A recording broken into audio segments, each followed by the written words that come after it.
Chapter 82. The Seventh Order Beasts take the initiative. At present, the spatial rift in Tianhai City has already manifested Seventh Order Beasts, making it patently impossible to close this rift now. Subai furrowed his brow. The beast tide now seemed to be a deadlock, and unless the Martial Emperor intervened, Tianhai City would surely perish within a day. The few grandmasters within the city are utterly insufficient against the Seventh Order Beasts, not to mention the numerous Sixth and Fifth Order Beasts among them. Even the Sixth Order Beasts are beyond the capacity of Tianhai City to withstand, let alone the presence of Seventh Order Beasts. Gu Chan gazed at the seemingly endless tide of beasts, lost in thought. Should he summon his grandfather? The reason he could come to Tianhai City was that his grandfather had just concluded his seclusion and attained the Martial Emperor realm, after which he had sent Gu Chan to find Brother Bai. Given the current situation, his grandfather would surely come, right? Gu Chan took out his phone and sent a message to his grandfather, receiving an instantaneous reply. You brat. Wait there. Your father and I will arrive shortly. If you perish, he cannot. The old man Gu, who had only recently concluded his seclusion, was still familiarizing himself with the events that transpired during his absence, and he was astonished to receive a message from his grandson. Upon opening the message, he exclaimed in shock, rising from his seat without hesitation to transmit a message to Gu Chen's father before departing. After receiving a positive response, Gu Chen quietly tucked his phone away. What does it mean that if I die, Brother Bai cannot die? Who exactly is your grandson? Is there no law, no justice? Am I truly his flesh and blood, or his Brother Bai? However, knowing his grandfather was on his way brought some reassurance to Gu Chen and the others present. Brother Bai, I have already informed my grandfather of the situation here. He should arrive in about half an hour. My grandfather is a martial emperor. After Gu Chen spoke, everyone on the Lingzhou turned to him, their eyes filled with curiosity, including Fu Guwei and Chu Yoyu. After all, Gu Chen's relationship with them was so new that they had not even known each other for a day, having recently transferred to participate in the grand competition, and they knew little of his character or family background. However, what he said implied that his family was quite distinguished. A martial emperor? One must remember that the previous so-called Vice Dean was also a martial emperor. Now you tell me that your friend's grandfather is a martial emperor? This is akin to knowing someone who then reveals that their family is worth billions. Subai cast a surprised glance at Gu Chen. He had long suspected this young man's background was extraordinary, but he had not anticipated that he had a martial emperor backing him. A martial emperor in a vast Tianhai city, where there wasn't even a grandmaster, let alone a martial emperor. Yet this was fortuitous. With a martial emperor present, the beast tide could hold out until reinforcements arrived. It was likely that the situation had already been reported to the Martial Artists Association, and soon powerful martial emperors would come to obliterate this spatial rift. Humanity has developed methods to eradicate newly formed spatial rifts. However, for those that have existed for a long time and have stabilized, even the mightiest martial emperor cannot do anything but send troops and members of the Martial Artists Association to suppress them. Had the Sword Saints still been alive, there might have been hope to eradicate these spatial rifts. But since that decisive battle against the alien beasts, his whereabouts have been unknown, and the alien races have not launched large-scale invasions since then. No one knows exactly what transpired, but the Sword Saints' disappearance has instilled fear among humanity, prompting the highest-ranking human warriors to train fervently, hoping to reach the Sword Saints level. Unfortunately, despite the passage of many years, a new Sword Saint has yet to emerge, and encounters with alien races on the battlefield have gradually increased. Although reinforcements are on their way, the alien beasts have already assembled. With Seventh Order beasts present, Tianhai City is in grave danger. Subai looked down at the incessant tide of beasts, a dense mass that stretched endlessly. Can Tianhai City truly hold out? He still hadn't had the chance to warm the 200 spirit stones he had just obtained. Subai calmed himself and searched for experience cards in the system mall. Aside from the Grandmaster experience card, which required 50 spirit stones, the Martial Emperor experience card demanded 100 spirit stones, and it lasted only 10 minutes. The Martial Emperor card was even more absurd, costing 500 spirit stones for merely 1 minute. 500 spirit stones for just a minute? Although somewhat outrageous, Subai felt the price was reasonable. After all, this is the most formidable realm known to mankind. It is the dream of countless individuals throughout their lives. Yet here, Subai could experience it for merely 500 spirit stones, which was far more than just a simple experience. Upon reaching the realm of Martial Emperor, even after the experience card expires, one's understanding of the Martial Emperor realm remains. In future training, any bottleneck would become inconsequential, just as Subai had directly broken through from warrior to king after his experience card expired. With no bottleneck, the process of cultivation and breakthrough is as effortless for Subai as eating and drinking.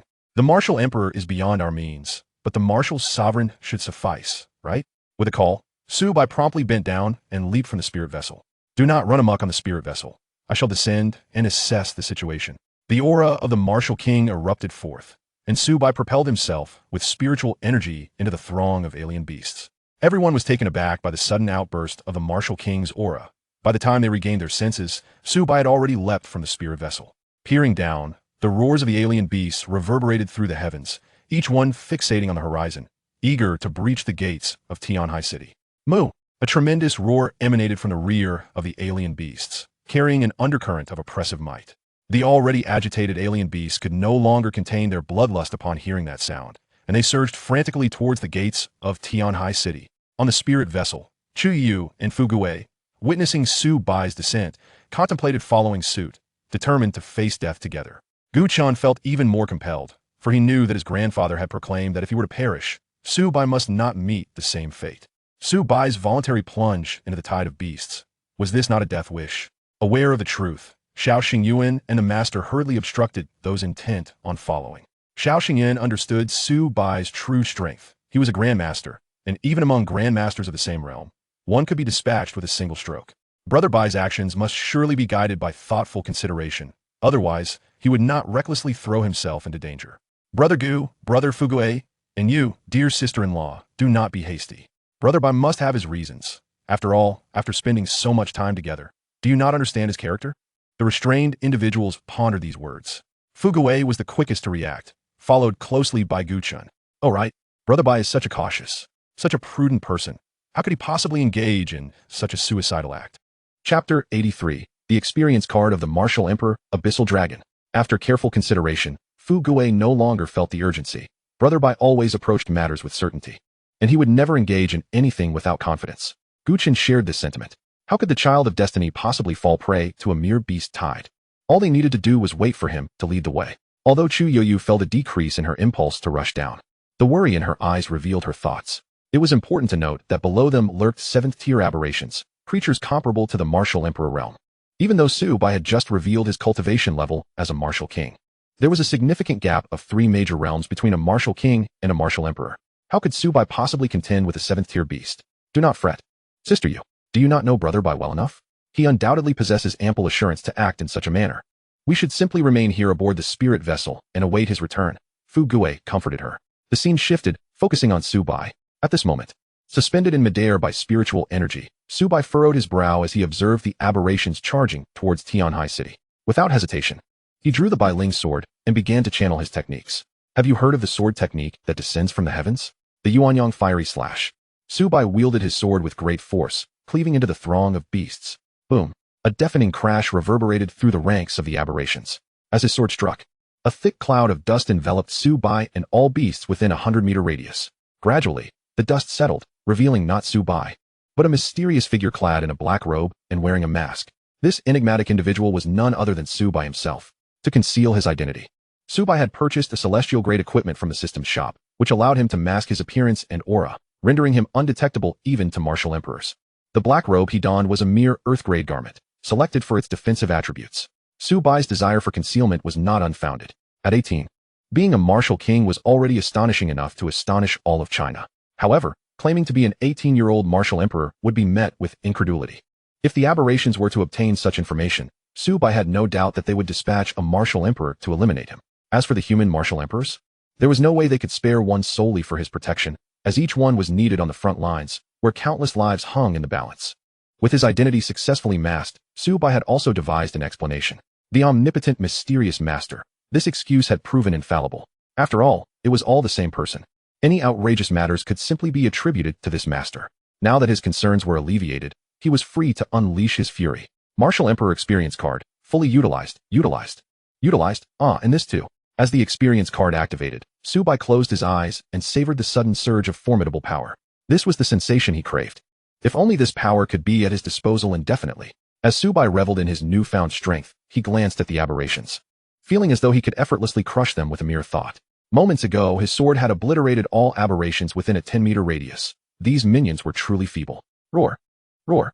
Upon Su Bai's emergence, the nearby aberrations emitted fierce growls, their instincts alerting them to the danger posed by this sudden human presence.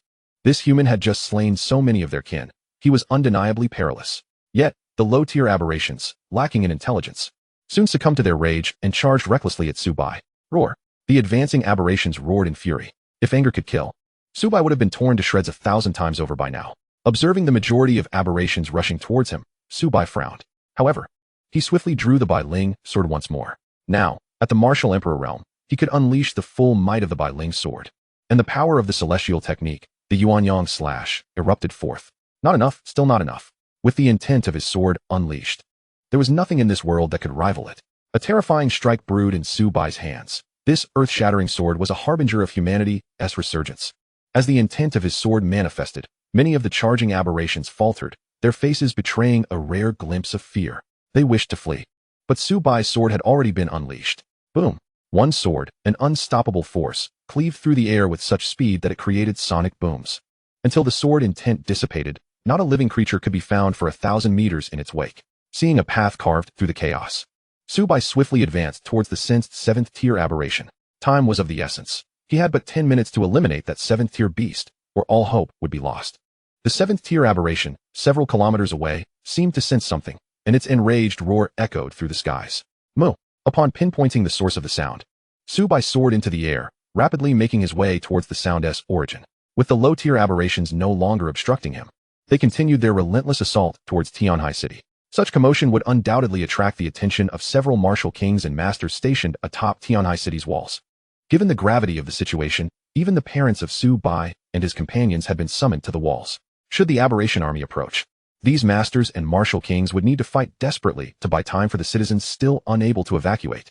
The rights obtained by martial artists would require a significant sacrifice in return. As long as humanity endured, there remained hope. From a distance, the previously charging aberration army was forcefully cleaved apart by a powerful sword aura, creating a wide passage. This spectacle drew gasps of astonishment from those observing on the city walls. Who was this mysterious figure in the black robe? And why had they taken the initiative against the beast tide? Had reinforcements arrived? This thought quickly dissipated as the observers dismissed it. Any reinforcements would first communicate with them before devising a plan to resolve the rift completely. Moreover, how many reinforcements donned black robes and masks, fearful of being recognized? The spirit vessel hovering in midair caught the attention of several keen observers. If the Jiang province had arrived, it could only mean one thing: the children. Subai's parents, along with Chu Youyu and Fu Gui's parents, simultaneously thought of the spirit vessel. Exchanging glances, they swiftly retrieved their phones to make calls. Meanwhile, Subai, having located the sound source, soon laid eyes on the 7th-tier aberration. Its massive form occupied nearly 100 meters of space. The abyssal dragon, stretching hundreds of meters long, was undeniably formidable. At that moment, its dark eyes fixated intently on the human who had intruded into its domain. This human, the one who had posed such a profound threat with that distant sword strike. With just a glance, Subai recognized the identity of the aberration before him. The Abyssal Dragon. Chapter 84. The Abyssal Dragon's Demise, Mysterious Energy. Measuring nearly 100 meters in length. A mere brush from the Abyssal Dragon would result in at least severe injury. Subai gazed at the massive form of the Abyssal Dragon, their eyes locking, each filled with mutual wariness. This creature was evidently a high-level 7th-tier aberration, and its cultivation was remarkably stable, presenting a significant challenge. Though the Abyssal Dragon regarded this human with caution, it was well aware that Subai's recent strike had claimed the lives of many of its subordinates, indicating that he was not to be trifled with. Human, depart at once, and I shall grant you a path to safety. The clumsy yet menacing words of the Abyssal Dragon echoed in halting Chinese. It sensed that it could not see through this human's facade. There were more pressing matters at hand, and it lacked the time to engage in a protracted confrontation. Should human reinforcements arrive, it would spell trouble. The dragon's enormous head loomed before Subai, its words dripping with threat. Its poised demeanor suggested that any refusal would result in immediate aggression. Subai uttered no further words. His sole focus was to swiftly resolve the matter at hand. Grasping his sword firmly in his right hand, he aimed it directly at the head of the abyssal serpent. Human, you seek your own demise. This audacious act instantly incited the wrath of the abyssal serpent, which roared ferociously before charging unhesitatingly towards Subai. Aware of the peril posed by a 7th-tier advanced beast, Subai dared not underestimate the threat. He quickly distanced himself from the massive creature as it lunged at him. With a resounding crash, the serpent's tail swept through the area, felling towering trees in its wake. Stirring up clouds of dust, Subai felt a chill in his heart at the display of power, realizing he had somewhat underestimated the serpent's strength. Steeling himself, he focused all his energy, channeling his sword intent to its fullest. Seeing Subai retreat, the abyssal serpent attempted to press its advantage, opening its maw to unleash a glob of strange, viscous liquid towards him. Subai deftly sidestepped the attack, the liquid hissing as it met the ground, quickly corroding a sizable hole that looked quite menacing. Soon, Subai launched his counterattack, delivering a powerful strike that severed the serpent's body in half before its horrified gaze. With a deafening roar, the wounded abyssal serpent writhed in agony, its cries echoing for miles. The creature had not anticipated that a mere human could inflict such grievous harm with a single blow. Initially, it had only intended to test the human strength, but how could it have foreseen that Subai would unleash such formidable power right from the outset? A sense of grievance welled within the serpent. It had merely wished to gauge its opponent's abilities, but now found itself grievously injured. The pain coursing through its body made it clear that retreat was imperative. Failure to flee would lead to its demise. Before making its escape, the abyssal serpent glared fiercely at Subai, vowing, "Boy, I shall remember you. I will return to exact my vengeance."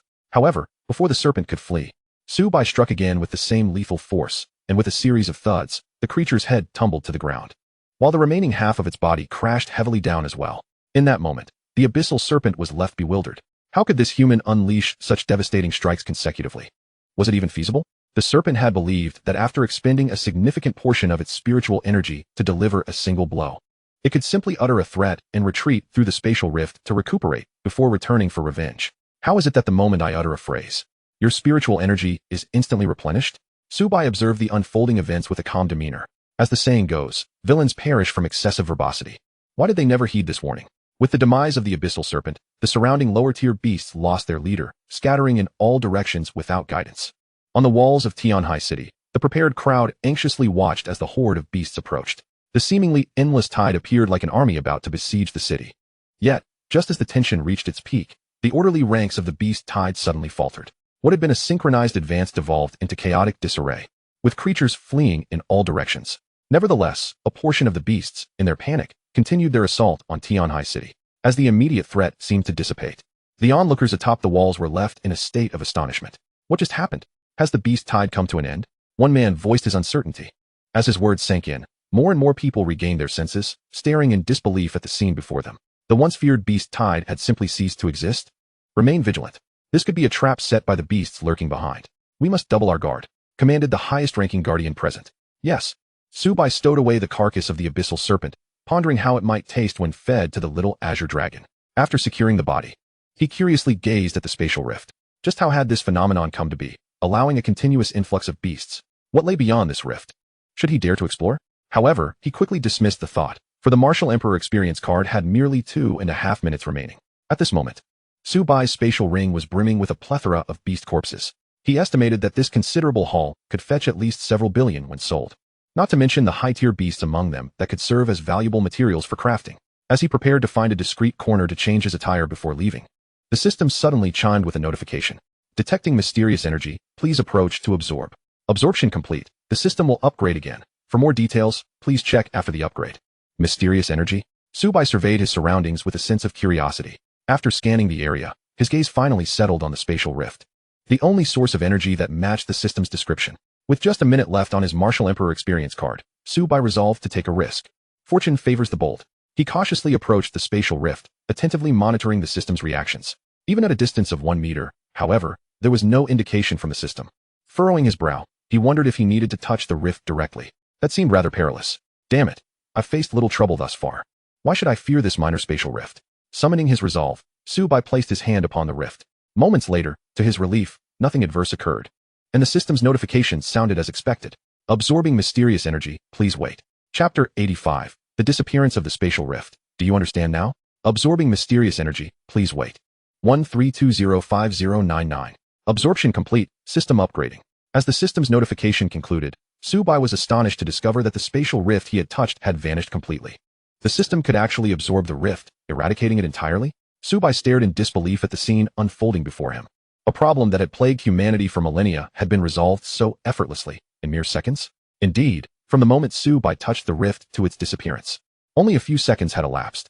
Who would believe that such a fearsome rift could vanish in an instant? Subai gazed incredulously at his hand, still in disbelief that he had just eliminated a significant threat to humanity. Yet, as the effects of the experience card faded, his strength reverted to that of a martial king. Recognizing the sudden drop in his power, Subai hurriedly sought a concealed spot to shed his equipment. Once he had returned to his original appearance, he soared back towards the spirit vessel, the spiritual energy propelling him swiftly through the air. The events that had transpired below had been witnessed by several individuals, and upon Subai's return, they regarded him with a mix of astonishment and curiosity. Feeling somewhat uneasy under their scrutiny, Subai timidly asked, "What are you all staring at? Brother Bai, how did the beast tide suddenly disperse? Was it your doing?" After a moment of silence, Fu Guei exclaimed in surprise, "Brother Subai, I'm so relieved you're unscathed," Chu Yoyu said, her earlier anxiety dissipating upon seeing him unharmed. "I must strive to cultivate harder. I cannot simply stand by while you face danger. Are you all right, Bai?" Gu Chun and Xiao Xingyuan inquired with concern. "Rest assured, I'm perfectly fine," Subai replied, lightly tapping Fu Guei on the head. "Such a significant matter. Do you truly believe it could be my doing? You, Brother Bai, are a martial king, not a martial emperor." Subai felt it necessary to clarify the situation, otherwise, given this young lad's temperament, he might end up walking sideways. Fu Guei, with an innocent expression, covered his head and lamented, "Brother Bai, even if it's not true, must you strike my head daily? If you keep this up, I might just turn into a fool, and then who will take care of me? Oh wait, you have sister you, so you definitely won't want me anymore. It seems I must hasten to find a wife, lest I be left uncared for when I inevitably lose my wits." Upon hearing this, Chu Yu shot Fu Guei a disgruntled glare, yet her heart brimmed with joy. "You better take good care of yourself in the future." Subai, catching wind of her mood, glanced at Chu Yu and, seeing no objections from her, playfully chided Fu Guei, "You rascal. Whether anyone will fancy you in the future is a question in itself, so hurry and find your bride." After a bout of playful banter, Subai explained that the recent beast tide was quelled due to the intervention of his master. Otherwise, how could he have managed it alone? This revelation finally convinced the others aboard the spiritual vessel. "Ah, I see. I understand everything now," Fu Guei exclaimed joyfully. The others, including Subai, turned their gazes toward him, curiosity piqued. Subai, puzzled, asked, "What exactly have you come to understand?" With a mysterious air, Fu Guei leaned closer and declared, "I figured it out. Brother Bai has made remarkable progress recently, reaching the realm of Martial King. This must surely be thanks to that enigmatic master of his. No wonder Brother Bai has suddenly risen to prominence. It all makes sense now." Gu Chun and Xiao Xingyuan exchanged thoughtful glances. If this were the case, it was indeed plausible.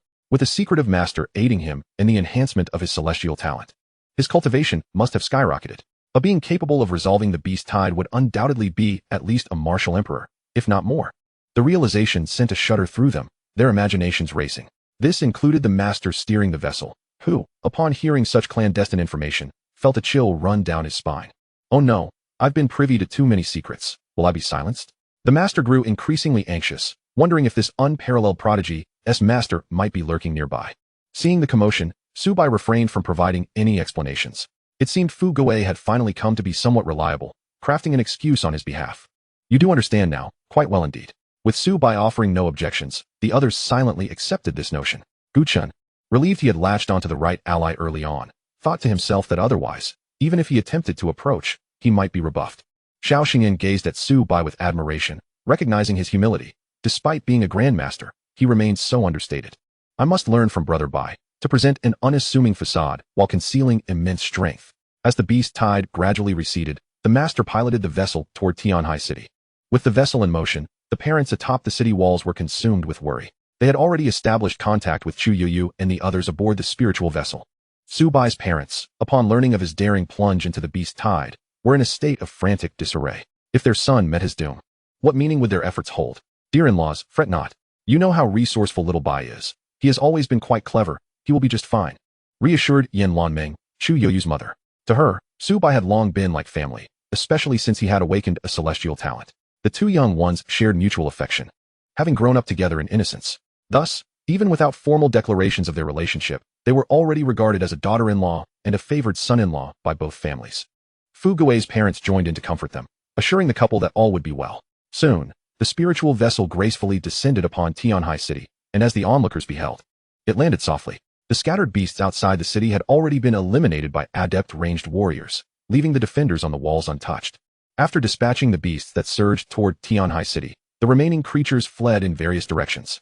Thus, a calamity that could have obliterated Tianhai City was quietly averted. Have we truly triumphed? Someone voiced in disbelief. Having braced themselves for certain death upon ascending the walls, they were taken aback by the sudden cessation of the beast tide. In the location where the vessel landed, several parents awaited anxiously. "Little Yu, is our little Bai safe?" Su Mu Shiying inquired of the first to disembark, Chu Yu, while casting furtive glances behind her, hoping to catch sight of her son. "Auntie, Brother Bai is fine. Look, he is standing right there." Chu Yu grasped Su Mu's hand and pointed to Su Bai in the background. Su Mu's eyes followed her gesture, finding Su Bai standing awkwardly, feeling somewhat out of place. He instinctively touched his nose, realizing he had been so reckless that he forgot to reassure them. Fu Guo dashed toward his parents, embracing them tightly before turning to glance at Su Bai. Thank goodness little Bai was unharmed. Gu Chun and Xiao Xingyuan exchanged glances, each grappling with their own familial circumstances. One had a grandfather and father en route, while the other was without parents, and the awkwardness of the situation made them want to slip away. Though they were unsure where to go, ultimately, they decided to stay put, standing awkwardly behind Su Bai. After a brief exchange of pleasantries, the Beast Tide incident reached its conclusion, and Su Bai and his companions returned home. Sumu, noticing the camaraderie between Gu Chun and Xiao Xingyuan and her son, warmly invited them to visit their home. The two cast a glance at Su Bai, and upon receiving his nod of approval, agreed to accompany him back to his villa. Xiao Xingyuan felt somewhat out of place upon entering the villa, having grown accustomed to a frugal lifestyle. Suddenly finding himself in such an opulent setting made him tread lightly. Gu Chun, too, felt a sense of nervousness. This was an opportunity to forge a good relationship, and he needed to make a positive impression in front of Su Bai's parents. Upon returning home, Su Bai's parents eagerly inquired about his achievements. They had been engrossed in the live broadcast, but the absence of their son's appearance had left them anxious. As they awaited further updates, the Beast Tide struck, leading all martial artists above the rank of Martial Master to be urgently summoned to the city walls for defense. In the ensuing chaos, they hadn't had the chance to focus on the news. Seeing their son return, they hurriedly pressed him for details. Son, you didn't disgrace your father, did you? Su Xingzhou asked sternly, his expression serious. Su Bai couldn't help but roll his eyes at this. Are you even my real father? What do you mean by disgrace? Naturally, I secured first place. In the skies above Tianhai City, two figures were racing toward their destination. The leading figure occasionally unleashed spatial powers to teleport. In merely half an hour, the elder of the Gu family traversed thousands of kilometers to reach Tianhai City. He dared not delay for even a moment. The hope for the Gu family's resurgence rested here, and he could not afford any missteps. As he flew, the elder began to assess the surroundings. However, he quickly found himself puzzled, glancing left and right, eventually confirming the large characters spelling Tianhai City at the city gate. Wasn't there supposed to be a beast tide? Where are the beasts? A true beast tide should involve thousands of creatures, yet this tranquil scene before me is utterly perplexing. Upon noticing that the surroundings posed no immediate danger, the esteemed Elder Gu produced his newly acquired, state-of-the-art folding screen smartphone and swiftly dialed a number. Hello? Gu Chun felt a twinge of guilt as he saw his grandfather's name flashing on the screen. In his moment of exuberance, he had seemingly neglected to inform his grandfather about the current situation, leaving the question, had he indeed arrived in Tianhai City? As expected, the moment the call connected, the jovial voice of Elder Gu resonated from the other end. My dear grandson, where exactly is that beast tide you mentioned? Well, do you believe me if I say the beast tide has been resolved? Gu Chun cautiously inquired. Stop pretending. What on earth is going on? Where's the beast tide? Elder Gu, losing patience, pressed for answers. It's a long story, Gu Chun began, but to keep it brief. The beast tide was dealt with by Su Bai's enigmatic master. Grandfather, I'm currently at Brother Bai's residence. Would you like to come over? Gu Chun asked. Considering the distance from our family estate, it must be at least several hundred kilometers. Are you suggesting I just come for a quick look? Send me your location. Sure thing. Meanwhile, a martial emperor, having received news from Kyoto, hastened towards Tianhai City. The spatial rift was of utmost importance. Once it appeared, it required the immediate intervention of a martial emperor to eliminate it personally. Otherwise, as the rift stabilized and expanded, it would not be long before this area became yet another human exclusion zone. The martial emperor, aware that the journey could not simply be a mindless dash forward, utilized his formidable abilities. Each martial emperor, being among the pinnacle of human combat strength, could effortlessly shatter space with a mere gesture. Upon receiving the news, he forcefully tore through the fabric of space for long-range teleportation. However, due to the considerable distance, this action necessitated a brief moment of adjustment. Fortunately, after several teleportations, he soon arrived above Tianhai City. Yet, upon witnessing the tranquility of Tianhai City, he furrowed his brow in confusion. Was it not said that the spatial rift had stabilized? Logically, the beast tide should have commenced during his journey. Yet, the calm before him bore no resemblance to a city that had endured a beast tide.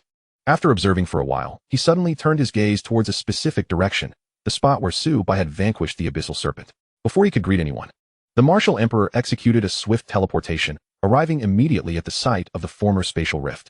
He scrutinized his surroundings, his keen senses as a martial emperor detecting a distinct change, the unmistakable scent of blood, a clear indication of seventh-tier beasts. Wait.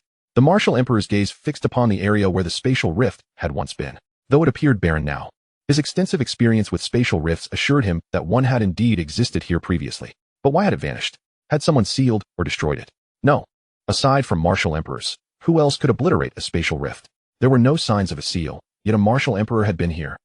The thought sent a jolt of surprise through him. Which martial emperor had come here? And why had he not received any notification? Who could this individual be? Chapter 87. The Flame Emperor. He was certain that all known martial emperors among humanity were engaged in negotiations on the otherworldly battlefield, leaving only 3 within the borders of China to maintain order. He himself was the designated martial emperor for handling such emergencies, known for his exceptional fire affinity and mastery of fire-based techniques, thus earning the title of the Flame Emperor. The other 2 were the Sword Emperor and the Vast Sky Emperor.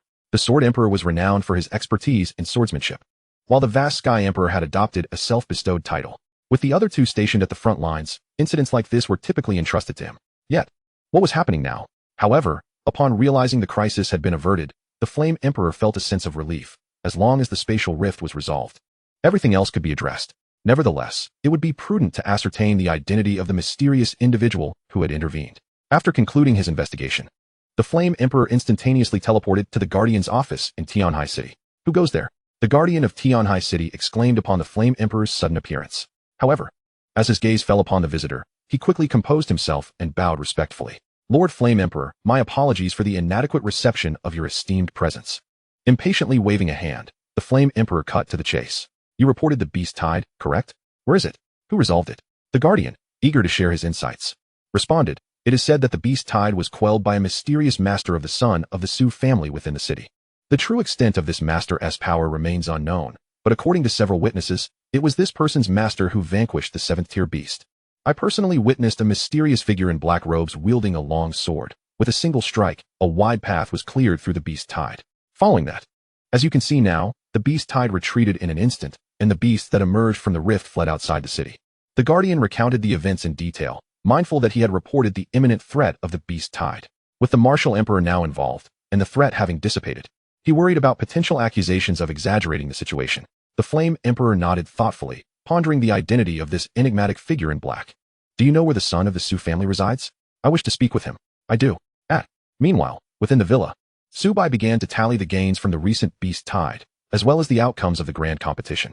The only lament was the expenditure of 100 spirit stones for his Martial Emperor experience card, equating to an astonishing sum of 1 billion. The entirety of his father's lifetime earnings was expended in an instant. Had he truly blown through 1,000 small goals so effortlessly? However, in the realm of high martial arts, currency was merely paper. Once the economy faltered, it swiftly became worthless. In contrast, spirit stones were a different matter, serving as essential resources for martial artists. No matter where one went, they remained a hard currency. Even if humanity faced extinction, the alien races and beasts could still absorb the spiritual energy within spirit stones. They possessed intelligence too, after all. After summarizing his assets, Subai found himself in possession of over 200 spirit stones, numerous beast carcasses, several dozen liters of Millennium Spirit Liquid, a Spirit Eye Spring, and most importantly, the corpse of a 7th-tier beast.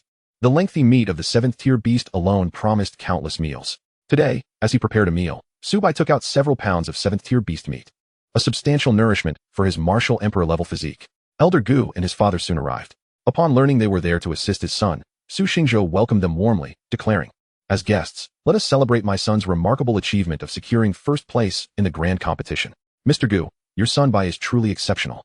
Who would have thought Jiang province could produce such a prodigy? Congratulations on his victory," Gu Jianghai exclaimed at the banquet, as the 2 middle-aged men conversed like old friends reunited after many years. "Mr. Gu, you are too humble. Your son Shen has done admirably as well, ranking among the top 10. These were aspirations I once dared not even dream of, yet here we are, witnessing their realization. Let us raise another toast." As their spirits soared, they filled their cups once more and drank heartily. However, an unexpected visitor soon arrived at the entrance of the villa, led by the Guardian. The Flame Emperor swiftly approached the door of Su Bai's residence. The Flame Emperor did not directly investigate the situation inside the room. Instead, he gently pressed the doorbell at the entrance. Ding dong.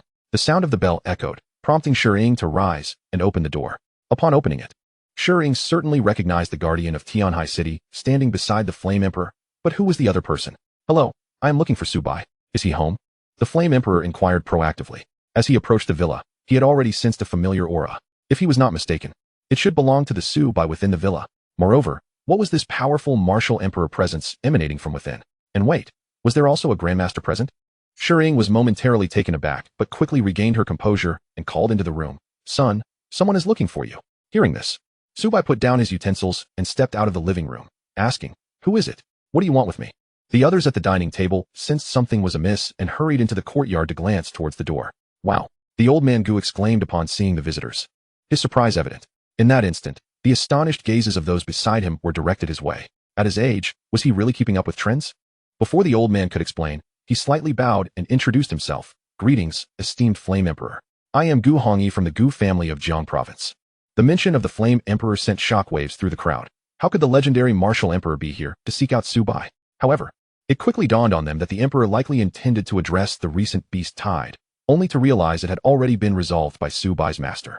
Perhaps he wished to inquire about the situation regarding the beast tide? Esteemed Flame Emperor, several of them imitated the old man's bow. Yet, Su Bai refrained from bowing with the others. He merely greeted politely, esteemed Flame Emperor. This demeanor of respectful assertiveness immediately caught the attention of the Flame Emperor, as if Su Bai were laid bare under his gaze, devoid of any secrets. Is this young man truly the disciple of that mysterious figure? Why does his aura feel so familiar? Chapter 88, The Mother and Child Pearl. Su Bai felt somewhat ill at ease under such scrutiny, especially since it was his first encounter with a martial emperor. Would he inadvertently reveal something? After a moment of silence, it was the Flame Emperor who broke it, saying, "So you are Su Bai?" The Emperor regarded him warmly. Upon hearing this, Su Bai felt a wave of relief wash over him. It seemed the technique bestowed upon him by the system was indeed reliable. As anticipated, the Martial Emperor could be concealed by his veil of shadows. This was a worthwhile investment. Yes, may I inquire why the esteemed Flame Emperor is seeking me? Su Bai promptly responded, observing Su Bai's calm demeanor. The Flame Emperor found him increasingly commendable. Normally, a student yet to take their college entrance examination would be awestruck at the mere sight of him. But this young man appeared unfazed, as if he were gazing at an ordinary person. Wait, the Flame Emperor suddenly seemed to discover something intriguing and scrutinized Su Bai anew. This young man is actually at the intermediate martial master level? Even the well-versed Flame Emperor was taken aback by Su Bai's prowess. He still had some time before the martial examination, yet he had already achieved such a rank. What was the level of the previous national champion again? An elementary martial master, perhaps? This young man was not yet 18 and was already an intermediate martial master. Wouldn't he surely reach the advanced martial master level by the time of the examination? However, the Flame Emperor, being a martial emperor, quickly regained his composure and returned to the matter at hand. Su Bai, I have heard that the recent beast tide was resolved thanks to your master. I would like to know if it would be possible to meet him. As soon as the words left his mouth, the onlookers were once again astonished, including the guardian who had accompanied the Flame Emperor, all rendered speechless. Who was this person? He was a renowned figure, a pillar of humanity, admired by countless individuals. Yet now, such a person was expressing a desire to visit someone? What could possibly warrant a martial emperor to say such a thing? Could it be that Su Bai's master was also a martial emperor? Upon hearing this, Su Bai quickly realized the true reason for the Flame Emperor's visit. Was he here to seek him out? Perhaps he had sensed the rift in space? Initially, Su Bai had no intention of meddling, but unexpectedly, the system had alerted him to a mysterious capability, enabling him to resolve the rift in mere moments. Although it was a good fortune, it was also a glaring exposure. Something that could only be addressed by a martial emperor had been effortlessly dealt with by him in a matter of seconds. Wasn't this an obvious indication that a martial emperor was present? Now, here they were, seeking him out. If he had a martial emperor as his master, it would have been easier to explain away, but this was his own master. Was that feasible? My master prefers not to engage with outsiders and usually only contacts me for significant matters. Perhaps you could tell me what you need from him, and I can convey your message next time? Su Bai inquired timidly, wary of offending the martial emperor before him. In his memories, he recalled seeing news about this martial emperor several times on trending topics, mostly concerning the slaying of otherworldly creatures and beasts, with descriptions of his methods being rather ruthless. A stark contrast to the amiable persona he presented now. Nevertheless, Su Bai had no choice but to say this. He couldn't possibly conjure a master right before the emperor, could he? The Flame Emperor was momentarily taken aback, not expecting his request to be declined. Yet, upon reflection, he realized that if it weren't for the beast tide, this master likely wouldn't have revealed himself. Perhaps he was a wandering cultivator or an ancient recluse. Since he did not wish to appear, even a fellow martial emperor could not compel him. The Flame Emperor merely wished to make his acquaintance. If the master preferred not to, then so be it. Never mind. If your master prefers to remain hidden, then let it be. When he next visits, please convey my regards to him, the Flame Emperor said nonchalantly, shaking his head lightly before redirecting his gaze back to Su Bai. Wait a moment. Su Bai, are you the one who placed first in the Jiang province competition? The Flame Emperor suddenly seemed to recall something, as the martial competitions among Jiang province, Tao province, and Dongyang province had certainly reached the ears of several martial emperors in Huaxia. The news of Su Bai's victory, having slain a fourth-tier otherworldly beast and holding off an enemy grandmaster until the arrival of a mysterious figure, must have been noteworthy. Now, reflecting on it, that mysterious figure must have been his master. All of this began to make sense. What an intriguing young man, possessing celestial-grade talent and multiple exceptional special abilities. The Flame Emperor suddenly felt a surge of interest in Su Bai. With celestial-grade talent, he was likely the second individual with such an endowment in Huaxia, aside from that one other person. However, the current situation in Huaxia was quite dire, and they could not afford to deploy constant protection for the extraordinary talents of humanity. Nonetheless, with an unknown Martial Emperor Master accompanying him, it seemed that Su Bai's safety was not an immediate concern. In light of this, with celestial-grade talent, he could very well be a future Martial Emperor, thus regarded as a junior of his. As for cultivation resources, it seemed he might not be in need of much.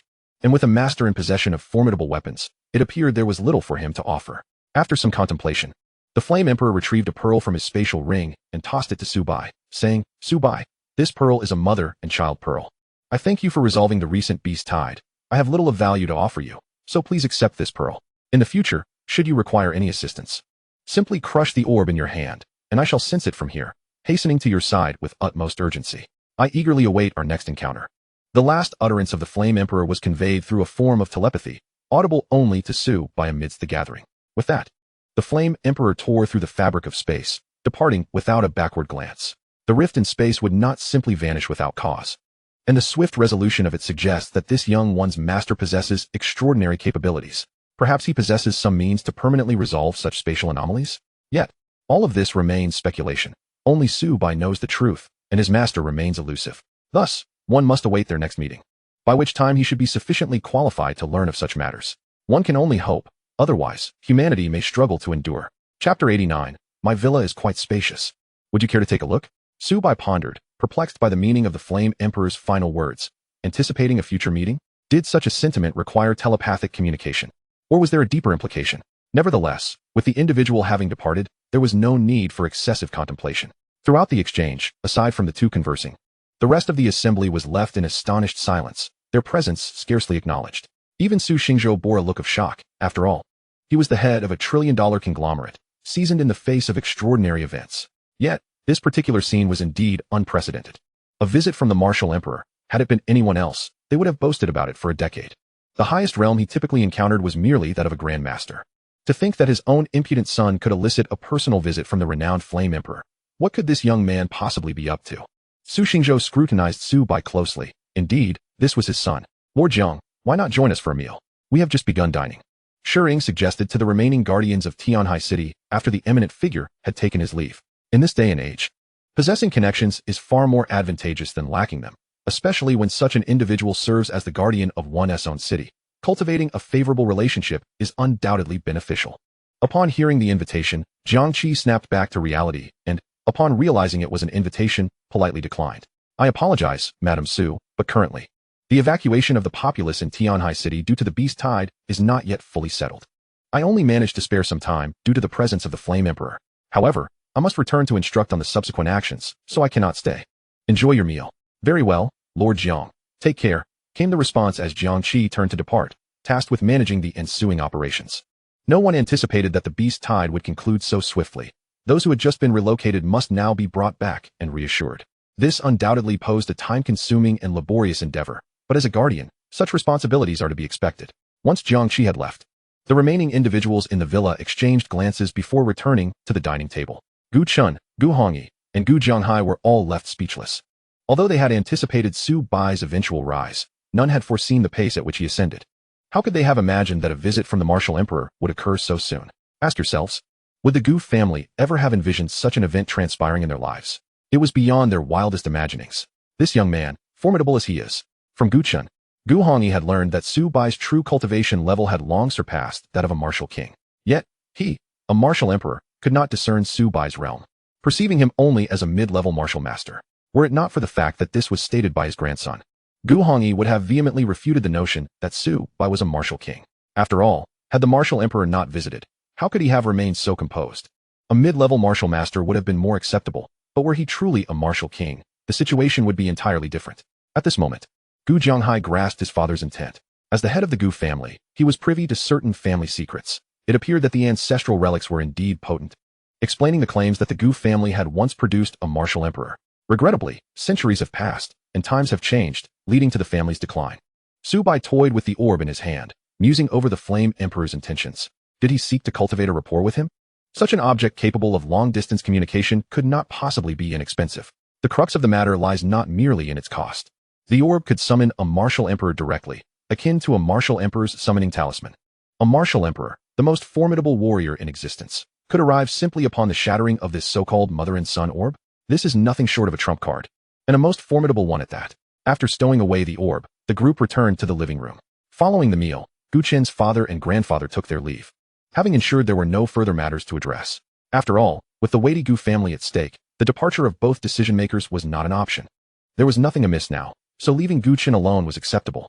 After finishing his meal, Guqin exited the villa, making his way to another nearby residence. He had made all necessary preparations upon arriving in Tianhai City, and his dwelling was but a minute or two's walk from Su Bai's villa. Upon learning of Xiao Xingyuan's background, Guqin felt a degree of sympathy for him. After all, having awakened an SSS-level talent, he was met with the tragedy of being orphaned, subjected to ridicule from a young age. However, such a prodigy was certainly worth befriending, particularly since this individual might one day become his brother.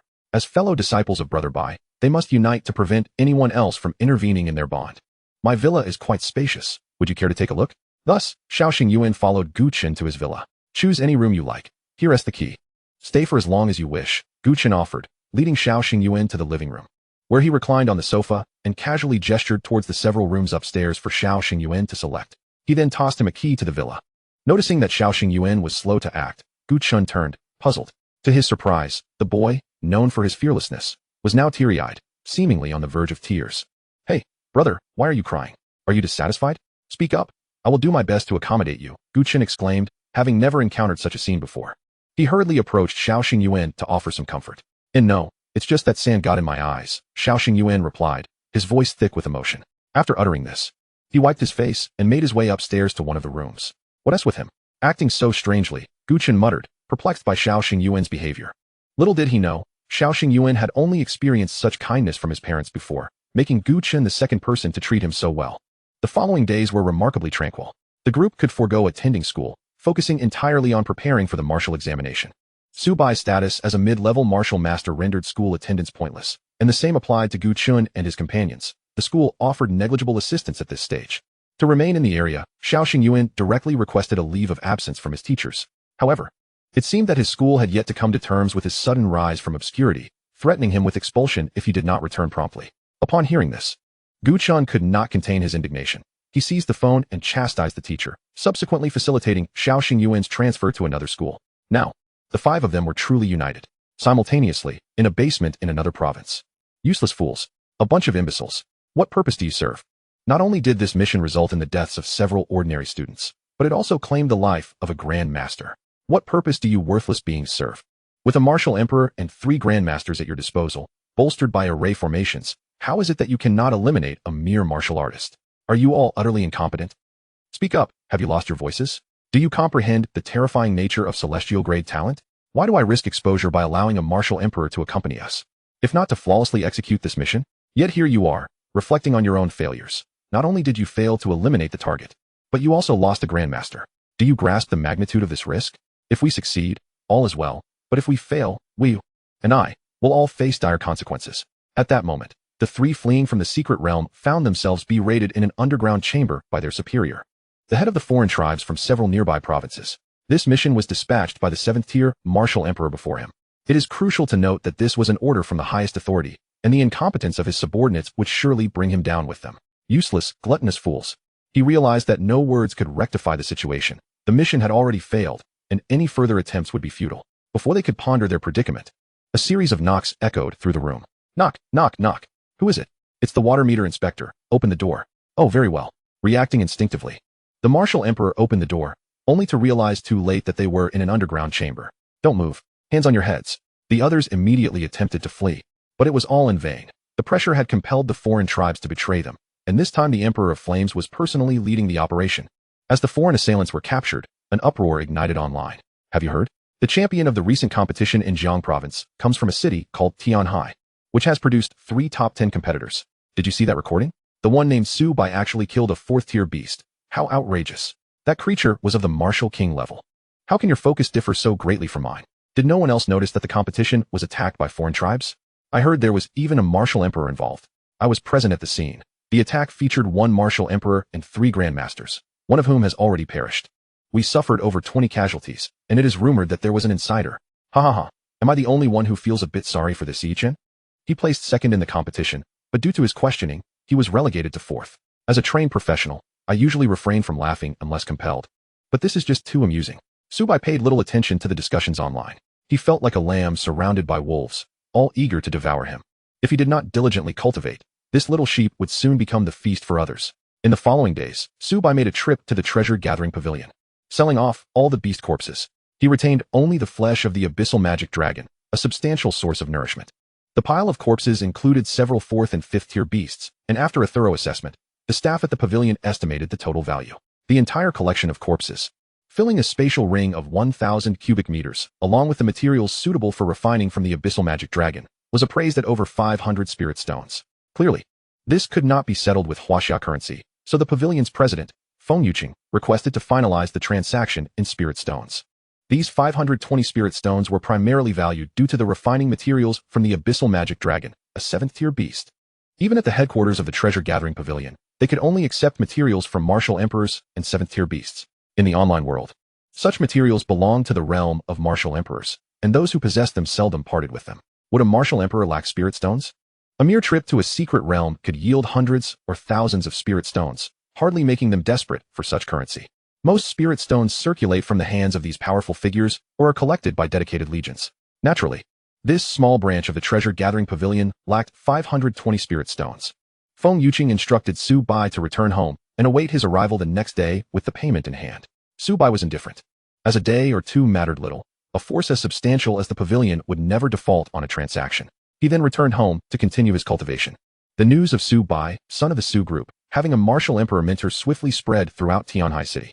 As the champion of the competition, Su Bai attracted many seeking to befriend him, and his villa frequently received visitors bearing gifts. Adhering to the principle of why refuse what is freely given, Su Bai accepted all offerings.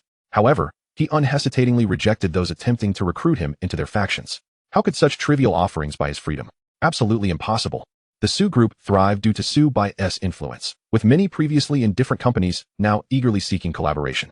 Su Xingzhou was initially pleased, but one day, upon witnessing the president of the treasure-gathering pavilion personally deliver 520 spirit stones to his son, he contemplated resigning from the company entirely. After all his hard work to build the company, what was the purpose? Was it not to ensure his son did not fall behind at the starting line? Yet now, he saw his son casually handling over 500 spirit stones, equivalent to over 500 billion Huaxia currency. 500 billion. This took him a lifetime of toil to amass a mere 100 billion in assets. Yet his son, with a single gesture, had amassed 500 billion. Equivalent to 5 lifetimes of his own labor. What was the point of running a company? He might as well retire. Consequently, shortly thereafter, Su Xingzhou hired several individuals to manage the company and retreated to the background, becoming a hands-off manager. Shering fully supported her husband's decision, allowing them both more time to enjoy their previously unexperienced couple's world and spend more time with their son. In the time that followed, Su Bai devoted himself entirely to cultivation, occasionally meeting with Guigui and others for mutual encouragement. Seeing Su Bai's formidable strength spurred them to commit to their own training. However, they were clearly overestimating themselves. Su Bai's cultivation comprised simply consuming a pile of spirit stones and the gathering pills purchased from the system store daily. After the system update, Su Bai discovered he could finally view the attribute panel of the little azure dragon. Upon seeing the spatial talent, he did not hesitate to choose to invest in replicating it. This time, however, the cost was steep, 100 spirit stones. Nonetheless, one gets what one pays for. After experimenting, Su Bai was pleasantly surprised. This spatial talent was more powerful than he had imagined. Chapter 91. Breakthrough to Grandmaster. The martial examination approaches. Despite being merely a martial king, Su Bai's spatial talent enabled him to tear through space for teleportation, akin to a martial emperor or even a martial sovereign. He could also teleport like a martial sovereign, making it a perfect tool for pursuit or escape. With such a talent at his disposal, what did he have to fear from being hunted? He could simply revel in freedom. In the subsequent days, rumors about Su Bai's mysterious martial emperor mentor spread widely, and few dared to cause further disturbances. Even the foreign tribes, following a significant purge, became notably subdued. The Su family, frustrated by the failure of the foreign tribes, could only direct their anger towards Su Bai's family. They had yet to exact revenge before being captured by the foreign tribes, subjected to severe torment, and ultimately disposed of like refuse. Time flowed like a galloping steed, relentlessly passing by before one could even notice. Before long, the day of the martial examination arrived. In the early morning, as Su Bai was immersed in his cultivation, he suddenly opened his eyes, an overwhelming aura erupting forth. Grandmaster achieved. Su Bai felt the surge of power within him and could not help but marvel at his transformation. Time indeed flies, in the blink of an eye. The martial examination has arrived, and in these past 2 months, my realm has ascended to that of a Grand Master. An 18-year-old Grand Master. This is no longer a mere fantasy, but rather resembles a daydream. It is widely known that last year's top scorer in the martial examination was merely a junior martial master. Which raises the question, how many realms separate a martial master from a Grand Master? A full 2 major realms, and how many years of relentless effort lie between them? During this time, I have not forgotten my companions, Fu Guei and the others. While they diligently train, I have also allocated a portion of my spirit stones and gathering spirit pills to assist in their cultivation. However, compared to my own progress, the most gifted among us, Xiao Xingyuan, has already reached the realm of a junior martial king, while Chu Youyu, having received special attention, has advanced to an intermediate martial king. Fu Guei and Gu Chun have fallen slightly behind. The former is a middle martial master, while the latter is a senior martial master. Nonetheless, Fu Guei, being a beast tamer, should focus more on nurturing extraordinary beasts to fully unleash his potential. Among the 3 wind wolves he contracted, only 1 second-grade advanced wind wolf remains, as he has released the other 2 back into the wild. Subsequently, Fu Guei leveraged connections to acquire a treasure-seeking mouse and a cub of the Ice Flame Sacred Lion, diligently feeding them various resources. To date, the second-grade wind wolf, after being lavishly nourished by Fu Guei, has astonishingly undergone a bloodline reversion, evolving into a swift wind wolf. Such a minuscule probability has favored this lad, truly a stroke of good fortune. The swift wind wolf now stands as a junior martial king, far surpassing its owner in strength. The treasure-seeking mouse and Ice Flame Sacred Lion cub have also broken through to become 3rd-grade beasts, now classified as junior 3rd-grade extraordinary beasts. I rise from my room. Today is the day of the martial examination, and it is time to head to school. Noticing an unanswered call from the principal on my phone, I am left puzzled. After stepping outside and exchanging greetings with Gu Chun and the others, we make our way to the school. Upon gathering, we head towards the school. On the way, Fu Guei, ever the chatterbox, cannot contain his excitement. After 2 months of limited interaction, he feels as if he might burst. Hey, by God, did you know? This time, not only has the grand tournament undergone reform, but the martial examination has also been completely overhauled. It seems that a martial emperor discovered a supreme treasure in one of the 3 great secret realms, something called the 9 Treasures Glazed Tower. Hearing this, the others look curiously at Fu Guei, surprised that the format of the martial examination has changed this year. Realizing their ignorance due to their constant training, Fu Guei proudly raises his chin and continues, after being tested by the higher-ups of the human race. It was discovered that this 9 Treasures Glazed Tower is a spatial treasure. Anyone who enters can face a series of challenges, where the tower will conjure extraordinary beasts corresponding to the challenger's strength. However, aside from their strength, all other aspects of these beasts are illusions. Moreover, after multiple tests, it has been revealed that the 9 Treasures Glazed Tower consists of 99 levels, with rewards from the tower being granted every 10 levels. To this day, no one has reached the summit. Even the martial emperor himself seemingly failed beyond the 80th level. The rewards range from weapons to heavenly materials and treasures, all entirely random. Most importantly, this tower can record the challenger's time and level in real time, complete with a leaderboard and various rankings, while also manifesting entrances for different regions to access the tower for testing. Following a series of evaluations, the higher-ups decided to replace the martial examination with this tower challenge, and the top 100 will proceed to the capital for the final championship. Having finished his enthusiastic exposition, Fu Guei's pride is palpable as he looks at us, seemingly waiting for compliments. However, I find myself deep in thought. Who would have anticipated such a transformation in the martial examination? Tower challenges? Rewards? What is the intent behind this? Nonetheless, it does present an opportunity. The tower rankings intrigue me. I wonder how my current strength as a Grand Master would fare in the tower. Noticing that we seem unresponsive, Fu Guei abruptly recalls something and adds, "Oh, by the way, I've heard that not only will we from Huaxia participate in this martial examination, but it appears that the alien races will also join us. How peculiar. Why would they participate in our martial examination? It seems suspicious. What are the higher-ups really thinking?" Speaking casually, yet with an undertone of concern, the implication is clear. Aliens participating in the martial examination raises alarms. Why would the upper echelons agree to such a request? Are they aware of the possible traps, yet feel compelled to step into them? I cannot fathom the reasoning behind it, but I have a foreboding sense that the aliens' participation may very well be directed at me. I decide to take it one step at a time. Soon, we arrive back at the school after 2 months apart. At the school entrance, fellow students gaze at us in astonishment, whispering among themselves. The name of Subai, the first-place winner of the grand tournament, has spread throughout Tianhai City, with many who bet on Jiang Province's top contenders during the tournament profiting immensely. Hey look, aren't those Subai and his friends? I heard they swept the top 3 positions in the tournament. It's like something out of a sci-fi movie. How could we not recognize them? But wait, isn't one of them from Tao's province? Why did he come to our school to join Bai Go? Well, could it be that he was charmed by Bai Ge's charisma and decided to switch allegiance to our Jiang province? That means the top 3 in this tournament are all from our Jiang province. Incredible. It's all thanks to Bai Go. I heard he even took down several 4th grade extraordinary beasts during the tournament. 2 months have passed. I can hardly imagine how powerful Bai Go is now. Chapter 92, Global Live Broadcast, Tower Challenge. Ignoring the murmurs, we stride into the school. Due to the previous reorganization, all 5 of us are now in the same class. And our classroom location had already been communicated to us. Upon entering the classroom, Principal Chun has been waiting for us for quite some time. Today marks the annual martial examination, a pivotal test that can determine one's fate. Previously, if it had been a competition on the arena, many would have struggled to catch up due to awakening subpar talents. However, with the reform of the martial examination into a tower challenge, perhaps some individuals can still achieve commendable rankings through sheer effort. I have heard that the ranking criteria for the 9 treasures glazed tower encompass realms, talents, tower levels, and challenge times, among other factors. This is the inaugural implementation, and many are unaware of the operational mechanisms of the 9 treasures glazed tower.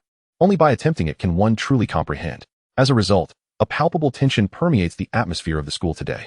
The entire martial examination will be broadcast live globally, with leaderboards updating in real time.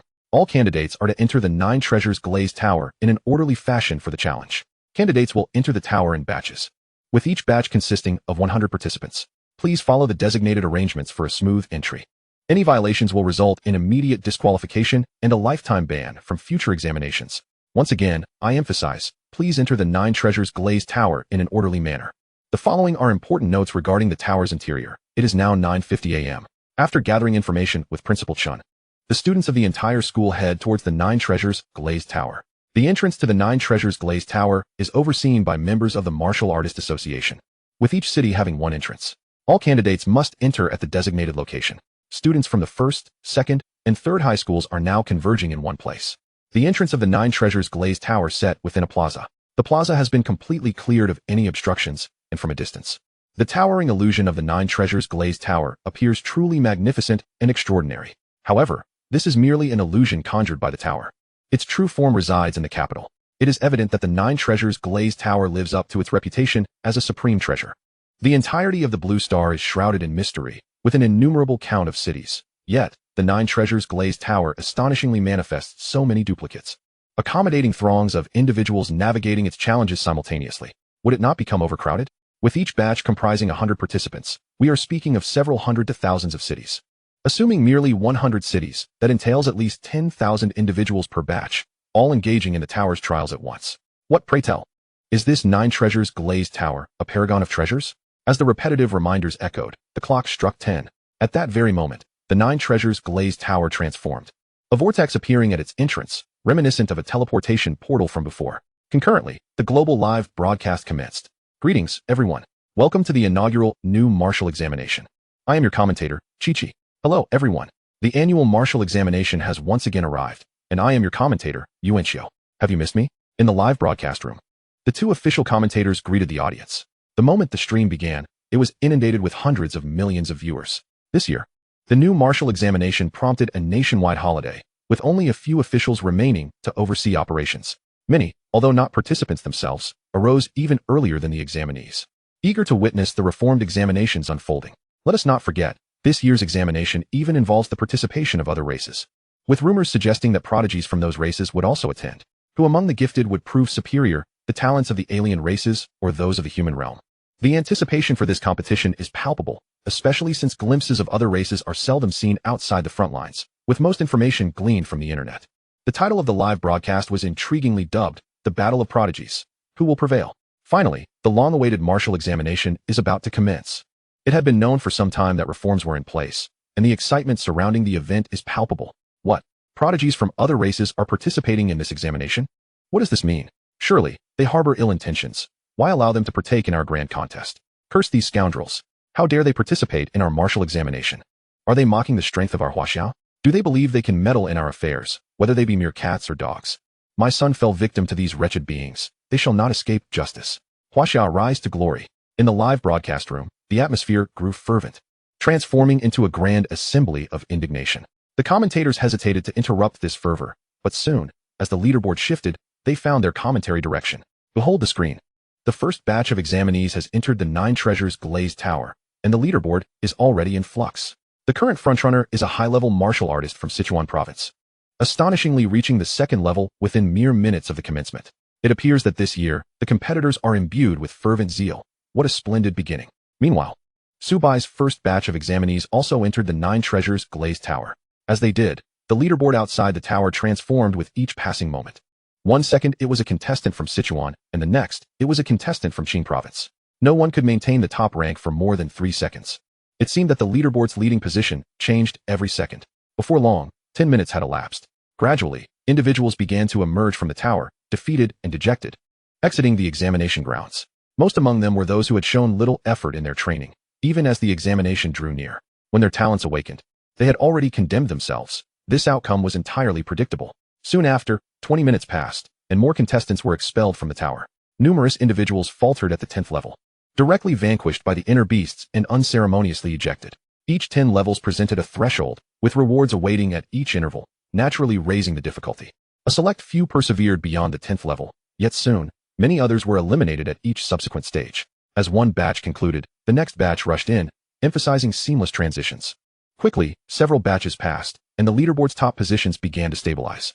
The leading figures now comprised those who had successfully navigated 20 levels, no longer counted among the batches, allowing the subsequent cohorts to continue entering without hindrance. First place, Tao Province, Yaoan City, Chen, level 21, time, 37 minutes 40 seconds. Second place. Subai soon recognized that the first place belonged to an old acquaintance. He was surprised to see this individual entering the glazed tower so early and securing the top position. Chapter 93, The Leaderboard and the Prodigies of Other Races. Soon, after several batches, it was time for Guchun and Fu Gui. Upon their entry, their rankings surged at a remarkable pace. Fu Gui, leveraging his numerical advantage, rapidly ascended into the top 10. However, based solely on talent and realm, Fu Gui could likely have secured a spot in the top 100, and with his comprehensive strength, he was expected to maintain a solid position within that range. Before long, it was the turn of Chu Yoyu's batch. Upon entering, her innate talent and intermediate martial king realm propelled her to the second spot on the leaderboard even before commencing her trials. Who is this Chu Yoyu from Tianhai City? How did she ascend to second place so swiftly? This is outrageous. If you don't even know who my goddess is, why are you watching this live stream? She has been a junior martial master for over 2 months leading up to this competition, and her current realm is only on the rise, understand? This name rings a bell. Isn't she the one from the last competition against the alien invasion? Yes, that's right. I can hardly believe how much she has grown in just 2 months. In an instant, she had reached second place, igniting fervent discussions nationwide. The question of who Chu Yu truly was became a hot topic, as she had rapidly ascended to the second rank upon entering the tower. At that moment, another name surged onto the leaderboard, causing the live chat to erupt. In the top 10, then the top 5, this name shot straight to third place. Third place, Kyoto. Sima Nan, level 1, time, 1 second. Goodness, the Sima family's young master has made his appearance. I never expected him to participate in this examination. Usually, these privileged heirs are directly granted admission. The emergence of the Sima clan has only resulted in a third-place ranking. Just how formidable is this second-place Chu Yu? Is her talent or realm truly that astonishing? The participation of these noble families in the competition indicates the formidable presence of the alien races. Everyone, be cautious. The arrival of Sima Nen momentarily stunned Huaxia, but soon another name appeared, shattering expectations. First place, Werewolf Tribe, Luo Tianming, level 1, time, 1 second. Could someone explain to me what the werewolf tribe is? Is this the alien race? They have secured first place without contest. What is happening? Why did the werewolf tribe claim the top position, surpassing even Sima Nan? Is this truly a prodigy of the alien races? Goodness, even Sima Nan has been overshadowed. He is reputed to possess the best talent in a century from the Sima clan. I recall he was already an intermediate martial master during the last Kyoto competition. Surely, he must have advanced to a high-level martial master by now. If even a high-level martial master is eclipsed, could Luo Tianming from the werewolf tribe be an initial martial king? How is that even conceivable? The appearance of Luo Tianming left everyone astounded, including a member of the Kyoto team who shared a bond with Sima Nan. The entire Sima family was taken aback by the situation, for their young master possessed an SSS level talent, having advanced from a novice martial artist to a junior martial king in merely 2 months. Now, a prodigy from the werewolf clan effortlessly pinned their young master down. Just how formidable was Luo Tianming of the werewolf clan? Could it be that the illustrious heroes of our great Huaxia could only be overshadowed by the prodigies of foreign races, forced to exist beneath their feet? Third place, Lion Clan, Mo Wuxiang. First layer, time taken, 1 second. Just as the first place was snatched away, Yet another prodigy from a foreign race surged onto the leaderboard, targeting the top 3. Presently, only Chu Yuyu remained among the top 3, with the first and third positions occupied by prodigies from foreign races. This is disastrous. The foreign races are indeed coming in full force, nearly monopolizing the top 3 positions in our SSS martial examination. What about our human prodigies? Where are the geniuses from other esteemed families? Why is it that only Seema stands out at this moment? Are we truly to be dominated by foreign races? Amidst countless sighs and the barrage of comments, some alternative messages stood out starkly. Ha ha ha, so this is all you humans can do? Once our clan's prodigies emerge, you humans will have no choice but to kneel. Is this it? I had expected something more formidable. I truly don't comprehend how such a frail race has endured for so long. Sooner or later, you will all become our slaves. Luo Tianming of the Werewolf clan is astonishing, surpassing even the Lion clan this year. Go, Luo Tianming, cripple this bunch of humans. The appearance of these comments made it abundantly clear to the viewers in the live stream what was transpiring. How could one endure such blatant mockery from the foreign races? Keyboard warriors, assemble. How dare you, a bunch of fools, act so brazenly when you usually remain silent. Now you relish in direct confrontation? What are you foreign races? Mere cattle and horses? Our human prodigies haven't even made their full appearance yet. How dare you act so high and mighty? Damn it. You foreign prodigies are nothing but a bunch of useless clowns. Let me see you prance around a bit longer. The live stream quickly devolved into a verbal battleground, with 2 commentators exchanging glances, ultimately resuming their commentary due to their official status. The verbal conflict raged on for a full 10 minutes. Yet the rankings of the top 3 remained steadfast. The earlier entrants, Ci Chen, had finally halted at the 10th position, stopping at the 39th gate. Moments later, a name surged forward, pushing Ci Chen out of the top 10. Among the top 10 was a familiar name, Ji Tianyu. While the verbal melee continued, a name shot up the leaderboard like a rocket. In a mere 3 seconds, this name showed no signs of slowing down, claiming the first position with ease. First place, Long Yuanhang, Kyoto. First layer, time taken, 1 second. Ha ha ha, do you fools see it clearly now? I told you. The prodigies of your foreign races are nothing but worthless. In the absence of tigers, monkeys claim kingship. Keep barking, keep yapping, prancing around like fools. It's utterly laughable. The sudden emergence of Long Yuanhang caught everyone off guard. Did the Seema family intervene? And now even the Long family is participating in this martial examination? How intriguing. At this moment, the square was left with only Su Bai and Xiao Xingyuan among a few others, as most who had entered previously halted at the dozen layers. A result befitting specialized academies. Beyond that, entering the 20th layer would allow undergraduates to choose their paths, while those exceeding 30 layers could select from national colleges. The results of this martial examination leaderboard would essentially determine the universities one could attend in the future. Since rankings are based on comprehensive performance, there would be no awkwardness of high-potential individuals failing to gain entry into their desired academies. Additionally, those with lower realms but significant potential would shine in this martial examination, enabling them to attend better colleges with ample resources. Only the final 100 on the leaderboard would compete in a tournament in Kyoto. Chapter 94. Are human prodigies inferior to foreign races? Su Bai challenges the tower. Within the top 100 of the leaderboard, the rankings of Fu Guwei and Gu Chun gradually fell back as more prodigies emerged. After Xiao Xingyuan's entry, his ranking swiftly climbed to the top 10. The positions in the top 10 had largely stabilized. Even if individuals with greater talent entered, they would lag behind due to the initial stages of challenging the tower. Thus far, the first place remained with Long Yuanhang from Kyoto, who had ascended over 40 layers in just a matter of minutes, continuing at a pace of 1 layer per minute. Even the threshold of every 10 layers took no more than a minute, and then he would advance to higher levels. The foreign races, who had been so vocal earlier, now fell silent, inwardly hoping for another prodigy to emerge. First place, Long Yuanhang, 47th layer, time taken, 17 minutes and 20 seconds. Second place, Luo Tianming, 43rd layer, time taken, 18 minutes and 30 seconds. Third place, Sima Nan, 42nd layer, time taken, 18 minutes and 40 seconds. Now, all 3 leading contenders had reached the 40th layer, and the subsequent challengers visibly slowed their pace. While the people of Huaxiao rejoiced, an unexpected dark horse quietly surged onto the leaderboard. 10th, 5th, 3rd, 1st. First place, Demon Clan, Kuang Jiayue, 30th layer, time taken, 7 minutes and 1 second.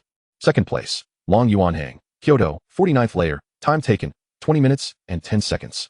In just a few minutes, another prodigy from the foreign races ascended to the 30th layer in a mere 7 minutes, surpassing Long Yuanhang's 49th layer to claim the first position. The foreign races instantly transformed from their earlier silence to overwhelming arrogance. Oh, I thought your human prodigies were formidable. Yet unexpectedly, they have been overtaken. Who was it that was so loud earlier? Ha ha, I told you, your human race is destined to be subservient, never capable of surpassing the prodigies of our clan. You might as well wash up and sleep. Stop dreaming in broad daylight. Look at your fleeting delight. It's merely a slight advantage. Our human prodigies will reclaim their standing in no time. Just wait. Still stubbornly clinging to false hope. Long Yuanhang is already the strongest prodigy your human race can muster, right? Are you still expecting another human to emerge more powerful than Lord Kuang Jiayue? Let me be frank with you. Kuang Jiayue is among the most formidable talents across several of our clans, her realm having already reached that of a senior martial king. What can your human race possibly compare with her? The emergence of a senior martial king at merely 18 years old left everyone in the live stream speechless. Goodness, an 18-year-old senior martial king? Are the prodigies of the foreign races truly this terrifying? If it were a prodigy from Huaxia, they would likely be at the limit of a junior martial king, wouldn't they? The crowd fell into stunned silence, unable to find any words to refute this statement. Could it be that our great Huaxia, with its billions of people and countless prodigies, ultimately cannot match even these invading foreign races? If the older generation falls short, and the top combatants are outmatched, must even the younger generation live in the shadows of foreign prodigies? Is there truly hope left for the human race? In the live stream, the tide had turned. Now it was the Huaxia netizens who fell silent. Nevertheless, some righteous avengers continued to resist against the foreign races, easily holding their ground 1 against 10. Those watching the live stream on television and mobile phones felt their hearts leap to their throats. The participation of the foreign races in this martial examination brought the issue of foreign invasion to the forefront, awakening the collective awareness of the impending crisis. Initially believing in a tranquil existence, they were now confronted with the reality that even as invaders, the foreign races diligently trained, achieving senior martial kings by the age of 18. This year, the average cultivation level of the top few among the human race hovers around the initial stage of the martial king, with the exception of Su Bai. Everyone could only silently pray that a prodigy would emerge from Huaxia to vanquish all these so-called alien geniuses. After persisting for a while, Gu Chen ultimately fell on the 49th floor, where the disadvantage of his S-grade talent became glaringly apparent. The difficulty of the 50th floor surged to more than 3 times its previous level, a challenge far beyond his capacity to withstand. Upon exiting the Liuli Tower, Gu Chen immediately glanced at the leaderboard and was astonished to find that the first place had once again been claimed by an alien. First place, Demon Clan. Huang Jiaoyu, 47th floor, time taken, 17 minutes and 20 seconds.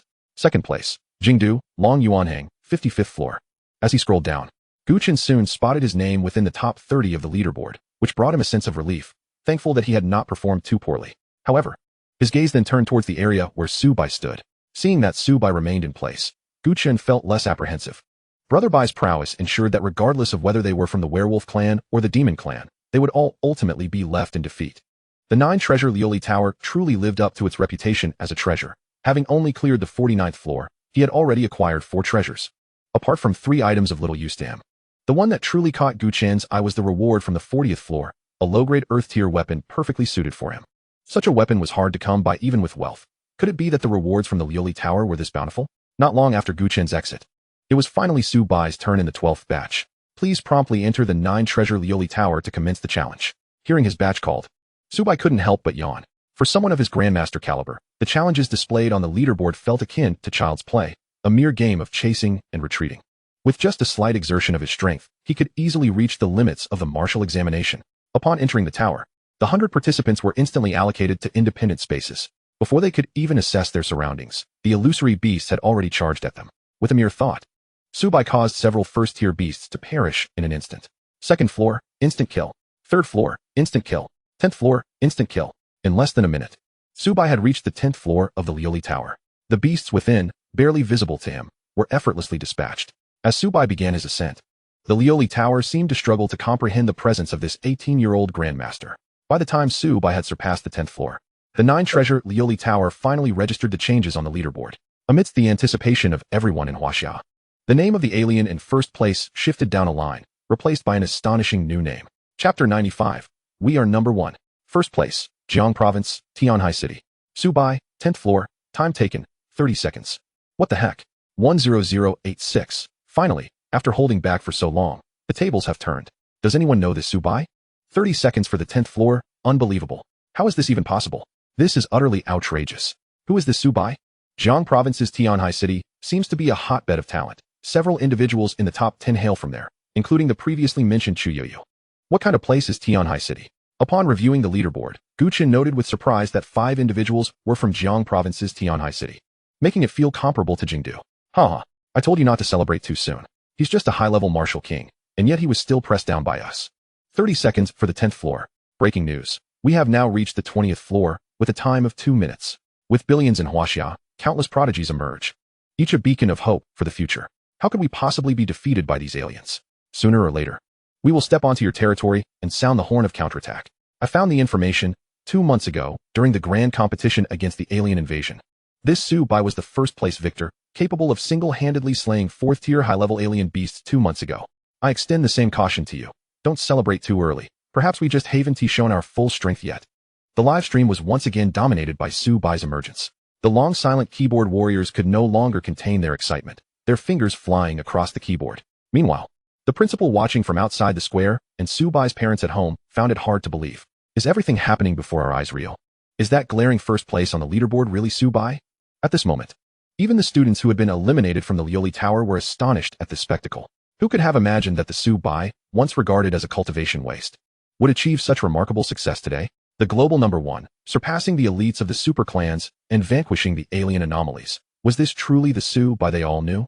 They vaguely recalled that before his talent awakening, Su-Bai had maintained an incredibly low profile, even crafting the illusion of being a failure. No one anticipated that he would become the world's #1 today. Is it true that the global #1 is a student from our school? Haha, well done. How dare those aliens come to our territory and act so arrogantly? I wonder why they were even allowed to participate in this martial examination. Principal Chun exclaimed joyously. First in the grand competition is nothing compared to being #1 in the world, especially with the aliens participating this year.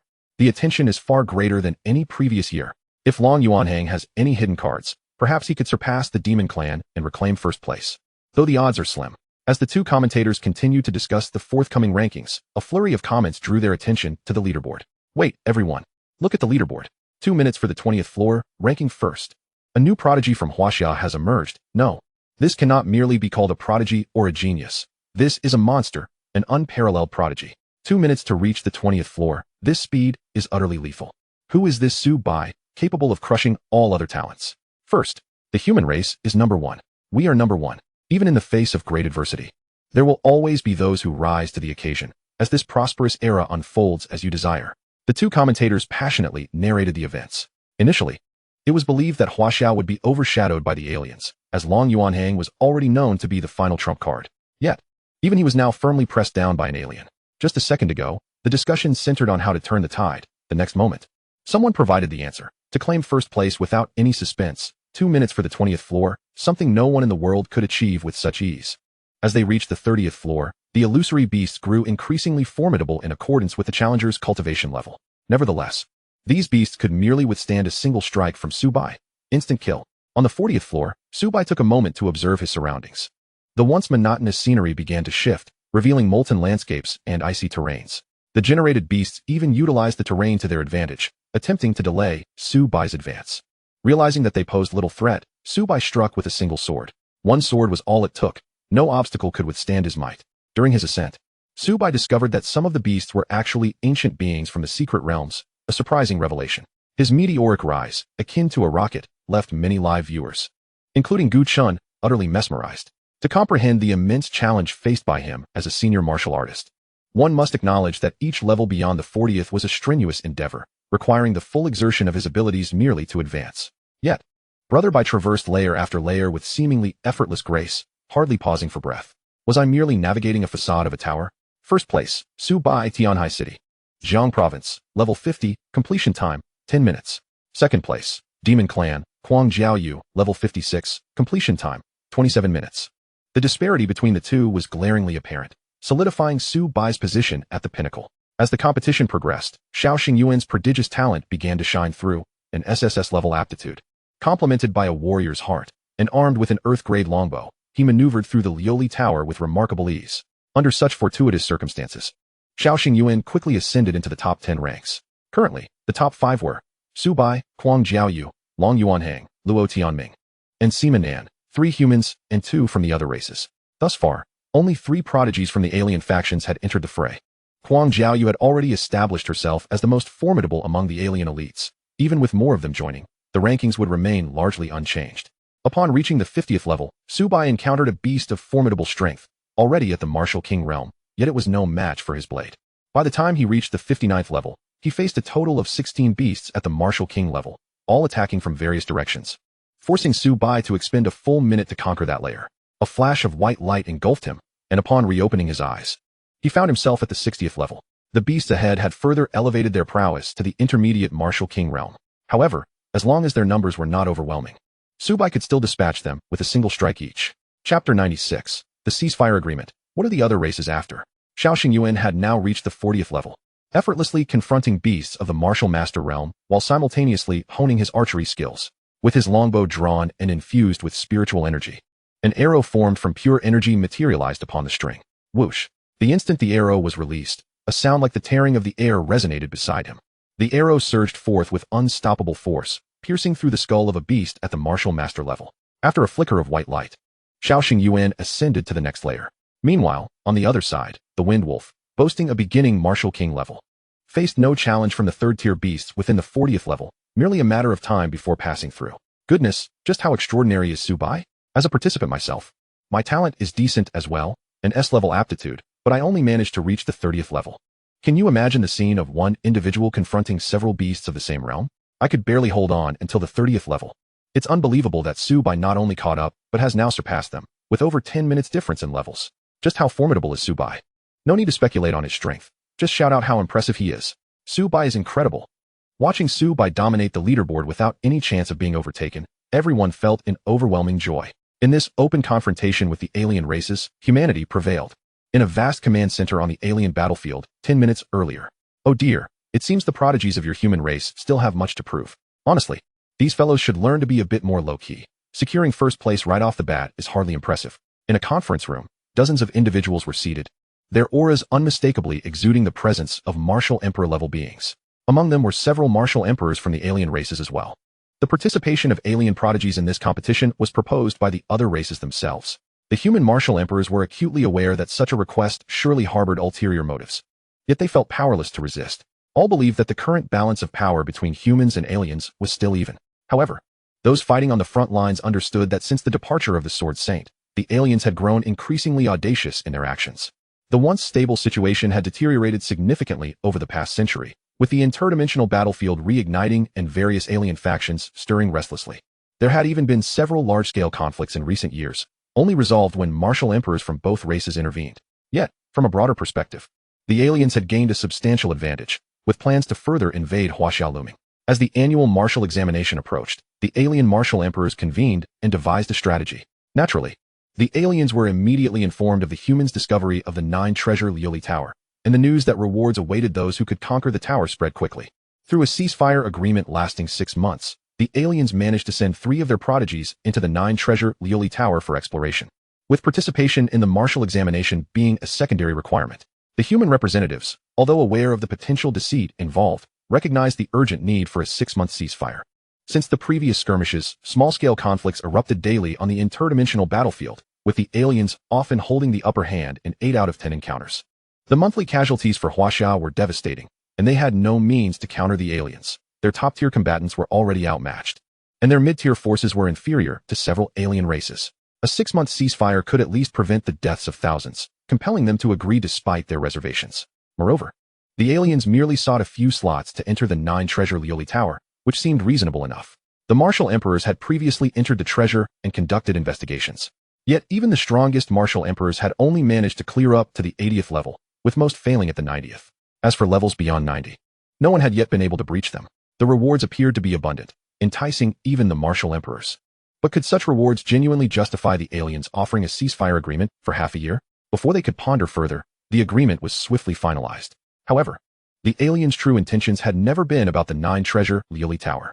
In the conference room, observing the screen where the aliens were undoubtedly in first place, one alien martial emperor remarked with veiled sarcasm. Upon closer inspection, the expressions of the human martial emperors darkened. They were well aware of Long Yuan Hang, the top genius among them, who was expected to assert dominance over the aliens. Yet, to their astonishment, each of the 3 alien prodigies proved stronger than the last. While they initially felt reassured seeing Long Yuan Hang overpower 2 alien prodigies, their expressions faltered upon the emergence of the last alien prodigy, who seized first place with apparent ease. Faced with the aliens' mocking demeanor, the humans chose to ignore them. Who could have anticipated that even the prodigies from the esteemed families in the capital would be overshadowed by the aliens? This was indeed a disgrace for all of Huaxia. The aliens, seeing the lack of reaction, waved their hands dismissively, finding it quite dull and unamusing. As they continued watching, The names in the top 3 remained largely unchanged. Yet the martial emperors noted several unfamiliar names in the top 100 and even the top 10. They were aware that each year, the list of exceptionally gifted individuals was circulated among them to avoid any confusion later. Gradually, they discovered several unfamiliar names within the top 10, individuals they had never encountered before. What was the story behind these newcomers? As the narrative unfolds, the rapid progress of the fiercely talented Yu in the tower challenges the expectations of several foreign clans. Swiftly catching up to the earlier entrant, Long Yuanhai. Despite being a mere maiden, her determination and prowess far surpassed those of her 2 counterparts. Indeed, quite commendable. One must acknowledge the remarkable individual who nurtured her. She is arguably the most gifted talent the Demon Clan has seen in nearly a century. If all proceeds as anticipated, she may very well become the future successor. Now, let us not forget our own prowess. Luo Tianming from the Wolf Clan is no less formidable than your lot. In practical combat, it is strength and strategy that matter, not merely the possession of a treasured artifact. The true measure will be revealed in the upcoming tournament. With the rankings of the Lioli Tower seemingly solidified, the human martial emperors deemed it unnecessary to cling to a singular position. As previously stated by the Wolf Clan's martial emperor, the truth will emerge only through actual combat. Which is precisely why the top 100 will engage in a tournament once more. Chapter 97. How can a mere star contend with the resplendent moon? It appears that the strongest contender from Huaxiao this year is indeed that young man from the Long family. Who would have thought that following the seclusion of the Long family's esteemed member, another exceptionally gifted disciple would emerge, promising to ascend to martial emperor status in the future? It is truly unexpected. After so long in the shadows, the Long family has once again produced a genius. One can only hope this young lad inherits some of the glory from his predecessor. Alas, had it not been for the sudden participation of certain individuals, it is likely the Long family lad would have claimed first place effortlessly. Yet, let us not focus solely on the Long youth. Observe the Sima family, which has surprisingly entered the martial examination this year. A rarity indeed, as no clan has shown such willingness in previous years. This year, however, the majority are participating. Sima Nan has garnered a favorable reputation, likely the only individual capable of standing toe-to-toe with Long Yuanhai. The strongest contenders this year will undoubtedly be chosen from these two. The human martial emperors began to discuss the current situation. This annual martial examination, occurring only once a year, is not merely a routine test in their eyes. Each candidate has the potential to become a warrior on the future battlefield, each a rising star among the human elite, the very pillars of humanity. Witnessing the ascent of generation after generation, observing the progress of Huaxia day by day, lends profound meaning to their current perseverance. As they engaged in conversation, the commentary from the live broadcast abruptly drew their attention back. In the blink of an eye, they witnessed a name ascend the rankings with the speed of a rocket, showing no signs of slowing down. 50, 10th, 3rd. As it soared to the top 3, this unexpected dark horse showed no hesitation, directly targeting the first place. 2nd, 1st. In the conference room, dozens of martial emperors witnessed the emergence of this dark horse, Su Bai, who swiftly overwhelmed all competition, securing first place without a shadow of doubt. On the 10th level, he completed the ascent in just 1 minute. Such speed left even the seasoned martial emperors bewildered. How could this youth's tower-climbing pace surpass their own? They, seasoned martial emperors, pondered how a mere martial king could possibly outpace them, especially given that these candidates were only 18 years old. Even if they had awakened early this year, their realms had only slightly improved. This lad could only be a martial king, right? Yet, astonishingly, he outperformed them effortlessly, even as the second-place contender lingered over 40 levels below. Who on earth was this first-place victor? The expressions of the other foreign martial emperors darkened as they scrutinized the screen. All 3 of their elites had already made the leaderboard, leaving only the human prodigy as a potential dark horse. After several minutes of climbing, how could there still be someone capable of instantly seizing the top spot? Soon, the name that dominated the leaderboard materialized before the eyes of everyone in the conference room. Su Bai. The foreign martial emperors were taken aback, clearly recognizing the significance of this name. Meanwhile, the human martial emperors exchanged puzzled glances, questioning, Su Bai, who is that? Is there a Su family in the capital? They quickly filtered through their memories, confirming that none of the prominent families they knew bore the name Su, let alone produced such an extraordinary talent. Who was this individual? And when did Huaxiao give rise to such genius without their knowledge? They exchanged glances, each equally perplexed. However, it was the Blood Clan's martial emperor who, trembling with realization, began to clarify the mystery. This talent is indeed formidable. Had I known earlier, what? Is it really him? The other foreign martial emperors were equally astonished, nearly forgetting the existence of this youth. Who in this world could rival someone with such celestial talent? Even the fiercely gifted Kuang Jiyue pales in comparison under the radiance of this celestial endowment. How dare the stars vie with the bright moon? Upon hearing their exclamations, the Star River Emperor turned to them. What does this celestial talent you speak of mean? Is it the same talent I recall? The information regarding Su Bai's celestial talent had not circulated widely, known only to a few cities near Tianhai City. Within Huaxiao, only those 3 martial emperors possessed complete knowledge about Su Bai.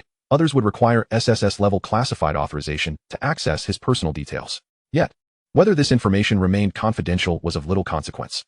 Whispers of celestial talent had already spread among the upper echelons of the foreign clans, though skepticism prevailed, as many doubted the existence of a second celestial talent in this world. No, the Star River Emperor suddenly recalled information regarding Su Bai from 2 months prior, linked to the foreign clan's assault competition, where the leader was none other than the Blood Clan's martial sovereign. My goodness, the first place, possessing celestial talent, defeated 3 4th-tier alien beasts while at the martial master level, ranging from low to high tiers, briefly withstanding the onslaught of a foreign grandmaster, ultimately being slain by a mysterious martial emperor.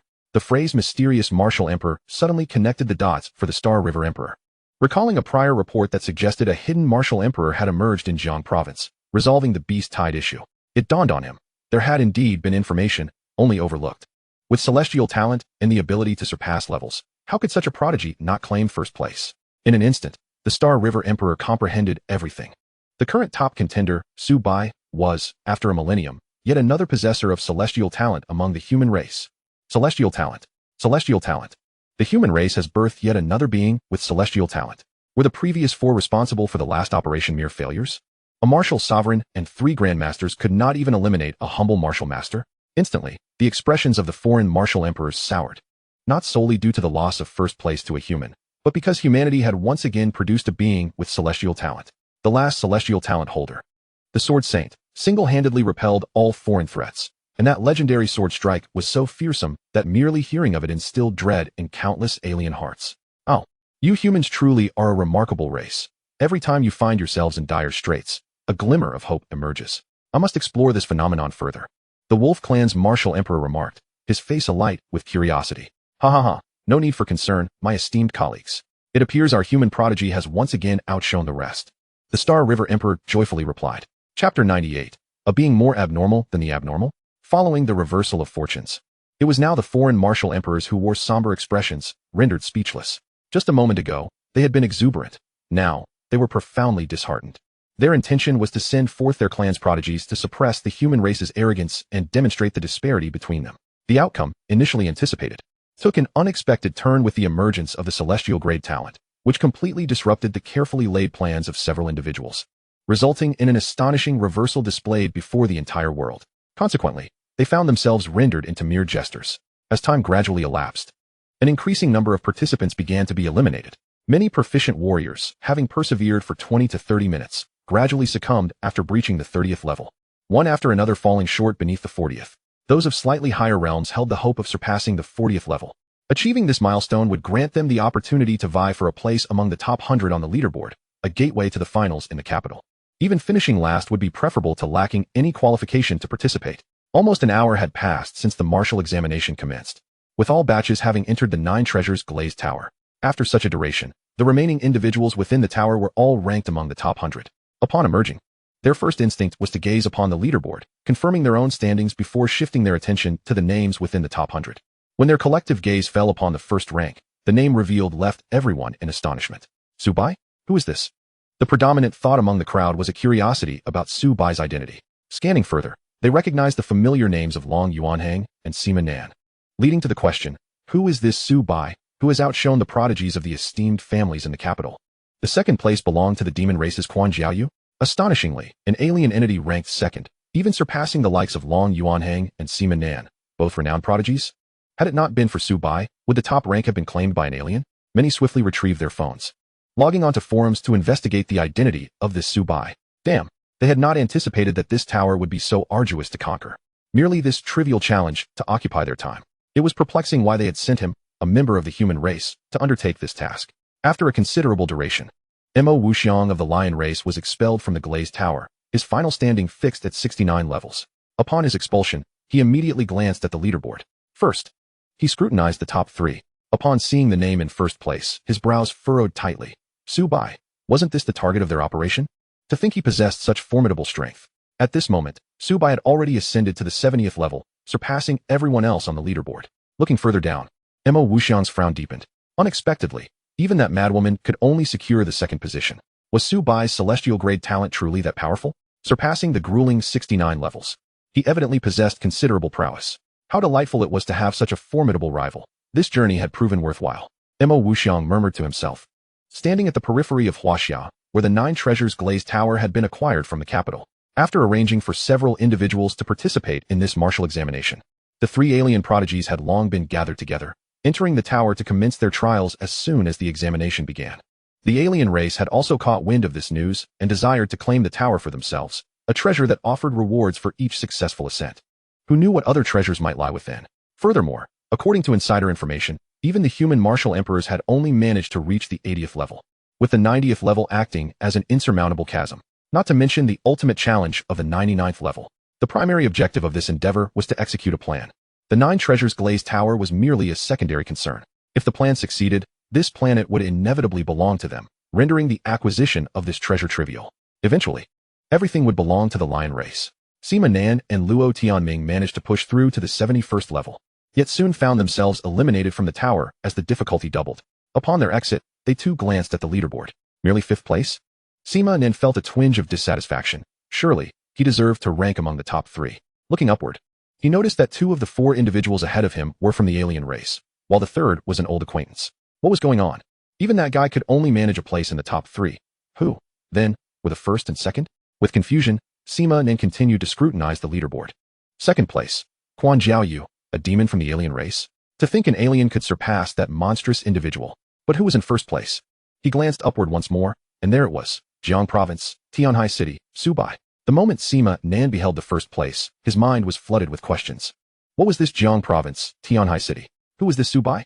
A barrage of inquiries surged within him, and at that moment, he yearned to uncover the identity of this sudden dark horse who had even eclipsed the likes of Long Yuanhang. Luo Tianming, after a mere glance at the leaderboard, quickly averted his gaze. It was merely a ranking produced by a lifeless object. He was unaware of how much credence could be placed upon it. The true ranking was dictated by one's own strength, not by the arbitrary numbers assigned by an inanimate entity. There was no need to fully unveil his ultimate skills and secrets in this tower. Securing a spot in the final arena was all that mattered. Within the 9 treasures glazed tower, Long Yuanhang, bolstered by his unique talent, effortlessly surpassed the 70th level. Yet, with each subsequent challenge, the difficulty escalated, and even Long Yuanhang, who had previously felt invincible, began to sense the weight of pressure. At the 79th level, with a roar, a burst of white light erupted.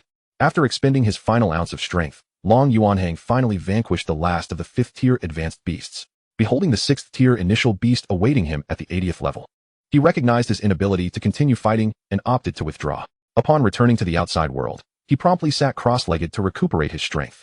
Once he felt somewhat restored, Long Yuanhang rose, his gaze fixed intently on the leaderboard. Chapter 99, the 90th level, shocking the world. As he regained some composure, Long Yuanhang stood up. His eyes locked onto the leaderboard. Looking up, he soon spotted his name. Only 3rd place? He scrutinized the leaderboard, confirming both his name and level before looking upward. The 2nd place, belonging to the demon race, made him frown. Had he exerted near his full capacity, yet still fallen short of an alien? Quan Jiaoyu, at the 80th level, matched his own level, but her time was evidently shorter than his, making this ranking seem rather credible. 1st place, glancing higher. The initial characters Jiang Province startled Long Yuanhang momentarily. 1st place, Jiang Province, Tianhai City, Su Bai, 85th level, time. 85 levels?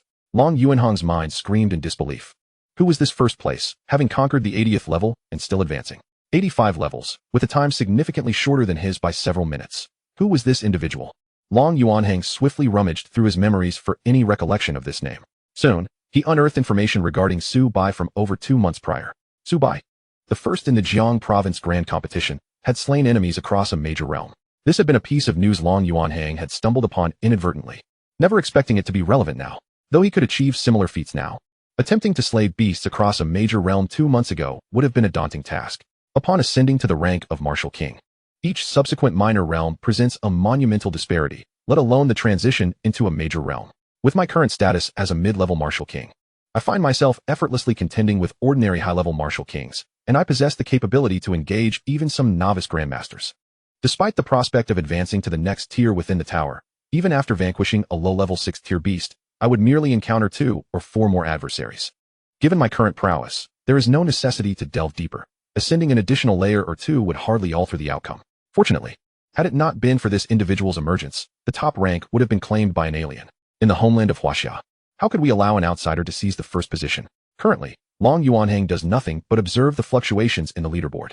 After half an hour, the time for the second-place contender, Huang Jiaoyu, came to a complete halt, her layers ultimately frozen at 83. This was significantly lower than Su Bai's 85th layer from half an hour prior. Long Yuanhang's eyelids twitched as he glanced at the first position, where Su Bai's count had evidently soared to 89 layers. Incredible, this fellow is reckless, charging so fearlessly. On the alien side, Luo Tianming and Imo Wuxiang stood in place, awaiting the final participant's emergence. Once the rankings were conclusively established, the three would proceed to the capital for the ultimate arena competition, which was the true objective of their visit to Huaxia. Oh, isn't that the emotionless guy? Eliminated so early, huh? Huang Jiao, you couldn't help but taunt upon spotting Luo Tianming waiting for her in the square. This insufferable brat always wears a face as if everyone owes him money. And when you call him, he acts all aloof.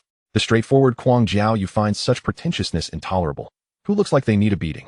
Upon hearing her words, Luo Tianming opened his eyes momentarily to glance at Huang Jiaoyu before shutting them again, standing stiffly in silence. Communicating with a woman of her stature is bound to hinder the swiftness of my sword draw. Noting that the emotionless man had ignored her, Huang Jiaoyu scoffed, disinterested in further self-deprecation.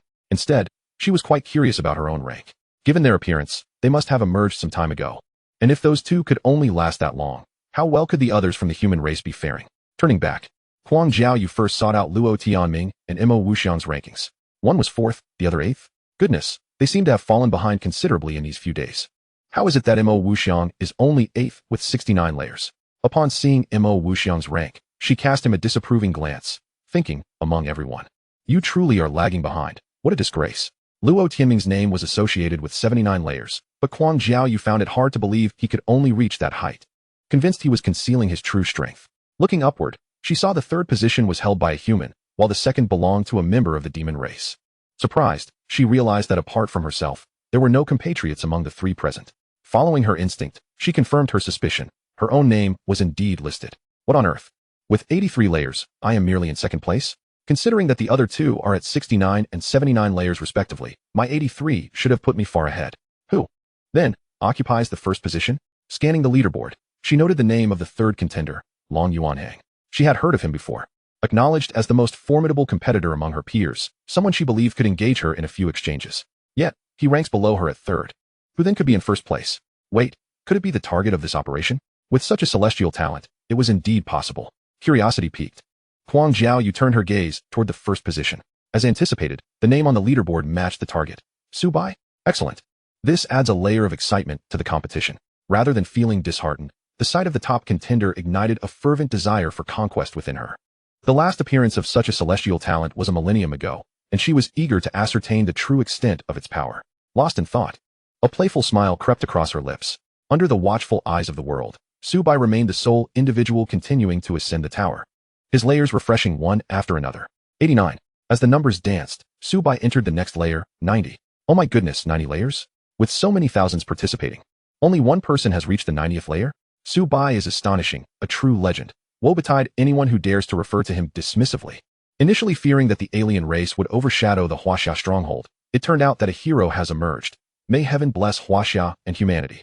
In every era, a leader arises to guide Huaxia and all of humanity forward. Who will it be this time? Within the tower, upon reaching the 90th layer, Su Bai was astounded to discover that the alien beings here bore the same Grandmaster level as himself. Chapter 100, The Pinnacle. A mysterious elder. After engaging in combat, Su Bai was once again taken aback. The phantasmal beasts conjured here genuinely possessed Grandmaster level strength, capable of withstanding his attacks. It is worth noting that in all the previous layers, he had dispatched the beasts with a single strike. However, the numerous foes in this layer could not be vanquished as effortlessly as before. He found himself compelled to invest time in eliminating them one by one. The time spent within the 80th layer likely exceeded that of all previous layers combined. Upon reaching the 90th layer, Su Bai had no choice but to take things seriously. Channeling his swordsmanship, he unleashed the Yuan Yang slash. One strike, and they were vanquished. With a flash of white light, Su Bai advanced to the next layer. Meanwhile, those watching the live broadcast were left dumbfounded. What just happened? How did this 90th layer feel easier than the previous 89th? One moment he was on the 90th layer, and the next, he was on the 91st? Who could explain this phenomenon? Did I miss something? A mere few seconds to pass through a layer. One might think it was the first layer, but this is the 90th. How is that possible? Am I participating in a sham martial examination, traversing a fake tower? Oh no, he has turned this into a genuine martial assessment. A true 9-treasure, glazed tower. Observing the alien's second place, the disparity became evident. While others struggled at 83 layers, this fellow breezed through the 90th layer in mere seconds. The broadcast room and various forums erupted in chaos. The sudden acceleration catching everyone off guard, including the assembly of martial emperors far removed in the conference room. These martial emperors had already faced the tower themselves. Yet none had surpassed the 80th layer, with only a handful reaching the 90s. Hence, they all understood the challenges that lay beyond the 90th layer. Otherwise, they wouldn't have been stuck in the 80s. Yet now, a participant in the martial examination had ascended from the 90th to the 91st layer in mere seconds? Yes, seconds. Those were opponents of the same realm. Surely, a standoff should have ensued. What does it mean to defeat someone instantaneously? As one ascends the 9-treasure glazed tower, the challenges become increasingly tailored to the strength of the challenger. Several martial emperors had faced 8th-tier beasts at the 80th layer, while opponents beyond the 90th are 9th-tier beings. Beyond the 9th tier, the beasts are practically indistinguishable from humans, possessing similar cognitive abilities and cunning. It can be said that apart from not being human, they are otherwise entirely akin to people. It remains a mystery what realm this young man belongs to, as several martial emperors from foreign races exchanged glances, startled by his rapid ascent through the tower, although none of the assembled had ever dared to challenge the tower themselves. The performances of Kuang Jiaoyu and the other two prodigies suggested that even a handful of them would find the 90 floors above exceedingly arduous. The sheer difficulty of the task prompted an involuntary admiration for the sheer power of his celestial-grade talent. It seemed they had underestimated this gift. Before the world's gaze, he soared past the 92nd level, the 93rd, the 98th. Subai unleashed 90% of his strength, cleaving through deities and vanquishing Buddhas with ease. Even the initial stage 7th-grade exotic beasts conjured by the 9-treasure glazed tower on the 95th floor fell before his blade without a moment's hesitation. As astonishment enveloped the globe, Subai reached the pinnacle, the 99th floor. A flash of white light signaled his readiness to exert his full power. The reward at the 99th level remained unknown, but it was likely something of immense value, as even martial emperors had failed to touch it. However, after the white light dissipated, the anticipated onslaught of exotic beasts never materialized. Subai scanned his surroundings with a wary curiosity, feeling the damp air in the dim scene, where a dilapidated wooden cabin stood out conspicuously. Is this truly the final level? Subai pondered, bemused by the environment, which hardly seemed conducive to an epic battle against a formidable boss. The atmosphere felt more akin to that of a reclusive sage's abode. After a moment of silence, he tentatively called out, "Is anyone here?" His voice echoed through the empty space, reminiscent of a horror film. In response to his query, the cabin and its surroundings remained still, suggesting a complete absence of inhabitants. Could it be that he had misjudged the situation? Just as Subai contemplated this, a fit of harsh coughing erupted from within the wooden structure. Cough, cough. Who goes there? Subai, sword in hand, cast a vigilant glance toward the cabin, confirming his suspicion that someone indeed resided there. The coughing abruptly ceased upon his inquiry. While he remained on guard, a figure emerged from the cabin. The stooped figure bore the unmistakable marks of age, with long white hair cascading down, clad in a pristine Taoist robe, and currently stroking the few remaining strands of his beard. He appeared far from the wise hermit one might expect. Rather, he resembled a charlatan. This was Subai's initial impression. The elder felt a twinge of embarrassment, having intended to present an image of a sage. He had anticipated that it would take the young man more time to reach the pinnacle, but the swiftness of his ascent caught him unprepared. "Since I can no longer feign wisdom," the elder began, turning his gaze towards Subai, "Young friend, I see you have quite the potential." The elder was poised to deliver a well-rehearsed monologue to entice a potential disciple when he was taken aback by the young man's unexpected prowess. He had assumed that reaching the pinnacle would be limited to those with only the most exceptional mundane talents. However, this young man possessed a spirit-grade talent. Such a rarity, even in the upper realms, was a treasure coveted by major sects for the cultivation of their future leaders. The elder's heart swelled with joy at the realization that, against the odds, a spirit-grade talent had emerged from this desolate lower realm. It had been millennia since the realms had been separated, and to think that the strongest beings here were merely a collection of quasi-emperors. Alas, the last time I encountered someone of such caliber was when I was a mere dog to my own master, he mused, unaware that this first young man to reach the top possessed a spirit-grade talent. The elder's excitement only intensified, for he had initially expected only an SSS-grade talent among the mundane, barely sufficient for survival. Yet here stood a spirit-grade talent, promising the possibility of his own resurrection was just around the corner. Coughing to mask his earlier embarrassment, the elder declared, "Ahem. What brings you here, young one? Is this indeed the highest level of the 9-treasure glazed tower? Do I take it that the final challenge is to defeat me?" Subai surveyed the elder before him, inquiring, "It appears you are not like the exotic beasts that assault intruders upon sight. You seem rather human." How curious that someone resides within the 9-treasure glazed tower. First of all, I am not old man, but rather, I am known as the Dan Sheng, the elder replied, waving his hand. Instantly, the surroundings transformed into a serene bamboo grove. Now that we've introduced ourselves, I shall dispense with further pleasantries. You are Subai, correct? The elder regarded Subai with keen interest. Nodding in affirmation, Subai found himself captivated by the enchanting scenery. Noticing Subai's silence, the elder continued. Recounting his tale, a millennia ago, I was revered as the Dan Sheng in the upper realms, surrounded by countless resources. Alas, my inability to discern character led me to take in a treacherous disciple. I did not perish beneath the path of the celestial, nor fall to foreign foes, but rather succumb to the poison of the very student I had nurtured. How tragic. As he spoke, the elder's expression darkened with memories of the past. Yet, he pressed on, while Subai listened attentively. Fortunately, my long life has allowed me to forge numerous connections, and the 9-treasure glazed tower is but one of my legacies. It is unclear how it came to be in this lower realm. What you see before you is merely a remnant of my spirit. My true essence lies in your capital.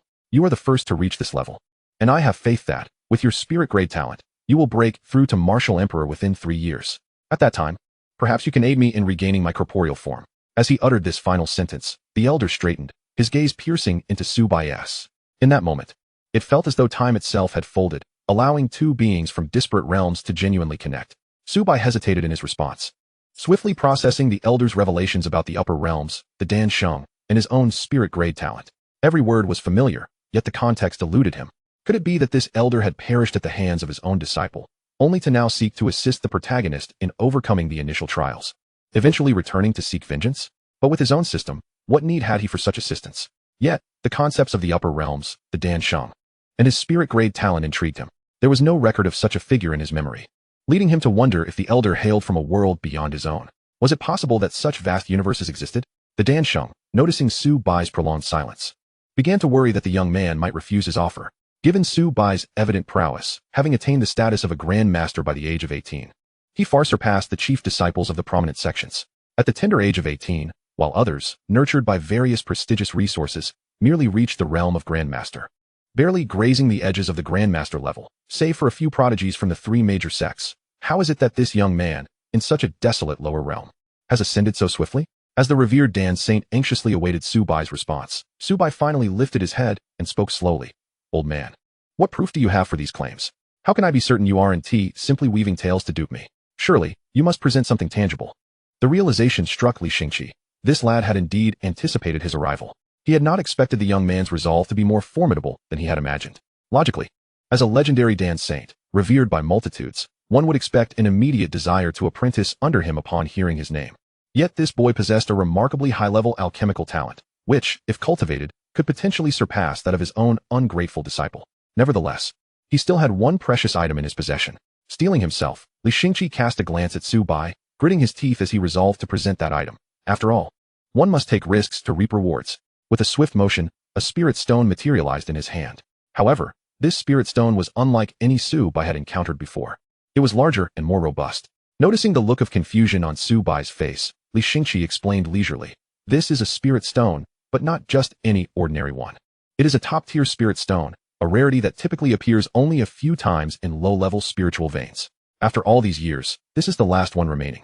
A top-tier spirit stone contains spiritual energy 1,000 times greater than that of a common spirit stone, yet it can be absorbed as effortlessly as a regular one. Just one of these could propel you to the Martial Emperor level. In the following years, you should be able to advance from Martial Emperor to Martial Sovereign. Just don't forget me when you reach that stage. Before Subai could respond, Li Xingqi tossed the top-tier spirit stone toward him.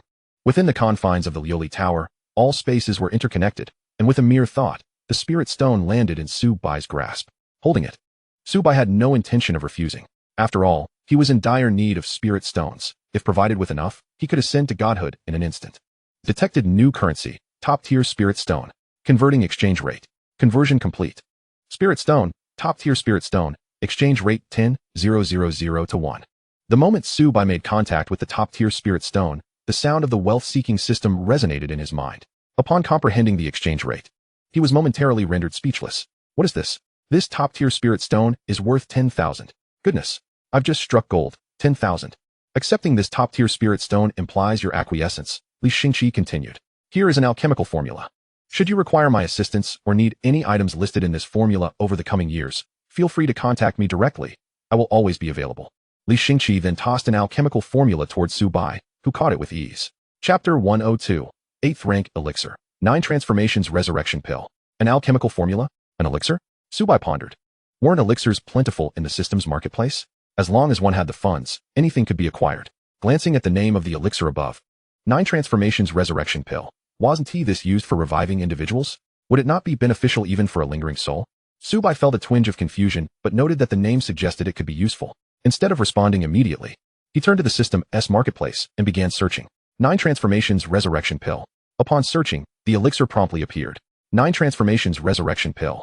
Product description: 8th Rank Supreme Elixir. Upon consumption can reverse death, heal bones. As long as a person is still alive, any injury can be instantly restored. In cases of death within a year, revival is possible if a corpse or lingering soul exists. Price: 666 spirit stones. After reading the description, Su Bai was taken aback. Who said money could not buy time or life? This elixir could even bring the dead back to life. The thought of spending over 6,000 spirit stones made him wince. He had barely acquired the top-tier spirit stone, and now he would have to part with half of it.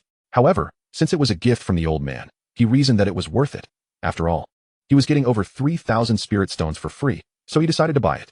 With a mere thought, the top-tier spirit stone in his hand vanished, instantly converted into 10,000 spirit stones, and the price of the 9 Transformations Resurrection Pill was deducted. Simultaneously, a new elixir materialized in his system backpack. Hey, old man. Su Bai called out to the departing Li Xingqi. Li Xingqi turned, puzzled, only to behold a scene that would be etched in his memory forever. In Su Bai's hand, the top-tier spirit stone had been replaced by a fragrant elixir, a remarkable 8-layered pill adorned with intricate patterns. 8-tier elixir. Upon closer inspection, he recognized it as the 9 Transformations Resurrection Pill he had long coveted. What? How is this possible? How could a grandmaster possess an 8th-tier elixir? Li Xingqi exclaimed, his astonishment palpable. 8th-tier elixirs were immensely valuable in the upper realm, and his title as Dan Saint stemmed from being an 8th-tier alchemist. Countless individuals sought his elixirs. Yet here stood an ordinary grandmaster who had produced the very elixir he had yearned for. How could this be? Li Xingqi approached Su Bai with palpable excitement, scrutinizing the elixir he had dreamt of crafting for millennia. Indeed, this is the 9 Transformations Resurrection Pill. Heaven has truly bestowed a miracle upon me. He shouted, overwhelmed with joy. My young friend, is this elixir for me? Despite his excitement, Li Xingqi maintained his composure, carefully inquiring as he reached out to examine the elixir. Seeing the old man regard him with such fervor, Su Bai nodded and pressed the elixir into his hand. I found the elixir for you. We are even now. So, I shall take my leave. Still caught up in his elation, Li Xingqi barely registered Su Bai's words and abruptly looked up. Wait, young friend. I have the elixir, but that is of no use if I lack a physical body. Would you kindly assist me in finding one? Li Xingqi asked cautiously, understanding that not everyone could procure a physical body. As a mere remnant of a soul, he had no means to seek one out and could only rely on Su Bai, the sole person capable of aiding him. Surely, if he could so easily produce the 9 Transformations Resurrection Pill, finding a physical body would be a trivial task. Su Bai furrowed his brow slightly at the request. The old man not only wanted the elixir, but also required a physical body. Scanning the marketplace, he noted that the system did not offer physical bodies. After all, that would cross ethical boundaries. Old man, the top-tier spirit stone covers the cost of the elixir. The physical body will require additional payment. Su Bai replied in a calm tone. That's fair, Li Xingqi conceded, a wry smile creeping onto his lips. Acquiring an 8th-tier elixir for a single top-tier spirit stone was an extraordinary stroke of luck, something that would be impossible in the upper realm, where even he, as a Dan Saint, charged at least 10 top-tier spirit stones for an 8th-tier elixir, not to mention any additional fees. The fact that he had obtained an 8th-tier elixir in the lower realm was a fortunate anomaly. Li Xingqi chose not to delve deeper into the origins of the elixir. In his view, it was merely a fortunate coincidence. Surely, it could not have been crafted by Su Bai himself. The innate talent of the spiritual level is indeed remarkable. An 18-year-old grandmaster can be regarded as an extraordinary prodigy. However, such prowess does not suffice to concoct an 8th-grade elixir. He was indeed correct in his assumption. The elixir was not crafted by Su Bai, but procured instead. Nonetheless, when all is said and done, it ultimately originated from Su Bai's hands. Alas, apart from this singular exquisite spiritual stone, I fear I possess nothing else that would satisfy my young friend. From the moment Su Bai unveiled the 8th-grade elixir, Li Xingqi realized that the prospect of taking this individual as his disciple was virtually impossible. Consequently, his demeanor towards Su Bai resembled that of one addressing an equal of the same realm. Su Bai, observing the situation, likely deduced that the old man's most valuable possession was that very spiritual stone. Yet, beyond the stone, he harbored another asset worth aiding: intelligence. Indeed, after conversing with Li Xingqi for a time, Subai had come to understand that Blue Star was not the sole haven for humanity as survival. Besides it, there existed a realm known as the Upper Realm, once inhabited by humans as well. Yet, it appeared that the connection between the two realms had been severed for countless years. This made sense. A Dan sage, who could effortlessly produce 8th grade recipes, would surely have heard of such matters. Moreover, judging by his demeanor, the Upper Realm must be far more prosperous and well-structured than Blue Star. Had he just mentioned something about spiritual level talent, perhaps referring to his own celestial-grade aptitude? It was evident that he possessed the Veil of Heaven technique, allowing him to obscure his realm and other attributes from even a martial emperor. Yet, Li Xingqi, with a mere glance, had seen through him, further confirming Su Bai's suspicion that this fellow was not from Blue Star. Spiritual stones are always available. One might exchange other items of value. For instance, everything you currently know? Upon hearing this, Li Xingqi realized he may have spoken too freely. The connection between the upper and lower realms had been severed for tens of thousands of years, and he knew nothing of the changes that had transpired in the lower realm over this millennium. What had the lower realm evolved into? Li Xingqi contemplated the initial group of quasi-emperors who had entered the Glazed Tower. They were the mightiest individuals he had encountered thus far. Moreover, he could distinctly sense that the spiritual energy in the lower realm was not particularly dense. Perhaps even less so than some regions in the upper realm that were also lacking in spiritual energy. Was this truly the same lower realm of old? Had some significant upheaval occurred over these millennia? The treasured artifact in which he currently resided had been a serendipitous acquisition, and he had failed to secure it even upon his death. The rewards for conquering the tower were beyond his control. Otherwise, how could he possibly distribute so many items in his current state? Yet, he felt that the rewards were rather generous. Why then? Had only a handful of quasi-emperors ventured into the tower? Now, an influx of tens of thousands, even hundreds of thousands, was surging in. Yet their realms were merely those of lowly martial artists, inferior even to beggars in the upper realm. Nevertheless, he could not intervene excessively. Forcing a meeting with Su Bai had already depleted a trace of his recently restored soul power, and further interference would lead to backlash. Moreover, there were even members of the Demon Clan, Lion Clan, and Werewolf Clan among them. When had such beings appeared in the lower realm? After millennia of disconnection. Let me see what the lower realm has become. Li Xingqi conjured 2 chairs, and the two sat down to converse. This dialogue lasted a full 2 hours. However, outside, chaos erupted. Amidst the astonished exclamations, Su Bai had reached the final layer. Everyone anticipated that he would effortlessly traverse this last stage, merely taking a bit more time. Yet, 2 full hours passed without any change in his progress. As time continued to advance, many presumed Su Bai had either exited the Glazed Tower or encountered misfortune. What was happening? Nearly 2 hours had elapsed, and he had yet to emerge. Was the 99th layer truly that arduous? 2 hours had passed, and I had thought he would return in no more than 10 minutes. What on earth could the last layer entail that it required such an extensive duration? Ha! I had believed the talents of your human race to be formidable, yet you cannot even pass a single layer in over 2 hours. Were you not so impressive before? Surely, there's no way you cheated your way through the earlier layers? You should pass the 90th layer before you speak, barking without understanding a thing. So what is truly occurring? Could someone elucidate this? Is it possible that, as speculated, Su Bai has met with misfortune? In the conference room, several martial emperors of the human race gazed solemnly at the images on the screen. No one had anticipated that the final layer would consume so much time. After all, even the few martial emperors who had attempted the tower had only reached the 80th layer, with the highest among them barely touching the 95th. None had even grazed the layers above that, let alone the most enigmatic 99th layer. No one knew what transpired within, nor could anyone enter to investigate. For even if one entered, it would be futile, as they could not reach the apex. Entering would merely be a waste of effort. Meanwhile, the alien martial emperors gazed hopefully at the Glazed Tower on the screen, wishing for Su Bai to perish within, thus sparing them from significant danger. However, it was evident that they were destined for disappointment. The long quiet leaderboard flickered back to life, solidifying Su Bai's name. First place, Su Bai cleared. Amidst the anticipation of countless spectators, the hours finally ceased, transforming into a declaration of completion. Incredible. I knew White God was the strongest. From now on, he shall be my idol, and none shall stand in my way. By heavens, he has cleared it. This is astonishing, to my knowledge. Even those few martial emperors who obtained treasures had not cleared it. Is White God truly the first to do so? This will be a historic moment. As White God surpasses all alien prodigies and successfully conquers the 9 treasures Glazed Tower, the barrage of messages erupted at this moment, filling the screen with exclamations of awe. In the plaza, those who had initially harbored concerns breathed a sigh of relief. 2 grueling hours of anxiety. Were it not for their faith in Su Bai's prowess, they would have been consumed with worry, growing increasingly tense with each passing moment. Fortunately, the outcome was gratifying. On the other hand, the 3 alien prodigies were filled with disbelief as they beheld Su Bai's name on the leaderboard marked cleared. How could someone, who could only reach the 80th layer of the Glazed Tower, actually clear it? What kind of prodigy was this, to conquer the 99th layer? Initially, they had speculated that Su-Bai's prolonged absence might indicate some form of trouble, yet he had emerged victorious. Even the usually stoic Luo Tianming opened his eyes, curiously examining the leaderboard. This Su-Bai must be a formidable opponent to have conquered the 99th layer, although he had only utilized 50% of his strength and halted at the 80th layer. Luo Tianming understood well that any further progress beyond the 90th layer would have been a monumental challenge, even at full strength. Yet, Su-Bai had not only surged to the pinnacle in a brief moment, but had also succeeded in clearing it. How intriguing. 2 words slipped from Luo Tianming's lips. Su-Bai's triumph ignited the competitive spirit within him. He had anticipated this endeavor to be mundane, yet unexpectedly encountered such an intriguing individual. What made it even more fascinating was that this person was the very target of their mission.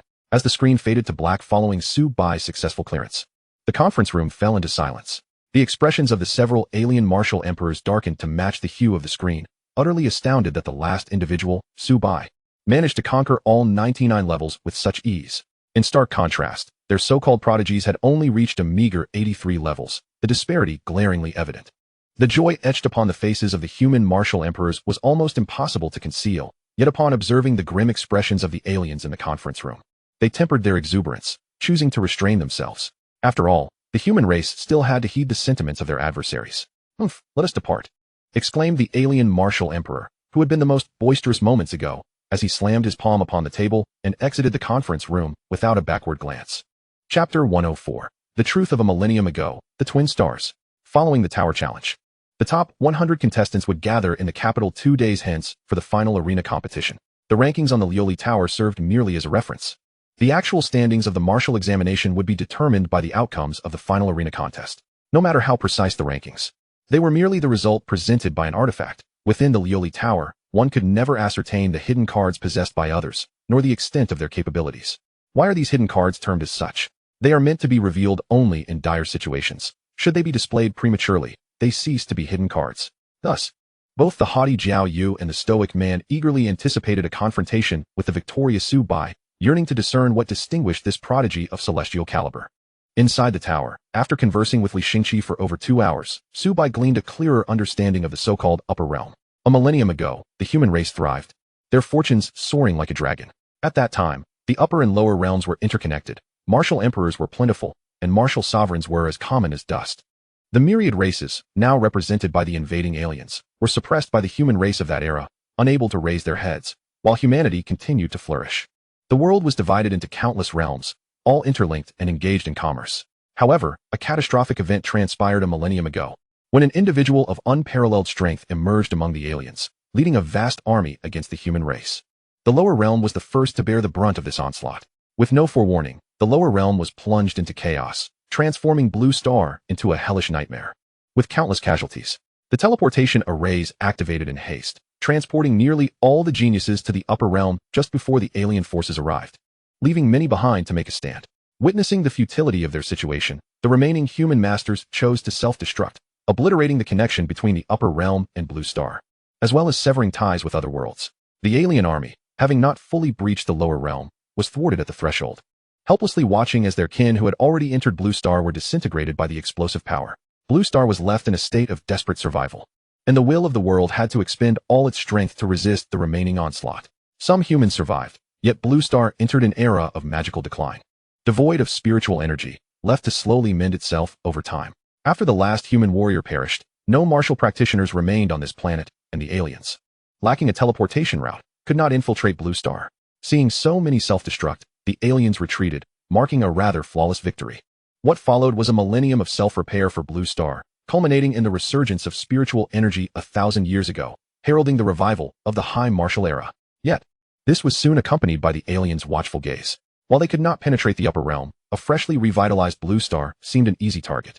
They anticipated a swift conquest of Blue Star, which, after a millennium of restoration, had become habitable once more. Moreover, Blue Star and Mercury were renowned as the twin stars, with Mercury currently reigning over countless planets in the myriad worlds.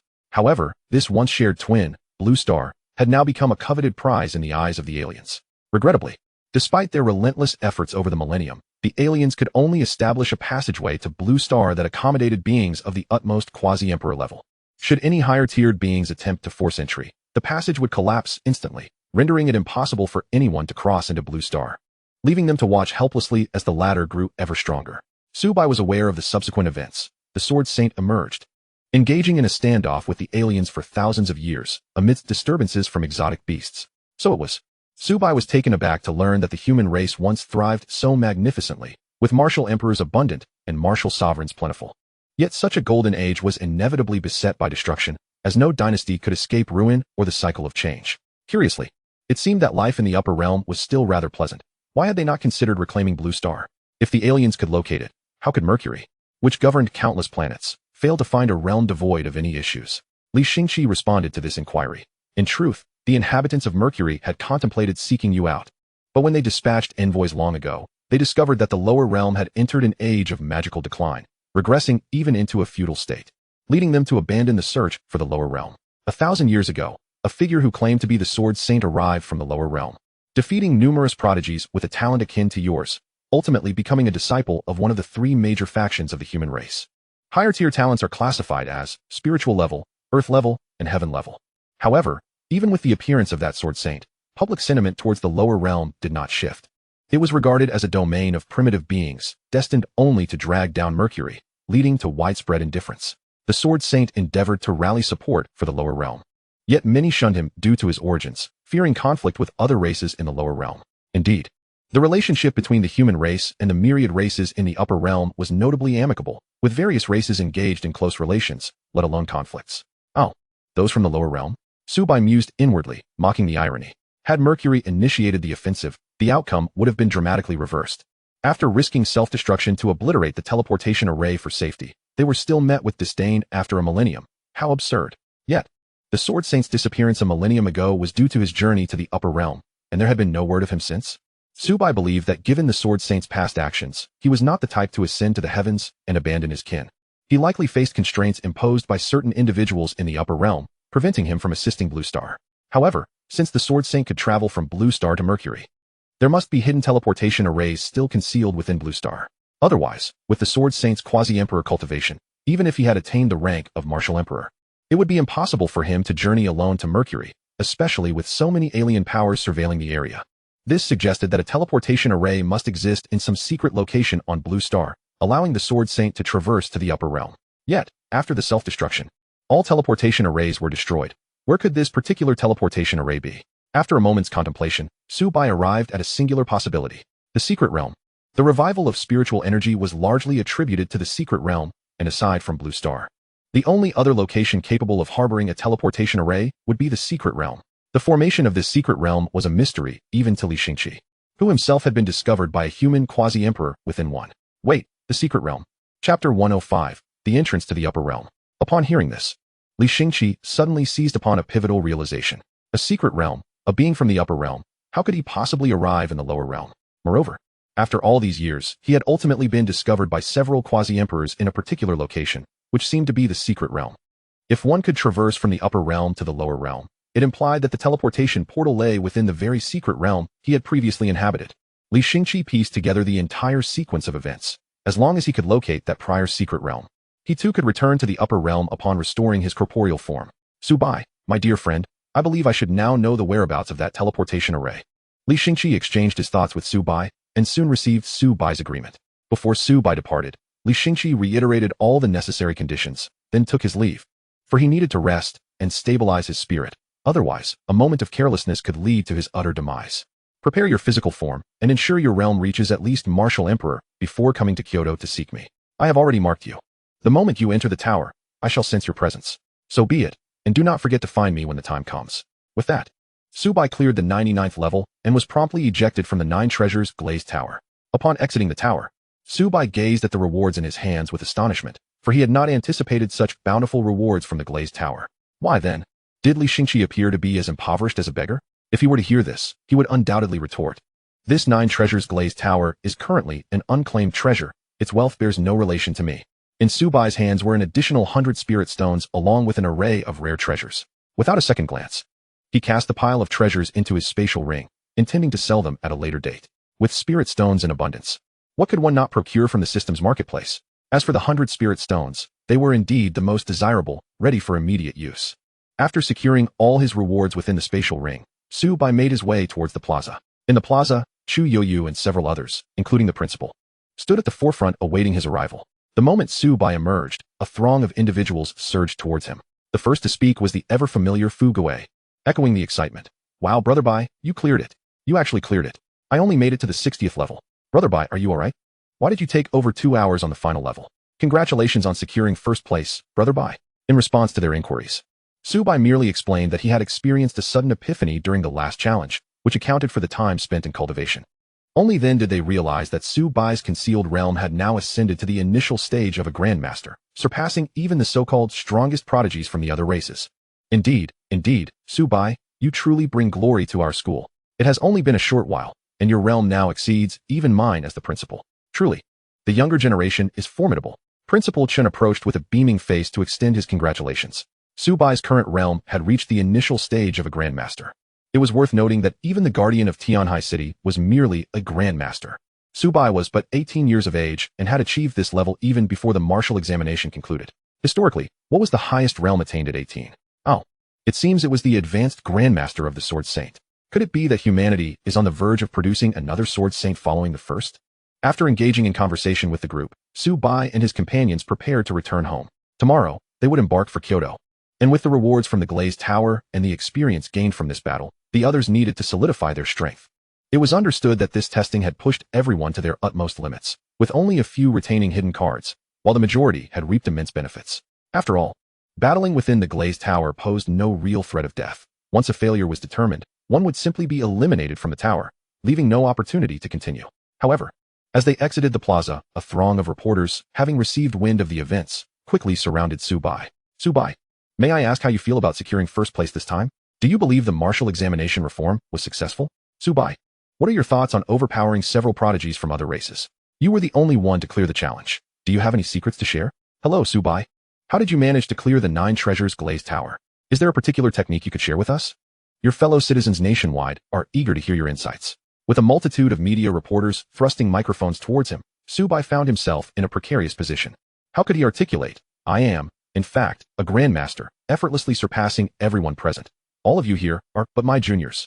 Desperate for an escape, he cast a pleading glance at his companions, only to realize that they had distanced themselves significantly. Even Fu Guo, typically by his side, was now averting his gaze. Standing far off. What a band of cowards. So this is how it is it? Very well, I shall remember this. Gathering his composure, Su Bai donned a fabricated smile and began to engage with the reporters. As for your first question, my feelings are, well, they can be summarized as a sentiment, though how to articulate it precisely is rather complex. After a lengthy and verbose response, the reporters appeared taken aback, momentarily speechless and unsure of what to ask next. Su Bai answered several inquiries before seizing the moment of their distraction and swiftly disappearing from sight. Upon realizing Su Bai had departed, the reporters searched in vain for his whereabouts before reluctantly conceding defeat, hastily dispatching their earlier statements. Phew. Su Bai collapsed onto the sofa in the living room, exhaling a sigh of relief. These reporters were indeed tenacious. Yet, recalling the behavior of Fu Guo and the others, he muttered to himself, how dare they play me like this? Chapter 106, Journey to Kyoto, Yulai Building. A day later, with the exception of Su Bai, the others diligently focused on consolidating their strengths. As the arena competition was imminent, even the slightest enhancement would be beneficial. The group was to gather at the city gate by 9 in the morning, where they would be escorted by a martial emperor for their journey. It was said that only a few martial emperors would be involved, each taking turns to escort them. Su Bai had contemplated attempting the spatial talent he had recently acquired from the Little Azure Dragon, but alas, he had never been to Kyoto and could not pinpoint the location directly. Reflecting on this, Su Bai was eager to break through to the martial emperor level. Once achieved, he could teleport short distances, covering at least 1,000 kilometers. Coupled with his spatial talent, he wondered if there might be any additional benefits. Before long, as the sun rose, the group assembled at the city gate. Su Bai arrived early, soon followed by Yoyu. Upon reaching the gate, Chu Yu hesitated to greet Su Bai, feeling rather awkward after having sold him out with the others the previous day. From a distance, Fu Guo spotted Su Bai at the city gate, his expression betraying his guilt as he cautiously approached. Brother Bai, you can't hold yesterday's incident against me. The media were relentless. And you know my skin is a bit thick, but I still wish to avoid embarrassment in front of the entire nation. I want to remain in the Blue Star. Fu Guo nervously explained, glancing at Su Bai's expression and feeling relieved when he noticed no significant change. No worries, I would never blame you. Right, Yoyu? Su Bai replied with a smile, moving closer to Fu Guo while also calling out to Yoyu. Wait, Brother Bai, don't. Fu Guo exclaimed. waving his hands in a plea for reason, urging himself to remain composed. With a light tap to Fu Gui's head, Su Bai decided to let the matter go. It settled then. Gu Chun and Xiao Xingyuan arrived fashionably late, narrowly missing the scene where Fu Gui was struck on the head. Bang! Bang! 2 more loud noises followed. Shortly after their playful antics, the martial emperor responsible for escorting the group arrived at the city gate. Su Bai, my dear student. It is a pleasure to see you again, the old principal greeted with a warm smile from midair. Su Bai looked up in astonishment, exclaiming, Principal, is it truly you who has come to collect us? The figure was none other than the former principal of Shanghai University, who had now taken on the role of escorting examinees as the martial emperor. Has this venerable elder not been wandering the mountains and rivers? What has prompted this sudden change in occupation? Su Bai pondered, perplexed by the principal's unexpected appearance. It seemed the principal sensed Su Bai's confusion and explained with a serene smile, I volunteered for this task, as I have been eagerly following your journey through a live broadcast. You triumphed magnificently, securing first place and thoroughly besting those alien prodigies. Truly commendable. You embody the spirit of our Chinese sons, displaying great responsibility. Understanding now, Su Bai expressed his gratitude, acknowledging the principal's dedication. Clearly, he had come for Su Bai's sake. Otherwise, he could have continued his leisurely explorations. Enough chit-chat, let us hurry inside, the principal said, waving his hand, which conjured a portal that transported them directly to the outskirts, miles away. A few minutes later, they stepped through the portal once more. With the principal's protection, they encountered no unforeseen events along the way, and Su Bai's formidable presence captured the attention of all senior officials in the realm. His confidentiality level was elevated to X-class secret, accessible to none but a select few high-ranking officials. Furthermore, the higher echelons of the realm dispatched a grandmaster to Kyoto to await Su Bai's arrival, ensuring that any occurrences involving him would be handled swiftly. Should any conflict arise, anyone demonstrating hostility towards Su Bai would be treated as a traitor, facing a minimum sentence of life imprisonment. In Kyoto, the principal remarked, I shall accompany you no further, as I have other locations to attend to. Best of luck. Make sure to secure the first position and leave those alien prodigies unable to rise. After delivering his blessings, the principal departed, needing to collect the top candidates from several provinces. At the city gate, the group exchanged uncertain glances, unsure of their next steps. The arena competition would not commence until the following day, but they were required to arrive a day in advance to prepare. Brother Bai, where shall we go next? Should we explore the black market, or somewhere else? Fu Gui inquired. Su Bai was now the anchor for the group, and wherever he chose to go, they would follow. After contemplating, Su Bai decided that this time they did not need the urgency of their previous visit. A trip to the black market seemed unnecessary, especially since not every location offered hidden treasures. Their previous luck with the Bailan sword was an exception. After considering their options, Su Bai concluded, let us visit a tea house. Drawing from his extensive experience as a novel enthusiast in his past life, he knew that tea houses were the optimal places for gathering intelligence. Although named a tea house, it offered not only tea but also a variety of exotic beast meats, fine wines, and additional services. Such establishments often attracted martial artists returning from hunting expeditions or newcomers to the city. However, it also welcomed drunks and know-it-alls, whose information was often more reliable than that found elsewhere. After selecting a destination, the group pulled out their phones and used a navigation app to locate the nearest tea house, arriving shortly thereafter. You have reached your destination. Navigation complete. Thank you for using our service, the app announced. The group gazed at the 5- or 6-story tea house, its sign elegantly inscribed with the characters Yu Lai Lu. Once they confirmed they had not taken a wrong turn, they entered the tea house. Meanwhile, not far away, the Grandmaster, who had been lurking since Su Bai's arrival in Kyoto, saw the group heading toward the tea house and hurriedly followed. When it came to protection, stealth was paramount. Perhaps they might even catch a few big fish in the process. After all, in Kyoto, beneath the very eyes of the capital of China, could the aliens dare to take action? Upon entering the tea house, they were greeted by 2 charming attendants, one of whom led them to their seats. What can I get for you, gentlemen? One of the waiters inquired as they settled in. 5 cups of tea, and feel free to bring out some assorted fruits. Su Bai casually ordered before attentively listening to the discussions around him. Have you heard? 3 alien beings have arrived in Kyoto. They are the same 3 prodigies who participated in the tower livestream, and they look almost like us. A patron exclaimed. It's spreading like wildfire throughout the city. Who doesn't he know about their arrival? I even heard that as soon as they came, they clashed with humans. And the leading girl knocked someone out cold with a single punch. Wow, how does everyone know? Am I the only one in the dark? Another replied. I've heard that the girl is quite beautiful, aside from the 2 horns on her head. She's from the demon clan, right? The other 2 guys are not bad either, especially one who looks incredibly handsome and aloof, like a domineering CEO. Aren't you a guy? Why is your focus so strange? Please keep your distance, another interjected. Wow, they're South Tong. The group, intending to gather information, found themselves at a loss for words upon hearing such conversations. Fortunately, amidst the trivial chatter, they gleaned some useful information. Otherwise, Subai might have been tempted to leave immediately. Just then, the fruits they ordered arrived, and Subai picked up a slice of watermelon, assuming the role of a quiet bystander while continuing to eavesdrop on the conversations. Aside from the earlier table of frivolous patrons, Yulai Lu was bustling with activity. Every seat across its 5 or 6 levels filled to capacity. The sounds of lively discussions were incessant, and Subai had even noticed a few muscular individuals who exuded strength. They were likely seasoned hunters often seen at the city gates or part of exploration teams venturing into secret realms. Rumor has it that the Dragon Clan's prodigy, Long Yuanhang, was in closed-door training to break into high-level martial king before the martial examination. But he had to end it abruptly to participate after the alien prodigies surged to the forefront, one patron shared. Is that true? Too bad he only managed to secure 3rd place. If it weren't for that white goddess intervention, we would have been completely overshadowed by the aliens. Another replied. Regardless of the truth, the arena competition is set to begin tomorrow. We'll know then. I didn't expect so many prodigies this year. Were past competitions just childish play? You know those scions from noble families. They're born into privilege, able to choose any of the 3 major academies for guaranteed admission. Why would they bother with the martial examination? Have you all heard?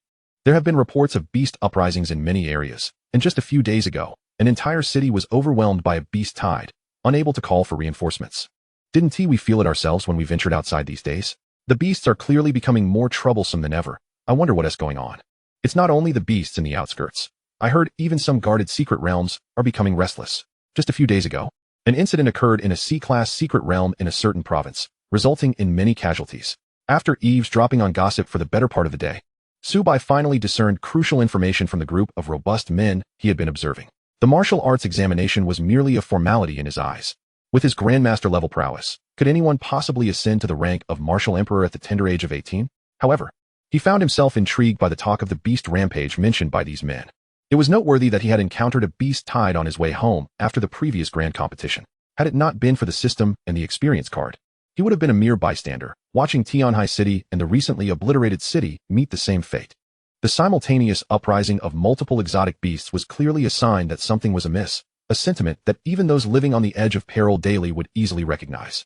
In past years, beast tides occurred only once every few months or even years.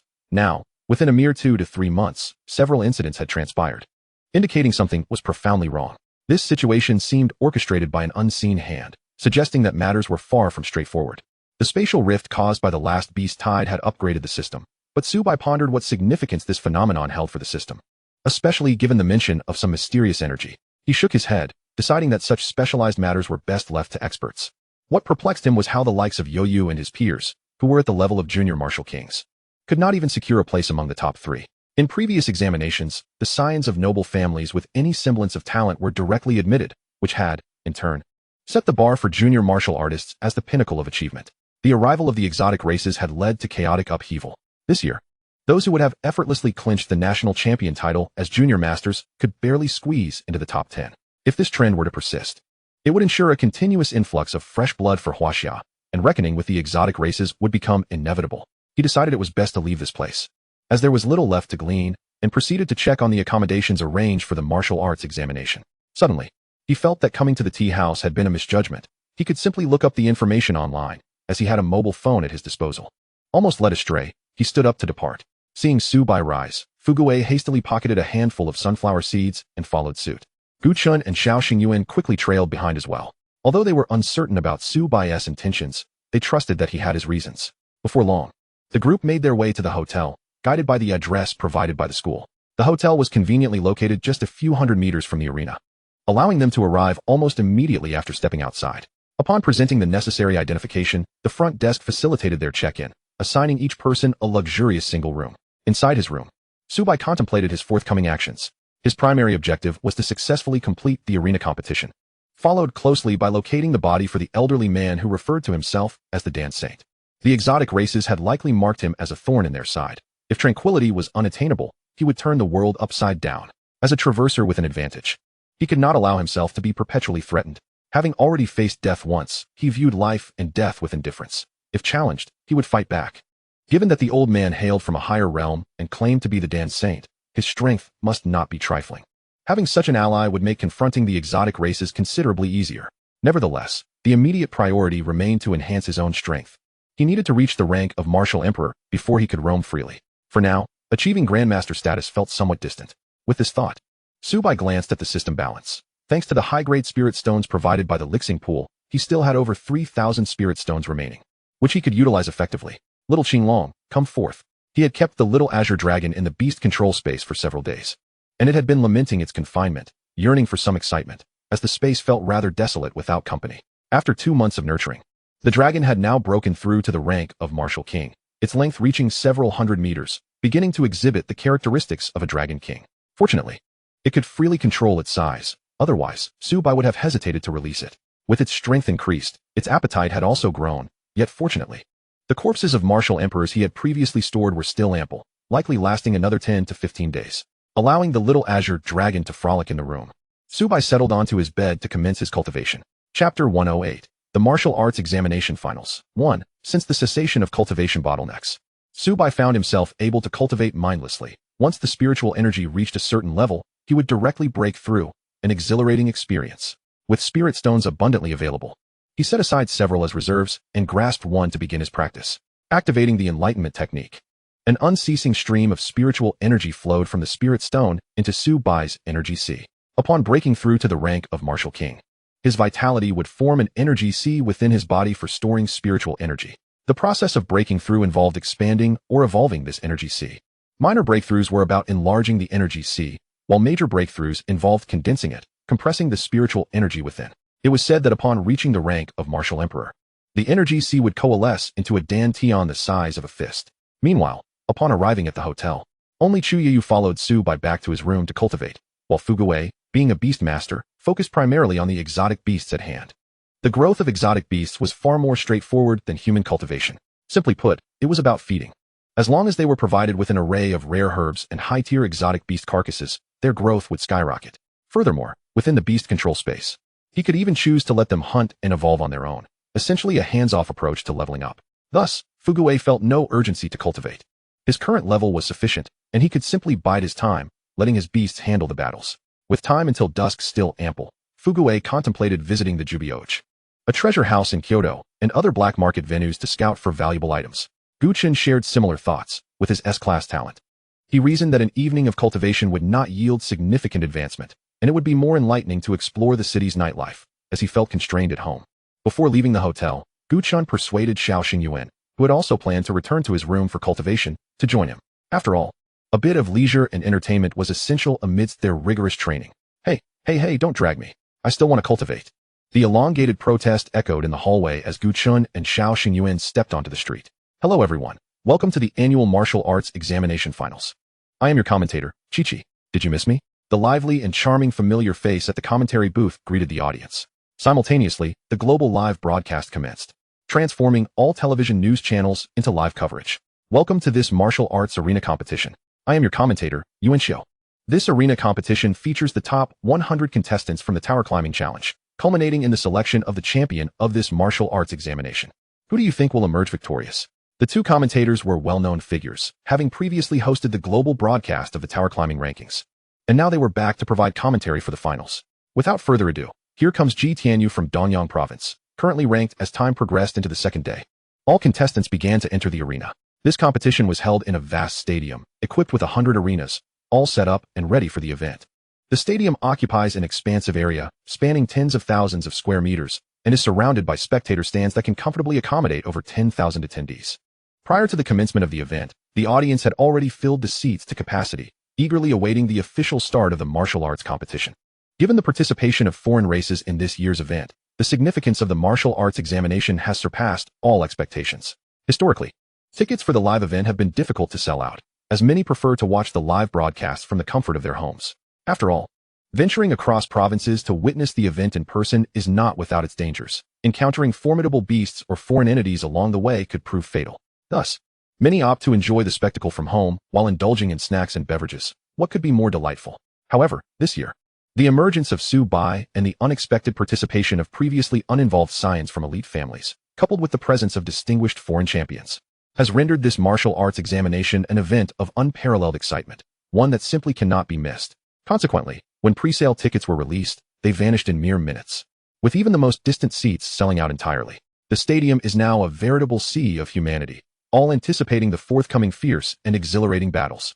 Approaching us now is the esteemed first-ranked contestant, the dark horse who has successfully traversed the 9 treasures glazed tower, Su Bai, the White God. Accompanying him are several other prodigies hailing from Jiang province, each of whom ranks within the top 10. My goodness. What sort of place is Jiang province to cultivate such an extraordinary array of talent? As Chi gazed at the information in her hands, she was astounded to realize that nearly half of the top 10 competitors originated from Jiang province. What is it about Jiang province that has allowed it to nurture so many exceptional individuals? As Chi introduced Su Bai, the atmosphere in the stadium erupted in fervor, with many captivated by his commanding presence. White God, I adore you. I want to bear your children. White God, don't be too rigid about gender. I can be the one for you too. Oh, the goddess, how adorable you are. I'm smitten. Have you noticed the chemistry between White God and that girl? It seems rather special. Indeed, they are quite the pair. This ship is sailing, and nothing can stop me. The cacophony of voices reached a crescendo, with the majority of attendees having come specifically for Su Bai. It is worth noting that had it not been for Su Bai's formidable entrance, the top spot would likely have been claimed by one of the foreign champions intent on making their mark. The very thought of being overshadowed by age-old adversaries on one's home turf during such a nationally significant contest, broadcasted for the world to witness, is a bitter pill to swallow.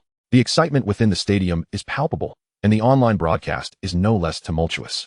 Over 100 million viewers are tuning in simultaneously, prompting the officials to urgently bolster server capacity to accommodate this unprecedented influx of traffic. It is a matter of national interest, drawing attention from all demographics, be it the elderly or toddlers. A staggering 90% of those with free time are engrossed in this live stream. As Su Bai entered the arena, he too was taken aback by the overwhelming scene before him. Such a spectacle. Even the most popular concerts of his previous life could scarcely compare. The densely packed crowd, a sight that could induce vertigo in those with acrophobia, made the stadium appear utterly colossal. The audience seating constituted only a fraction of the space. The majority of the area had been transformed into various combat arenas, each designated with a ranking number. The arena corresponding to his top ranking was significantly larger than the others, standing out prominently in the center. Beside him, the young girl felt the weight of thousands of gazes upon her and struggled to acclimate to this level of scrutiny. Though accustomed to being observed at school, the sheer number of onlookers made her nervous. She clutched the hem of Su Bai's garment, her head bowed in shyness. The spectators, ever vigilant, began to notice this interaction, and soon many were shipping the couple. This revelation quickly trended on social media, with some uncovering the rumors of a childhood betrothal between Su Bai and Chu Yoyu, suggesting that they were, in fact, meant to be together.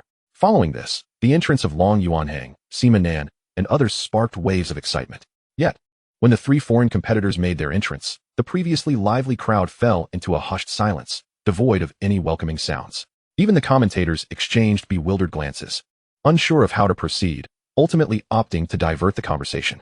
Such a scenario reminded Su Bai of the entrances made by national football teams in his previous life, where overwhelming disdain met their arrival. Once all participants had gathered, the commentators commenced with the formalities. Now that everyone is present, allow me, alongside my co-commentator, to elucidate the rules of this martial arts tournament. The arena features a total of 100 combat platforms, corresponding to the rankings displayed previously. Each platform bears a number that signifies its position in the tournament, allowing participants to challenge those above them. Each competitor is granted 3 opportunities to challenge, with successful challengers swapping ranks with their defeated opponents. Participants must be prepared for further challenges, as each match will conclude in a single bout, determining the final rankings. After each battle, there will be a 10-minute respite to prevent any underhanded tactics. And now, I declare the martial arts finals officially underway. As the rules were articulated, the audience listened intently. Upon the official announcement, those ranked lower began to survey their surroundings. In the days leading up to this event, they had scrutinized the profiles of all competitors, aware of who posed a threat and who did not. Most of them had no intentions of targeting the central figure. They were all challengers who had conquered 50 to 60 levels of the 9 treasures glazed tower and understood the increasing difficulty of the trials ahead. Even the high-ranking martial kings from foreign races had only reached the 80th level. As for Su Bai, while he may not possess all the information, his accomplishment in conquering the 9 treasures glazed tower alone rendered him a formidable opponent. Let us engage in battle, Long Yuanhang declared, brandishing his sword towards Kuang Jiaoyu. Another emotionless man. Couldn't they exhibit a bit more charisma?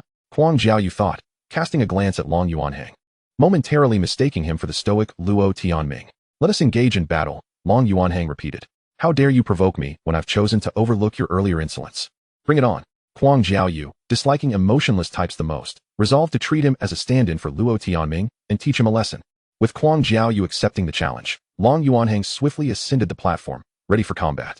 Please, enlighten me, he greeted before launching an immediate attack. Ascending the platform signified the commencement of battle, requiring no referee. This martial arts examination held great significance, especially with foreign competitors participating.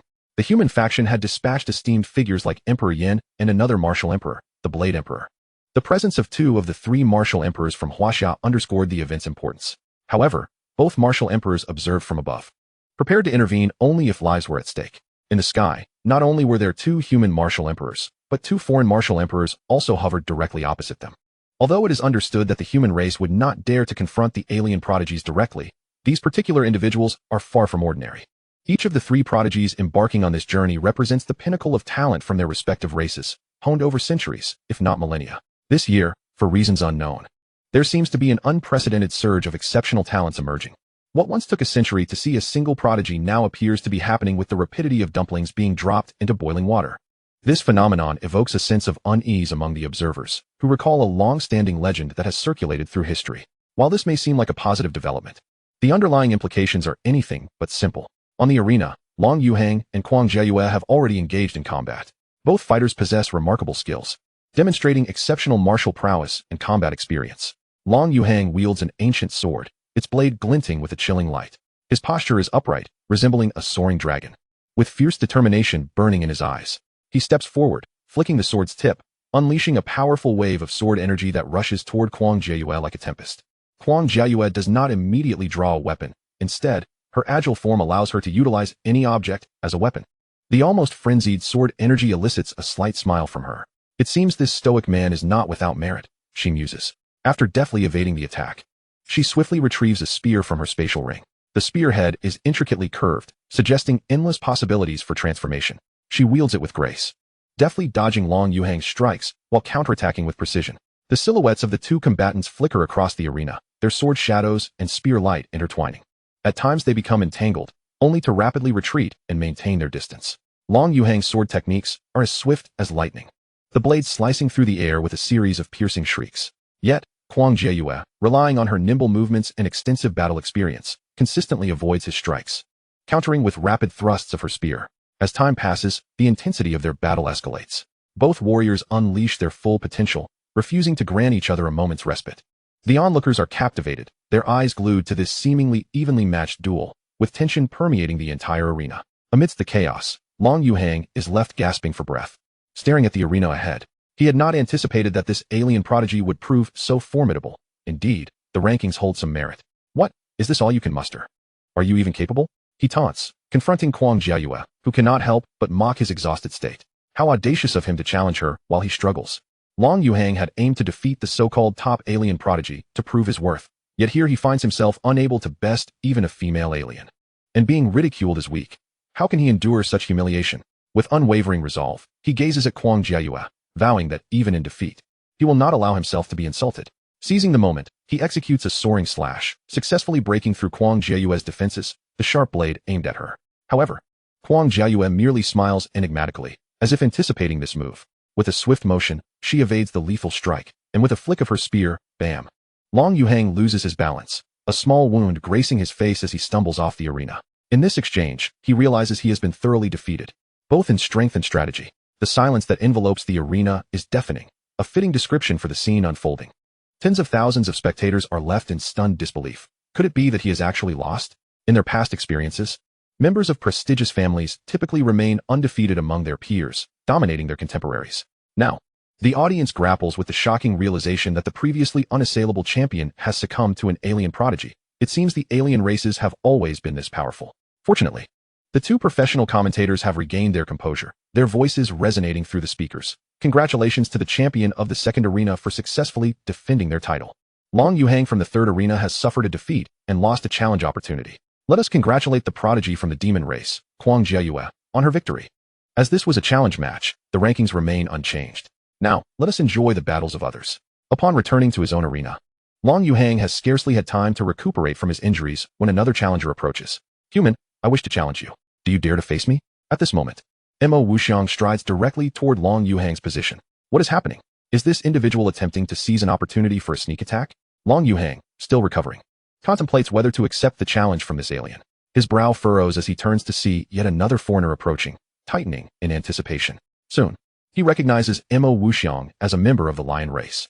Having only just suffered a defeat, Does he believe he can simply take advantage of the situation?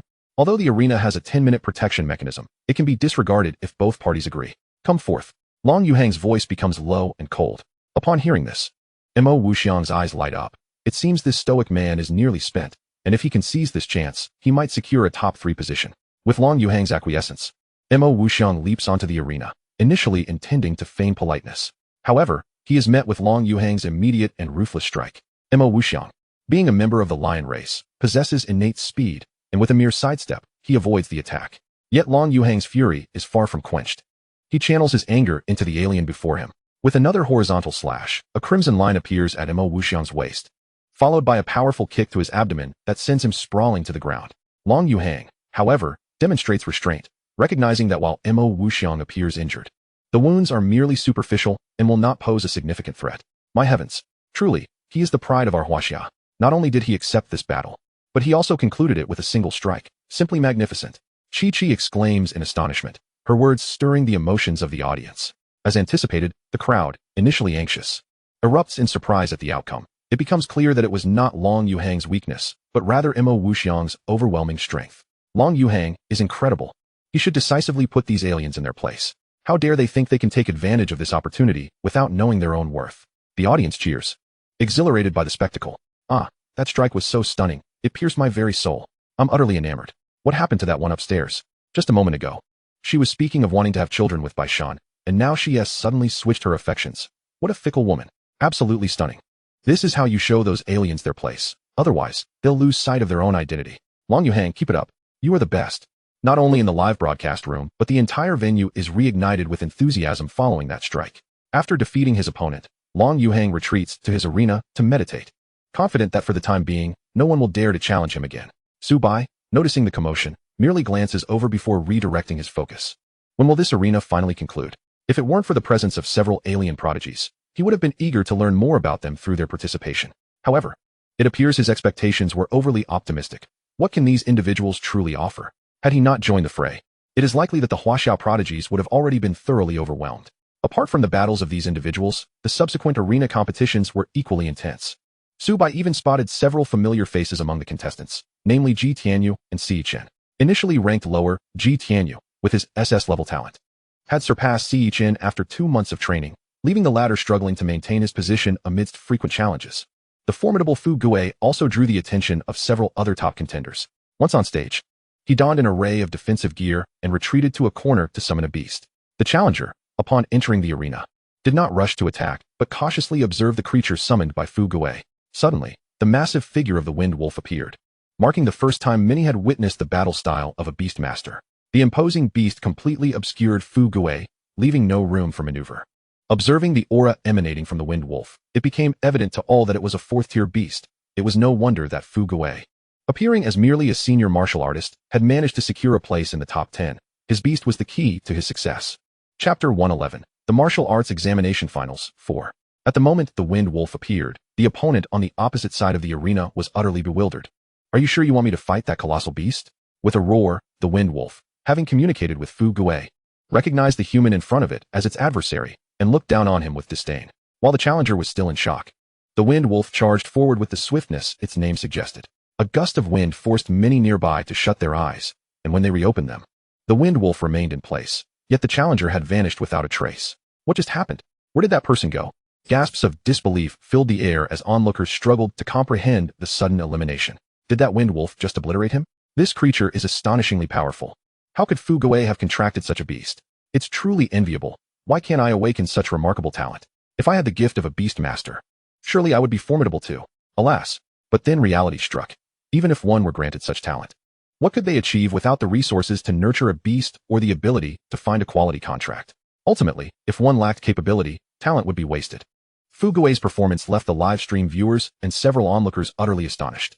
This strategy, hiding behind a beast while fully armored and letting it do the fighting, was a novel sight. How could one not be intimidated? Fu Gue's dominant display dissuaded many from pursuing him. It became clear that he was not to be trifled with. In an instant, those who had previously eyed Fu Gue with ambition quietly shifted their focus to other targets. Meanwhile, Fu Gue relished his solitude. As long as he was undisturbed, his ranking was satisfactory. Su Bai, let us battle. 2 clear voices rang out in unison, catching Su Bai off guard as he turned towards the speakers. One was the recently revived Kuang Jiaoyu, and the other was the reticent Luo Tianming. The latter bore a long sword on his back, his chiseled features exuding an aura of unique handsomeness, indicating that he too was a master swordsman. Judging by his outward demeanor, Su Bai sensed that this individual was far more formidable than he appeared, perhaps even more so than the unabashed Kuang Jiaoyu. As the two contenders exchanged glances, it was evident they were eager not to miss the opportunity to confront Su Bai. They turned their attention back to him, patiently awaiting his selection of an opponent. Although others perceived them as formidable, Su Bai was acutely aware of his own prowess as a grandmaster. In such circumstances, remaining low-key felt utterly uncomfortable.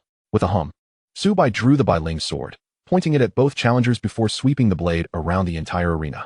A brilliant idea to swiftly conclude this final round flickered through his mind, and he proclaimed in a voice that resonated throughout the arena, "All of you, come at me together." He surveyed the arena, his scornful gaze and demeanor perfectly in sync, even prompting some viewers behind the screen to feel an urge to punch him through the digital barrier. What audacity! Is he truly intending to challenge everyone present single-handedly? How much confidence does he possess to take on all comers? The incredulous commentary from viewers reflected the unprecedented nature of such a challenge. No one could recall a time when a single individual had taken on hundreds. Not even the legendary sword saint in his youth could achieve such a feat. Whoa. Su Bai is incredibly bold. Is he serious about taking on everyone? This cannot be real. The audience was captivated by Su Bai's audacious proclamation. White God, I believe in you. Regardless of race or status, they will all fall before you. Cheers erupted in support, with some viewers vowing to immortalize Su Bai's audacity as their wallpaper for life. Despite the audacity of Su Bai's words, the question remained whether anyone would accept his challenge, especially with 5 of the top 10 hailing from Jiang province. I support you, White God. Those so-called prodigies are no match for you. The admiration was palpable, with fans expressing their astonishment at Su Bai's nonchalant confidence. Are you certain? Kuang Jiaoyu regarded Su Bai as if he were a fool. Did he truly believe that merely passing a few trials made him formidable? What is your strategy? I would find it challenging to face you alone, even with a 6 out of 10 chance of success. However, if I join forces with that stoic fellow and gather support from others, my odds would soar to 9 out of 10. Are you courting death? Luo Tianming, curious, scrutinized Su Bai. What fueled his confidence to challenge everyone? Did he possess some hidden strength? Kuang Jiaoyu's prowess was enough to make even him cautious. What emboldened Su Bai to act so recklessly? Yet, perhaps it was for the best. If he could accomplish this task effortlessly, there would be no need for strife, and the rewards might grant him the breakthrough he sought to achieve the master rank. You are certain? Luo Tianming's emotionless voice echoed. While he considered himself superior and feared no one, he was no fool in this peculiar situation. Come forth. Who else dares to challenge me? Let us settle this all at once. Su Bai's calm proclamation swept across the arena. Most individuals averted their gazes, realizing that Su Bai's strength far surpassed that of those at their level. However, a few impetuous youths saw this as an opportunity, believing that a collective assault on Su Bai might overwhelm him, regardless of his strength. Why risk it when you're already assured of first place? Chu Youyu and Fu Guei quickly distanced themselves, wary of being caught in the aftermath. After all, White God was already a master. A single strike from his sword could easily incapacitate them. The remaining contenders, reluctant to engage with Su Bai, followed suit, leaving only 3 extraordinary individuals and a handful of others within the top 50 still present. Su Bai did not rush into action. He awaited further instructions. Though the rules had not explicitly permitted such actions, they are rigid, while humanity is dynamic. Amending the rules should suffice, should it not? As the crowd awaited, the commentator Kiki urgently sought guidance from above and soon received a response. Ahem, we have received the latest notification approving this challenge. Let us anticipate the thrilling battle that Su Bai will deliver. Everyone, stay tuned. Upon hearing this, astonishment swept through the assembly. This year, they were to witness the extraordinary spectacle of one challenging all the prodigies of the other races. The atmosphere in the stadium reached its zenith at the announcement. Who could have imagined that a single ticket would grant such a remarkable experience? Worth it.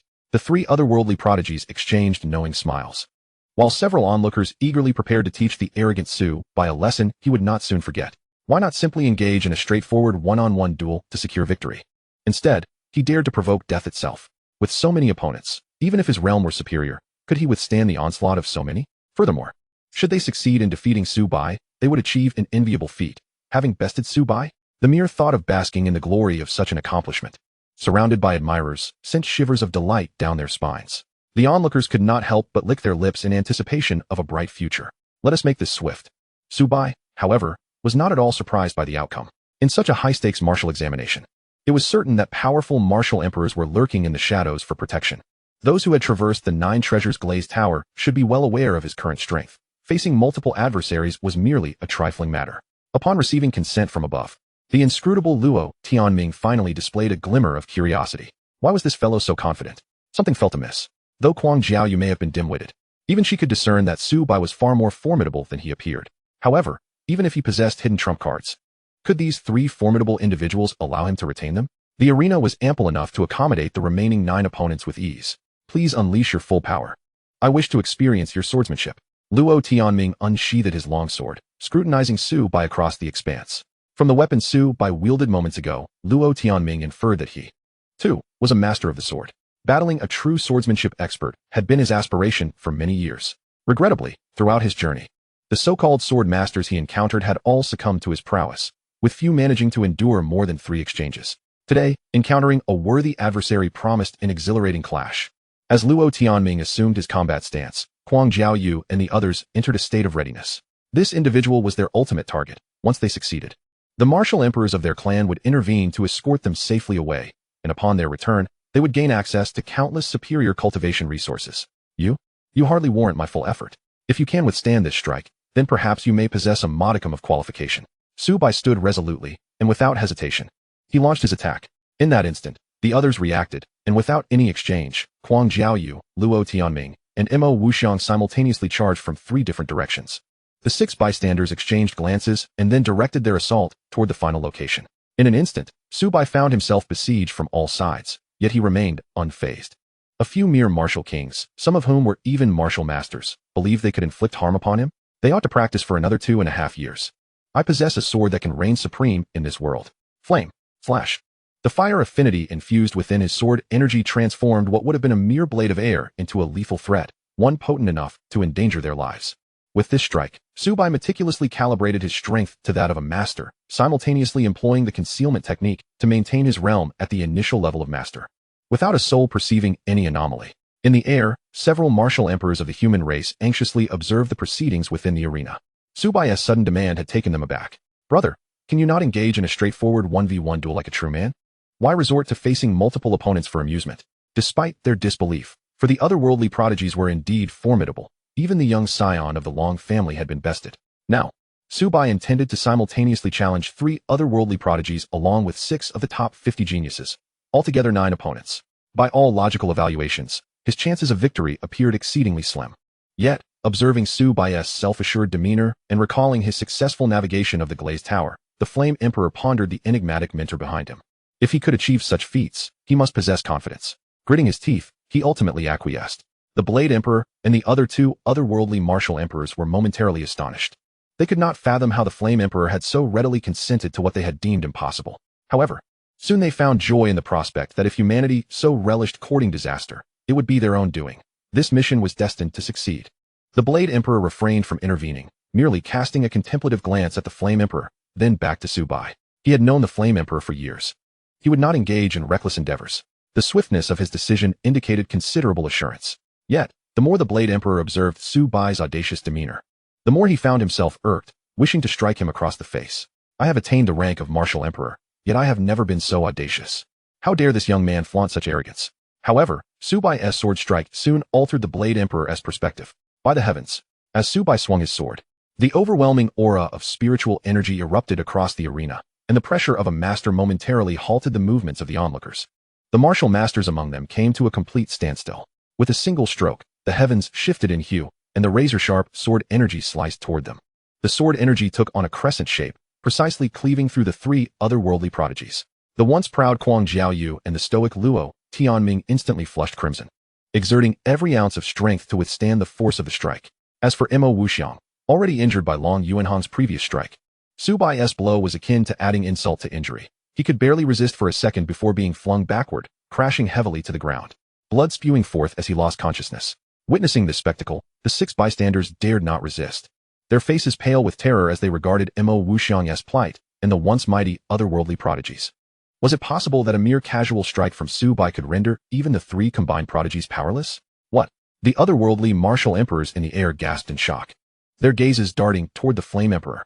Upon witnessing Su Bai's sword strike, the Flame Emperor had already anticipated the outcome, bearing an expression of serene foresight.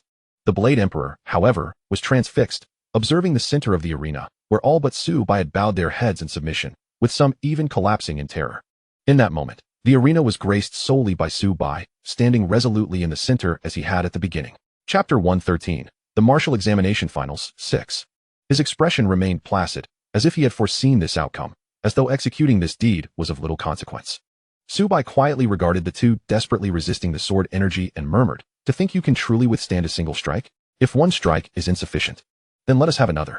Channeling the Yuan Yang slash, he infused spiritual energy into the Bai Ling sword, its momentum surging to unprecedented heights.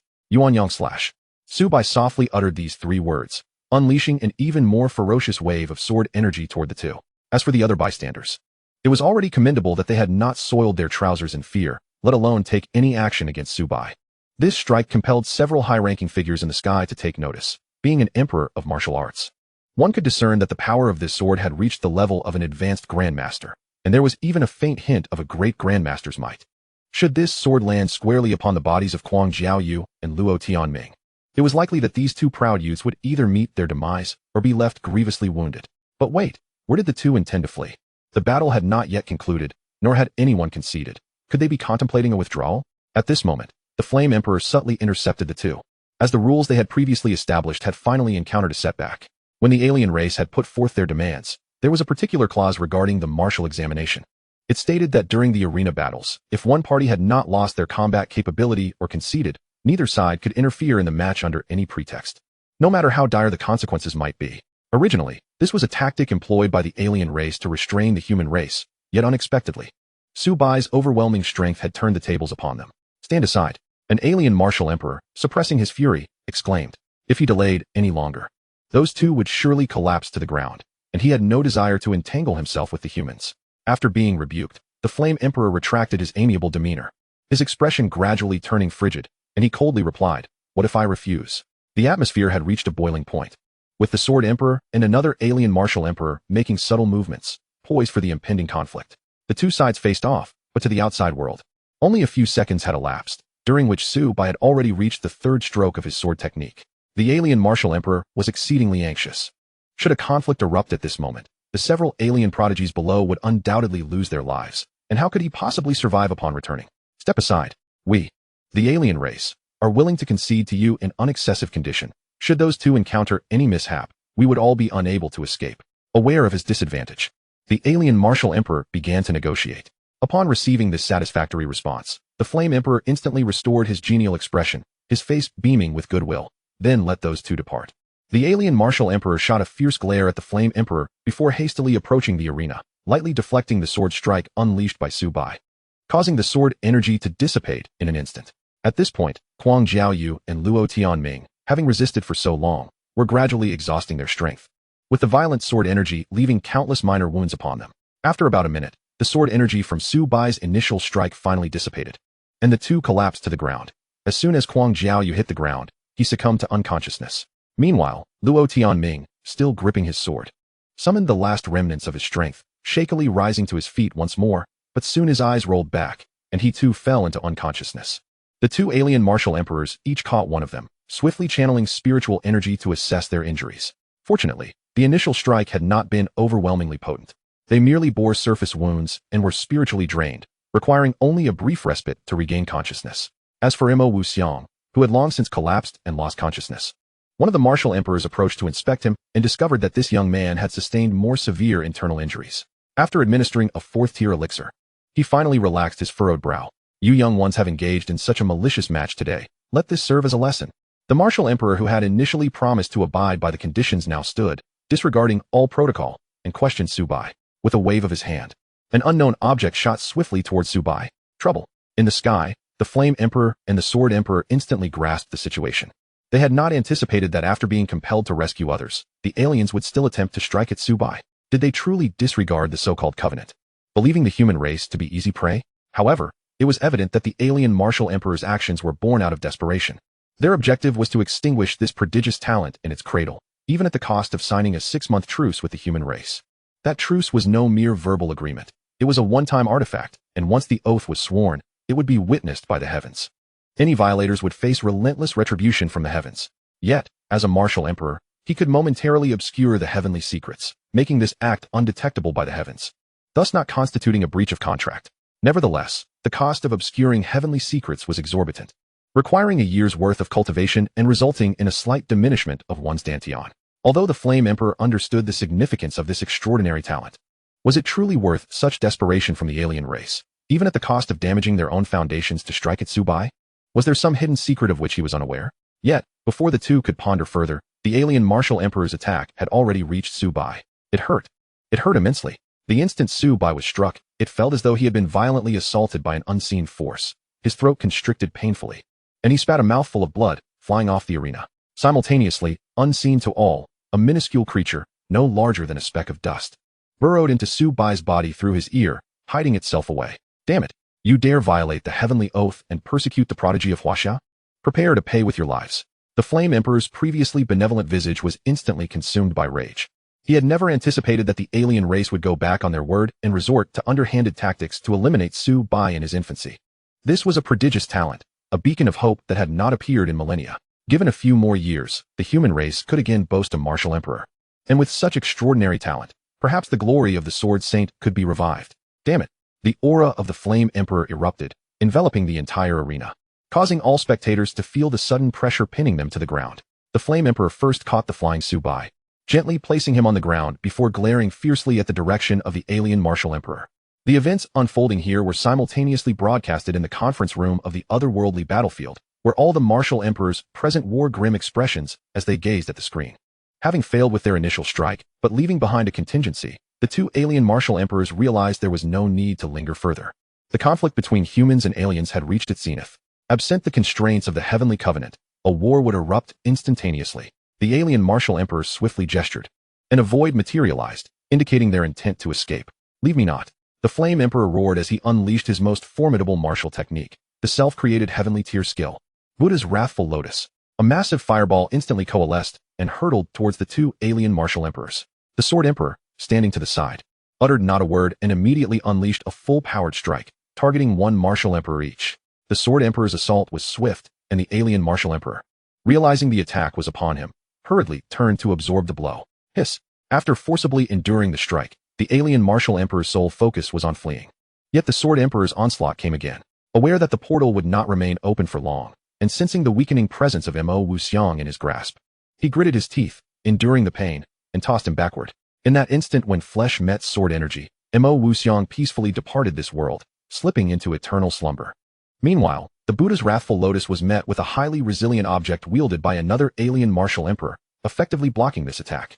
Subsequently, he grasped Kuang Jiaoyu and vanished into the space-time portal. On the other side, the Martial Emperor who had sacrificed Mo Wuxiang finally saw the portal open, swiftly retrieving Luo Tianming as they made their escape.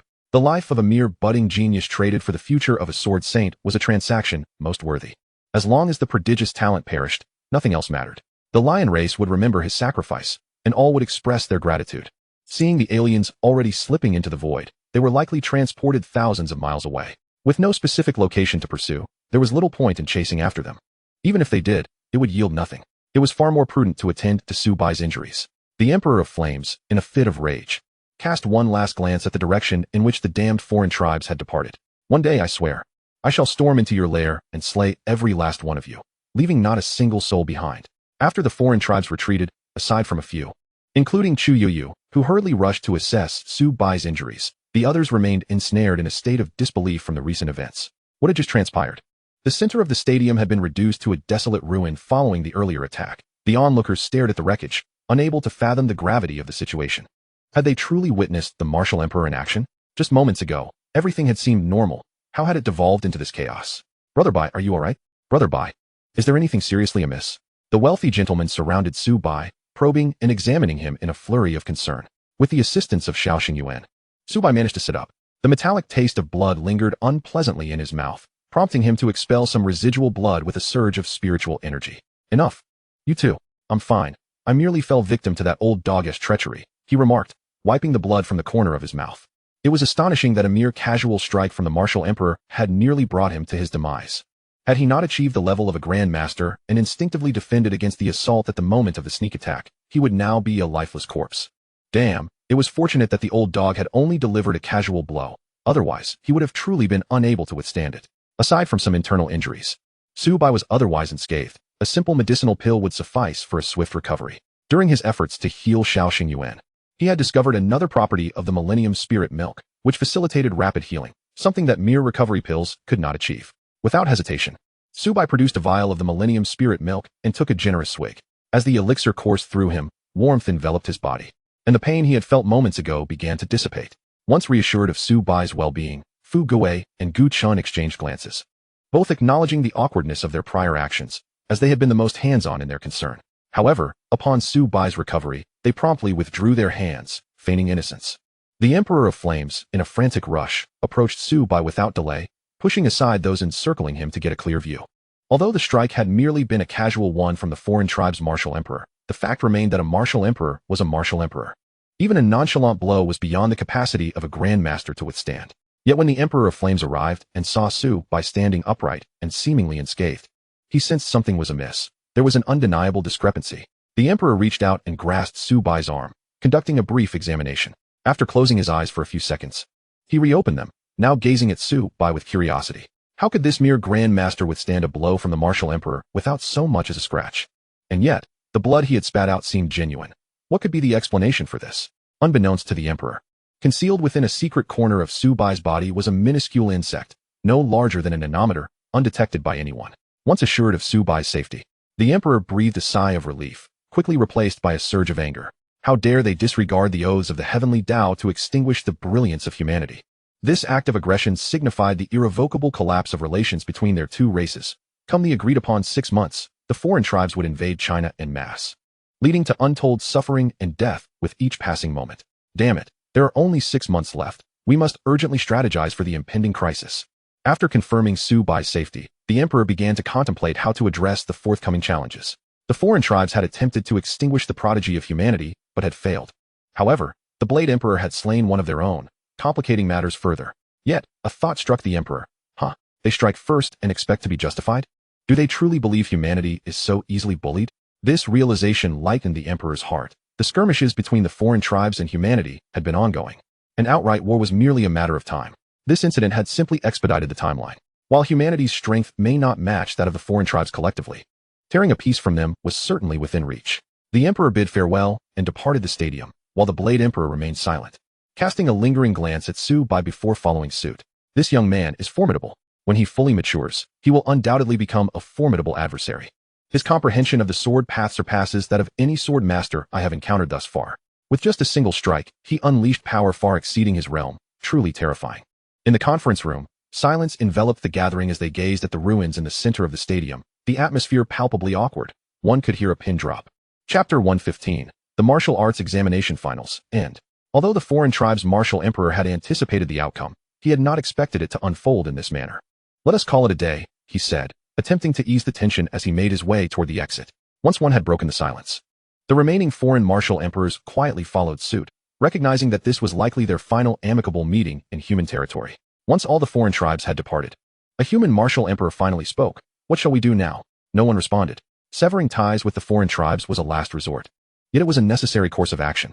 Within the stadium, the two martial emperors exited. Without the threat of the foreign tribes, nothing significant was likely to occur.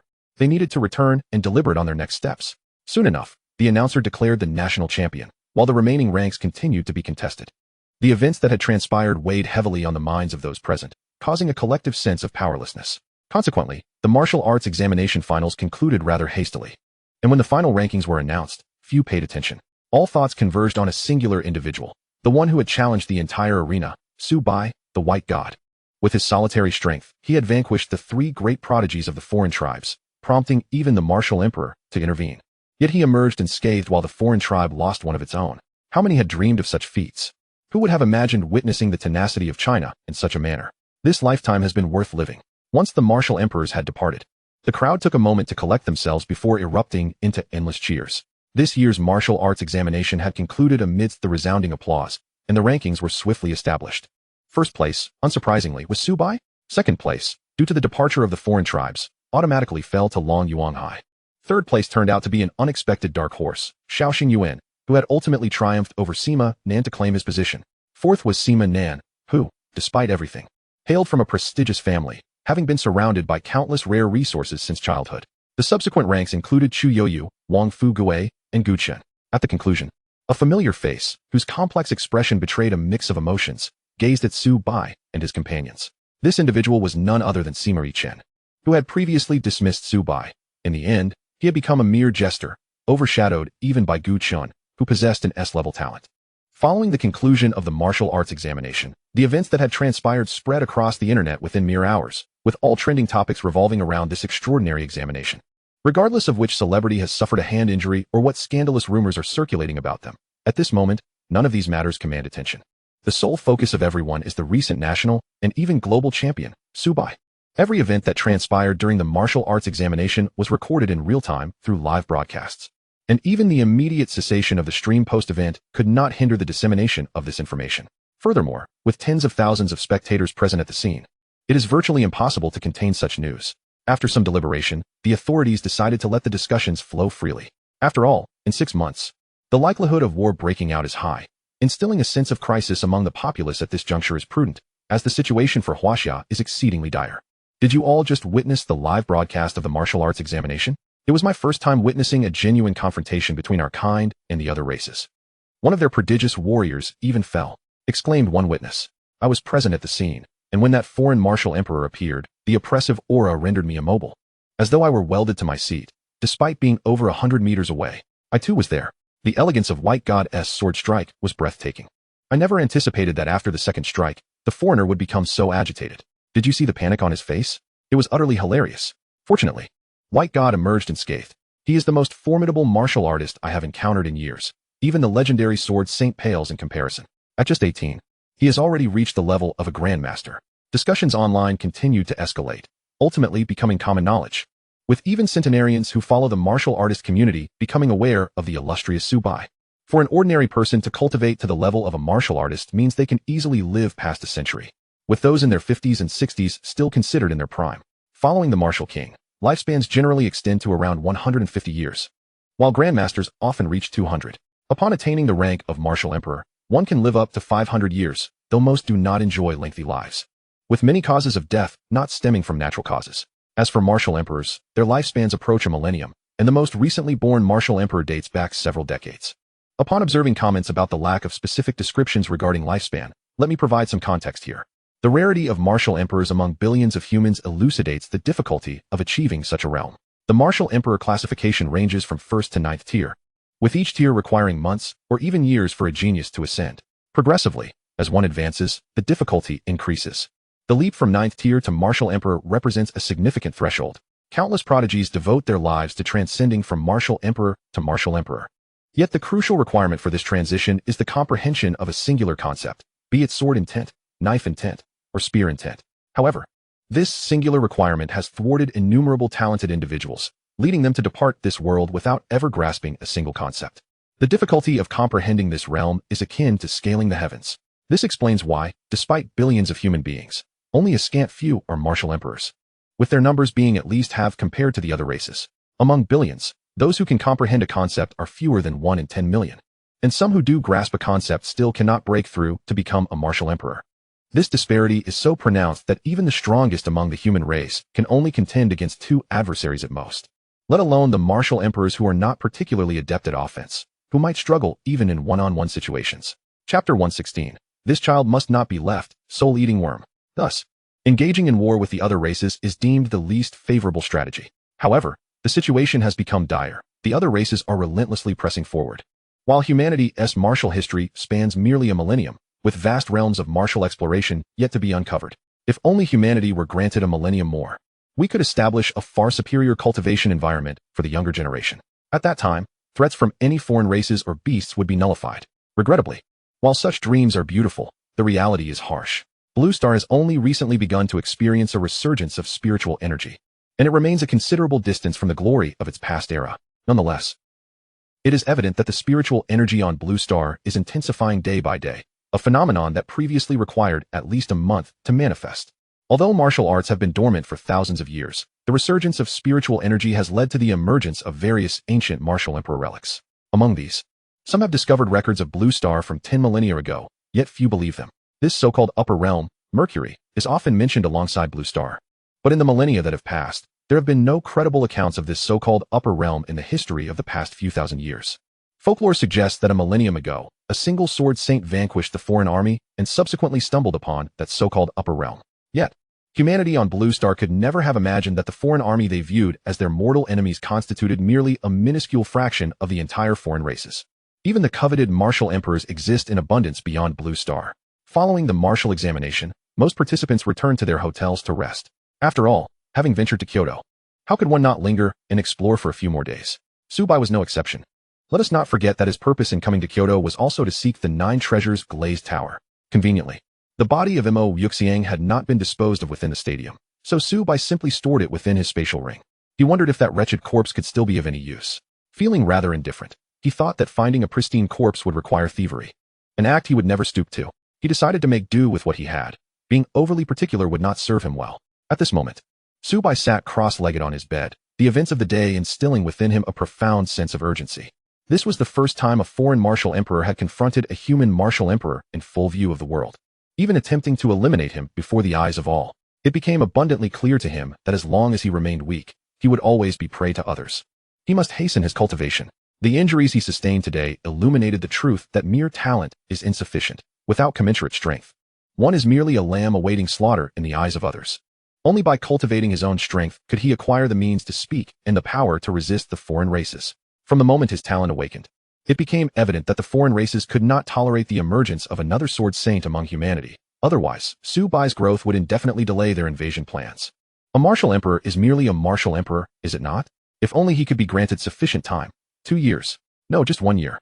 With adequate resources, and at his current pace of cultivation, breaking through to martial emperor within a year is not an insurmountable challenge. The true difficulty lies in the question of whether a year remains. Subai understood that the moment the foreign martial emperor made his move, the conflict between humanity and the foreign races became irreconcilable, especially with the loss of one of their prodigies on the foreign side. He had not intended to strike with such ferocity, but upon unleashing his first sword strike, he sensed a murderous intent. An instinctual unease warned him that these so-called foreign prodigies were likely targeting him from the very beginning. Far away, over 100,000 miles, 2 foreign martial emperors hastily retreated from Huaxia, one of them carrying a small figure in their grasp. Prior to the commencement of the martial examination, everyone had speculated that if all 3 could not pose a threat to Subai, then they should not hesitate to deploy a martial emperor. Originally, Subai's solitary challenge against the entire arena instilled a sense of relief in the 2 alien martial emperors hovering above. Since this fool was courting death on his own, there was no need for them to intervene. However, to their astonishment, with just a single stroke of his sword, their 3 prodigies were vanquished. Had it not been for their timely intervention, it would not merely have been 2 left standing, but all 3 would have perished on the spot. The moment Subai unleashed his second sword strike, the alien martial emperors realized this youth must not be allowed to live. Thus, even at the cost of some of his foundational power, he did not hesitate to shield the path of heaven from Subai's actions. Allowing this individual to mature would spell absolute disaster for their kind. Though to outsiders it appeared as if he had merely delivered a casual blow, there lay a more profound secret beneath the surface. Accompanying the attack directed at Subai was a soul-eating insect, a treasured possession he had long kept, of which he had only 3 in total over the years. Once parasitized by the soul-eating insect, even a martial emperor could be dispatched with ease. Moreover, activating the insect required secret techniques to peer into the heavenly mechanisms, tracking and controlling the insect, ultimately leading to an undetected demise. It was indeed a waste to expend such a precious resource on a mere master, yet the prospect of eliminating an alien prodigy rendered it all worthwhile. In haste, the 2 alien martial emperors swiftly returned to their kind with the flamboyant Jiao Yu and Luo Tianming. The long-awaiting alien martial emperors exhaled in relief at the sight of their return, though one among them wore a particularly grim expression. This martial emperor belonged to the Lionkin tribe, and Mo Wuxiang was, by all accounts, the most gifted individual they had seen in decades. Had it not been to eliminate this so-called celestial-grade talent, seemingly devoid of risk, he would not have ventured forth to confront the human prodigy. Yet, that venture had turned eternal, with not even a corpse brought back. Before any inquiries could be made, the Lionkin martial emperor surged forward, seizing one of his companions by the collar and coldly demanding, "Tell me, why did you abandon one of our own from the Lionkin tribe?" The captured martial emperor showed no signs of panic.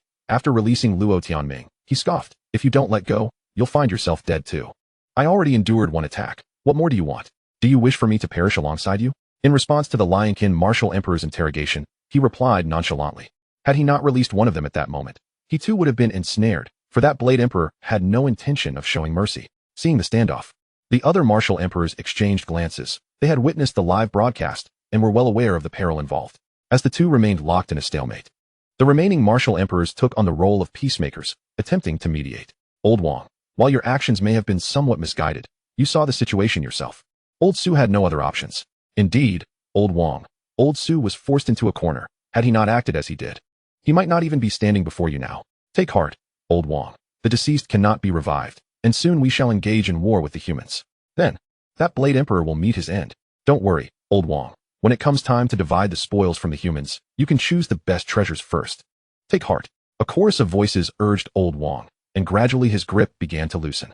But you haven't even killed that brat. He is still alive and kicking. Old Wang retorted angrily, knowing that their tribe's hopes had perished within human territory, with not even a body returned. Let that be. But to hear you say that the brat is still frolicking about, doesn't he that mean our kin died in vain? At this, Old Su remained unfazed, replying with calm. If you continue to clutch at my garments, I'll wash my hands of this matter. With that, he straightened up, pried Old Wang's hand away, and tidied his disheveled attire. What do you mean by that? Old Wang sensed a deeper implication in his words. Did this fellow have a hidden card up his sleeve? Humph, do you think I'm as foolish as you? While attacking, I had already dispatched a soul-eating insect to infiltrate that brat's body. Soon, I shall employ secret arts, and he will suffer excruciating pain, ultimately dying mysteriously. Old Su declared with a hint of pride, relieved that he had not hesitated to utilize his trump card, lest he find himself in a difficult position. My goodness, Old Su, you possess such a thing? The soul-eating insect. Those are exceedingly valuable, aren't they? You actually have one. Why didn't you mention this earlier, Old Su? Had you done so, we wouldn't have encountered such troubles. With a soul-eating insect on that chap named Subai, he will surely meet a grim fate. I've heard that once ensnared by the soul-eating insect, one endures endless psychological torment, far more brutal than 1,000 cuts, ultimately succumbing in fear. Old Su, you truly have such a treasure? Old Su, you must have run out of those soul-eating insects, right? I know that even martial emperors can fall victim. They are so minute they evade the naked eye, and they can evade spiritual detection. Truly a remarkable item. After Old Su laid out his subsequent plans, the others were astonished. This fellow was indeed generous. Willing to expend a single soul-eating insect on a mere master, most would not dare do the same. What? You truly possess such a thing? Old Wang seemed incredulous. Yet the look on Old Su's face suggested no deceit. Then hurry and demonstrate it for us. Why are you just standing there? The sooner you eliminate that brat, the more at ease we all shall be. Old Wang urged impatiently. Why the rush? Patience, please. After a brief retort, Old Su began forming seals, his hands swiftly weaving intricate, obscure gestures. After reciting a lengthy incantation of indecipherable words, he seated himself, attempting to sense the position of the soul-eating insect. All eyes were curiously fixed on Old Su. Though they had heard many rumors of the soul-eating insect, none had ever witnessed its application firsthand. Meanwhile, Luo Tianming and Zhao Yu had long since awakened. Seeing the elders gathered around them, they remained silent, their gazes shifting toward the esteemed Old Su. At that moment, Su Yongchang had his eyes tightly shut, attempting to communicate with the soul-eating insect within Su Bai from hundreds of thousands of miles away. First, he needed to locate the insect's position, then establish a connection. This isn't right. Why can't I communicate with the soul-eating insect? I've never encountered this issue before. Su Yongchang realized he seemed to have lost contact with the insect, no matter how hard he tried. He could not pinpoint its location, let alone establish a connection to eliminate Su Bai. No way, I must try again. Su Yongchang gritted his teeth, refusing to accept this outcome. He had previously employed the soul-eating insect, successfully dispatching a martial emperor, and the one on Su Bai was the second. In his daily efforts to nourish these little ancestors, he had pampered them with abundant food and drink, as if raising deities. The first time he had used it, the results were splendid, and he had since grown even more fond of these soul-eating insects. He was certain that they would not be discovered, but what was happening now? Su Yongchang formed seals anew, intensifying the infusion of spiritual energy, meticulously searching for the whereabouts of the soul-eating insect. With the increased spiritual power, he finally sensed that familiar aura and promptly established a connection. Upon connecting with the soul-eating insect, Su Yongchang's perception merged with that of the insect, allowing him to distinctly feel the surrounding environment. It appeared to be within a room. Realizing there was no one nearby, he began to guide the soul-eating insect upward. Due to its minuscule size, merely a nanometer, none were aware of its movements. Su Yongchang maneuvered the insect to the brain. Now, he only needed to let the soul-eating insect attach itself to the brain, and Su Bai would fall into an illusion, ultimately suffering a torturous death under relentless mental torment. You truly are fortunate, wasting my precious soul-eating insect. But fret not, you shall soon meet your demise. Su Yongchang directly manipulated the soul-devouring insect, causing it to attach itself to the brain, its minuscule size failing to elicit any immediate response. He then commenced issuing commands for the insect to initiate its assault.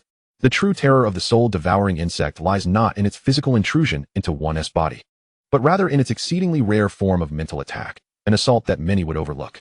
Mental attacks are seldom encountered in reality, and even some martial emperors possess no defenses against such assaults. Once the soul-devouring insect is dispatched, it invariably strikes true. A previous martial emperor had met his demise under its insidious influence. Alas, this time, Su Yongchang had chosen the wrong target. As the insect commenced its mental onslaught, logic dictated that Su Bai would swiftly descend into a hallucinatory realm. However, at the moment the soul-devouring insect unleashed its assault, Su Bai merely experienced a fleeting twinge of discomfort in his head, compelling him to halt his cultivation. Even the slightest distraction during meditation could lead to an abrupt cessation, let alone a sharp pain radiating from within the brain. Upon feeling that prick of pain, Su Bai began to inspect his own condition. Had his injuries not fully healed? Why was there still a sensation of pain? Meanwhile, Su Yongchang, controlling the soul-devouring insect, was perplexed. Why had this individual not succumbed to the hallucination? What he remained blissfully unaware of was that Su Bai had long since replicated the heart of a gifted powerhouse, rendering him immune to mental attacks, making him a formidable nemesis to such assaults. Su Yongchang persisted in intensifying the mental attack through the insect, which soon caught Su Bai's attention to this diminutive creature. In Su Bai's perception, he discerned an exceedingly small entity affixed to his brain. The previous sensation of pain had emanated from it. What on earth was this? He had never encountered anything like it before. Curiosity piqued, Su Bai scrutinized the tiny creature, noting that it seemed to realize he had not been hypnotized into a trance, and thus unleashed another mental attack. Yet, aside from another fleeting prick of pain, Su Bai felt no other ill effects. At this moment, he concluded that this creature must have infiltrated his body while he was momentarily distracted. However, such a minuscule entity could easily evade detection even under meticulous examination. Uncertain of its purpose, but convinced it was no benign presence, Su Bai summoned the spiritual energy within him to surge towards the soul-devouring insect. However, he was cautious not to create too much commotion, as it was, after all, his own brain. One misstep could render him a fool. Encasing the insect in his spiritual energy, he gingerly extracted it, holding it in his hand. Had it not been for the spiritual energy enveloping the insect, he might not have even recognized its presence in his grasp. After a careful inspection, Su Bai realized that this creature was nearly imperceptible, making it exceedingly difficult to scrutinize closely. Meanwhile, the otherworldly onlookers observed the perspiring Su Yongchang with growing confusion. What was happening? Wasn't he merely contending with a master? Why was it taking so long despite the presence of the soul-devouring insect? Kang Jiayue and Luo Tianming watched anxiously as Su Yongchang struggled. Since regaining consciousness, their discussions had elucidated the situation. They had heard of the soul-devouring insect, but were astonished to witness its use firsthand. As top-tier prodigies, they felt a twinge of arrogance. Yet here was a so-called prodigy who could not withstand even a casual strike from another, ultimately relying on his elders to eliminate his opponent, a truly laughable scenario. They felt a pang of regret, having finally identified a target far beyond their capabilities, only to see it vanish from existence. Su Yongchang, now thoroughly anxious, had attempted numerous assaults, only to find that all his mental attacks bore no fruit against Su Bai, as if he were immune. Initially intent on amplifying his spiritual input, Su Yongchang's gaze suddenly met Su Bai's. Realizing his position had been compromised and wishing to sever the connection, he was struck with terror upon discovering he could not disengage. Struggling desperately, he endeavored to break free, even at the cost of damaging his own foundation, but soon recognized the futility of his efforts.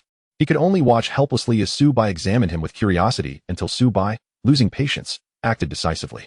With a soft pop, Su Bai pinched and obliterated the tiny creature before him. Simultaneously, thousands of miles away, Su Yongchang's physical form suffered catastrophic damage, spewing forth a mouthful of blood, a trickle continuing to escape from the corners of his lips. The others, sensing something amiss, rushed to his side to offer aid, only to be met with shock as they discovered old Su had perished. A fellow martial emperor, at the same level, had instantaneously died before their eyes without any apparent cause. Indeed, not only were they bewildered, but even Su Yongchang himself could not fathom the nature of his demise, nor could Su Bai, the unwitting orchestrator, comprehend the event that had transpired. He died, just like that? Someone murmured in disbelief, struggling to accept the reality before them. Had old Su, whose strength was comparable to their own, truly succumbed so easily? It was inconceivable. Whispers rippled through the crowd as they grappled with the shocking notion that a martial emperor had inexplicably met his end. Kang Jiayue and Luo Tianming stared wide-eyed at the unfolding scene, utterly perplexed. Wasn't it said that the soul-devouring insect would ensure Su Bai's demise? How had this esteemed individual perished instead? Could it be that Su Bai was so formidable that he had even managed to counterattack and slay a martial emperor from afar? The assembled onlookers fell silent, their gazes fixed upon old Su's lifeless form. while even the previously boisterous old Wang had quieted, staring blankly at the motionless body. What on earth had transpired? None among them comprehended the true nature of the soul-devouring insect's use, and now, with old Su's sudden death, they were left in a state of utter confusion. To understand this extraordinary occurrence, one must refer back to Su Bai's prior cultivation of the sky concealing technique. Sky concealing technique. Product description. A low-grade celestial technique capable of concealing one's realm and aura, imperceptible to those beneath the martial emperor level. Upon mastery, it can obscure the heavenly secrets, rendering any divination or tracking techniques ineffective, and may even have a backlash effect. Although the sky concealing technique was relatively inexpensive, it was contingent upon one's financial means to procure it. For Su Bai, this technique served primarily as a means of concealing his realm, and he had not anticipated the subsequent benefits of obscuring heavenly secrets and inflicting backlash. Upon acquiring the technique, Su Bai had invested resources to maximize his proficiency, enabling him to effectively cloak his aura, rendering any tracking or divination techniques futile, unless they were of a higher grade. Su Yongchang's initial inability to locate the soul-devouring insect stemmed from its presence within Su Bai's body. Establishing a connection through tracking the insect involved probing into heavenly secrets, which the sky-concealing technique countered. After amplifying his spiritual energy input, Su Yongchang felt the insect's presence and formed a connection, bringing his consciousness into Su Bai's realm. Upon realizing that his mental attacks were ineffective against Su Bai, Su Yongchang escalated his assault, only to be discovered by Su Bai. When Su Yongchang understood that his mental assaults bore no effect, he attempted to flee, only to find himself unable to sever the connection with the soul-devouring insect. Under the influence of the heavenly laws, he could only watch helplessly as Su Bai crushed the insect to oblivion. Su Yongchang's secret technique established a link between his consciousness and the soul-devouring insect through a unique method. Thus, when one suffered, so did the other. When Su Yongchang sought to break the connection, he found himself thwarted by the sky-concealing technique, unable to escape its grasp. In the end, the soul-devouring insect perished, leaving the soul severely wounded, accompanied by the backlash described in the Shrouded Heaven technique, an affront to the heavenly Tao. Furthermore, the presence of Lao Su as an intruder was intolerable to the heavenly Tao. The devastating blow to the soul-devouring insect, combined with the retaliatory force of the heavenly Tao, obliterated consciousness and soul, leaving behind only a solitary corporeal form on this earthly realm. At this moment, Su Bai remained unaware that the insect he had casually crushed had indirectly resulted in the demise of a martial emperor. Should this information leak, it would undoubtedly astonish the entire world. Gazing upon Lao Su's lifeless body, the others unanimously decided to conceal this news. After all, the inexplicable death of a martial emperor could lead to unforeseen consequences. With a significant offensive against humanity looming just 6 months away, it was prudent to keep such unfavorable news under wraps. Su Bai circled the room twice, meticulously inspecting every nook and cranny to ensure no further threats lingered before allowing himself to relax. He remained perplexed as to what that entity truly was, managing to infiltrate his body without his slightest awareness. Fortunately, it posed no harm to him, yet the thought of such a creature scuttling about in his mind was unsettling. Unbeknownst to him, his inadvertent act had indirectly led to the death of a martial emperor. After this incident, Su Bai lacked the motivation to continue his cultivation. Instead, he opted to take out his phone and search for information related to the battlefield of other realms and secret domains. With his current prowess having reached the Grandmaster level, attending university seemed unnecessary. After all, the instructors there might not possess a higher realm than he. The notion of the battlefield of other realms and secret domains was a conclusion Su Bai reached after careful contemplation. Given the current circumstances, the potential for a large-scale war to erupt at any moment was palpable, and he was likely to be a primary target for the other races. With so many individuals relying on him for protection in this lifetime, he could never allow the alien races to slaughter at will. Strength was paramount. Merely amassing resources and rigidly cultivating would yield little progress in a short span. From the martial sovereign level onwards, each breakthrough to a minor realm required tenfold effort compared to previous stages. Thankfully, Su Bai would not be hindered by realm constraints. Once he reached a certain level of cultivation, breakthroughs would come naturally. Yet, even if he were to ascend to the martial emperor realm now, would it truly matter? With an almost double disparity in numbers, adding his presence would hardly alter the situation. At most, he could scurry about like a mouse, forever shrouded in darkness. It appeared that venturing into those secret domains was his only recourse. Su Bai had long pondered the possibility of higher-level cultivation within the system's experience cards. However, to his dismay, he discovered that the system's marketplace only offered experience cards up to the martial emperor level, at 500 spirit stones per minute. Even if he emptied his entire fortune, he could scarcely experience anything for more than 10 minutes. And how could battles between martial emperors conclude in mere minutes? Unless the strength disparity was colossal, with one adept in support and the other in offense, a clash between evenly matched opponents would likely endure for an extended period. It was rumored that battles between martial emperors could last for 3 days and nights, often exhausting both sides without a decisive victor. The combat between martial emperors was inherently unpredictable. Even the slightest misstep could cost one their life. Within secret domains and the so-called battlefields of other realms, the explosive advancement of martial arts over millennia often stemmed from breakthroughs discovered in these two locations. As more secret domains emerged, many relics within them were uncovered. Numerous speculations arose regarding whether martial arts had thrived during ancient times on Blue Star, only to face an abrupt decline due to some unknown reason, leaving behind many incomplete techniques.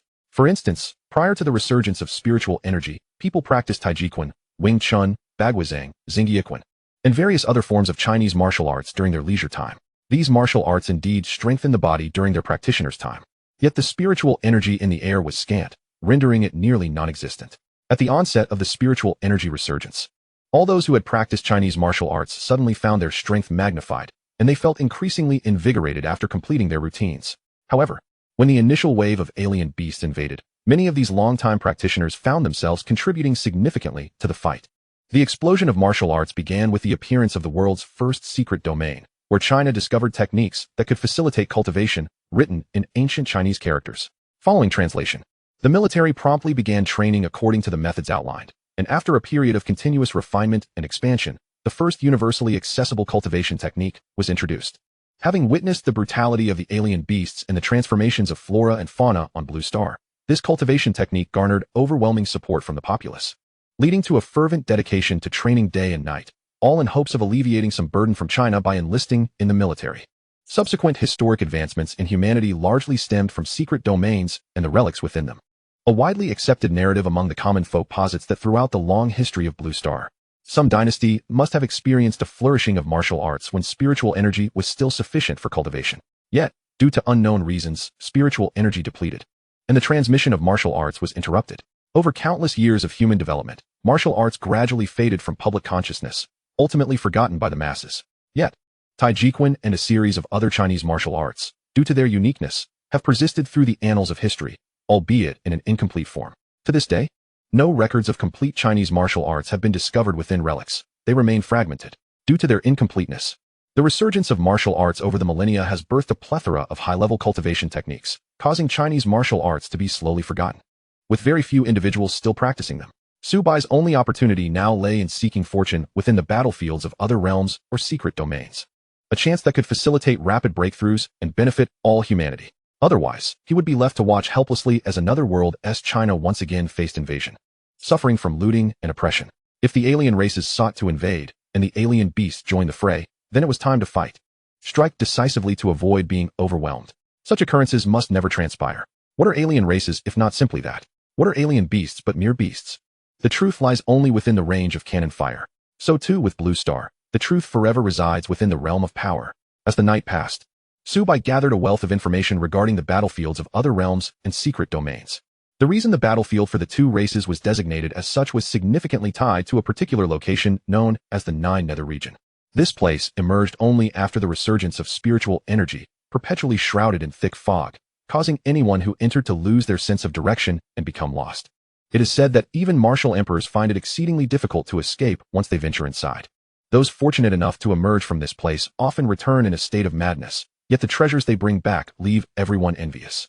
The Nine Nether region is a realm teeming with peril, yet rife with countless opportunities. Despite the inherent dangers, risks and rewards are invariably proportional.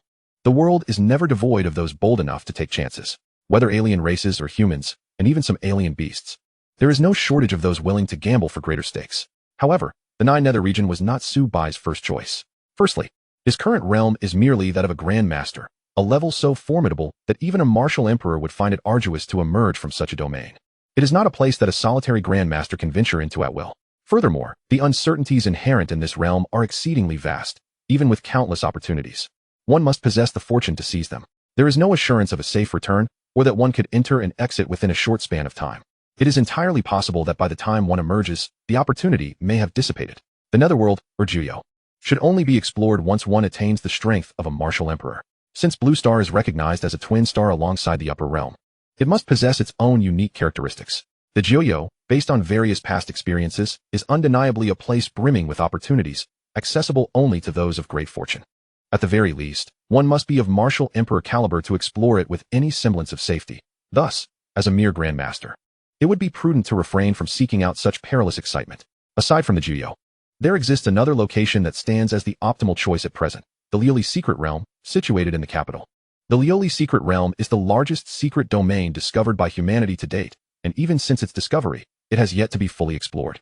The hazards within are manifold, teeming with 5th and 6th tier aberrations, with traces of 5th tier beasts lurking every few hundred meters into the unknown.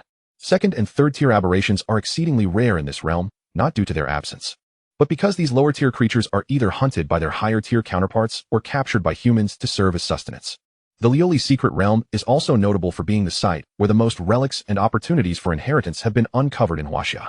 The first cultivation method of Huaxia was forged through the sacrifices of countless lives for the future of humanity.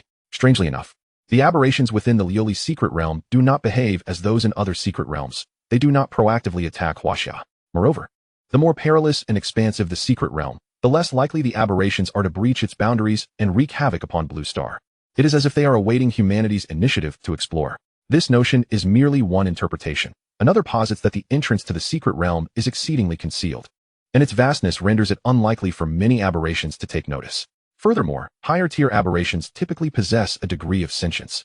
Even if they were to discover the entrance, they would not entertain the idea of entering. The unknown remains the most formidable aspect. However, this may be for the best. Should any of the aberrations within these realms emerge indiscriminately, they would pose an insurmountable threat to humanity. Even a few random high-tier aberrations inadvertently trespassing could inflict catastrophic losses on humankind. Once one reaches the level of Martial King, conventional missiles become ineffective against 5th and 6th tier aberrations. At best, they merely cause superficial wounds. Upon attaining the Martial Emperor realm, one could even wield nuclear weaponry with their bare hands, rendering humanity's pride, the nuclear armament, nothing more than a mere toy in the presence of advanced warriors. The realization that technology holds little power against martial prowess has only strengthened humanity's resolve to pursue martial cultivation. I recall that within the Lioli Secret Realm, humanity has established a forward base to prevent aberrations from escaping and causing chaos. Subai remembers some details regarding the Lioli Secret Realm. Over the millennia, nearly all significant developments and major events have been intricately linked to it. The most recent of these was the discovery of the 9 Treasures Lioli Tower by several martial emperors within the realm. Subai has already experienced the benefits of the 9 Treasures Lioli Tower, which not only enhances practical combat experience, but also challenges one's limits, along with unexpected rewards upon completion of the tower trials. Of course, these are not the most crucial aspects. The most significant factor is that the 9 Treasures Lioli Tower can accommodate tens of thousands of challengers simultaneously, and that is not even its limit. It can also provide vast resources for countless individuals, which is truly formidable. After considering various elements of information, Subai resolved to head to the 9 Treasures Lioli Tower and then immediately venture into the Lioli Secret Realm. Knock, knock, knock. A series of knocks echoed. When Subai regained his senses, he realized dawn had just broken, and the first rays of morning sunlight cascaded into the room, enveloping him in warmth, allowing him to experience a moment of much-missed relaxation. Yet, upon recalling the stirrings of the alien races, a sense of unease began to creep into his heart. Aware that dawn had arrived, Subai rose and approached the door to open it. Who is it? Subai inquired as he swung the door open. To his surprise, he found Fu Gue standing before him, wearing an expression of uncontainable joy. Brother Bai, do you know who I just encountered? Fu Gue exclaimed mysteriously, though his delight was unmistakable. What? Did you meet your future wife? Subai teased, unable to resist a jest at the boy's expense. Brother Bai, I just went down to ask the hotel front desk about a few matters, and I ran into the Flame Emperor. He even called me by name.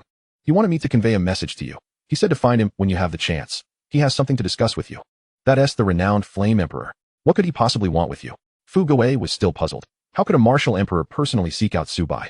Even a national champion would not warrant such attention, would they? Subai merely smiled, opting not to elaborate further. All right, I understand. I need to go out for a while. It may take some time. If you wish to do something else, feel free to go ahead. Just relay the message to the others. There's no need for you to wait for me. Upon receiving the news, Subai issued a dismissal, indicating that he did not require anyone's company for the upcoming matters. Having companions would only prove cumbersome. Currently, Fu Gue and the others were merely at the levels of Martial Master and Martial King, providing no assistance for the tasks ahead. Their immediate priority should be to focus on their training, striving to break through to the Martial Emperor realm before the impending conflict with the alien races, which would be of some benefit in the war. What humanity desperately lacks at this moment are powerful beings above the Martial Emperor realm. The mid-tier strengths are almost on par with the alien races. Only the disparity in numbers between martial emperors and martial emperors is significant. Were it not for this, humanity would not be intimidated by the alien races, nor would they be forced into constant compromise as they are now. Fugue stood there, staring blankly at the closed door, puzzled. What does this mean? Brother Bai has matters to attend to, and doesn't he want to take him along? And it seems to be something important. Could it be that Brother Bai intends to abandon him? QWQ? At this moment, Subai had gathered all his belongings and arrived at the entrance of the Nine Treasures Liuli Tower. Even the mere avatar of the Nine Treasures Liuli Tower appeared imposing. Upon witnessing the true form of the tower, Subai was left in awe. Chapter 121. Challenging the tower again, little Lingo? The Nine Treasures Tower stood at a height of 300 to 400 meters, soaring into the clouds. From a distance, it appeared to pierce the heavens. And standing at the base, one could hardly glimpse its pinnacle, which was shrouded within the clouds. After marveling at the grandeur of the Nine Treasures Liuli Tower, Subai made his way toward the entrance. The Nine Treasures Liuli Tower opened its doors to all martial practitioners worldwide after the martial examination, though an admission fee was required, with higher realms incurring steeper prices. Upon arriving at the tower, Subai found a long queue had already formed at the entrance. As he approached, he was soon recognized by those nearby. Hey, is that Subai? White God! Someone exclaimed, catching sight of Subai in their peripheral vision. Initially uncertain, they quickly confirmed their suspicion and gasped in astonishment. This outburst immediately captured the attention of everyone in the vicinity. After the events of the past few days, who within the martial community, or even throughout all of Huaxia, would not recognize Subai? He had boldly declared himself in the martial examination, facing 100 opponents. And ultimately, only 9 had participated, including 3 of the most talented beings from the alien races. Logically, with such a prestigious lineup, he should have been invincible, slaying gods and Buddhas alike. However, no one could have anticipated that Subai would defeat all 9 of the prodigies among his peers with a single sword strike. 3 exceptionally powerful extraterrestrial prodigies were decisively vanquished in a single stroke of the sword. As for the 6 martial artists who had come to lend their support, they were nearly paralyzed with fear upon witnessing the sword's might, standing frozen in place, too terrified to make a move. It was only after Subai unleashed a second strike that even those far away in the spectator stands trembled with dread. To describe it in a single word would be to say it was utterly terrifying. However, the subsequent events are well known. The alien martial emperor forcefully intervened, even attempting to launch a sneak attack on Subai. The attempt failed, resulting in the loss of yet another alien prodigy, much to the delight of the onlookers, who erupted in applause. Yet, amidst the celebration, some individuals began to harbor concerns. While the thrill of the moment was exhilarating, what consequences would follow? The White God. Holy cow, I can't believe I am witnessing the living White God. He is so dashing, so majestic. White God, please give me your autograph, right here, right now. As Subai observed the throngs of people rushing toward him, he silently lamented his predicament and hastily made his escape. In the astonished gazes of the crowd, Subai vanished without a trace. When he glanced around again, he found that he had already disappeared. Inside the 9-treasure glazed tower, Subai exhaled deeply, his hand pressed against his chest in relief. Previously, he couldn't comprehend the extent of his fans' fervor, but having witnessed it firsthand, he realized this was but a fraction of it. In his former world, some individuals would spend their entire life savings just to purchase a concert ticket to see their idol. Such fervor was indeed formidable. However, upon entering the 9-treasure glazed tower, Subai discovered that he had not been transported directly to the 99th floor, and the figure of Li Xingqi was also absent. Glancing at the low-tier exotic beasts that had respawned, he realized he had returned to the first level. Familiar with the fantastical creatures, Subai confirmed that he had indeed returned to the first floor. What could this mean? Was he to traverse the tower once more? Although puzzled, Subai refrained from voicing his grievances. A second foray might be beneficial, allowing him to further solidify his combat skills. Resolute, he executed a swift hand strike, effortlessly dispatching the beast. Throughout his ascent to the 90th floor, Subai consistently engaged the exotic beasts in hand-to-hand combat, amassing invaluable experience in close-quarters fighting. This approach persisted until the final few levels, where confronting beasts several tiers above him became increasingly arduous. Were it not for the support of Yuan Yang Slash and some foundational martial techniques, Subai would have found it nearly impossible to breach their defenses, let alone defeat them. As he advanced, the number of foes multiplied, and in the last 3 levels, he could no longer withstand the overwhelming pressure and drew forth the Bai Ling sword, swiftly annihilating his adversaries. Once he unsheathed the sword, the outcome was unmistakable. There was no need to prolong the confrontation. Having triumphed through the trials, Subai reached the final level, but, contrary to his expectations, Li Xingqi did not appear. Instead, he found himself in an unfamiliar realm. As Subai surveyed his surroundings with curiosity, Li Xingqi, sensing Subai's aura, anxiously scoured the tower's every level. Where is he? How could such a large individual vanish so suddenly? Li Xingqi had barely awaited Subai's arrival when, upon awakening, he found his presence had inexplicably dissipated. Meanwhile, Subai scrutinized his surroundings. This was yet another unique apex, but who else might inhabit this place? The environment was shrouded in darkness, devoid of any light, and nothing was visible before him. Furrowing his brow, Subai conjured a flame in his hand, illuminating the expanse around him. It revealed an endless void, an empty space steeped in profound silence. While Subai meticulously examined this nebulous realm, a fleeting silhouette caught his peripheral vision. Who is that? Subai shouted. The unknown often incites a sense of unease, especially in such a formless void. In an instant, the composed Subai sought to withdraw from the glazed tower, only to find that no response came. When he reopened his eyes, he remained ensnared in this space. His exclamation seemed to have startled whatever lurked in the shadows, for after a prolonged silence, there was no indication of movement. Subai's brow furrowed into a deep crease. What manner of entity was it?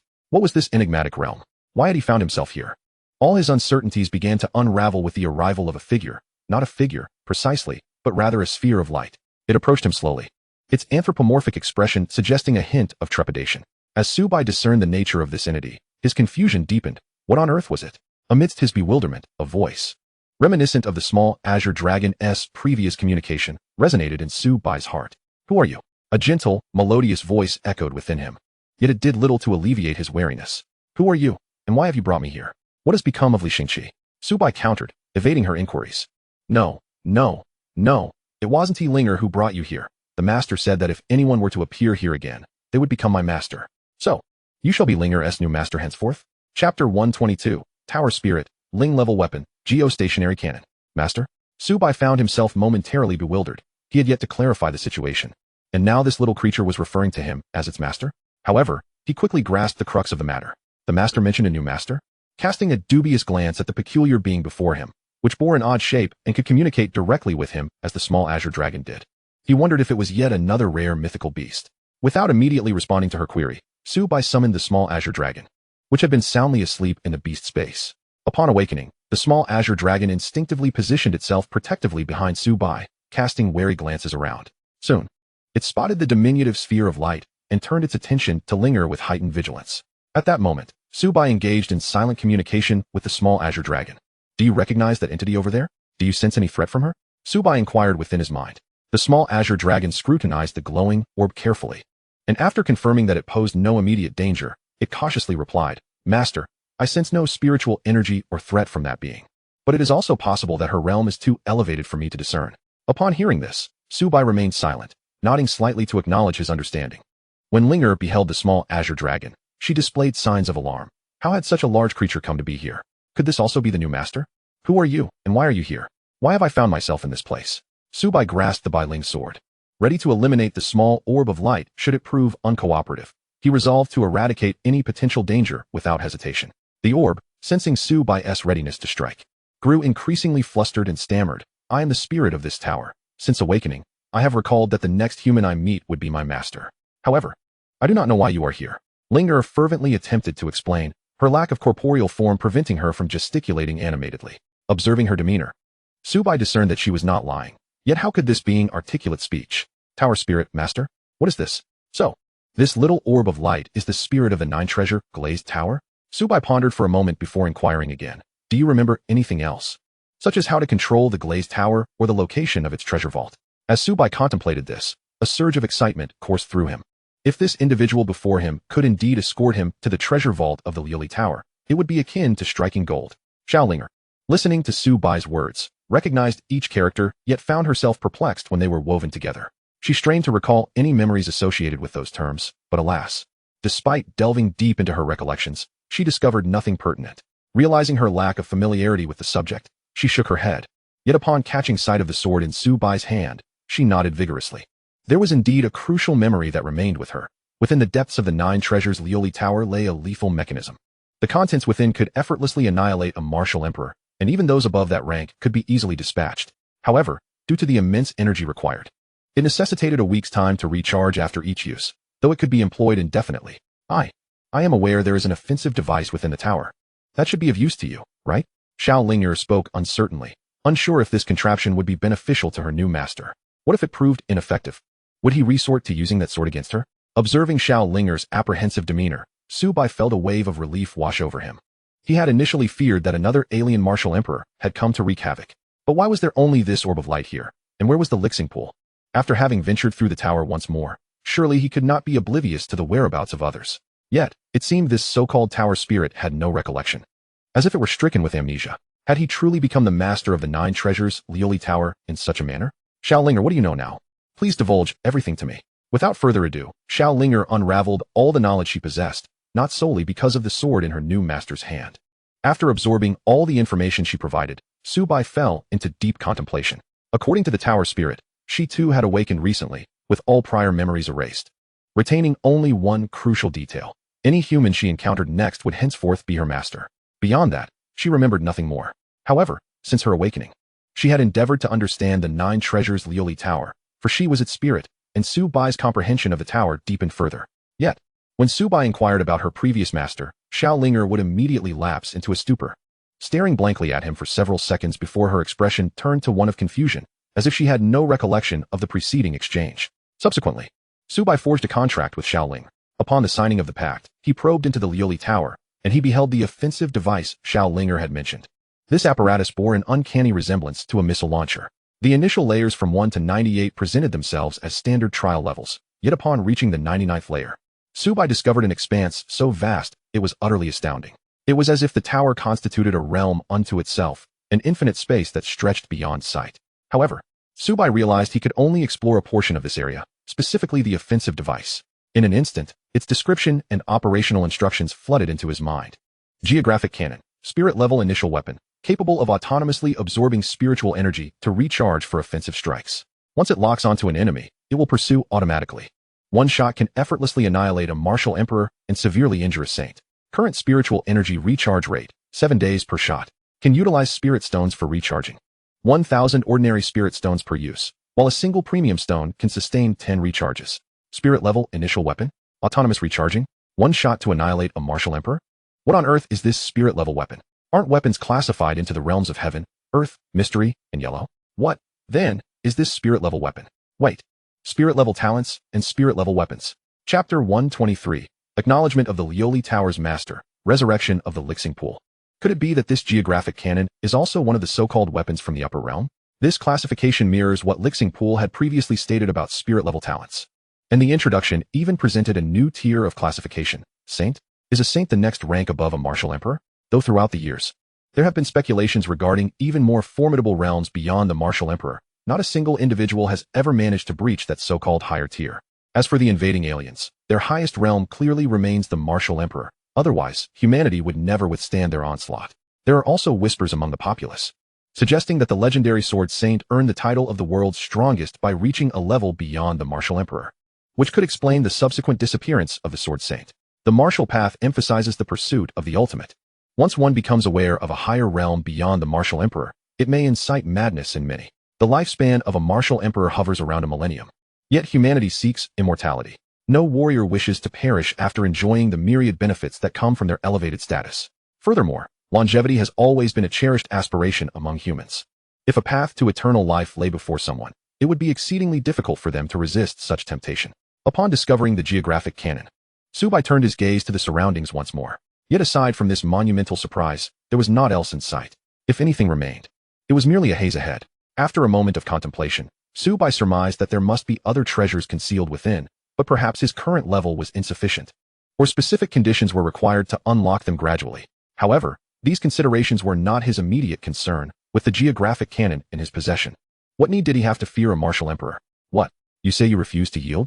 1 shot will suffice. 1,000 spirit stones per use. And this contraption would likely necessitate an element of surprise. As a martial emperor, how could one afford to be without contingency plans? Thus, one must resort to cunning.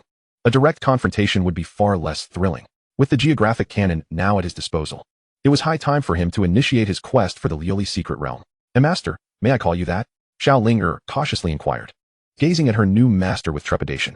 Recently, she had just regained her sentience, having forgotten most of her previous memories. Her current intellect might only be at the level of a primary school student. Faced with this sudden master who drew a sword at the slightest provocation, who wouldn't find it daunting? After assimilating the introduction of the geographic cannon, Su Bai found himself increasingly fond of this tower spirit. Though she was merely a glowing orb, she increasingly resembled a mobile treasure trove. The mere existence of the geographic cannon surpassed his wildest expectations. With such a trump card in hand, he felt secure on Blue Star. Unless all the martial emperors of the alien race were to mobilize, he would have little to fear. If only one or two were present, perhaps he could even turn the tables. Xiaolinger, so you are the spirit of the 9 treasures Liuli Tower, and I am now its master?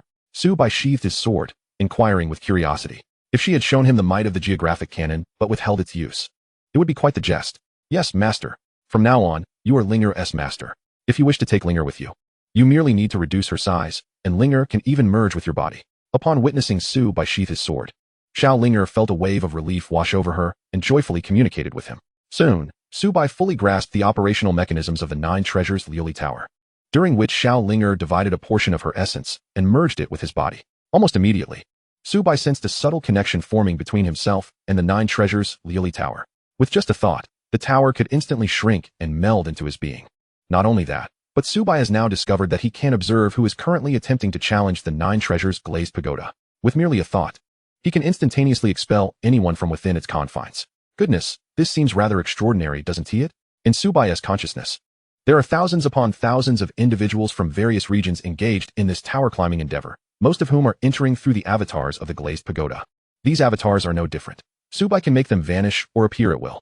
However, Su Bai refrains from doing so, as these avatars are merely extensions, and their presence across the land benefits all of humanity. Yet, he is curious whether there might be any hidden treasure vaults within the glazed pagoda, given the sheer volume of rewards that seem to materialize from thin air. Alas, the dream of an overnight fortune was swiftly shattered. After thoroughly investigating both the upper and lower reaches of the pagoda, he found nothing aside from a dimly lit area. In fact, this search led Su Bai to spot Li Xingqi, who was anxiously searching for him. His initial intention was simply to assist Li Xingqi in restoring his physical form before exploring the glazed secret realm. Unexpectedly, he stumbled upon this unforeseen gain. Since the 9 treasures glazed pagoda was now in his possession, he must promptly aid Li Xingqi in regaining his corporeal body before heading to the secret realm. With a mere thought, Su Bai's figure vanished instantaneously. When he reappeared, he stood before Li Xingqi. By heavens, a ghost! Li Xingqi exclaimed upon seeing Su Bai suddenly materialize before him. He had been diligently searching for someone, and the abrupt appearance of an individual startled him. Who wouldn't he be taken aback? After his initial shock, Li Xingqi retreated several steps, only to quickly recall that he himself was a ghost. Why should a ghost fear another ghost? Once he had retreated a sufficient distance, he focused and realized that it was none other than the vanished Su Bai. You nearly frightened me to death, Su Bai? Li Xingqi remarked, having initially thought someone was playing a prank on him. Elder, I have procured the body you desired. Do you require any further preparations? Su Bai inquired as he produced the lifeless form of Mo Wuxian. Upon hearing that the body had been found, Li Xingqi immediately approached Su Bai. Observing the mangled remains of Mo Wuxian, Li Xingqi frowned slightly, especially upon seeing the face, expressing his displeasure with a mutter. Why must it be a corpse of a demon race? How unfortunate. It was indeed a disgrace for a Dan sage like Li Xingqi to inhabit the body of a lion man. However, given the circumstances, even a pig demon would have to suffice. Enough of being picky. This fellow was at least an SSS grade talent, and we should count ourselves fortunate to have him. Su Bai urged, listening to Li Xingqi's complaints. At those words, Li Xingqi became considerably more serious, closing his eyes to chant a complex incantation. As time elapsed, his form gradually dissipated, merging into the corpse, while the previously damaged body began to heal rapidly. Particularly, the face appeared to be forcibly altered during the healing process, as Mo Wuxian's visage was replaced by that of an ordinary human. To be frank, this new face was rather handsome. Chapter 124, Little Su. Do you not want your master?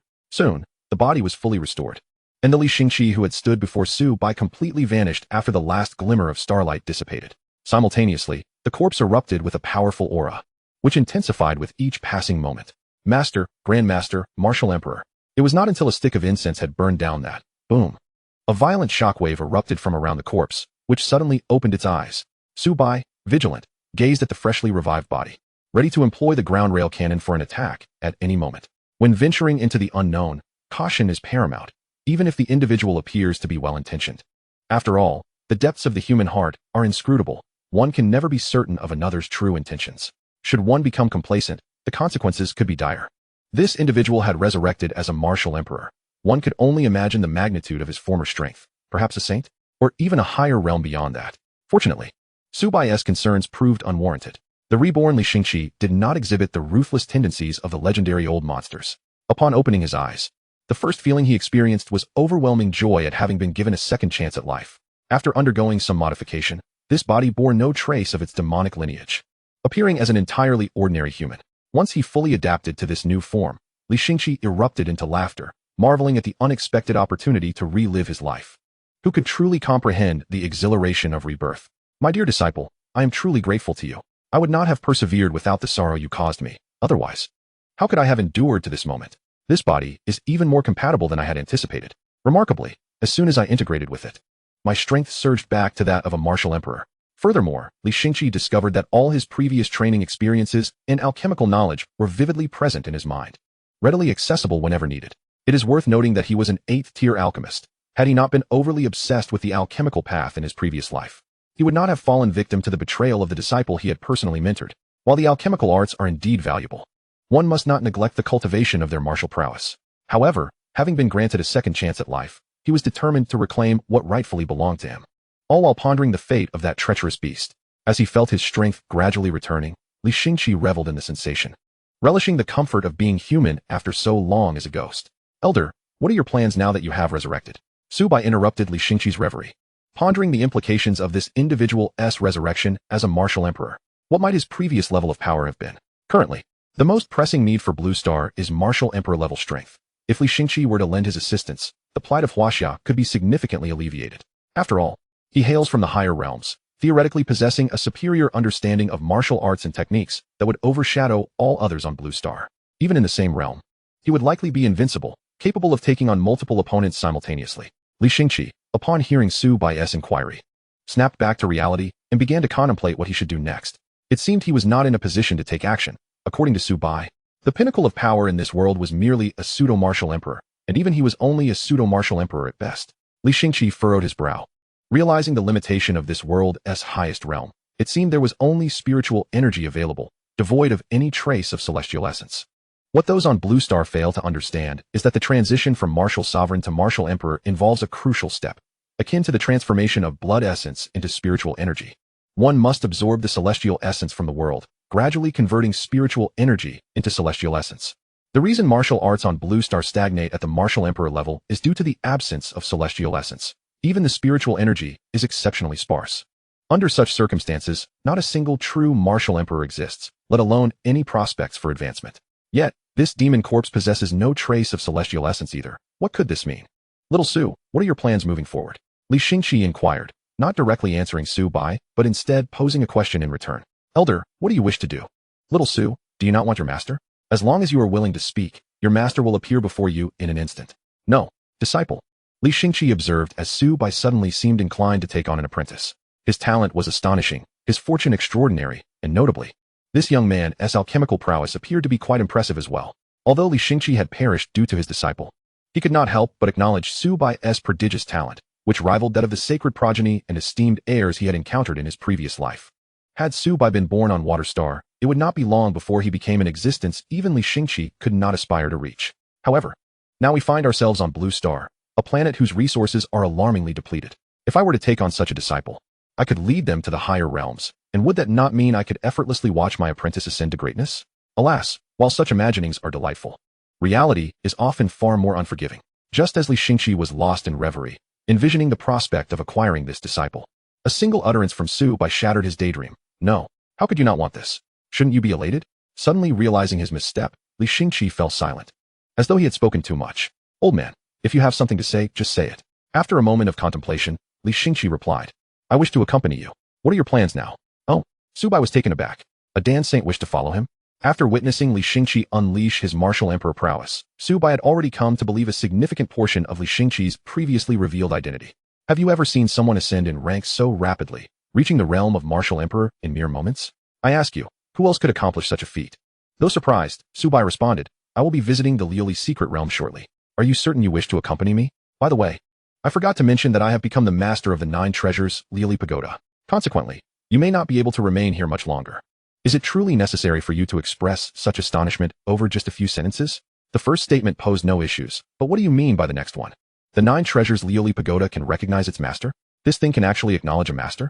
Since I acquired it, I have attempted to refine it countless times, spending hundreds, if not thousands, of years on it. Yet I have made no progress whatsoever. And now you tell me it can recognize a master? How infuriating. Am I not a Dan Saint? Am I unworthy of even refining it? Li Xingqi, filled with indignation, contemplated cleaving this snobbish pagoda in two. After all these years of perseverance, was it truly fair to meet someone with such exceptional talent and offer it to them for free. Go away. Go. Li Xingqi retorted irritably. Chapter 125. In the conference room, the heavyweights gather. Observing Li Xingqi's sudden emotional outburst, Su Bai was filled with confusion. What had provoked this old man? Nevertheless, it mattered little. With this old man by his side, he now had a living martial emperor, significantly enhancing his safety. A martial emperor, paired with a ground-based cannon, rendered Su Bai, despite being merely a grandmaster at present, nearly invincible on Blue Star. Yet, even with the formidable ground-based cannon and Li Xingqi's presence, facing a demon race with double the martial emperors still posed a challenge. Not to mention, outside the threat of the demon race, there were also the lurking dangers of the aberrant beasts. Both the demon race and aberrant beasts were invaders. Should they join forces, humanity would stand little chance. Fortunately, many of the higher-level aberrant beasts were rather simplistic, showing no inclination towards collaborating with the demon race. By the way, before coming here this morning, Fuguwei had mentioned that the Flame Emperor was seeking him out. Could it be regarding the demon race? From this point onward, the term other races will be replaced with demon race to distinguish it from aberrant beasts. The demon race consists of humanoid beings with equivalent intelligence, while aberrant beasts are merely savage creatures, with only high-level aberrant beasts possessing any intelligence. Upon entering the higher realm, consideration will be given to unifying the terms for demon race and aberrant beasts, perhaps demon beasts or another term, and suggestions are welcome. Since you wish to accompany me, will you remain in the Liuli Pagoda or come out? Without hesitation, Li Xingqi declared out. After spending countless years within this tower, how could he possibly remain there after being reborn? He had yet to see the world outside Blue Star and was curious about its differences from the higher realms. Very well. As Su Bai's words fell, the surrounding space began to warp, and in the blink of an eye, the two found themselves in the outside world. It was midday, and the scorching sun bathed Li Xingqi in warmth, creating a comforting sensation. Fresh air and breathtaking vistas unfolded before him, and he had never felt the world to be so splendid. Let us proceed. Su Bai's voice echoed ahead as he contacted the Flame Emperor using his recently released Huawei P888. Su Bai, are you there? Flame Emperor, come directly to the headquarters of the Kyoto Security Bureau. We have been waiting for you for some time. Someone will escort you upstairs. Su Bai understood. After receiving the response, Su Bai stowed his phone, turned to Li Xingqi, and quietly reminded him before gesturing with a wave of his hand, causing a portal to materialize. Li Xingqi hurriedly followed, and upon entering, the portal vanished. The 9 Treasures Liuli Pagoda was seamlessly integrated into Su Bai's being, while a clone took its place at the original location. The pagoda's remarkable illusionary quality went unnoticed, and no one was aware that such a sizable object had been whisked away in an instant. Inside the conference room of the Kyoto Security Bureau headquarters, a multitude of middle-aged men occupied the seats.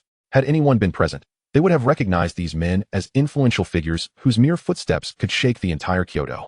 The head of the Security Bureau, military leaders, the president of the Martial Artists Association, and numerous other dignitaries were gathered.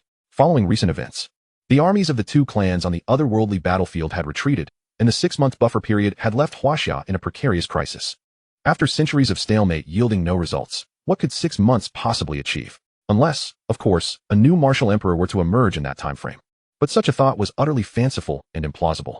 The only remaining hope was for Huaxia to produce another Sword Saint. Yet the likelihood of such an occurrence was even slimmer, verging on impossible. The atmosphere in the conference room was suffocatingly silent, tinged with a palpable sense of despair. Though the events that had transpired seemed exhilarating, Huaxia would find it difficult to bear the consequences. However, with the enemy at their doorstep, how could they continue to endure? If war was to be waged, then let it be so. When principles are trampled upon, there is no room for understanding. War must ensue. Ultimately, it would be a fight to the death. After all, had Huaxia not endured invasions thousands of years ago? As long as the people of Huaxia unite as one, resolutely resisting foreign foes, they shall ultimately prevail against even the most formidable adversaries. Why do you all wear such sorrowful faces? Those scoundrels have already come knocking at our door. Must we continue to endure? If they wish for war, let it be. Do I fear them? Amidst the oppressive atmosphere, a typically boisterous martial emperor general could not help but break the tension. In any case, a confrontation is inevitable. Whether it happens sooner or later makes little difference. Ultimately, it will end in death, but at least we will have fought for our cause before that. Indeed, our continued forbearance will only embolden them further. If we back down now, how are we any different from the rats in the sewers? Our submission will not spare us the wrath of the demon race.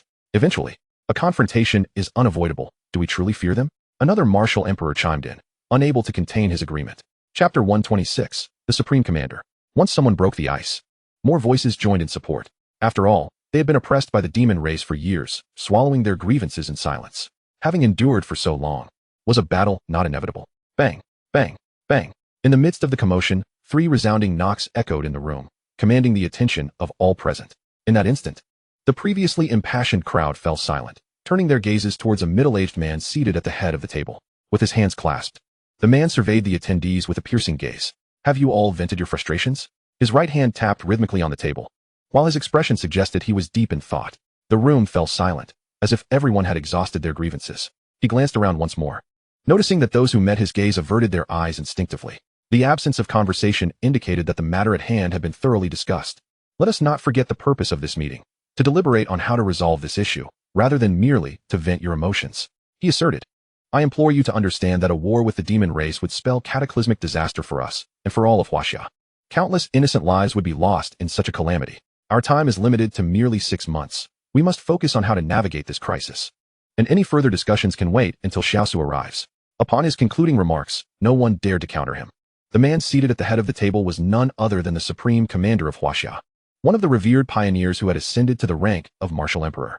It was their presence that had previously safeguarded Huaxia from the ravages of the demon race and the atrocities committed by monstrous beasts, allowing the current semblance of stability to endure. In terms of experience and seniority, none present could rival him.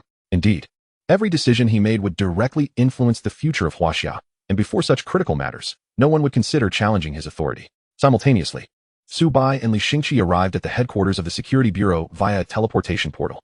Well, who would have thought that Xiaosu possessed such prowess? A Grand Master capable of wielding spatial power. How enviable. Li Xingqi marveled as he surveyed the surroundings upon reaching the Bureau's entrance.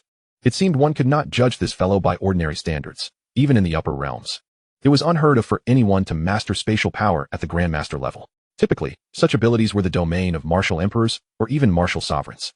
Yet this young man, judging by his adeptness with spatial manipulation, surpassed even an ordinary martial emperor. Su Bai remained silent, gazing at the towering edifices of the Security Bureau, pondering how wonderful it would be if this world were devoid of war. In his previous life, and in this one, he felt the same sentiment.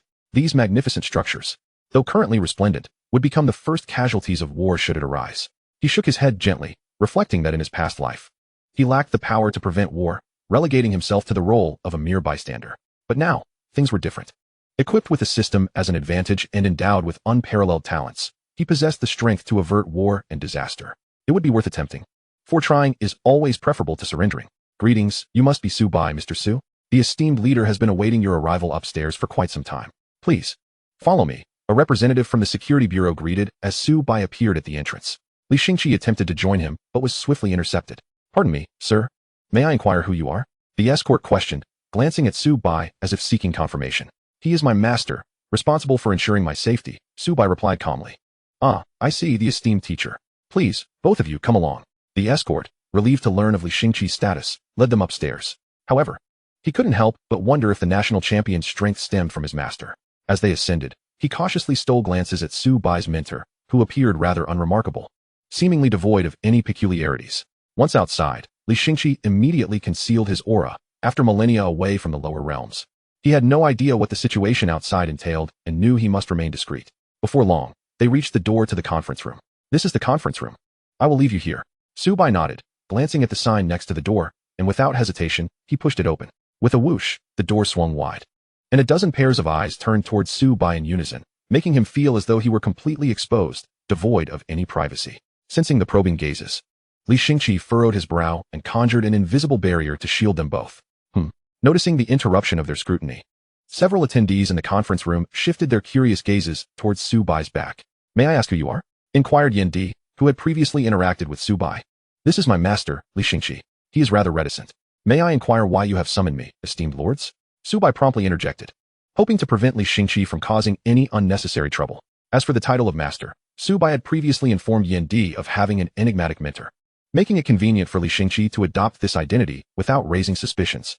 Upon hearing this, aside from Yan Di and a few others, the remaining martial emperors present exchanged glances, slightly furrowing their brows. This so-called master was someone they could not discern. Could he possibly be a martial emperor as well?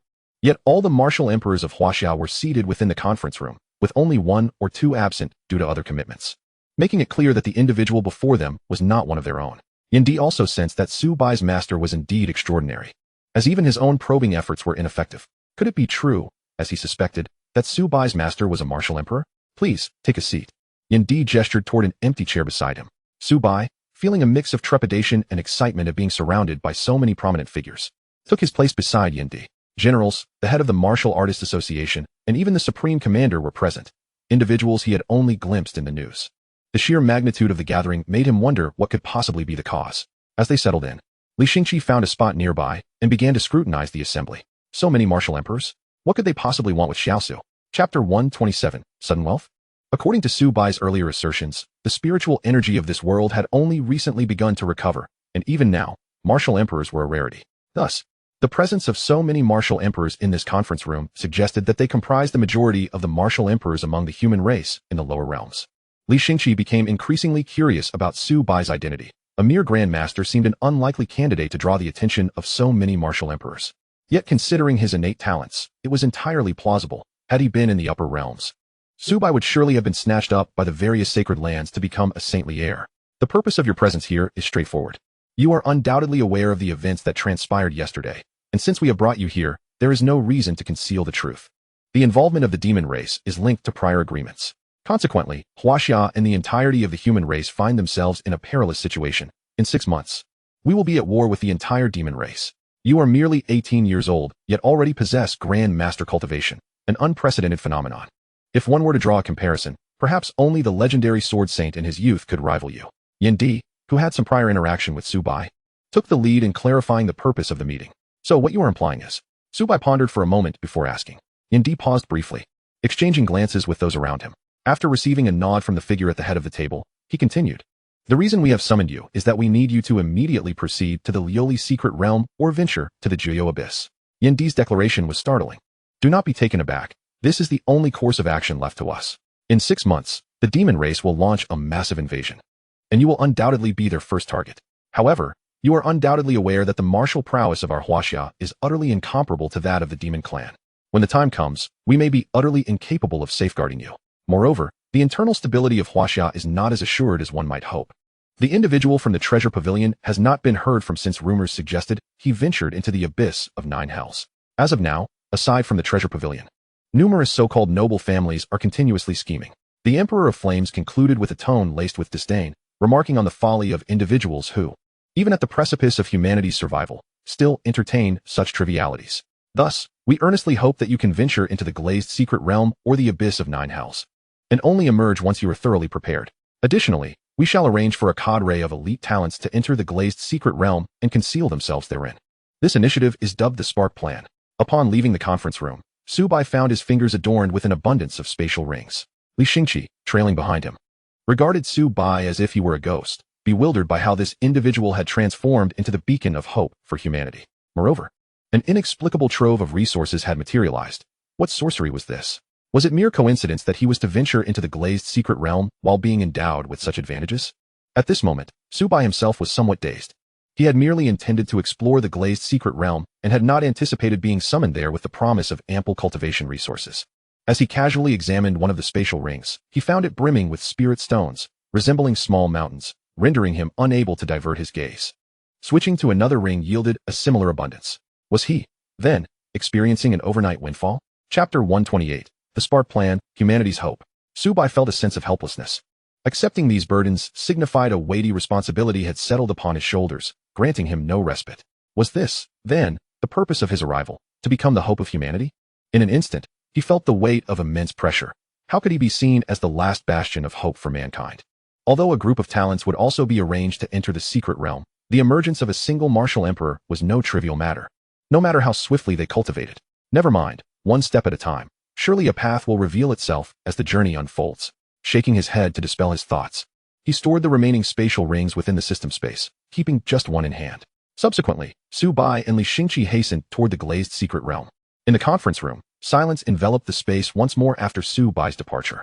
After a lengthy pause, one individual finally broke the stillness. What do you think?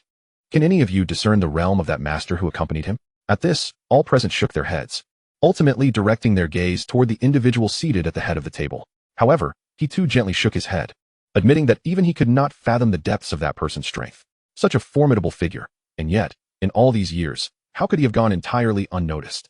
Who exactly was he? Even if those present were aware that the individual was a martial emperor, it did not stir any particular sentiments. The current predicament could not be resolved by the mere addition of 1 or 2 martial emperors. Furthermore, if a human martial emperor were to offer protection within the glazed secret realm, it would be nothing short of fortuitous. The final hope of humanity rests upon your shoulders. As the elite echelon of Huaxia, they were privy to many secrets unknown to the common folk. The glazed secret realm was one such enigma. Its mysteries only discernible to those who had attained the level of martial emperor. For instance, the Sword Saint, renowned for his rapid ascension in power, owed much of his success to the glazed secret realm. During humanity's direst moments, the Sword Saint ventured alone into the secret realm in search of opportunity. Upon his return, his realm had become inscrutable to all. With a single strike, he deterred millions of demon troops, compelling the entire demon race to bow their heads. That singular blow eradicated a full quarter of their forces, yet they dared not pursue the matter further, ultimately retreating. After that retreat, the Sword Saint vanished without a trace. But prior to his departure, he divulged to the upper echelons of Huaxia that immense opportunities lay within the glazed secret realm. However, the specifics of these opportunities remained undisclosed. Some even speculate that he ventured into the abyss of 9 hells. Yet, the truth remains shrouded in mystery. May he guide humanity through this perilous trial. Everyone gazed in the direction of Su Bai's departure, their hearts laden with emotion. My lord, may I inquire what our purpose here is? Fu Guowei and several others were brought to an open space, bewildered, alongside at least 100 others, all cautiously surveying their surroundings. Many had been plucked from the streets or dragged from their rooms, where they had been enjoying a quiet life, thrust into this place. However, due to the insistence of their captors and the peculiar uniforms they wore, they did not resist but followed obediently. Welcome, everyone. There is no need for alarm. Your presence here is for a top-secret initiative. If anyone wishes to withdraw, now is the time to speak. However, once you hear what follows, there will be no turning back. This plan is what we have termed the Spark Plan. As Su Bai entered the secret realm, the outside world was reacting swiftly. Many talented individuals who had yet to leave Kyoto were gathered together, alongside some of the more gifted students from previous cohorts still within the academy. For the first time, Huaxiao planned to send over 100 prodigies into the glazed secret realm, entirely on a voluntary basis, managed with a completely hands-off approach. Yet, for those with limited experience, this journey into the glazed secret realm posed significant dangers. It is crucial to recognize that the glazed secret realm ranks among the top 3 realms with the highest mortality rates. The survival rate for these 100 students remains utterly unpredictable. Is this truly the glazed secret realm? Chapter 129, The Ruins. As Su Bai stepped into the glazed secret realm, it felt as though he had entered a transcendent world. Within, one was captivated by the magnificent scenery that unfolded before their eyes. The first sight to greet him was the towering city walls and bustling streets, filled with the calls of vendors echoing in the air, while laughter and chatter filled the thoroughfare. On the city walls, soldiers stood vigilant, swords and shields in hand, ready to fend off any external threats. In the distance, jagged mountains loomed, their peaks shrouded in mist, exuding an ethereal aura reminiscent of a fairyland. The mountains were adorned with a plethora of flora, ancient trees standing tall and emanating the scent of centuries past, as though whispering age-old legends. Sunlight filtered through the branches, casting dappled shadows that rendered the entire secret realm dreamlike. Here, the air was infused with the refreshing fragrance of blossoms, invigorating the spirit and providing a sense of serenity. As if the turmoil of the mortal world had receded into the background, the glazed secret realm resembled a breathtaking painting, transporting individuals into a realm of enchantment and tranquility. Everything here was so exquisite, it seemed to exist devoid of suffering and conflict. Coming to his senses, the vibrant surroundings made Su Bai feel as if he had returned to the Blue Star. Was this truly the infamous glazed secret realm known for its high mortality rate? The contrast was staggering. While the scenery before him differed somewhat from his expectations, appearances can often be deceiving. The true dangers would only be revealed through personal experience. Take a look. Fresh 6th-tier giant python meat, just captured. Absolutely genuine. Don't miss out as you pass by. This is the only establishment selling top-quality dragon scale fruits. One guarantees longevity, and just 9 spirit stones for a single fruit. The calls from the roadside stalls reached Su Bai's ears, prompting him to glance over. The descriptions of the goods at these stalls bore a resemblance to the reality, albeit with limited practicality and exorbitant prices. With but a fleeting glance, Su Bai averted his gaze, for he had not come here to be entangled with such trifles. Behind him, Li Xingqi also paid little heed to the vendors surrounding them. Such scenes were commonplace everywhere, and the wares displayed were generally of little worth. Even when treasures did exist, the chances of them being in one's possession were slim. Have you heard? It seems the Emperor Martial ruins have stirred again. The last upheaval revealed many rare spiritual herbs and treasures. I wonder what will emerge this time. Who doesn't know that? Yet now, with the Emperor Martial absent, those noble families of martial sovereigns have simply monopolized the ruins, leaving us solitary wanderers to watch from afar. I say those noble families deserve their downfall. What are they but parasites? When it comes time for battle, they are nowhere to be found, yet they thrive in their own nests. Alas, the situation is as it is. Without the strength to compete, our complaints amount to naught. We must focus on our own cultivation and strive to survive. Just as Subai pondered his next destination, he overheard a few vendors nearby engaged in discussion. The Emperor Martial ruins were precisely one of his objectives. With a flicker of thought, several spirit stones materialized in Subai's hand, and he approached the vendors. After a brief exchange, he departed with a map in hand. Satisfaction evident in his demeanor. "Let us be off," he said, as he and Li Xingqi made their way toward the city gates. The entrance to this secret realm had long been transformed into a town by the human race to prevent any beasts from inadvertently entering through the portal and wreaking havoc on Blue Star. The city walls Subai observed were a testament to this. In this Liuli secret realm, even those of lower realms were at least of the martial king level. As for those beneath that, they might as well return whence they came, for they would not even be afforded the chance to serve as cannon fodder. Upon exiting the city gates, Subai glanced at the map in his hand and, after aligning his direction, discreetly advanced toward his destination. Li Xingqi followed suit without uttering a word. The Emperor Martial ruins were likely a domain created by a powerful being from the lower realms shortly before their demise. Though termed the Emperor Martial ruins, it was only the current understanding of these individuals that designated it as such. During their journey, Subai noticed several figures keeping pace alongside him. A mere dismissive glance was all he afforded them before quickening his pace. He could not recall who they were. Likely the so-called experts of the noble families. It mattered little. After all, he had a Grandmaster of the Emperor Martial level at his back. Yet, the Grandmaster was somewhat slow in their travels. It seemed this expedition into the ruins necessitated an elevation in his own realm. For only at the Emperor Martial level or higher could he adequately prepare for what lay ahead. His current Grandmaster status held no bearing on the grand scheme of things. During this time of continuous nurturing, the little azure dragon, having remained in the beast-taming space, had already surpassed his own mastery. As its realm ascended, its appearance grew increasingly reminiscent of a true dragon. Subai had released the little azure dragon for a test. As a Grandmaster, he found himself significantly subdued by its mere presence. It was noteworthy that even average martial sovereigns posed no threat. Yet the little azure dragon could diminish his power by over 30% merely through its oppressive aura. This little creature, though currently a mere third-tier martial sovereign, possessed true strength akin to a seventh-tier martial sovereign. Faced with a ninth-tier martial sovereign, it could even contend with a first-tier emperor martial. Reflecting on how not long ago he had revered such beings, he recalled the minor episodes that had transpired. "Wait, what do you think you're doing? Are you unaware this is the stronghold of the Wang family, where no outsiders are permitted?" A brash youth and a middle-aged man confronted them. "You too. Hurry back from whence you came, or do not blame me for the consequences." At this juncture, Subai and Li Xingqi had approached the vicinity of the Emperor Martial ruins, merely a few kilometers from their destination. Yet, just as they were about to enter, they were halted by these individuals. Upon being stopped, Subai noticed that it was not merely one of the so-called Wang family members. Every few hundred meters, there were others clad in similar attire, warily observing the area. The stronghold of the Wang family? As far as I know, this Liuli secret realm does not belong to anyone. How has it become your private domain? Subai replied with an unperturbed tone. At this statement, the earlier speaker, a junior martial king, laughed as if he had heard the most absurd joke. "I say this is the stronghold of the Wang family.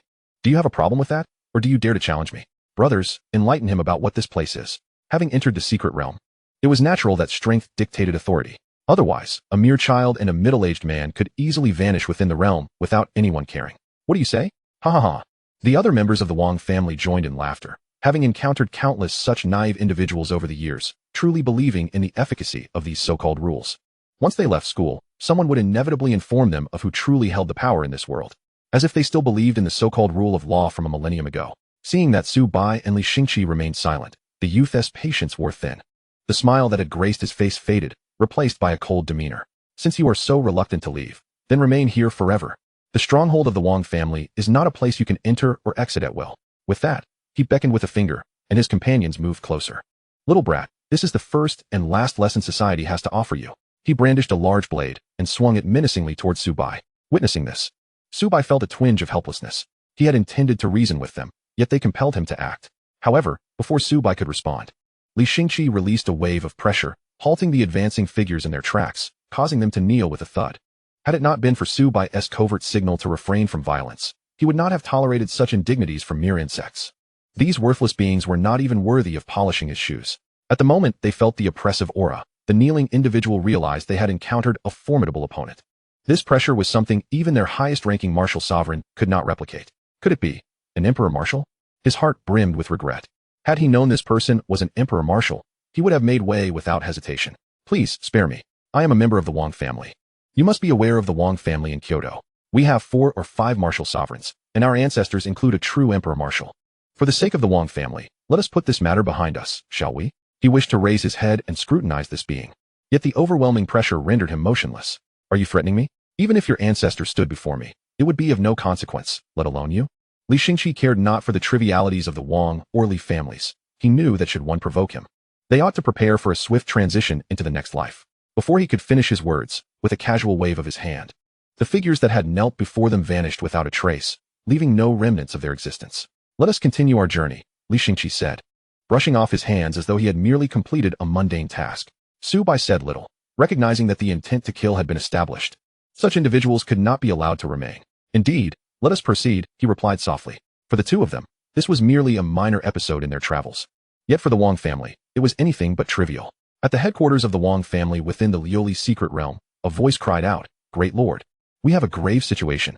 Such commotion, what decorum is this? What urgency could possibly warrant such haste?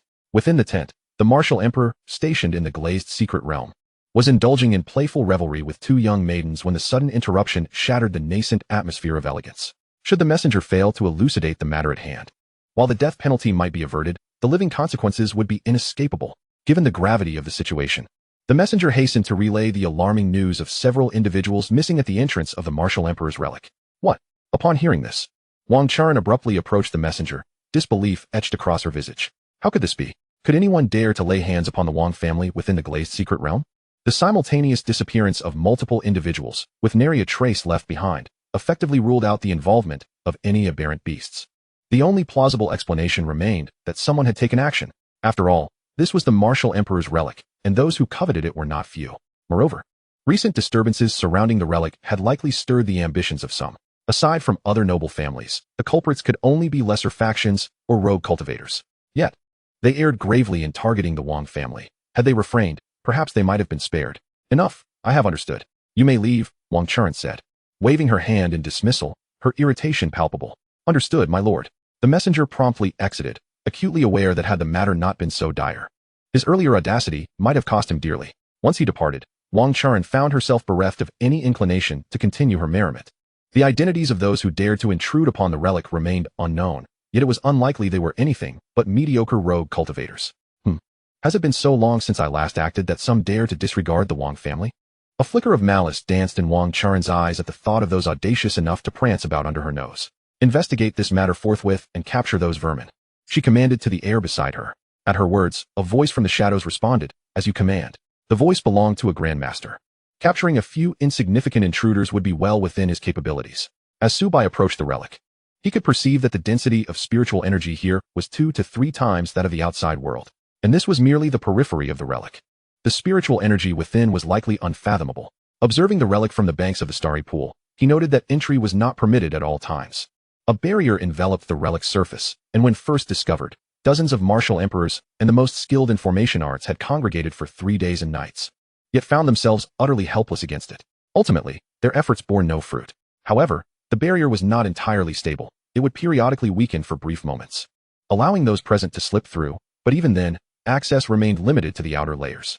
To delve deeper was impossible, as a second barrier, far more formidable than the first, lay beyond.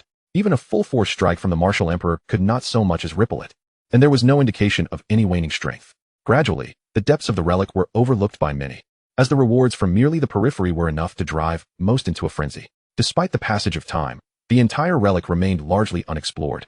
Most crucially, upon discovering numerous rare spiritual herbs and treasures within the relic, various families and factions had united to monopolize its riches. As for the rogue cultivators, they faced a choice. Either align with one of the factions or wait until the noble families had gleaned their fill before they could enter. Chapter 132, The Saint King's Barrier. The two advanced at full speed, soon arriving at the boundary of the barrier. Li Xingqi reached out to touch it, only to encounter an invisible wall that repelled them all. Although Li Xingqi was an alchemist, he possessed some knowledge of formation arts and could discern and decipher ordinary formations. By his definition, an ordinary formation encompassed any beneath the Saint King level. In his previous life, he had been revered as the alchemy saint. His realm merely that of the Saint Venerable, yet his status was akin to that of a half-divine being, with even several quasi-divines seeking his favor. However, above the alchemy saint existed the alchemy god, the true progenitor of alchemical arts, whose realm had ascended to that of a martial god, unmatched in his craft. Yet, this alchemy god had not made an appearance in a long time, with whispers circulating that he had perished, though few believed such claims. Soon, Li Xingqi, his expression grave, slowly opened his eyes and, upon meeting Su Bai's gaze, nodded slowly, stating, "This formation is within my grasp, but even the outer barrier is of Saint King caliber. What level might the barrier within possess?" Li Xingqi had not anticipated that remnants of the end of the law era would still harbor such relics. A barrier of Saint King level, and of such vast expanse. Even the formations within some ordinary sacred grounds of the upper realm scarcely matched this. If this barrier were likened to a sect, it would represent the most rudimentary barrier of the outer disciples. The inner sanctum's barriers would undoubtedly be exponentially stronger. By this reasoning, the inner barrier's level must have escalated to that of the Saint Emperor, or perhaps even the Saint Venerable. By the heavens, a Saint Venerable formation, and I was merely a Saint Venerable in my past life. The fact that this relic's master wields such power indicates that their cultivation must exceed that of a Saint Venerable. Above the Saint Venerable lies the quasi-divine, or even the half-divine. At this realization, Li Xingqi's initial reaction was not exhilaration, but rather trepidation. This was a quasi-divine being. A mere flick of their finger could obliterate countless martial emperors. Even if this were merely a relic, it was far beyond the reach of mere martial emperors. With basic autonomous defensive mechanisms in place, no number of martial emperors would suffice to withstand its might. With only himself as a quasi-martial emperor and a grand master accompanying him, could they truly emerge unscathed from within? In that moment, a sense of retreat began to creep into Li Xingqi's heart. Su Bai immediately sensed something amiss in Li Xingqi's demeanor and inquired, "What troubles you? Is there an issue?" After a moment of hesitation, Li Xingqi finally spoke candidly. "The original master of this relic possesses an incredibly formidable cultivation, surpassing even my previous life's realm. Are you certain you wish to proceed? Surpassing your previous life's realm?" Su Bai repeated skeptically. "Indeed," Li Xingqi affirmed with a firm nod, fully convinced that the original master's cultivation was at least above the Saint Venerable, eclipsing even his former self. Seeing that Li Xingqi was not jesting, Su Bai fell into contemplation. While this individual might not seem entirely reliable, he certainly would not joke about such matters. A being of cultivation surpassing even that of the alchemy saint, a figure at the pinnacle of the upper realm. This secret realm's relic was indeed more powerful than anything from his past life. By the heavens, if we could harness the treasures of this relic, what need would there be to fear the demon clans or aberrant beasts? Chapter 133, The Barrier Shattered. Indeed, Su Bai's immediate reaction was not fear, but rather a burgeoning ambition to maximize the potential gains. If Li Xingqi were to learn of Su Bai's current mindset, he would undoubtedly wish to interrogate him on his thoughts. This was a being that even in his previous life, he would have gazed up at in awe, yet now, as a martial emperor, Su Bai was merely a grand master. A chasm of difference separated them, spanning countless realms. In such a peculiar pairing, they dared to contemplate the treasures of a relic suspected to belong to a quasi-divine or even half-divine being. Had it been during the apex of his previous life, such thoughts might have been conceivable, yet now, as merely a martial emperor, he scarcely dared to entertain them. Why wait? Let us breach it, such a fortuitous opportunity. Upon hearing that Li Xingqi could dismantle the barrier, Su Bai was filled with eagerness to enter the relic and seek out its wonders. Li Xingqi looked at Su Bai with a puzzled expression, as if questioning his sanity. This fellow, despite the high danger of the ruins that had been stated, was eager to venture inside. Was he truly seeking death? If so, he should not drag his companions into it. After all, Li Xingqi had just been reborn and had not yet fully savored life. "Do you really wish to enter?" Li Xingqi inquired, his gaze fixed on Su Bai, sensing the latter's earnest desire to proceed. Understanding Li Xingqi's apprehension, Su Bai quickly responded, "Aren't you curious about what lies within? The master of this ruin was once your equal in your previous life. Perhaps the passage to the upper realm you seek is hidden inside." This statement struck a chord. Although they had only recently met and the debt of gratitude felt more transactional, if their interests were not intertwined, Li Xingqi might abandon him at any moment. Yet, Li Xingqi was ultimately a being from the upper realm. His current strength had returned to the martial emperor stage, but that was merely the limit of Blue Star, not his true potential. Moreover, having been wronged in his past life, he undoubtedly yearned for revenge. The first step towards vengeance was to return to the upper realm. Without that, his cultivation could not progress, and thus, revenge would remain a distant dream. After contemplating Su Bai's words, Li Xingqi nodded gently. "Fine. I shall trust you this once. Step aside." Su Bai complied, moving several hundred meters away from the barrier. He had never witnessed a formation being broken. Who knew what kind of commotion such a high-level array might cause? It was wiser to maintain a safe distance. Once Su Bai moved aside, Li Xingqi reached out to touch the barrier, closing his eyes and remaining still, engaged in some unknown endeavor. Su Bai, though curious, refrained from questioning further. Moments later, Su Bai's expression shifted from confusion to astonishment. The previously motionless barrier suddenly emitted a crisp cracking sound. To Su Bai's amazement, the entire barrier revealed its true form as the cracks spread, ultimately shattering completely. In an instant, the formation vanished without a trace. reverting to its prior state as if nothing had occurred. In disbelief, Subai approached to touch the barrier, only to find that where he had previously encountered resistance, there was now none. He easily passed through.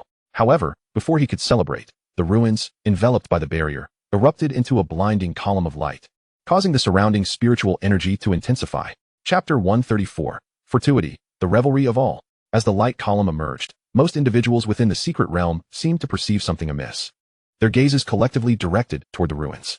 Meanwhile, the martial emperor of the Wang family, who had been lounging in bed, was roused by the sudden commotion. Upon witnessing the light column, disbelief washed over him as he murmured, "What on earth is happening? It has been scarcely a while since the last upheaval in the ruins. Why has it erupted once more?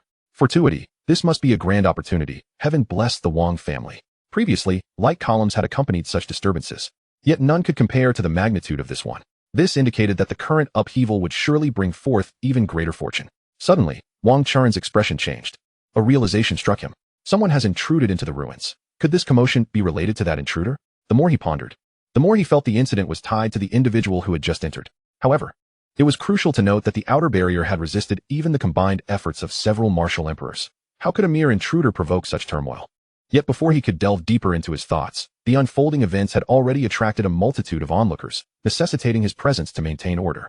However, if his suspicions proved correct, the Grand Master he had dispatched was likely facing dire peril. What a pity to lose such a valuable pawn so easily. Indeed, as he suspected, shortly after the barrier opened, the Grand Master encountered two unfamiliar faces. Before he could utter a word of inquiry, a wave of terror washed over him as he realized he could not speak, followed by darkness engulfing him. "Let us go." Subai clapped his hands, unperturbed by the minor interruption. Having anticipated the consequences after taking action, he felt confident. After all, the Grand Master was merely a martial emperor, and he had a martial emperor by his side. Ignoring the external reactions, Subai and Li Xingqi entered the ruins directly after the barrier vanished. Outside, a substantial portion of individuals in the secret realm had converged, drawn by the soaring light column. Yet, many were puzzled. Had it not been a short time since the last upheaval? Why had it erupted again so soon? Moreover, this disturbance was far more intense than any previous one, with the towering light drawing the attention of 90% of those present. With the emergence of the light column, many were astonished to find the surrounding spiritual energy to be even denser. Concurrently, a singular thought dawned upon their minds. Fortuity, a life-altering opportunity. As realization struck, those with any semblance of strength within the secret realm sprang into action towards the ruins, with the rogue cultivators leading the charge. Why had these wanderers risked their lives to enter the secret realm? It was to unearth resources to further their cultivation or perhaps seize a chance that could alter their destinies. Previously, they had endured the oppressive dominance of the aristocratic families, living as mere shadows of themselves. But now, with this ascendant light column, they recognized it as their final opportunity. Fear had held them back before, but now, they understood that fortuity must be seized, not bestowed by others. Thus, this time, the rogue cultivators charged into the ruins without fear, and the aristocratic families, who thrived on weakness, found themselves unable to obstruct the relentless tide of determined individuals. This time, there would be no monopoly. It was a celebration for all.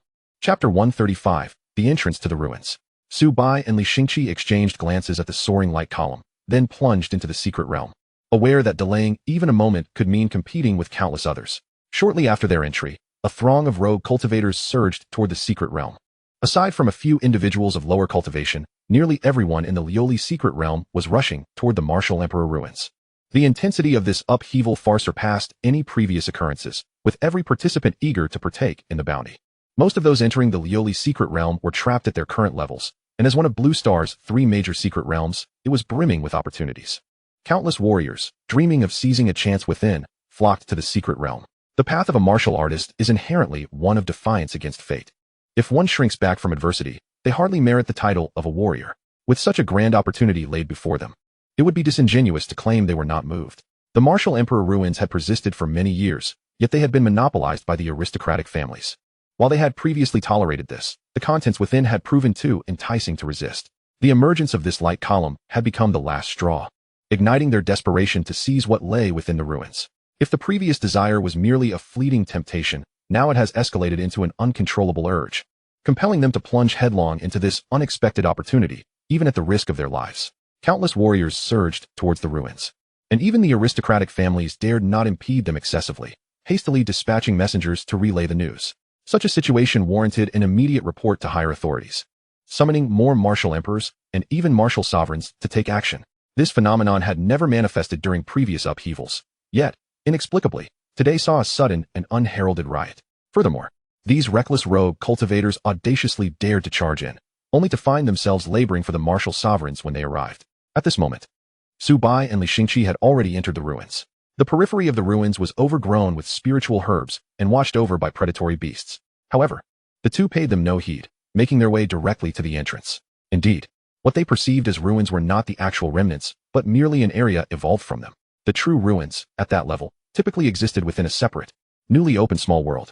Soon, guided by the density of spiritual energy, Li Xingqi discovered the genuine entrance to the ruins, a teleportation portal. Upon entering this so-called ruins, Li Xingqi immediately discerned that what lay deeper was merely an illusion.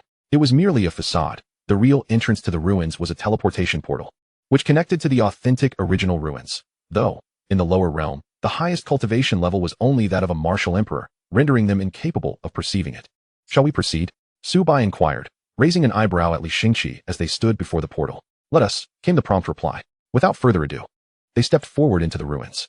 After a brief period of darkness, the scenery before them transformed, revealing the exterior of a grand palace. Chapter 136, The Palace. The distance between the entrance and the palace was considerable, connected by a narrow, tranquil path leading directly to the tightly shut palace doors.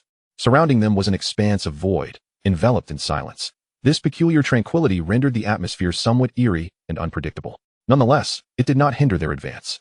As the saying goes, those skilled in their craft are bold, and without hesitation, they tread the narrow path towards the palace entrance. Throughout their journey, Su Bai displayed remarkable composure, seemingly indifferent to their surroundings. In his view, the remnants left by an individual who had achieved such a formidable level would not be obstructed by trivial mechanisms intended to deter seekers. To be overly cautious and fearful would only increase the likelihood of falling into peril. In stark contrast, Li Xingqi, a legendary figure once renowned as the Dan Sage at the martial emperor level, exuded an unmistakable air of trepidation. Each step he took was filled with apprehension, as if he walked on thin ice, ready to flee at the slightest disturbance. It was hardly fair to chide this venerable elder for his aversion to death and his instinct for self-preservation. After all, he was one who had experienced death and rebirth, making his reverence for life quite understandable. Fortunately, their cautious journey did not trigger any traps, and they successfully reached the palace doors. Standing there and looking back, a wave of awe washed over them. This palace was truly magnificent. Since their arrival, the only word that could encapsulate its grandeur was immense. It was so vast it seemed boundless, difficult to fully comprehend at a glance. Perhaps it was only upon pushing open these palace doors that they would genuinely embark on their journey through this enigmatic ruin. Without hesitation, Su Bai extended his hand and forcefully pushed open the heavy doors. As the hinges groaned, a wave of ancient and unrefined energy washed over them. Upon closer inspection, they found themselves before a deep, dark corridor that seemed endless. This passage loomed like a colossal maw, silently awaiting the brave to step inside. Having come so far, there was no room for retreat. Su Bai and Li Xingqi exchanged glances, their resolve unwavering, and without a moment's hesitation, they stepped through the grand doors. Entering the abyssal corridor, the moment they crossed the threshold, a thunderous crash resonated behind them. The heavy doors slammed shut, sealing off the last vestige of light and entirely cutting off their path of retreat. In the absence of illumination, the already dim corridor became impenetrably dark. However, Su Bai reacted swiftly, retrieving a luminescent stone from his spatial ring, instantly dispelling the surrounding gloom and illuminating their path ahead. Yet, the scene before them was chilling. The corridor was long and shadowy, stretching into the unknown. With no option to turn back, they steeled their nerves and pressed onward, remaining vigilant for any potential traps that might be triggered. As they entered the palace, it signified the commencement of their true trial. To avoid an abrupt demise, Su Bai resolved to proceed with caution. After all, a misstep could lead to dire consequences. Chapter 137, The Statue. With each subsequent step, Su Bai and Li Xingqi moved with extreme caution, remaining vigilant of their surroundings while being acutely aware of the lurking dangers. After traversing several hundred meters, the previously profound corridor unexpectedly revealed a bend. To continue, they would need to turn. In the prior darkness, they had not noticed, but it appeared the passage did not extend straight through. It was filled with many twists and turns. They wondered if there might be any forks that could present a dilemma, leaving them in a quandary, and one misstep could lead to their demise. Although Su Bai had appeared unfazed thus far, he was inwardly anxious. This was the relic of a being who was at least a Saint King or higher. Even a small trap left behind could spell their end, and a single error might plunge them into irretrievable ruin. Su Bai swallowed hard, glancing at Li Xingqi, whose expression mirrored his own seriousness, both wary of the unknowns that awaited them. Yet, having come this far, there was no turning back. They had to forge ahead. Thus, They turned the corner and entered a new passage. However, as the light illuminated their surroundings, both were momentarily taken aback. No longer were they in a narrow corridor. They found themselves in the vast interior of an immense palace. On a high platform not far away stood a colossal stone statue, quietly positioned there. Apart from this, the grand palace was utterly barren, with only the statue to break the emptiness. Su Bai and Li Xingqi exchanged knowing glances, both convinced that this must be the greatest opportunity within the ruins. The master of these ruins was likely the individual depicted by the statue before them. An opportunity left behind by a being surpassing the Saint King realm could potentially resolve the current crisis facing their world. After all, a mere spirit-level weapon from the Liuli Tower had already enabled them to dominate, annihilating martial emperors and severely wounding saints. If they could seize the opportunity left by this formidable being, what threat could the demon race pose? Once they confirmed the absence of danger, they cautiously approached the base of the statue. Observing the statue on the pedestal, Su Bai curiously scanned the surroundings. Despite being weathered by millennia, the palace appeared unchanged. Yet, what puzzled him was the emptiness within. Where were the promised treasures, the anticipated fortunes? In this vast palace, aside from the solitary statue, they had seen nothing else of note. The grand hall lay desolate and devoid of life. For a fleeting moment, Su Bai felt a sense of being deceived. After traversing this perilous journey, fearing that a single misstep might lead to his demise, he finally ventured into the interior, only to find it utterly vacant. Could it be that the statue before him was the very embodiment of opportunity? Just as this thought crossed his mind, before Su Bai and Li Xingqi could voice their doubts, the statue, which had appeared merely as stone, seemed to spring to life, its eyes emitting a blinding radiance. In the blink of an eye, both were enveloped by the brilliance, and they found themselves transported to an ethereal realm. As they vanished from sight, the statue returned to its original form, and silence once again blanketed the palace. Chapter 138. The Trial. Am I to fight myself? When Su Bai reopened his eyes, he discovered himself in an unfamiliar environment. Scanning his surroundings, he noted the emptiness, with no living soul in sight apart from himself. Suddenly, a realization struck him, and he furrowed his brow, cautiously surveying the area. The presence of Li Xingqi, who had been beside him moments ago, had vanished without a trace. Despite his best efforts to sense anything around him, he detected no sign of her existence. After a vigilant inspection, Su Bai, feeling a slight relief, concluded that there was no immediate danger. Yet, a wave of confusion washed over him as he pondered how he had arrived in this place. The last thing he recalled was the statue emitting a dazzling light, and then he found himself here. Was this location yet another trial? However, observing the barren surroundings, he dismissed that thought for the moment. Just as Su Bai let his guard down, a shadow swiftly approached from behind, launching a deadly attack. In an instant, alarms blared in Su Bai's mind, and he narrowly evaded the strike at the last second. Once he regained his footing, he beheld the shadow's form. To his astonishment, the figure bore an uncanny resemblance to himself. What on earth? Could it be that his parents had secretly created a doppelganger? How else could he explain this bizarre situation? While Su Bai was still reeling from the shock, the shadow, resembling a merciless killing machine, lunged at him after its initial attack failed. This time, Su Bai braced himself to confront the shadow's assault head-on. To his amazement, he discovered that the shadow's energy fluctuations matched his own, an indication that it was also at the Grandmaster level. Something was amiss. This was exceedingly unsettling. After a closer examination, Su Bai finally discerned the shadow's distinguishing feature. Although it had nearly replicated his appearance, its eyes were devoid of life, and its face bore no trace of emotion. With this realization, Su Bai pondered the implications. It seemed the trial had commenced. Determined, Su Bai attempted to summon a weapon from his spatial ring. With a mere thought, a longsword materialized in his grasp.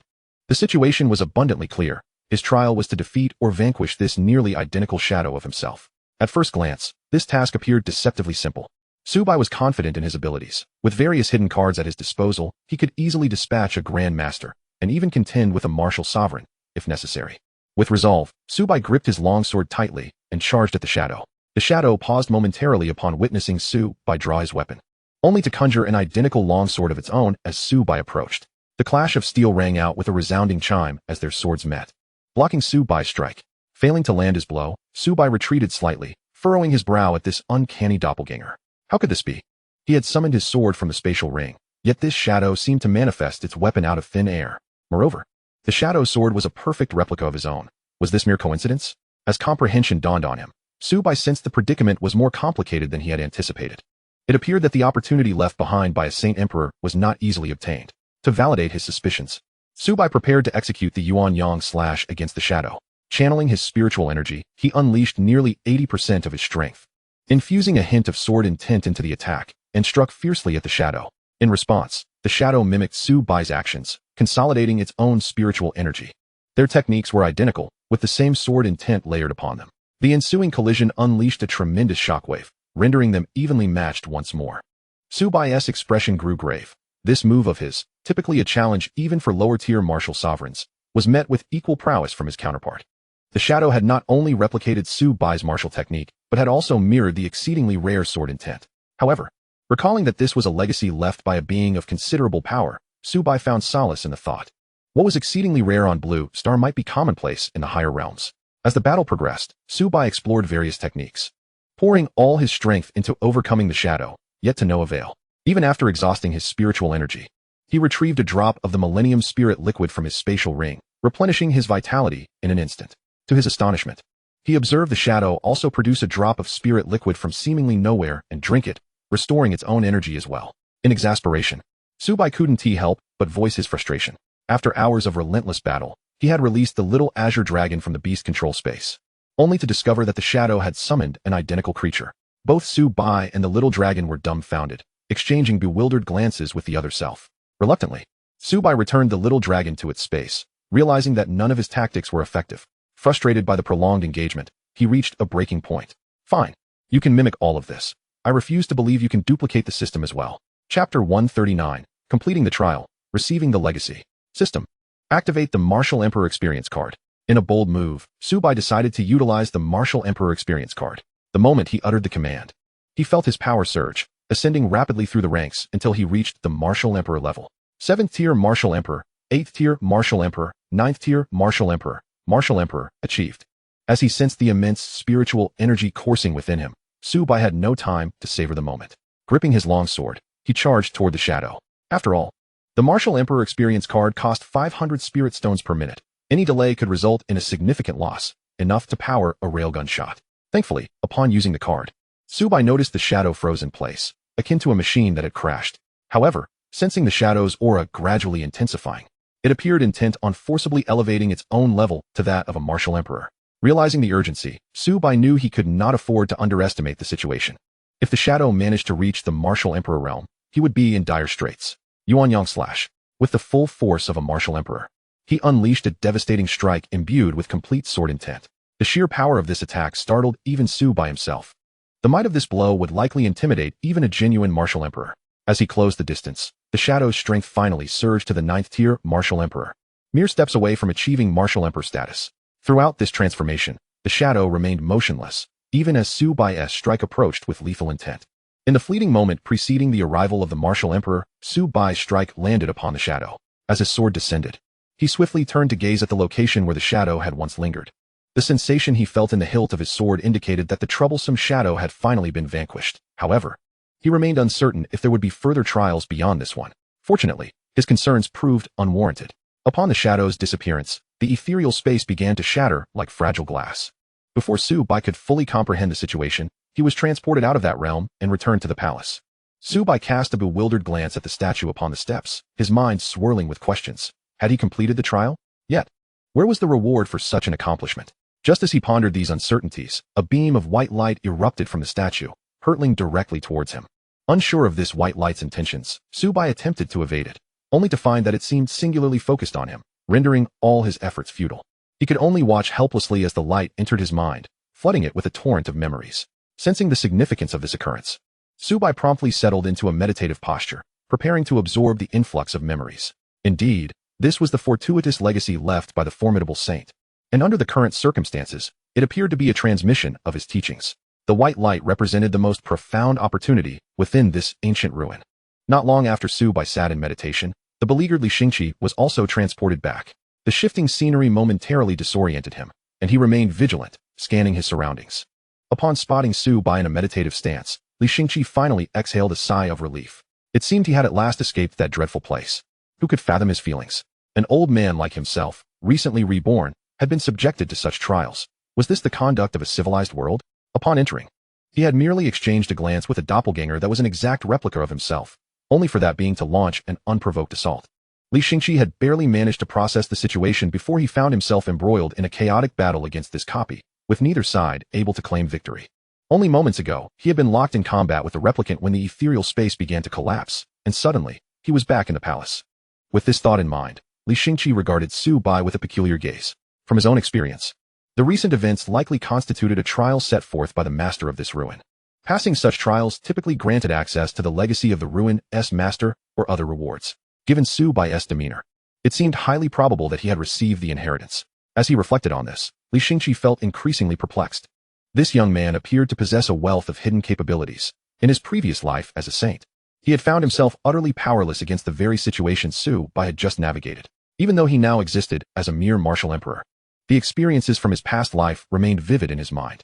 In such circumstances, he had been unable to contend with the replicant. While Su Bai had swiftly discovered a solution, it was crucial to note that the replicant was an exact facsimile, capable of mirroring not only strength, but also any external assistance. How could one contend with such an opponent? Just as Li Xingqi pondered this, another beam of white light shot forth from the statue, directed towards him. However, this light was noticeably smaller in comparison to the one that had targeted Su Bai. Instead of evading it, Li Xingqi chose to remain seated and prepared himself to receive it.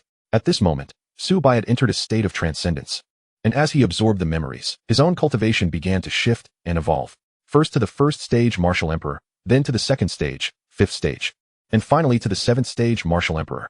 Within the palace, a vortex of energy formed around Su Bai as spiritual essence rapidly converged toward him, subsequently absorbed into his being.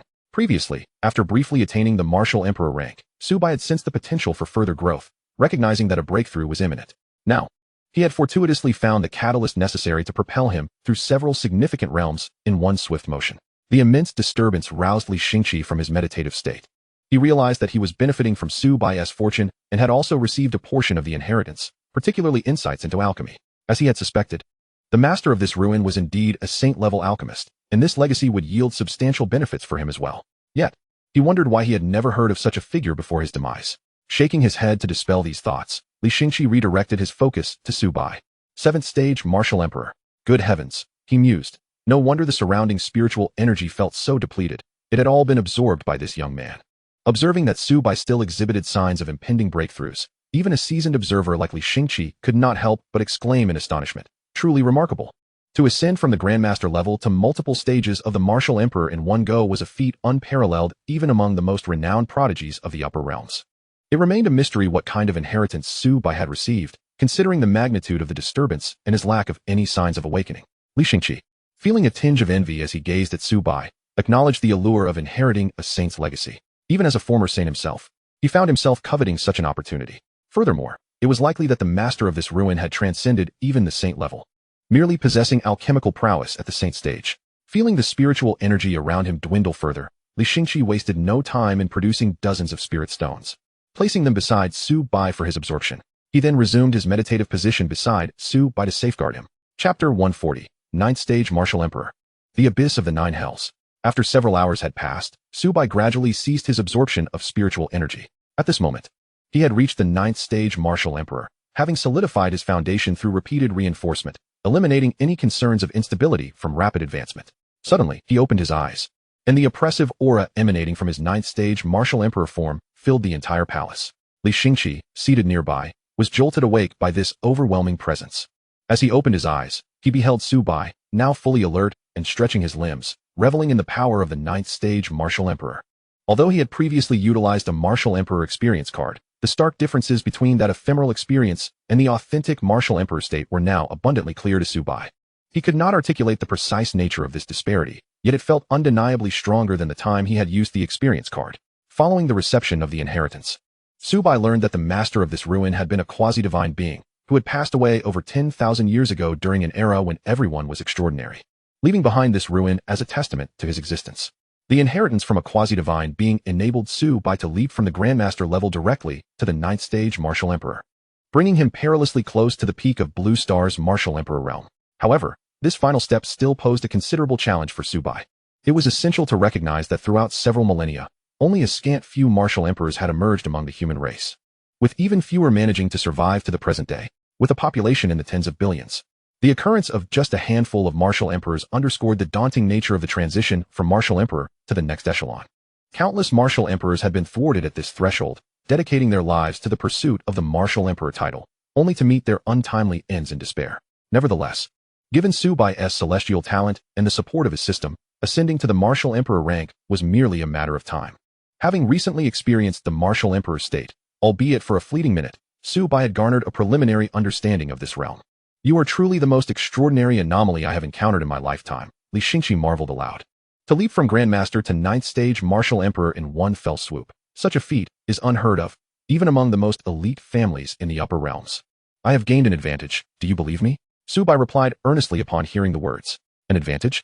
If one could truly gain an advantage in the path of cultivation, then what purpose would be served by the countless individuals who toil tirelessly to refine their skills? If it were possible, I, an old man, would have already done so long ago. Li Xingqi spoke with a hint of self-mockery, shaking his head and choosing not to inquire further. Each individual harbors, to varying degrees, certain unspeakable secrets, and it is entirely normal not to disclose them to anyone. Who can guarantee that they are devoid of one or two such secrets? Observing that Li Xingqi remained skeptical of his claims, Subai felt a profound sense of helplessness. He spoke the truth, yet why did no one believe him? Since you all doubt me, I shall continue to pursue my advantage. Subai offered no further elaboration. During this expedition into the secret realm, he had not only ascended to the 9th rank of Martial Emperor, but had also inherited a cultivation technique and a martial skill. Both were of cosmic grade, the unique creations of the relic Beastmaster. In the lower realms, the classification of techniques and skills is as follows: Heaven, Earth, Xian, Huang. With Heavenly being the highest and Huang the lowest, each tier further subdivided into upper, middle, lower qualities. And the ultimate grade. The higher classification of techniques and skills is Cosmic Primordial, with U grade being the highest and Huang grade the lowest. Having absorbed part of the memories, Subai also became aware of the higher classifications. In light of his current standing, the cosmic grade technique and martial skill he acquired were indeed remarkable, even rare in the upper realms. Furthermore, Subai discovered in his memories a hidden passage leading to the upper realms, which filled him with unexpected joy. Old fellow, I believe I have located the passageway to the upper realms. Would you like to know? Subai deemed it necessary to inform Li Xingqi, considering he would inevitably prepare to return to the upper realms. Upon hearing this, Li Xingqi, who had just been shaking his head in self-deprecation, immediately appeared before Subai with great excitement, gripping his shoulders and demanding, "Where is it? Tell me quickly." Seeing his enthusiasm, Subai did not keep him in suspense. Recalling the information from his memories, he began to speak. If my recollections are accurate, the passage to the upper realms lies within the 9 Netherlands, one of the 3 great secret realms. However, the 9 Netherlands are widely acknowledged as the most perilous of the 3 secret realms. Even martial emperors can easily become lost within, vanishing from the world. According to the information embedded in my memories, the 9 Netherlands have existed for over 10,000 years, where many powerful beings of humanity once sought opportunities. However, even 10,000 years ago, not even sacred beings dared to venture recklessly into the 9 Netherlands, fearing they would never return. It is said that within, there even lie opportunities for demigods and perhaps even martial gods. Upon learning this, even Subai was taken aback. He could scarcely believe that within a secret realm of Blue Star, there might exist opportunities for martial gods. No wonder even martial emperors faced near certain death within the 9 Netherlands. Those fortunate enough to escape could only do so from the periphery, never penetrating to the core. Yet, according to his memories, the passage to the upper realms seemed to be located in the very heart of the 9 Netherlands. Wait a moment. Subai suddenly recalled something. Wasn't the last message from the Sword Saint from 1,000 years ago that he had ventured into the 9 Netherlands? The Lioli secret realm, the 9 Netherlands. Subai cast a peculiar glance around the palace. Could it be? The opportunity the Sword Saint acquired in the Lioli secret realm was this, and he subsequently learned of the upper realm passage in the 9 Netherlands, prompting him to breach into the 9 Netherlands and seek assistance in the upper realms. Everything began to make sense. No wonder the Sword Saint dared to enter the fabled 9 Netherlands, fraught with peril, after resolving the crisis of Blue Star. He had long sought to contact the upper realms to restore the lower realm. Yet, upon finally locating the passage in the 9 Netherlands and arriving in the upper realms, he discovered that the inhabitants of the upper realms had long been aware of the lower realm's existence, but had chosen to disregard it. Moreover, even the Sword Saint faced numerous obstacles in attempting to return to the lower realm, which explained his prolonged disappearance. Chapter 141, The Sword Drawing Technique of Heaven Slaying. The existence of this secret realm passage is shrouded in mystery, a contingency left by a martial god level being thousands of years ago for the sake of both realms. However, following the invasion of foreign races and the self-detonation of humanity's experts to safeguard their kin, Blue Star fell into an era of diminished magic, causing these secret realms to vanish without a trace. It was only 1,000 years ago, when the spiritual energy of Blue Star began to revive, that these long-lost secret realms re-emerged, thus reopening the passage to the upper realms. This hidden passage was initially known only to those at the sacred being level and above. And coincidentally, the master of this relic was one such individual. If Subai's conjecture is accurate, the Sword Saint from 1,000 years ago must have inadvertently stumbled upon this relic in the Lioli secret realm, successfully passing the trials to gain the inheritance. This would explain how he, with a single sword, eradicated the foreign races without leaving a trace, securing precious time for humanity to develop. Since then, he has vanished from the world, with no one aware of his whereabouts. According to Li Xingqi, the Sword Saint had already journeyed to the upper realms 1,000 years ago. Yet, it is evident that the known passageways between the two realms have been destroyed, leaving only this secret passage within the 9 Netherlands. Aside from this, it would be exceedingly difficult to uncover another passage. If it were so easy to find additional pathways, the foreign races would have invaded Blue Star in droves thousands of years ago, and the current circumstances would be vastly different. However, Subai couldn't help but ponder how extraordinarily formidable the Sword Saint must have been to pass such arduous trials. He had exerted every effort to deal with that replicant, but had ultimately relied on the system's advantage to barely succeed in the trial while the opponent was still taken by surprise. Surely, the Sword Saint could not have relied on any similar advantage. Yet, if he had passed the trial solely through his own abilities, that would be even more terrifying. With this thought, Subai felt a sense of relief. Fortunately, it appeared that this inheritance was not restricted to a single individual, or else his expedition into the secret realm would have yielded little to no gains. Speaking of gains, Subai began to examine the cultivation technique and the formidable cosmic-grade martial skill he had acquired. The cultivation technique required little elaboration. He had already attempted to operate it after receiving the inheritance, and it aligned perfectly with him, allowing for seamless practice. It must be said that his current strength as a 9th-rank martial emperor owes much to this cosmic-grade cultivation technique. Next, Subai shifted his attention to the martial skill. In Legends, the Sword Saint was renowned for standing alone, wielding a single sword that deterred the foreign races from acting rashly, capable of obliterating millions with a single strike. Such terrifying power is enough to inspire envy in all. Every individual, having grown up idolizing him, carries traces of the Sword Saint's influence. Even Subai is no exception. After all, who wouldn't wish to experience the unparalleled sense of supremacy that comes with such prowess? After years of diligent cultivation, beyond merely seeking longevity, who does not yearn for that fleeting moment of glory in the eyes of others? The heaven-slaying sword-drawing technique. Subai silently recited the name of this martial skill in his mind, according to the description within his memories. This martial skill is precisely as its name suggests. Upon drawing the sword, one can slay the heavens. Mastering it to perfection would enable one to cleave through heaven and earth, annihilating all that exists. Attaining profound mastery would render one invincible within the same realm, capable of transcending great boundaries in battle. Merely glancing at the introduction of the martial skill, Subai could already sense its overwhelming power. When cultivated to its utmost, one would be invincible within the same realm and possess the strength to challenge those of greater realms. If this were not a self-created martial skill of a quasi-divine level, Subai would find it hard to believe such a technique could exist in the world, at least for now, in the context of Blue Star. This martial skill undoubtedly eclipses all others. As for the difficulty of mastering a cosmic-grade martial skill to profound levels, that would not pose a challenge for Subai. Do not forget that you are merely a novice. With a mere expenditure of resources, you can effortlessly ascend in rank without the need for arduous training. System, allocate points. Subai silently commanded in his mind. Upon receiving the inheritance, the system interface already displayed the existence of cultivation techniques and the sword drawing technique, each accompanied by a numerical indicator. Thus, it was clear that Subai only needed to invest resources to enhance his proficiency in martial skills, without wasting time on gradual training. Unfortunately, the realms could not be upgraded with mere currency. Otherwise, he could have soared through the ranks, ascending to martial emperor or even martial god in a single leap. How exhilarating that would be. Ding. Dear host, your balance is insufficient. Would you like to recharge? This was an anticipated occurrence.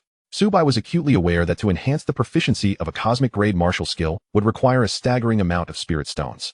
If a few hundred or 1,000 spirit stones could grant a skill capable of rendering one invincible within the same realm, many would surely be willing to invest. However, before Subai could ascertain how many spirit stones he had left for upgrading, the system's melodious voice continued. Detection indicates a prolonged absence of recharge activity. We are pleased to introduce a return gift package. For only 3,000 spirit stones, you can elevate the proficiency of the sword drawing technique to mastery. At that moment, Subai had never found the system's voice so enchanting. 3,000 spirit stones for mastery of the sword drawing technique. If he were unaware of its power, he might have felt it was a poor bargain. However, after realizing the technique's might, he no longer felt at a disadvantage, especially with the precedent set by the Sword Saint. With a single sword, one could suppress an entire alien race. If he were to elevate his proficiency to the minutiae and break through to martial emperor, would he not be able to replicate the Sword Saint's glory? After a brief moment of hesitation, Subai resolved to expend all his remaining spirit stones to enhance his mastery of the sword drawing technique. Originally, with various odds and ends, he possessed over 3,000 spirit stones, nearing 4,000. However, After using 500 spirit stones during the trial for a 1-minute Martial Emperor experience card, he was left with merely a few hundred. Nevertheless, for the sake of enhancing his strength, it was a worthwhile investment. Spirit stones could be replenished through various means. But martial skills were tangible assets that directly augmented one's power. It was worth noting that throughout his journey, aside from the initial martial skill, the Yuan Yang slash bestowed by the system, he had not trained in any other martial techniques. The Yuan Yang slash had already placed him on the brink of invincibility. Subai was eager to see how much stronger he would become after mastering the sword drawing technique. Upon consenting, the once mountainous pile of spirit stones within his spatial ring transformed into a mere mound, followed by changes on the system interface. Recharge system. Name, Subai. Talent, Celestial-grade talent. Top-tier fire affinity special talent. Celestial Beastmaster talent. Talent grades. F, E, D, C, B, A, S, SS, SSS. Realm, 9th rank Martial Sovereign. Cultivation techniques, Eternal Spring Decision, Enlightenment Decision. Martial skills, Yuan Yang slash, Minutiae, Sword Drawing Technique, Mastery. Balance, 0, Store, Open. Bag, 1 spatial ring. A familiar sensation washed over his mind as a memory was directly imparted to him. His consciousness was drawn into the memory, witnessing an individual repeatedly demonstrating the sword drawing technique. Subsequently, his awareness began to mimic the sword movements, perhaps due to his prior training in the Yuan Yang slash. He found the sword to be an extension of himself, smoothly transitioning from drawing to striking. Once, 10 times, 100 times, 1,000 times, 10,000 times. Chapter 142, Sword Drawing Technique, Mastery. Upon discovering that the passage to the upper realm existed within the abyss of 9 hells, Li Xingqi rummaged through his memories for relevant information. However, after much recollection, he found no mention of this place. He did recall seeing a brief introduction to the Blue Star in an ancient tome, which included one of the 3 great secret realms, the Glazed Secret Realm. The names of the other 2 secret realms were not mentioned, leaving him unfamiliar with the abyss of 9 hells. When he turned his gaze back to Subai, who had been conversing with him moments ago, he was now engrossed in training. Feeling the sharp sword intent and the increasingly potent pressure emanating from Subai, Li Xingqi realized that this was likely the opportunity Subai had gained. The released pressure was so formidable that even a martial emperor like himself felt a sense of threat, accompanied by the unsettling illusion that this young man could extinguish his life with a single strike. Seeing this, Li Xingqi felt a twinge of envy. When he first encountered Subai, he had only been a grandmaster. How little time had passed, and this individual had already evolved into someone capable of threatening a martial emperor. Truly, those with spirit-level talents born in this desolate lower realm must possess immense fortune. Initially, he had contemplated how long it would take to gather the materials for his resurrection, estimating at least a few years. Who would have thought that in the blink of an eye, this young man produced an 8th-grade elixir from his pocket? That elixir was something Li Xingqi, even as a saint alchemist, a level 8 alchemist in his previous life, could never concoct, setting aside whether he even possessed the formula. The materials required for each 8th-grade elixir would amount to an astronomical figure. If he were to gather them himself, it would take years, not to mention the uncertainties involved in the refining process. A misstep would render all efforts futile, necessitating a complete restart. Yet, this young man casually produced an 8th-grade elixir. How could one explain such an occurrence? Surely, it could not be that he had become an 8th-level alchemist, fortuitously acquired the formula for the 9-turns soul-reviving pill, conveniently gathered all the materials, and successfully refined it, only to serendipitously encounter him to utilize it, right? Such coincidences are rare. This young man must possess extraordinary fortune to have obtained an 8th-grade elixir. Witnessing the intensifying pressure surrounding Subai, Li Xingqi snapped back to reality, swallowing hard and quickly distancing himself from the area. This was not cowardice. After all, who could blame him for wanting to avoid such a monstrous presence? The aura emanating from Subai had nearly brought him to the brink of death. His instincts, honed from being a saint in his previous life, informed him that the notion of being slain by a single strike was no mere illusion. This young man was indeed capable of such a feat. Good heavens! What treasure has this lad acquired to exude such an aura that even a martial sovereign like me must retreat? Li Xingqi muttered in disbelief, as the awareness in his mind continued to follow the motions of drawing and swinging the sword. Subai finally sensed his proficiency in the sword drawing technique ascending to new heights. Buzz, the sword intent previously gathered from the Yuan Yang slash resonated, as if harmonizing with the sword drawing technique. Subai found this sensation utterly fascinating. He felt as if he were on the verge of grasping the secrets of the sword drawing technique. The sword intent derived from the Yuan Yang slash had already significantly augmented his strength. If he could cultivate the sword intent of the sword drawing technique, would his power not reach even greater heights? However, Subai had merely brushed the surface. To truly condense the sword intent of the sword drawing technique, he would need to elevate it to the minutiae level. Yet, achieving mastery had already cost him a substantial 3,000 spirit stones, nearly exhausting his reserves. To reach the minutiae level would require several thousand spirit stones, at the very least. Upon contemplating this, Subai found himself somewhat troubled regarding how to acquire the requisite spirit stones. However, he quickly dismissed the concern, resolving to take each step as it came. After all, it was merely a few thousand spirit stones. If all else failed, he could seek out those elder predecessors after emerging from the secret realm. Subai could not fathom that a mere handful of spirit stones could pose a challenge to him, a 9th-level martial emperor. With a swift draw of his sword and a decisive slash towards the heavens, he achieved mastery in his technique. In that instant, the accumulated pressure he had been harnessing was unleashed, causing quite a stir within the palace. When Subai opened his eyes to survey his surroundings, he was astonished to find that Li Xingqi had inexplicably retreated several hundred meters away, his arm raised defensively against the fierce winds generated by the release of pressure. A gentle smile crept across Subai's face. This old man was rather amusing. As a martial emperor, needing to shield himself from the wind was something one would hardly believe, yet here it was, unfolding right before Subai's eyes. Senior, what are your plans moving forward? Subai changed his address, recognizing that without Li Xingqi's involvement, his journey into the secret realm might have rendered him unable to attain this legacy, let alone elevate his rank to 9th-level martial emperor in one fell swoop. This address, Senior, was heartfelt, an expression of both respect and gratitude. Li Xingqi was momentarily taken aback. He had not anticipated Subai would suddenly refer to him as a senior. However, at his level of cultivation, such titles were of little consequence. Of course, he would not recommend that those who dared to insult him face the full force of his sacred sovereign might. Nodding slightly in acknowledgement, he replied, I have recently gleaned some insights into the Nine Nether region. Whether I can find my way in alone is one matter. Surviving is quite another. Therefore, I'm in no rush to return.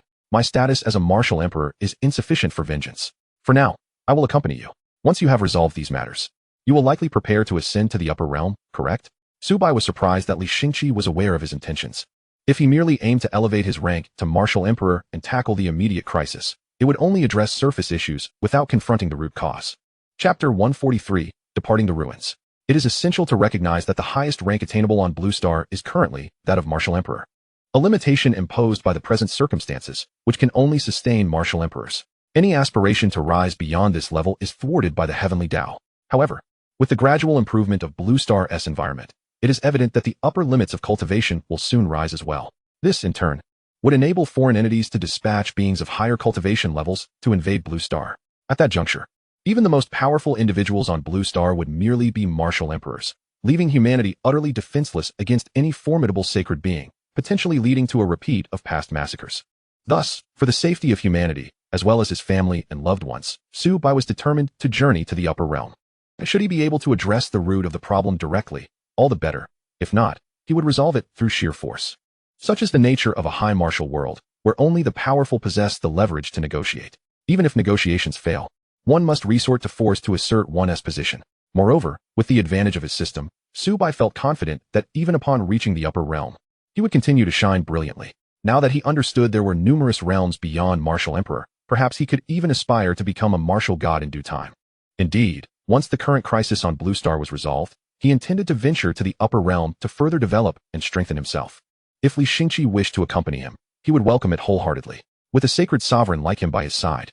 Even if Li Xingqi's power was temporarily limited to that of a martial emperor, his insights and unique abilities were unparalleled on Blue Star. For instance, had it not been for Li Xingqi, Subai might have struggled to even enter the barrier outside the ruins, let alone comprehend how the Sword Saint had managed to enter and accept the legacy. Additionally, given that humanity was already outnumbered by the foreign races in terms of martial emperors, gaining an additional ally was undoubtedly advantageous. So, shall we make our exit now? Li Xingqi inquired. He was unaware of the opportunities Subai had encountered, a mystery held close to every individual. Respecting the secrets of others is a principle understood by all. To his surprise, Li Xingqi himself had also gained something from this journey. Aside from acquiring some alchemical knowledge from the Ruins Master, he had obtained several rare medicinal formulas. Each of these formulas would incite fierce competition even in the upper realm. Yet he had received several at once. The thought of those old-timers in the upper realm finding out brought a grin to Li Xingqi's face. Watching them squirm would be far more entertaining than mere alchemy. Upon hearing this, Subai surveyed his surroundings. After receiving the legacy, he realized he had also gained actual control over the palace. However, knowing he possessed such power, it was reasonable to assume the Sword Saint had also gained his share. Ultimately, he decided to leave the palace in situ, as the Sword Saint likely had not anticipated that the legacy within the ruins was multifaceted. Perhaps he hoped that one day, others would come to this place to receive the legacy as well. With that in mind, since he had no idea where to place such a vast palace. And unlike the 9-treasure glazed tile pagoda, which could be shrunk and stored within, it was wiser to allow it to remain here. In the future, it could very well attract other fated individuals seeking the legacy. Very well, my journey through this secret realm has elevated my rank to 9th level Martial Emperor. I have likely secured the greatest opportunity. Let us proceed outside. Indeed, the legacy contained within these ruins had also bestowed upon him a portion of its power. Given Li Xingqi's current rank, making further advancements would require time. However, a breakthrough to Martial Emperor within 6 months was certainly within reach. Li Xingqi nodded in agreement. Although he was unaware of the specific opportunities Su Bai had received, the rapidity with which Su Bai had ascended through the ranks indicated that becoming a Martial Emperor was merely a matter of seizing the right moment. As Su Bai calculated the time, he realized that only a few days had elapsed since entering the secret realm. He was astounded by the magnitude of his gains during this brief period, which had catapulted him to unprecedented heights. Regardless of whether others believed this news, even Su Bai himself found it hard to accept. Typically, it would take years of cultivation for an individual to transition from Grandmaster to Martial Emperor, necessitating a significant opportunity. Otherwise, this step alone could thwart countless aspirants. Moreover, as one ascended through the ranks, even minor advancements required months or even years of effort. Su Bai's extraordinary leap, advancing several levels in one go, was virtually unheard of. Even during the peak of the Sword Saint a millennium ago, such feats had not been achieved. Perhaps only during the glorious era 10,000 years prior had a few exceptional talents accomplished similar feats. Upon exiting, his newfound strength as a 9th-level Martial Emperor would undoubtedly astonish many. With their path determined, Su Bai and Li Xingqi prepared to depart the ruins. As they emerged from the portal, they discovered that the barrier previously shattered by Li Xingqi seemed to have been restored. A camp had been established outside the barrier, and they could even see several individuals patrolling the perimeter. Originally, the barrier encompassed the entirety of the ruins, but now it appeared to cover only a small area. Conveniently enclosing the portal, the moment Su Bai revealed himself, a keen-eyed patroller exclaimed, "Someone has emerged." In an instant, individuals began to converge from all directions, culminating in the appearance of a Martial Emperor. Upon witnessing the situation, Su Bai and Li Xingqi exchanged glances, pondering what this group of individuals was up to. Meanwhile, the Martial Emperor outside the barrier found it peculiar that emerging from the ruins were merely a seemingly young lad and an unremarkable middle-aged man. What was the meaning of this? Had these two individuals truly slain members of his Wang family? Wang Churen scrutinized the faces of the duo, attempting to recall if they resembled any prominent figures from his memory. However, after contemplating all the signs of the various clans, none matched the visages before him.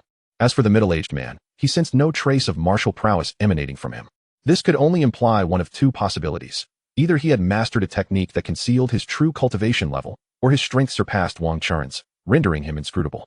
There was, of course, another possibility, that this middle-aged man was devoid of any cultivation at all, merely an ordinary person. Yet, it was well understood that despite the three possibilities, only one was truly viable. The opponent had indeed cultivated a technique to obscure his realm, effective solely against those of the same or lower tiers. Therefore, it could be deduced that he was at least a master of the Martial Emperor realm.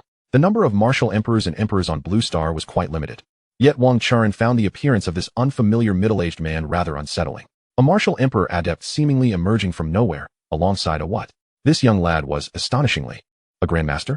The protagonist had concealed his cultivation to achieve such feats at this tender age. Could it be that during his time in the secret realm, several prodigious youngsters had emerged? However, which clan did this youth belong to, as he had no recollection whatsoever? Never mind, regardless of his lineage, he would ensure that the treasures obtained from the ruins would be relinquished. Those who dared to slay members of the Wang family had unwittingly provided him with a justification. Chapter 144, The Wang Family's Domain? A threat. Hey, you two youngsters inside. Who are you, and what brings you to my Wang family's territory? Are you unaware that this region belongs to the Wang family? Wang Churen called out loudly from outside the barrier. In response, Su Bai surveyed the surroundings, noting that apart from himself and Li Xingqi, there seemed to be no third party present. Stop looking around. I'm addressing you too. What business do you have in my Wang family's domain? This place is a crucial stronghold of the Wang family, and you have overstepped your bounds. Shortly after Su Bai and Li Xingqi entered the ruins, Wang Churen, accompanied by Wang family disciples, had traced their steps into this area, followed by a throng of wandering cultivators. However, shortly after Su Bai and Li Xingqi's entry, a barrier manifested at the teleportation portal, leaving the latecomers to merely gaze helplessly from outside. As a Martial Emperor, Wang Churen had exhausted various methods, even unleashing his full power in a bid to breach the barrier, yet it remained unyielding. Realizing he could do nothing against this barrier, Wang Churen ordered the surrounding wandering cultivators to disperse. Seeing this, they were not inclined to linger. While the Wang family's stance suggested this was the greatest opportunity within the ruins, the wandering cultivators deemed their lives too precious to risk for it. Furthermore, the entirety of the ruins was rife with rare spiritual herbs and hidden opportunities. Rumors had it that the treasures unearthed from the outskirts of the ruins had already whetted their appetites. Now, entering the core area promised even greater rewards. In previous instances, no one had dared to explore the core area, as one had to exit the ruins within a fixed time frame when the barrier weakened. Failure to do so would result in waiting until the next opportunity arose, which could mean years of entrapment. Moreover, opportunities often came hand in hand with peril. Without prior experience in the core area, no one could ascertain the presence of formidable beasts, possibly even 8th or 9th tier ones. Should a 9th tier beast be lurking within, it would be too late to lament when disaster struck. Thus, upon Wang Charen's commands, the wandering cultivators dispersed in various directions, hoping to unearth even a single spiritual herb during their time inside. Any find would be considered a boon. Upon hearing Wang Charen's proclamations, even the most rigorously trained individuals would struggle to suppress their laughter. The ruins were, without a doubt, unclaimed treasures, and the Wang family itself only seized opportunities when the barrier was weakened. When had this territory become the Wang family's domain or a crucial stronghold? Setting aside the question of ownership, had the Wang family ever even entered this barrier? Such utter nonsense. Indifferent to the foolishness of the man, Subai chose not to engage in further debate and prepared to exit the ruins alongside Li Xingqi. However, upon noticing that the two were disregarding him and attempting to leave, Wang Charen felt a surge of indignation. How dare they brazenly seize opportunities belonging to the Wang family and slay its members without the slightest inclination to offer an explanation? What did this imply?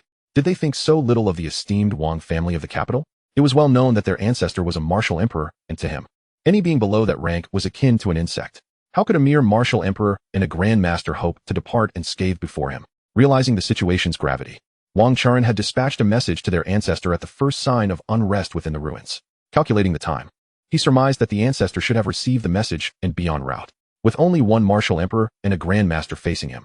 Even if they were of higher caliber, he believed he could hold them until reinforcements arrived. If he could detain the two, the opportunity would be his for the taking. Originally, Subai had no intention of engaging with this group.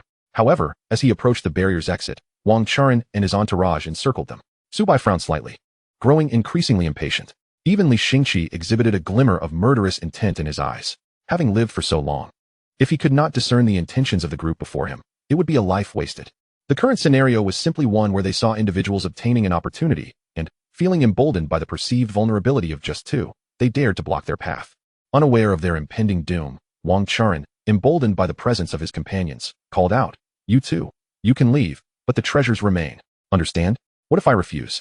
Subai's expression remained unchanged, seemingly unfazed by the chilling atmosphere that surrounded him after those words were spoken. Wang Charen, taken aback by Subai's response, momentarily hesitated, but quickly regained his composure, his expression transforming into one of sinister intent. "I have no desire to waste words with you.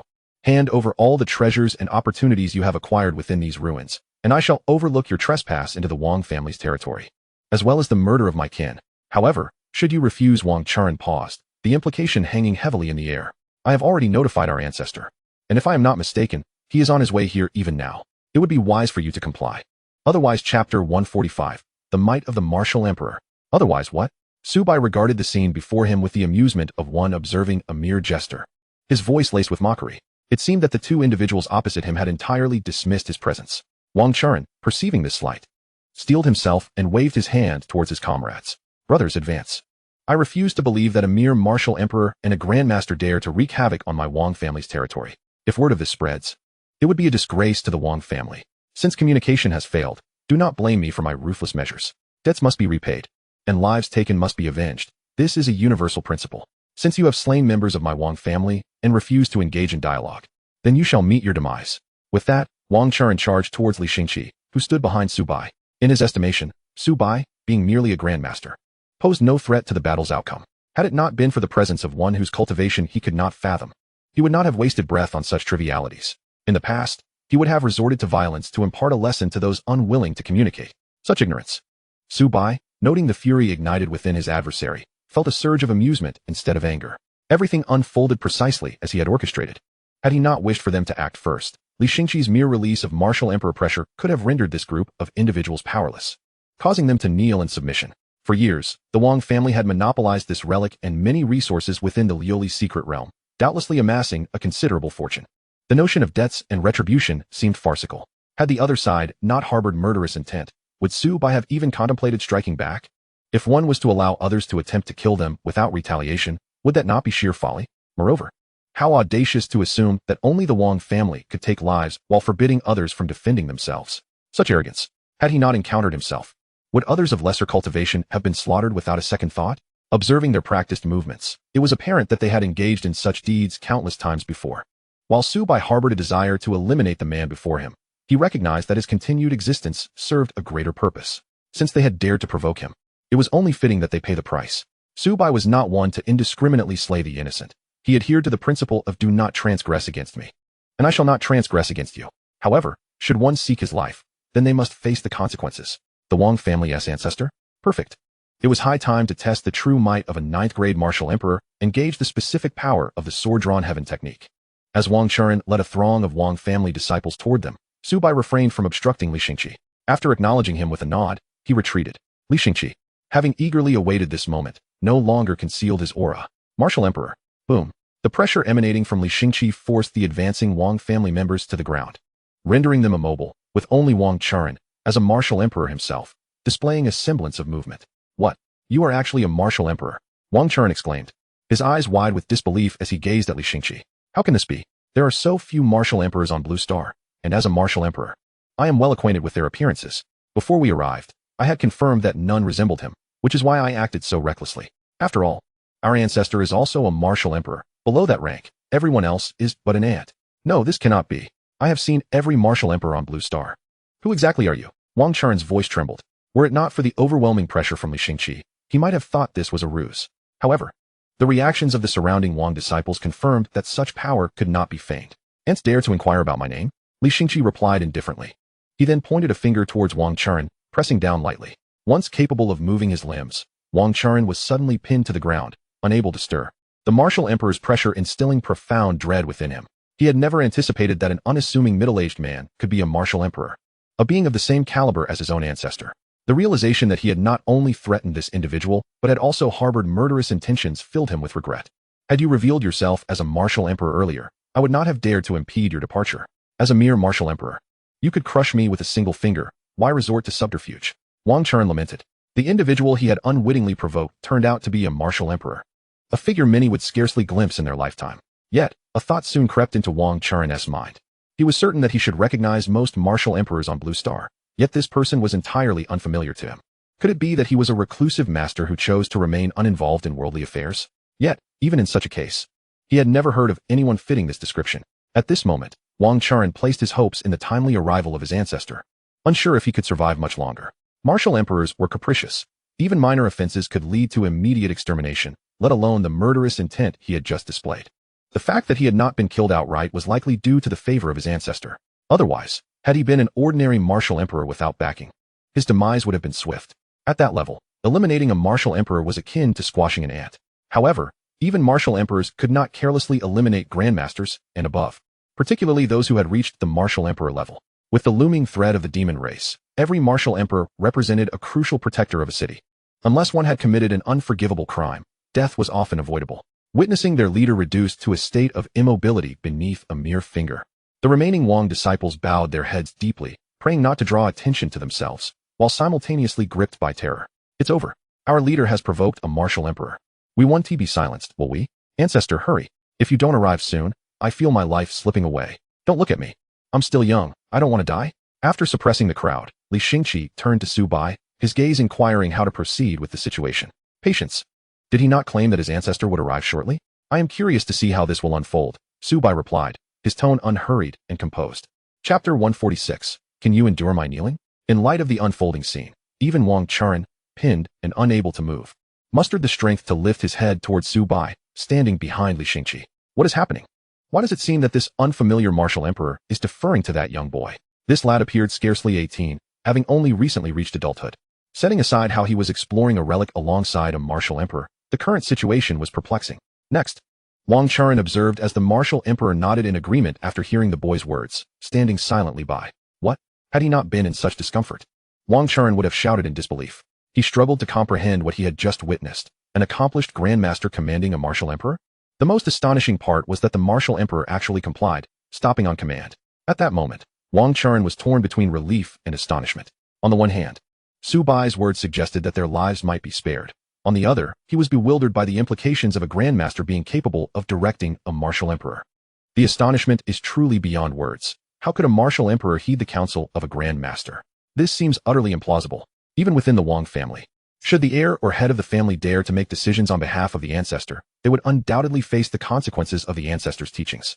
Yet here he was, witnessing a grandmaster boldly defy convention, leaving him utterly shocked. The members of the Wang family maintained their stance, while Li Xingqi and Su Bai grew increasingly impatient, sensing a powerful presence rapidly approaching. At that moment, the venerable ancestor of the Wang family, having discerned the situation from afar, was taken aback. What is happening? Hadn't Wang Churen sent word that there was a disturbance in the ruins, heralding the emergence of treasures? What could this possibly mean? Seeing that Wang Churen was merely restrained and unharmed, the ancestor of the Wang family gradually slowed his pace, contemplating the unfolding events. Upon sensing the extraordinary aura emanating from the strikingly handsome man nearby, he was left in a state of disbelief. This was indeed a martial emperor. Where had this martial emperor sprung from? At their level, he was familiar with nearly all martial emperors, yet this one left him with no recollection whatsoever. Had someone managed to break through to the level of martial emperor during his seclusion? But that did not seem plausible. He was aware of those who had the potential to ascend, and this individual was not among them. Furthermore, the essence radiating from him was not ephemeral. It was evident that he was not a newly ascended martial emperor. Meanwhile, the other individual beside him, Wang Xing, confirmed after careful scrutiny that Su Bai was merely a grandmaster. A trivial matter indeed. The pressing issue was this unaccounted for martial emperor. Su Bai, sensing the gaze directed at him, paid it no heed. Prior to this encounter, he had perfected the art of the concealing sky technique. As his cultivation level ascended, so too did the effectiveness of the technique in concealing his true power. Even Li Xingqi, who was already aware of Su Bai's 9th rank martial sovereign strength, was momentarily astonished after Su Bai had concealed his cultivation. Even he could not penetrate the depths of the concealing sky technique. According to the system's introduction, the concealing sky technique was a growth-type martial art, a benefit bestowed upon novices at the outset. Su Bai had acquired it for merely one spirit stone. Unbeknownst to him, this technique had indirectly vanquished a martial emperor from the demon race, proving to be extraordinarily useful. Wang Xing approached at a leisurely pace, and before Su Bai could utter a word, he spoke first. May I inquire how my Wang family's disciple has offended you? If you cannot provide a satisfactory answer, I fear the resolution of this matter may prove troublesome. It is no wonder the Wang family behaves in such a manner. The upper echelon set a poor example. And without such an elder, these occurrences may not even manifest. Su Bai scoffed coldly, his sarcasm evident. True to his expectations, the ancestor of the Wang family failed to inquire into the circumstances before launching into accusations, a reflection of the character of the Wang family members.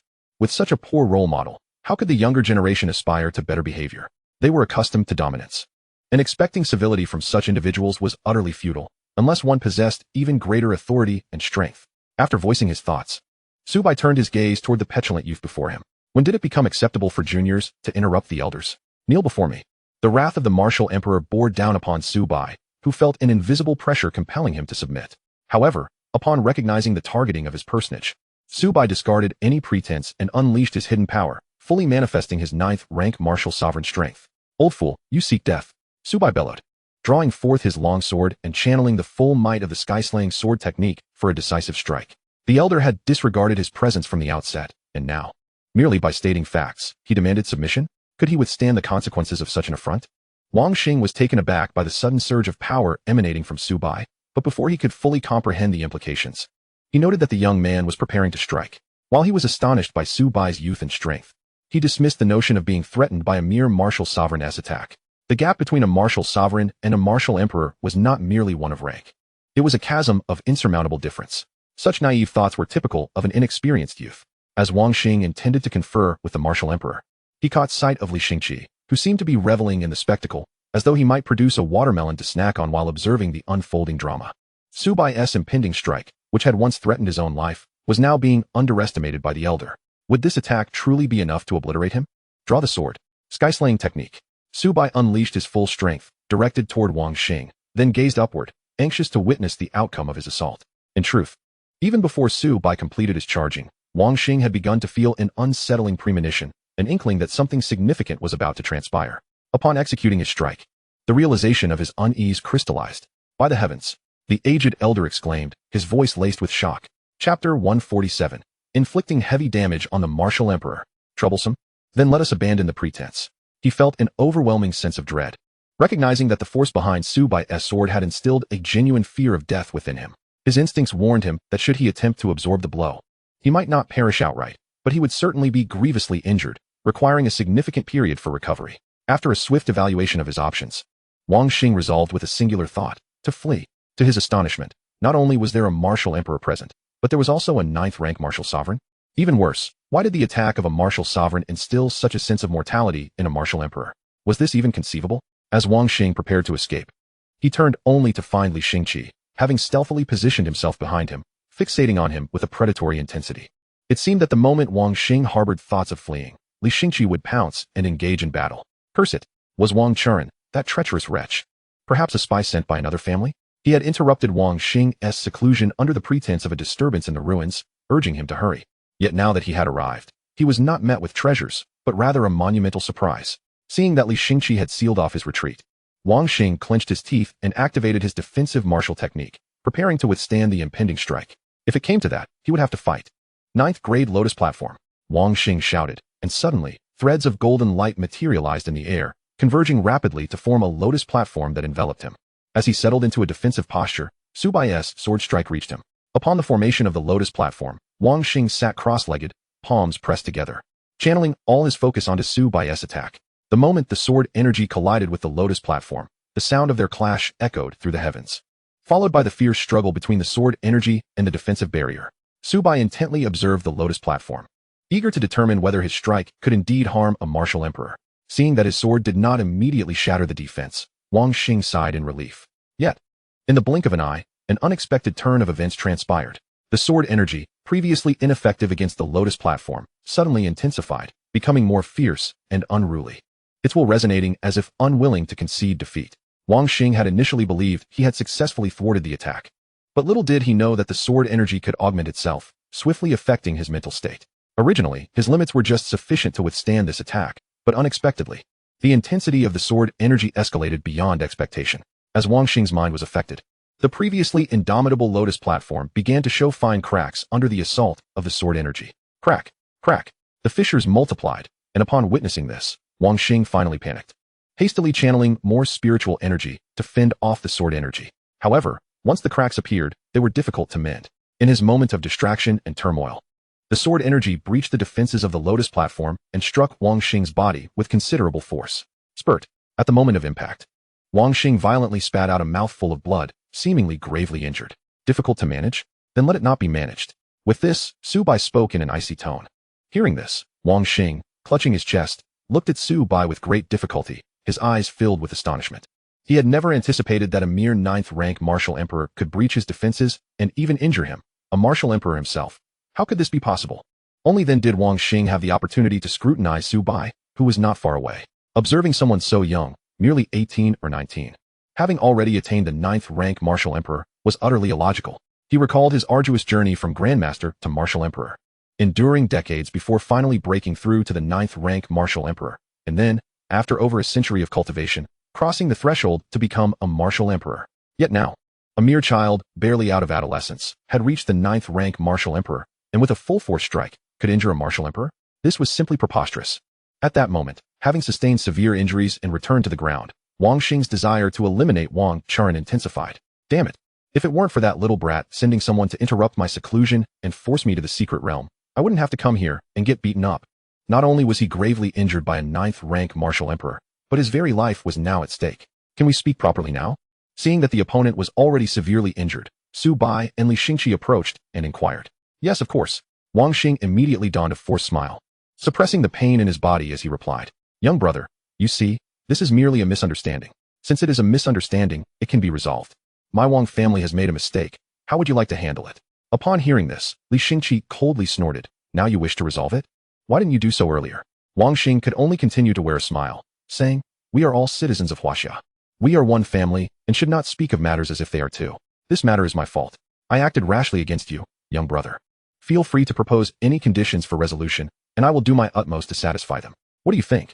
Since breaking through to martial emperor, Wang Xing had never spoken to anyone in such a subservient manner, but now, with his life in another's hands, what did he have left to lose? It was best to survive. Although there were explicit regulations forbidding martial emperors from killing each other, Wang Xing had been in seclusion and had never encountered or even heard of these two individuals.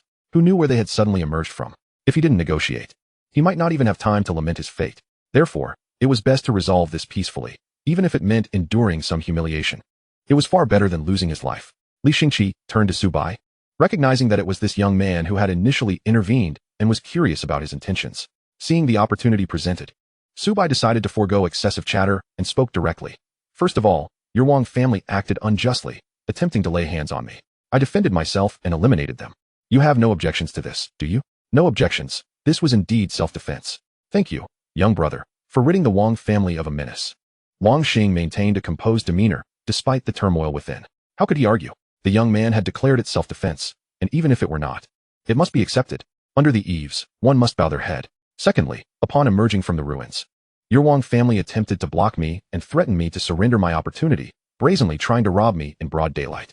If I had killed him, would that not be reasonable? As he spoke, Su Bai's gaze shifted toward Wang Churen, who stood nearby, looking ashen, clearly indicating that he referred to him. At this moment, if looks could kill, Wang Churen would have been slain 1,000 times over by Wang Xing's glare. You wretched fool! Who gave you the audacity to act in such a manner? You have brought shame upon the Wang family. Watch as I do away with you. Wang Xing knew that the mention of this incident was merely seeking an explanation. If the matter could be resolved with a martial emperor's intervention, it would indeed be quite advantageous. He intended to incapacitate Wang Churen, but at least leave him with his life, allowing him to return to the family and live out his days in obscurity. Chapter 148. Fear not his strength, but rather his strength and reason. As Wang Xing spoke, he disregarded his injuries and strode toward Wang Churen, seemingly intent on personally crippling him. Upon witnessing his ancestors' defeat at the hands of the two, Wang Churen had been fervently praying that he would not be noticed. Yet, unexpectedly, not only had his ancestor been vanquished, but he was now prepared to personally strip Wang Churen of his powers in hopes of forgiveness. No, please, don't. Wang Churen, terrified at the prospect of becoming a cripple, desperately attempted to flee. In a world where strength reigned supreme, being rendered powerless was a fate worse than death. Not to mention, the moment he became a cripple, the very enemies he had once wronged would surely come knocking. At that point, not only would he be bullied by fellow martial emperors, but even some grandmasters and minions of martial kings could take advantage of him. How could that be allowed? Although he understood that his ancestors' intention in crippling his powers was to spare his life, after such an event, should he be inadvertently killed by someone, it was unlikely anyone would care. Observing Wang Churen's terrified demeanor only fueled Wang Xing's ire. This wretched boy had caused trouble and now expected him to clean up the mess. How could he have provoked these two individuals? Setting aside the identity of the mysterious martial emperor, even the 9th-rank martial emperor, who appeared to be no more than 18 or 19, was clearly not an ordinary person. Furthermore, judging by the martial emperor's demeanor, it appeared he was following his commands. Who knew whose son he was? Yet, regardless of the circumstances, it was unlikely that a martial emperor would protect him so closely. Moreover, if a 9th-rank martial emperor could injure him, did he truly require protection? After sustaining his injuries, Wang Xing could not fathom the origins of these two individuals. He was certain he had never encountered them before. How had the realm suddenly produced a martial emperor and a 9th-rank martial emperor, especially one so youthful? Wang Xing felt as though his worldview was collapsing. Even someone as prodigiously talented as the Sword Saint had not achieved the rank of martial emperor until he had trained for several years, benefiting from various opportunities. How could this individual before him have surpassed that so dramatically? One must acknowledge their mistakes, endure the punishment, and come here. Wang Xing bellowed in anger. At his thunderous shout, Wang Churen, who had been frantically trying to escape, immediately lowered his head in despair. Given his ancestors' words, if he continued to defy him, his fate would undoubtedly be worse than it was now. Being a cripple was preferable to death. Wang Churen resigned himself to the reality, dully heading toward his ancestor. Just as Wang Churen arrived before Wang Xing, ready for his ancestor to incapacitate him, Su Bai interjected, "Hold on." Upon hearing this, Wang Churen, who had felt utterly despondent, suddenly found a glimmer of hope and turned joyfully toward Su Bai. Could it be that Wang Xing had halted his intention to cripple Wang Churen's hand upon hearing Su Bai's words? After all, Wang Churen was a martial emperor, a formidable asset to the Wang clan, and his contributions over the years had not gone unnoticed. Were it not for these factors, Wang Xing would have decisively put an end to the matter. If there were a means to exchange for forgiveness, even at a considerable cost, he would willingly comply. Wang Xing, the patriarch of the Wang family, had valiantly thwarted several martial emperors from the demon race 5 years prior. Preventing a massacre meant to sacrifice to the demon god. He had single-handedly held off 2 of these martial emperors until reinforcements arrived, but in the process, he had sustained severe injuries that necessitated his retreat into seclusion for recovery, only recently emerging. Am I correct in my recollection? Su Bai pondered over his memories of Wang Xing. When isolating this incident from others, Wang Xing could indeed be regarded as a good man. At the very least, In the face of the greater good for humanity, he had not flinched or fled, but had fought valiantly to protect the lives of a city's denizens. This act of valor alone was sufficient to grant him a pardon in many matters. Had Subai not discovered this elder's commendable deeds, he would not have felt compelled to intervene. Just moments ago, not only had Wang Churen sought to harm him, but this elder had arrogantly demanded he kneel. Subai had been prepared to incapacitate him outright. However, considering the elder's significant contributions to the nation, and in light of familial loyalty, sparing him seemed reasonable. After all, Wang Xing had yet to fully recover from his injuries, and now he had sustained further wounds at Subai's hands. Inflicting severe injuries upon a martial emperor had significantly alleviated Subai's ire. Yet, whether he would allow this matter to rest would depend on Wang Xing's sincerity. Wang Xing appeared somewhat perplexed, uncertain of the purpose behind Subai's remarks and their relevance to the current situation. You speak truthfully, young brother, but what of it? Nothing. Merely that I admire your unwavering commitment to protect the people even at your elevated status, Subai replied. Young brother, what do you imply? Wang Xing inquired, sensing a potential shift in the circumstances. Master Wang, I shall address you as such as a sign of respect. Allow me to recount the events briefly, Subai continued. Upon hearing of the multiple death threats directed at him from the Wang family, an expression darker than before clouded Wang Xing's face. Is this true? He asked, his tone unusually calm. Yes, it is, Wang Churen replied, his heart sinking as he realized that his hopes for a reprieve were dashed.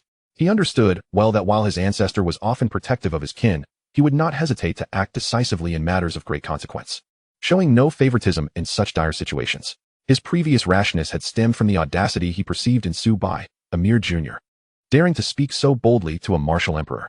But now that he recognized Subai's prowess, he could only lament his misfortune, especially as Subai was now appealing to reason.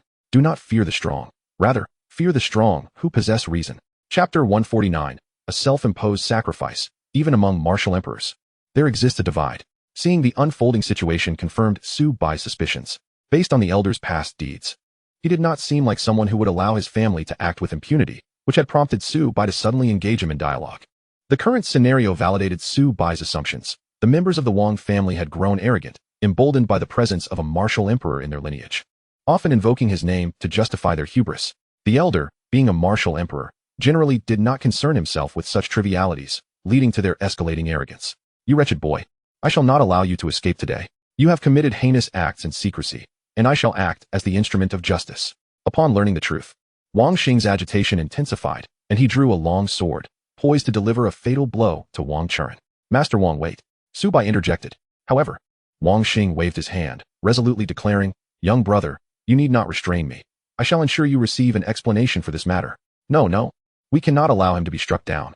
My original plan would be thrown into disarray. Subai thought, recognizing that his sudden display of respect and reasoning was not only to avoid enmity with a venerable elder, but also because he awaited the elder's assistance in upgrading his sword technique. Having elevated his sword technique to a considerable level, Subai glanced at the stones needed for further advancement. The required spiritual stones had increased by 2,000, totaling 5,000 to progress from its current state to an even finer mastery. Such a substantial sum of spiritual stones posed a dilemma for him. Yet here presented an opportunity, freshly emerged from the ruins, with a potential benefactor at hand, as Wang Xing truly seemed prepared to deliver a fatal strike to Wang Churen. Subai hastily approached him, saying, Master Wang, in light of your stature, and considering I may have offended you earlier, I shall refrain from pursuing this matter further. Please handle your family's affairs privately.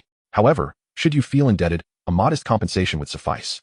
Subai's words were clear, and even Wang Xing, slow to catch on, comprehended their implication. I underestimated this young brother. Despite his youth, he exhibits wisdom that even I, a man of centuries, find lacking. Observe what it means to be magnanimous. He not only grants me face, but, while in the right, refrains from being overbearing, offering me the authority to resolve this situation. Such a display of consideration compelled Wang Xing to respond appropriately, ensuring a satisfactory resolution for Subai. Very well, since this young brother has spared you, you shall escape the death penalty, but the living penalty remains. Wang Xing contemplated, recognizing the gravity of the chaos instigated by Wang Churen. Even if he were to grant leniency, a form of punishment was essential, otherwise his authority as the patriarch would be undermined. Thus, acknowledging Wang Churen's previous contributions to the Wang family, he decreed, you shall sever an arm as punishment and subsequently be reassigned to the front lines to protect the populace. Let this serve as atonement for the transgressions of your life. Do you accept your sentence? Wang Xing's voice held an undeniable authority. Wang Churen, realizing that this resolution was far more favorable than the previous alternative, understood that losing an arm while retaining his cultivation was a stroke of fortune amidst misfortune. Being sent to the front lines to fight was a commendable fate, far superior to being struck down by his ancestor. Perhaps, in the heat of battle, he could achieve merit, allowing him to return to the family with an elevated status. I accept my punishment, Wang Churen replied resolutely. With a grim determination, he severed his own arm. After a muffled groan, he swiftly channeled his energy to staunch the bleeding. Having lost an arm, Wang Churen endured the agony and bowed deeply towards Su Bai, expressing his gratitude. Thank you, brother, for sparing my life. It is only when one teeters on the brink of death that the value of life becomes apparent. Moments ago, upon realizing his ancestor intended to strip him of his cultivation, his mind had raced with visions of a bleak future, enemies at his door, mockery from his kin, even the estrangement of loved ones. Each of these prospects felt like a death sentence, leading him to conclude that such a life was not worth living. The ruthless individual, witnessing his opponent's unwavering resolve, promptly severed his own arm and even offered an apology. At this moment, Su Bai could not help but acknowledge him as a truly formidable person. Any lingering dissatisfaction he felt dissipated like mist. From the depths of the other's gaze, he discerned no trace of hatred or resentment. Furthermore, the fellow had been subdued before he could even make a move, merely a minor interlude in the grand scheme of things. Now, let us return to the matter of compensation. Meanwhile, Wang Xing had been meticulously observing Su Bai's expression throughout the encounter. Upon seeing Wang Churen's self-mutilation followed by a slight nod from Su Bai, Wang Xing finally exhaled a sigh of relief. Since this young brother bore no objections to the resolution, he, as a senior, would certainly not fall short in his duties. Compensation was merely a formality. If the Wang family sought to cultivate another martial emperor, the resources and manpower required would amount to a significant expenditure. Although he had been reassigned to the front lines, he remained a member of the Wang family. The loss of an arm would indeed affect combat effectiveness somewhat, but the prowess of a martial emperor was undeniable. Even with a missing limb, he was not someone that lesser masters could easily provoke, just as Wang Xing himself could not be casually challenged by any martial emperor, even a 9th tier 1. In regard to an anomaly like Su Bai, Wang Xing could only remark, there exists a disparity even among martial emperors. In all his years, he had never heard of anyone defeating or even slaying a martial sovereign while still at the martial emperor level. Even the legendary Sword Saint of yore, at the martial emperor stage, could only match a demon race martial sovereign evenly. There were no recorded instances of him exceeding ranks to kill a martial sovereign. Was it possible that this young brother before him surpassed the Sword Saint of old? Realizing the significance of this revelation, Wang Xing widened his eyes and resolved in his heart, he must cultivate a relationship with this individual, regardless of whether he could draw him to his side. Such talent, if he were to ascend to the martial sovereign realm, would render him nearly unbeatable in the world.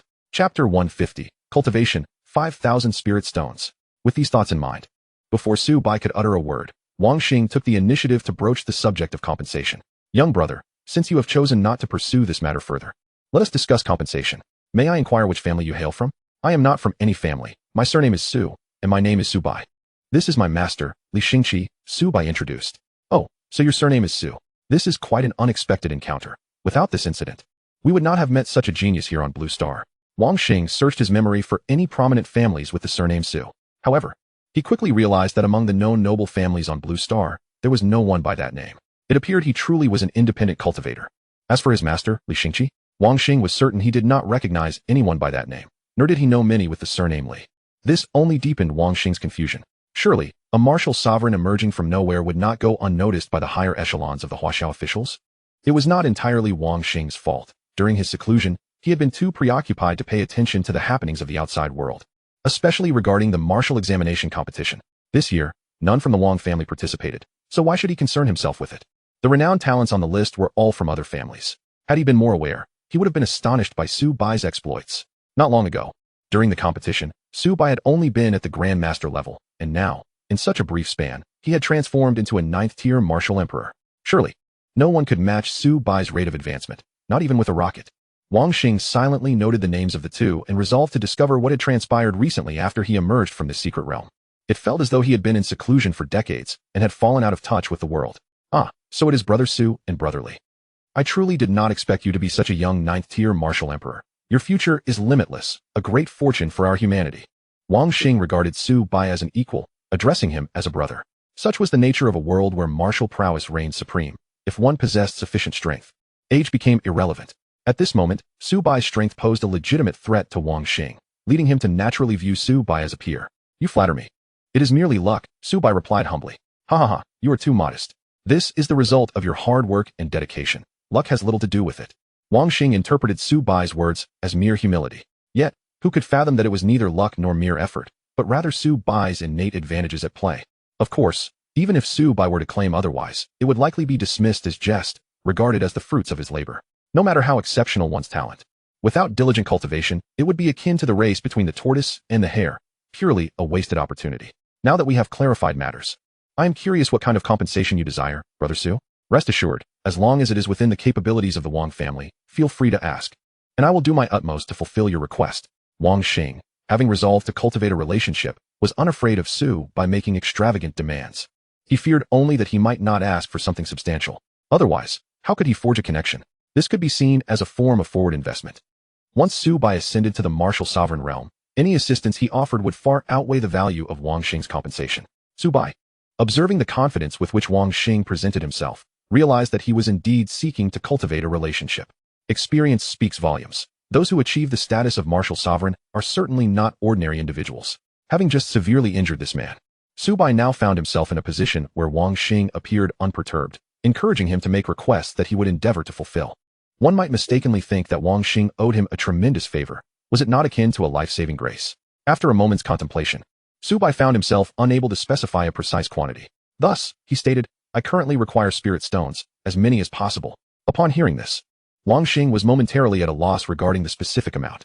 Spirit stones were indeed precious. A single one could equate to a staggering 10 billion in the civilian market. Even the Wang family, a prominent lineage in the capital, with numerous industries and several spirit stone mines, had not accumulated a vast stockpile over the years. After all, spirit stones are highly sought after. They are essential for cultivation, array formations, and even certain specialized transportation methods. Thus, even the Wang family, combined with Wang Xing's personal reserves, had only around 10,000 spirit stones in total. At first glance, this number appears substantial, yet in reality, it is merely adequate. Although the spirit stones from their industries and mines were limited, it must be noted that the secret realm is rich in spirit stones. And as a prestigious family in the capital, having such reserves is not overly extravagant. Furthermore, this does not account for consumption. With so many individuals in the Wang family requiring cultivation, the annual demand for spirit stones is likely astronomical. Were it not for the Wang family's vast industries and numerical advantages, the spirit stones earned would scarcely cover their expenditures. Wang Xing himself had only a few thousand spirit stones on hand, having utilized a portion of them during his recent seclusion for healing, leaving him with little remaining. As a martial sovereign, he typically had no worries regarding the source of spirit stones, if absolutely necessary.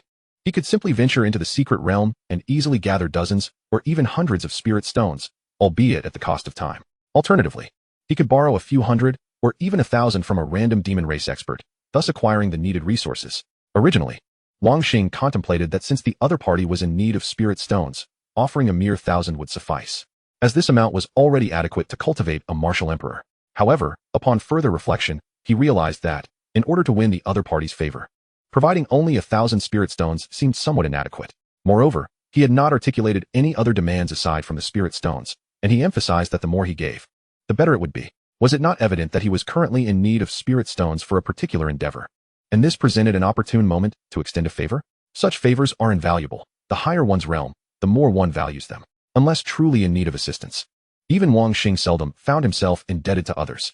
Ultimately, given that he had had a conflict with the other party, and although that matter was now behind them, the incident had transpired. Thus, even if it was merely for the sake of a favor and mending the relationship between him and Su Bai, he might as well consider it an investment.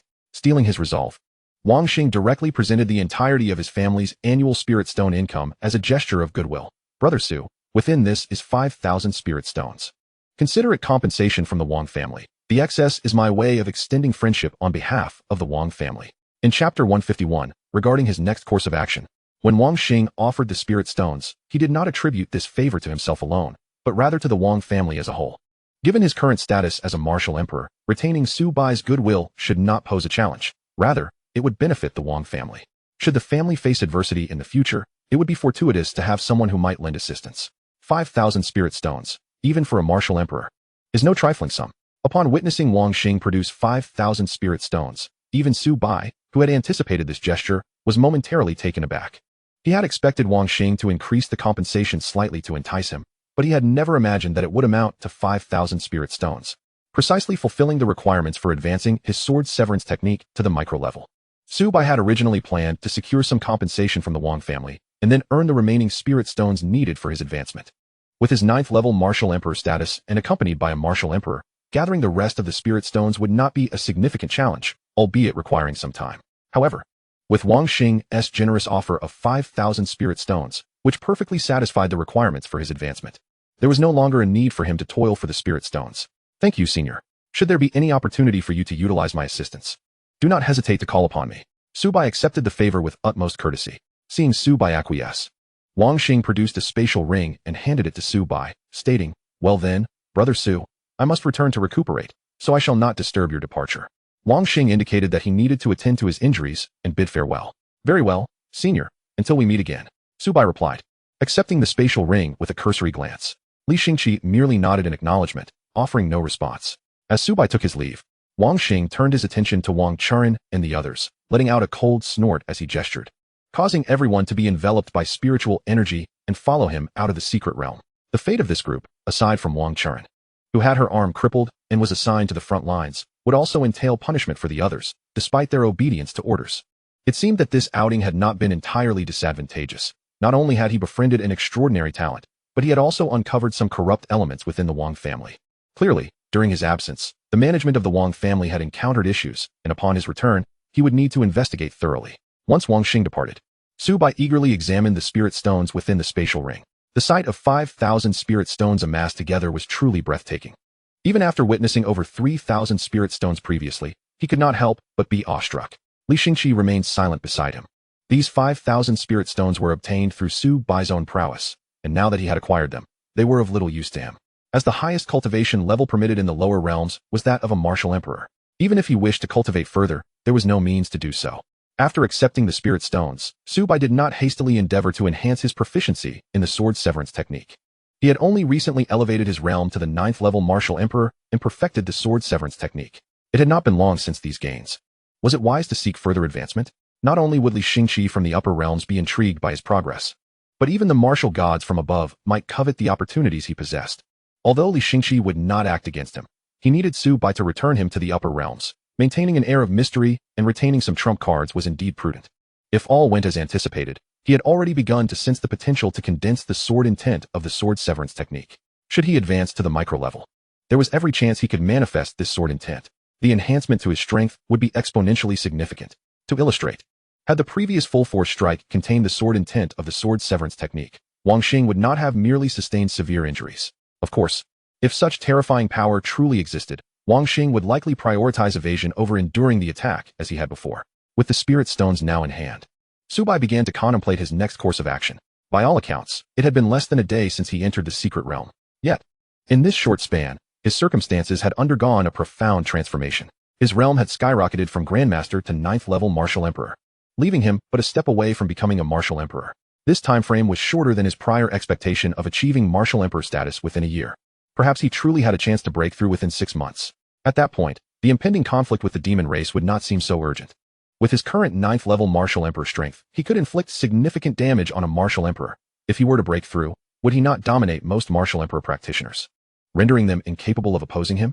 In such a scenario, he would have little to fear. With a single sword strike, he could send a demon race Martial Emperor fleeing from Blue Star. Naturally, once he became a Martial Emperor, his capabilities would expand dramatically. Subai was not naive enough to believe he would be invincible, easily dispatching anyone who crossed his path. Not to mention, the demon race had formidable beings beyond the Martial Emperor tier due to the current limitations of Blue Star's celestial laws. Only a select few Martial Emperors could invade and corrupt Blue Star.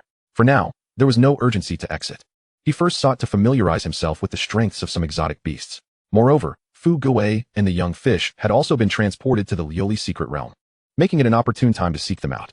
Subai had already reaped significant opportunities shortly after his arrival, so his current mindset was to gather with his companions and provide them with cultivation resources to expedite their progress.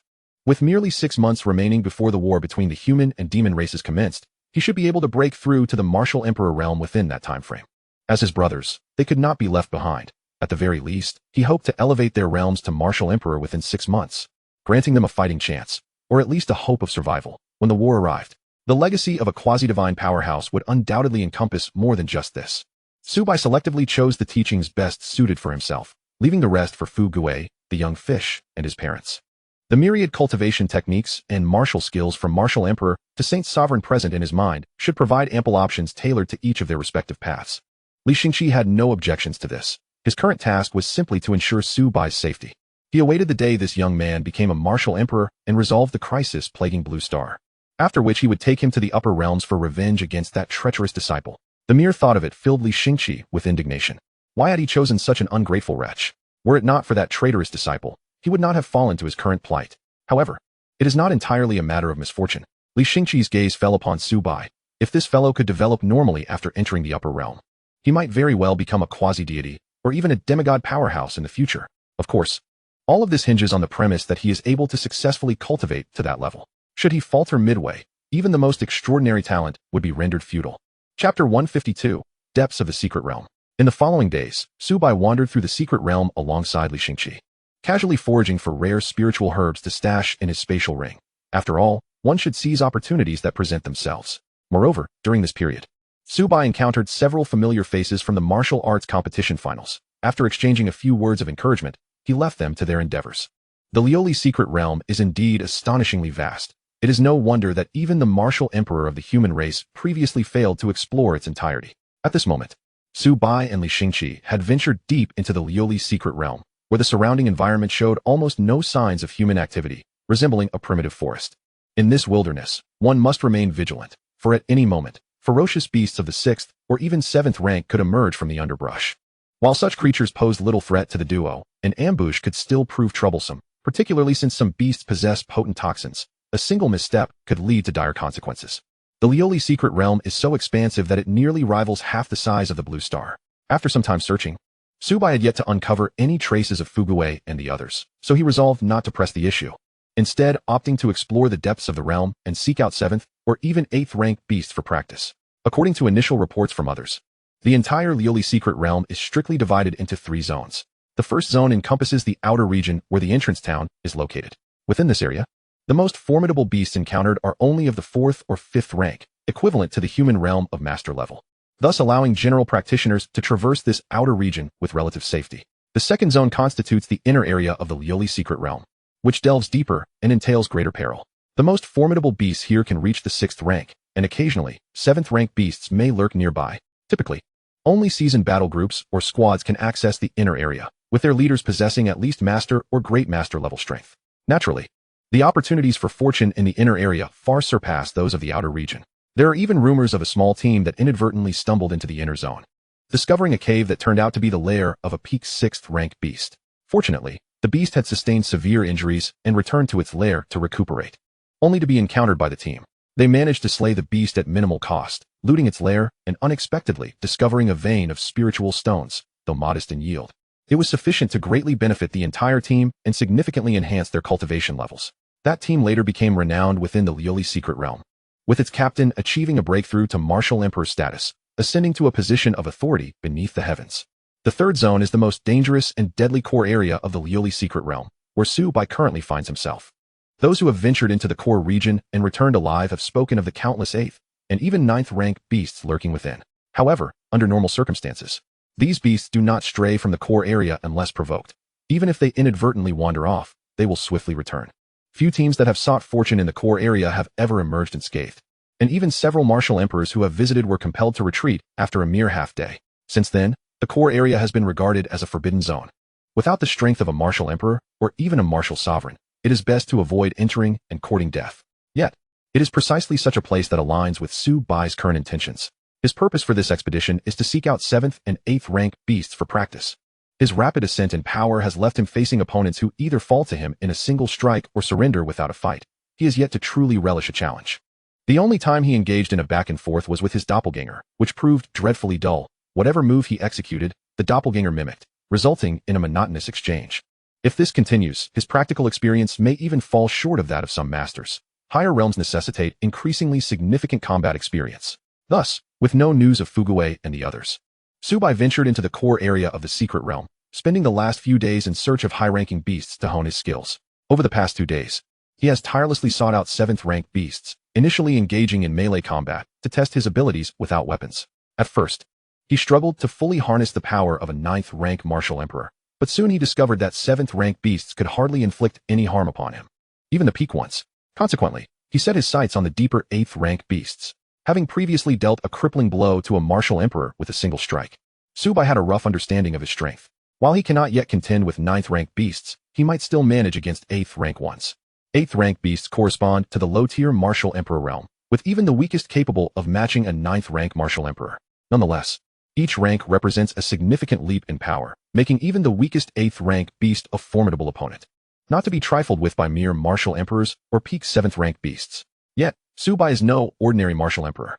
Upon realizing that 7th rank beasts no longer offered the potential for improvement, he requested Li Xingqi to remain vigilant for any 8th rank beasts, regardless of their strength, just as long as they are 8th rank. I believe it might be wise for us to leave, Su. This place gives me an uneasy feeling. As if I am being watched, Li Xingqi remarked, accompanying Subai deeper into the core of the secret realm. However, the further they delved, the stronger the sensation of being observed became. The intuition born from his previous life as a sage warned him that lingering here was unwise. Continuing to stay may lead to unforeseen troubles. After Li Xingqi's observation, Subai too recognized this peculiar sensation. As they ventured deeper, the feeling intensified. What could possibly be hidden within this core region? Subai pondered, gazing into the seemingly endless depths of the secret realm. In the heart of the depths, within a colossal cavern, a pair of eyes abruptly snapped open, spanning thousands of miles to fixate upon Subai's direction. The breath of Wu. Chapter 153, Frosthawk, Sing for Me. Sensing the familiar aura, it abruptly thrashed its body in an attempt to seek it out. But the taut chains surrounding it rattled violently with its movements, until it was utterly exhausted. Wu. With the final call, tranquility returned to the cavern, as if nothing had transpired. Meanwhile, Subai, having heeded Li Xingqi's warning, felt a lingering unease, as though unseen eyes were fixated upon him. Thus, to ensure safety, he abandoned his search for beasts and hastily urged Li Xingqi to vacate the core region. Simultaneously, the little azure dragon residing in the beast space seemed to sense something amiss, pausing its training to gaze outside with curiosity. Although the little dragon was within the beast space, it could still perceive the external situation through Subai's eyes, but upon observing Subai in transit, it resumed its cultivation, or rather, its slumber. What the little azure dragon was unaware of was that, 1,000 miles away, a familiar yet strange figure awaited him. For Subai, all that had transpired was merely a minor interlude. Since further exploration of the depths of the secret realm was no longer feasible, it was prudent to first locate Fu Gue and the others. It was time for him to exit as well. As Subai hurried along, having ascended to the rank of a 9th-tier martial emperor, he suddenly sensed several familiar auras nearby, racing forth with the same urgency as his own, while behind them loomed the presence of a 7th-tier beast in pursuit. However, Subai found it perplexing that, at this inner perimeter, 7th-tier beasts should not normally be present. Moreover, it appeared as though this beast was in pursuit of something, or perhaps someone. Regardless, he decided to take it upon himself to act as a savior. With that thought, Subai adjusted his course and sped towards the nearby auras. Observing this, Li Xingqi did not inquire further and promptly followed Subai's lead. Help me! This cry echoed hauntingly through the tranquil secret realm. Yet, Subai recognized the voice instantly. It belonged to the chubby Fu Gue. What was happening? Why were they, a group of individuals, running through the inner sanctum of the secret realm, attracting the attention of a 7th-tier beast? And why was Sii-Chen among them, sprinting ahead of the pack? Having broken through to the martial emperor rank, Subai could easily discern the situation from a distance of several kilometers. He spotted a 7th-tier flying beast relentlessly pursuing Fu Gue and his companions, which included Ji Tianyu and Gu Chun. However, Subai's brow furrowed in confusion. Where were Yu and Xiao Xingyuan? Logically, if Gu Chun was in their company, then Xiao Xingyuan should be as well. After all, he had been residing at Gu Chen's home in Subai's absence. Moreover, Fu Gue was present. Where could Yu have gone? Something was amiss. Before Subai could unravel the situation, the running Fu Gue, seeing the beast rapidly closing in, could no longer contain his anger. Damn you, Sii-Chen. Just you wait. If I find Brother Bai, I'll have him tear your skin off. After the martial examination concluded, Chu Yoyu and Fu Gue, along with the others, received rewards from the authorities, resulting in a swift elevation in their ranks. Prior to entering the secret realm, some among them had already reached the status of advanced martial kings, while the exceptionally talented Xiao Xingyuan had remarkably ascended to the rank of master. Such talent even elicited a hint of envy from Chu Yoyu. Naturally, her envy stemmed from wishing to cultivate as rapidly as Xiao Xingyuan. If she could advance her rank just as swiftly, she could protect her brother Su by much sooner. Indeed, under favorable circumstances, Chu Yoyu had also risen to the rank of advanced martial king, while Gu Chun and Fu Gue had only recently broken through to the rank of martial king, classifying them as junior martial kings.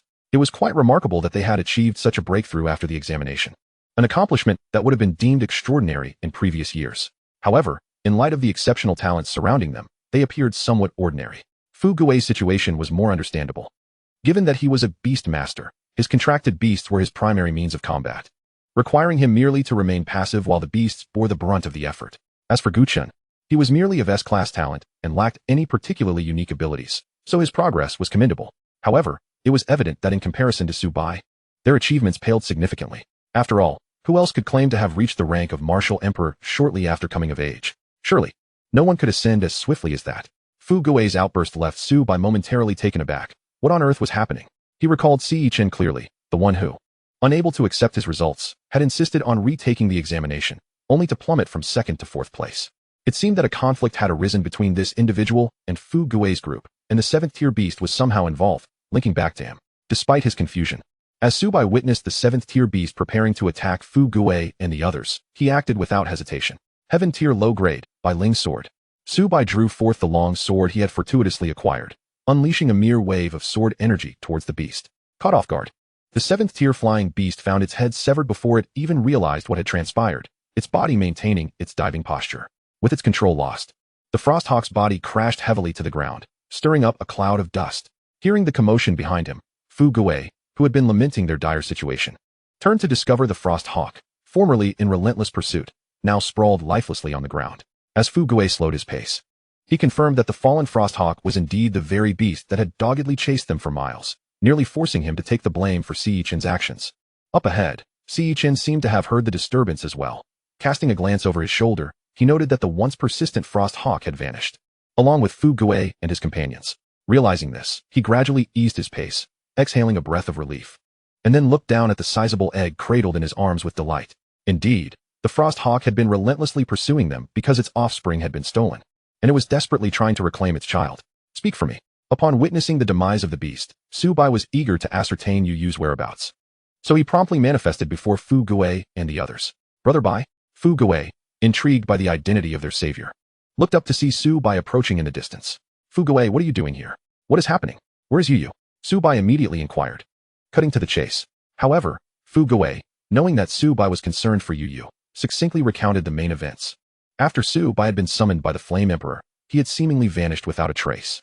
And it was only later that the authorities had explained the situation to them, leading to their entry into the Liuli's secret realm. As there was no signal within the realm, their phones were rendered useless, preventing them from contacting Subai.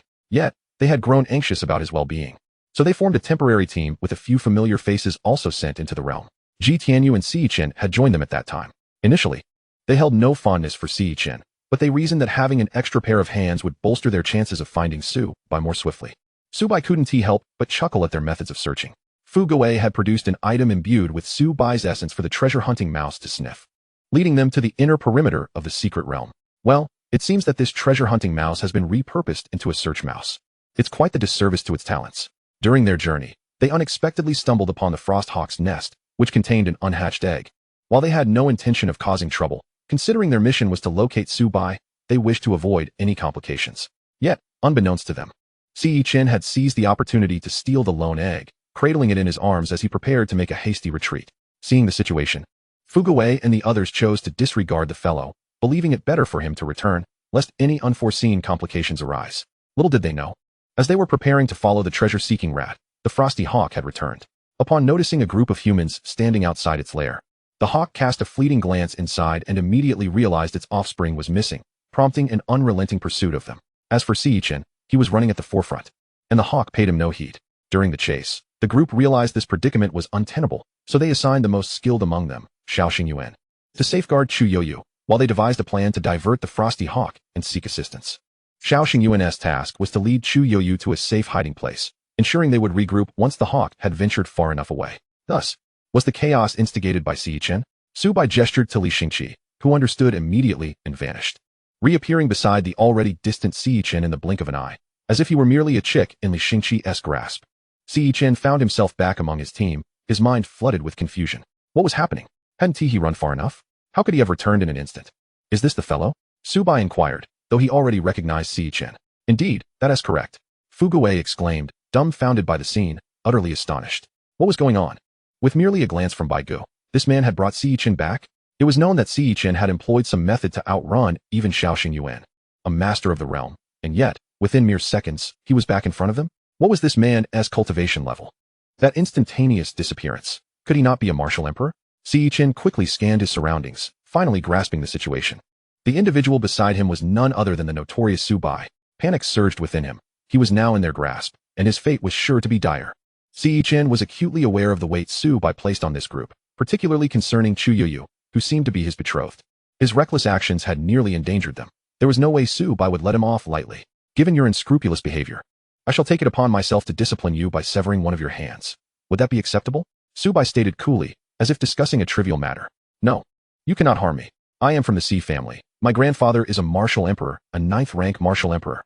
Chen shouted in a panic as Subai threatened to take his hand. Losing a hand would effectively terminate his martial path, and regardless of future advancements, his strength would inevitably be compromised. He could not afford to lose a hand. His grandfather was a 9th-rank martial emperor, the pinnacle of power beneath the martial sovereign. Invoking his name would surely deter any harm against him. Furthermore, as the future heir of the Sea family, should he lose a hand, he would undoubtedly forfeit his inheritance. Upon hearing this, Subai helplessly rubbed his forehead. What was it with these individuals, each proclaiming their ancestor was a martial sovereign? Now here was another claiming his grandfather was a 9th-rank martial emperor. Their words seemed devoid of rational thought. Just because your grandfather is a martial emperor, does that make you one? To thoroughly obliterate his delusions, Subai unleashed a pressure emanating from a martial emperor, causing an overwhelming sense of suffocation among those present. A martial emperor? You are truly a martial emperor. Chen's eyes widened in disbelief. How could this be? Hadn't he just been a martial master? A martial king, with not even a grandmaster to his name? How could he possibly be a martial emperor? Moreover, they were all barely 18. Why was it that he remained a mere martial king while Subai had already ascended to martial emperor? It was profoundly unfair. Was the talent of a celestial grade truly this terrifying? Not only Chen, but the others present, aside from Li Xingqi, who was already aware of Subai's prowess, were all astonished, their expressions filled with disbelief. Li Xingqi merely smiled, observing in silence. What was a martial emperor worth? Who had witnessed a martial emperor capable of severely injuring a martial sovereign while still greeting them with a smile? A 9th-rank martial emperor? Previously, they hadn't even qualified to serve him. Your grandfather is a 9th-rank martial emperor? Apologies, but so am I. With that, Subai ceased further conversation and, with a swift stroke of his sword, severed Chen's hand. Chapter 155. Have I lost my mind, or has the world turned upside down? After losing a hand, Chen was unceremoniously cast to the ground by Li Xingqi, the agony in his arm eliciting a scream. However, freed from Li Xingqi's control, Chen hastily drew upon the energy within him to staunch the bleeding. The blood soon ceased to flow, yet a dull ache persisted at the wound. Gazing at his severed hand on the ground, terror filled Chen's heart. How could this be? How could Subai possibly be a martial emperor? Moreover, from his words, he was a 9th-rank martial emperor.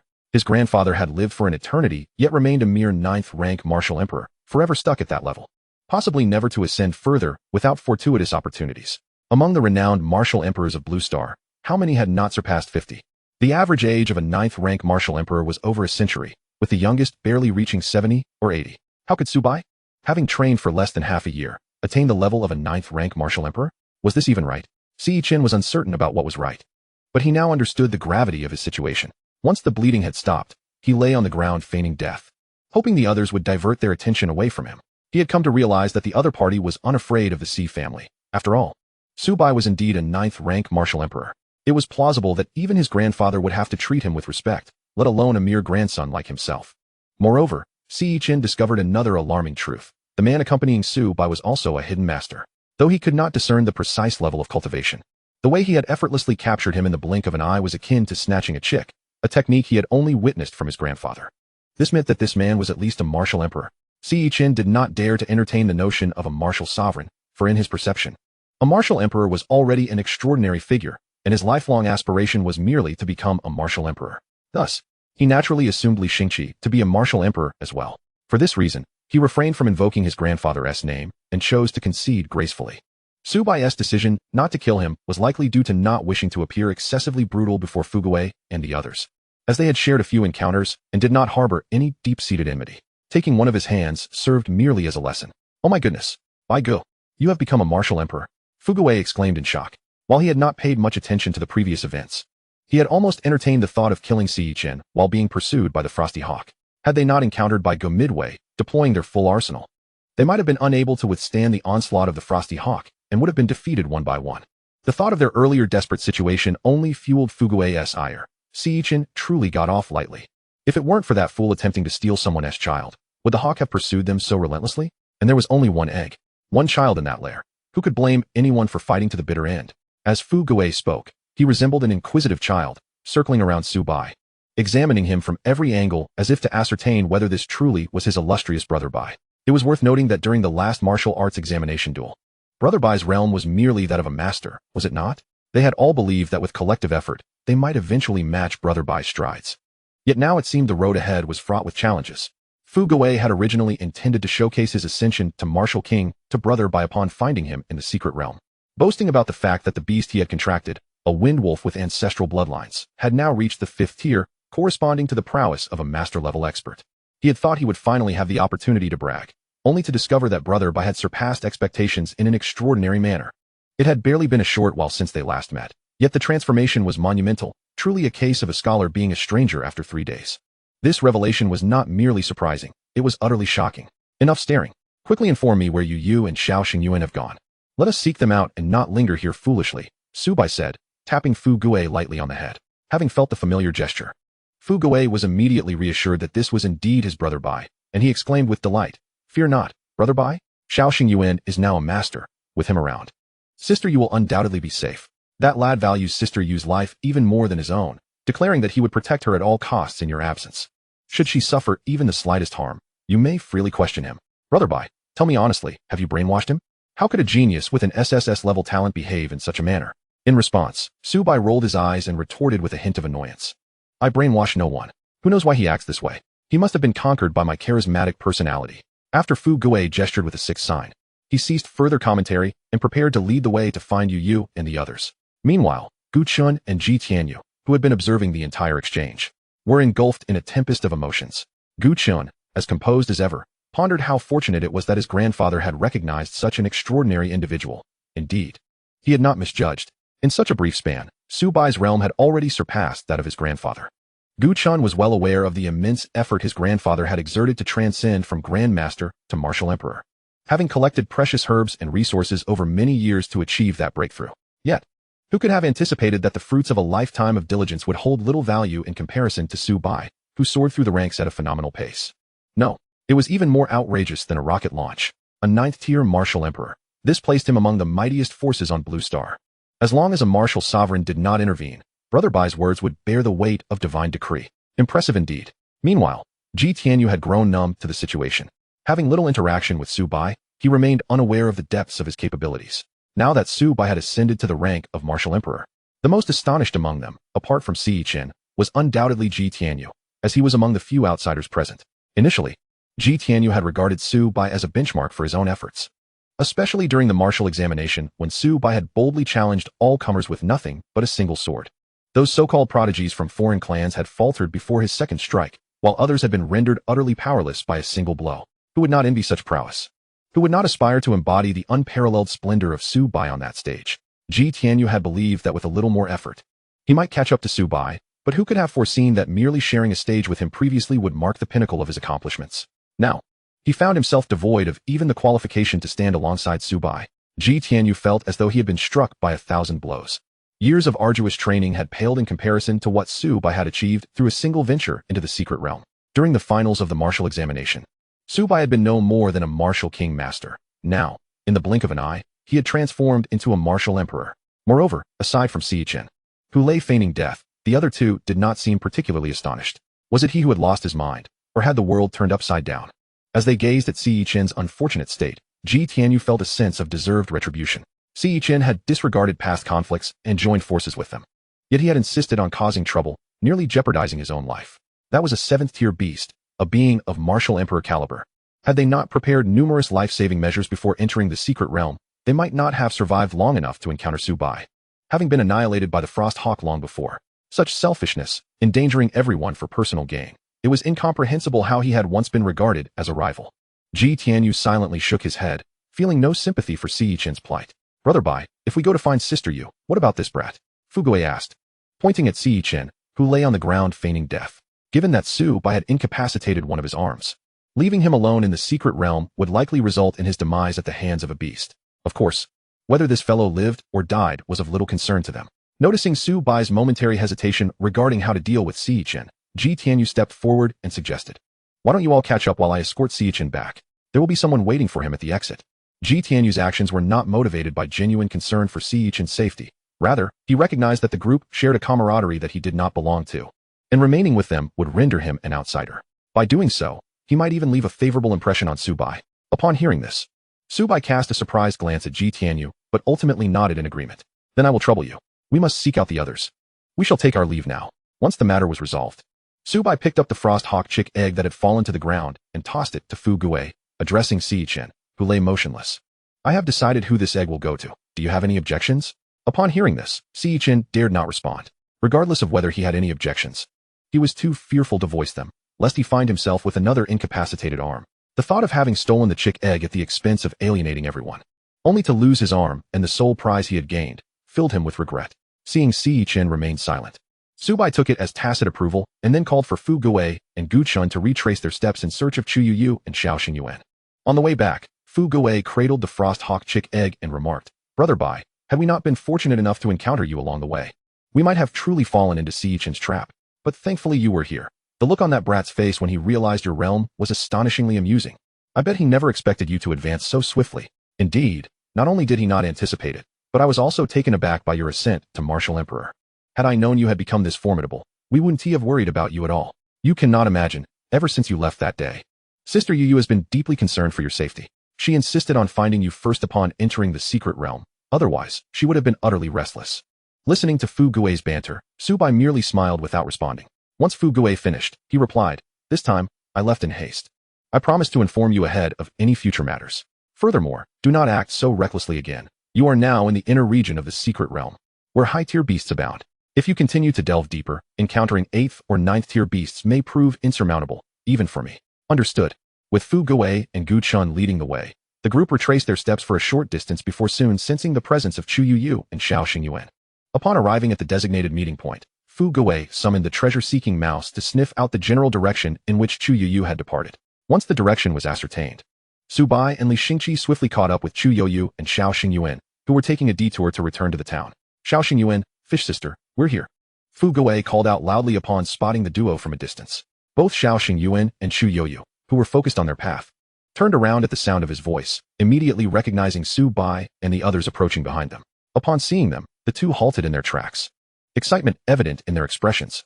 "Brother Subai? Bai Gu," Chu Yuyu exclaimed, disregarding the presence of others as she rushed forward to embrace Subai tightly, tears glimmering in her eyes. She had nearly despaired, thinking she would never see him again. For a brief moment, Subai was taken aback by the sudden embrace, but he quickly wrapped his arms around Chu Yuyu in a comforting gesture, whispering softly in her ear, "I'm sorry for being late." Standing awkwardly to the side, Xiao Xingyuan scratched his head, feeling somewhat superfluous. "So, let me get this straight. You encountered each other while fleeing, and then Bai Gu single-handedly dispatched that 7th-tier beast, the Frosthawk? And as for Siyichen, he was incapacitated and taken back by Ji Tianyu, while Fu Guei collected the egg of that cub."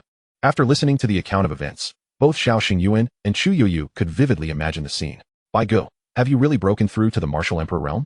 Xiao Xingyuan inquired curiously, seizing upon the pivotal detail. "Indeed, my current cultivation level has reached the 9th tier of Martial Emperor, so I don't anticipate lingering much longer in the secret realm," Subai replied. In response, Xiao Xingyuan did not seem particularly astonished. Instead, he began to reflect on his own cultivation pace. Why was it that Bai Gu had already attained Martial Emperor while he remained merely a master? Clearly, it was a sign that he needed to exert himself more diligently. Determined, he resolved to practice through the night to catch up with Bai Gu, lest he be abandoned as a little brother. Chu Yuyu, on the other hand, was deeply concerned about Su Bai's newfound status. "How is it that you've already surpassed the Martial Emperor realm?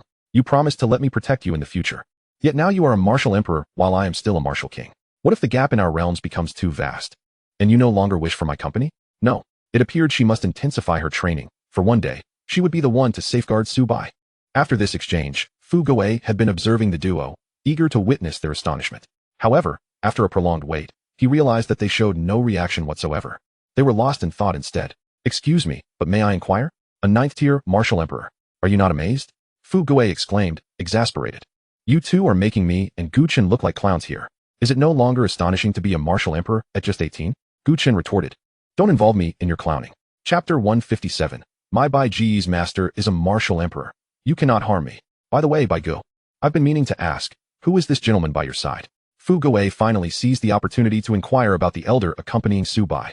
Given the display of power he had just exhibited, it was evident that he was at least a martial emperor-level powerhouse. Yet, in Fu Gui's recollection, Bai Gu seemed unfamiliar with this individual, having never crossed paths with him before.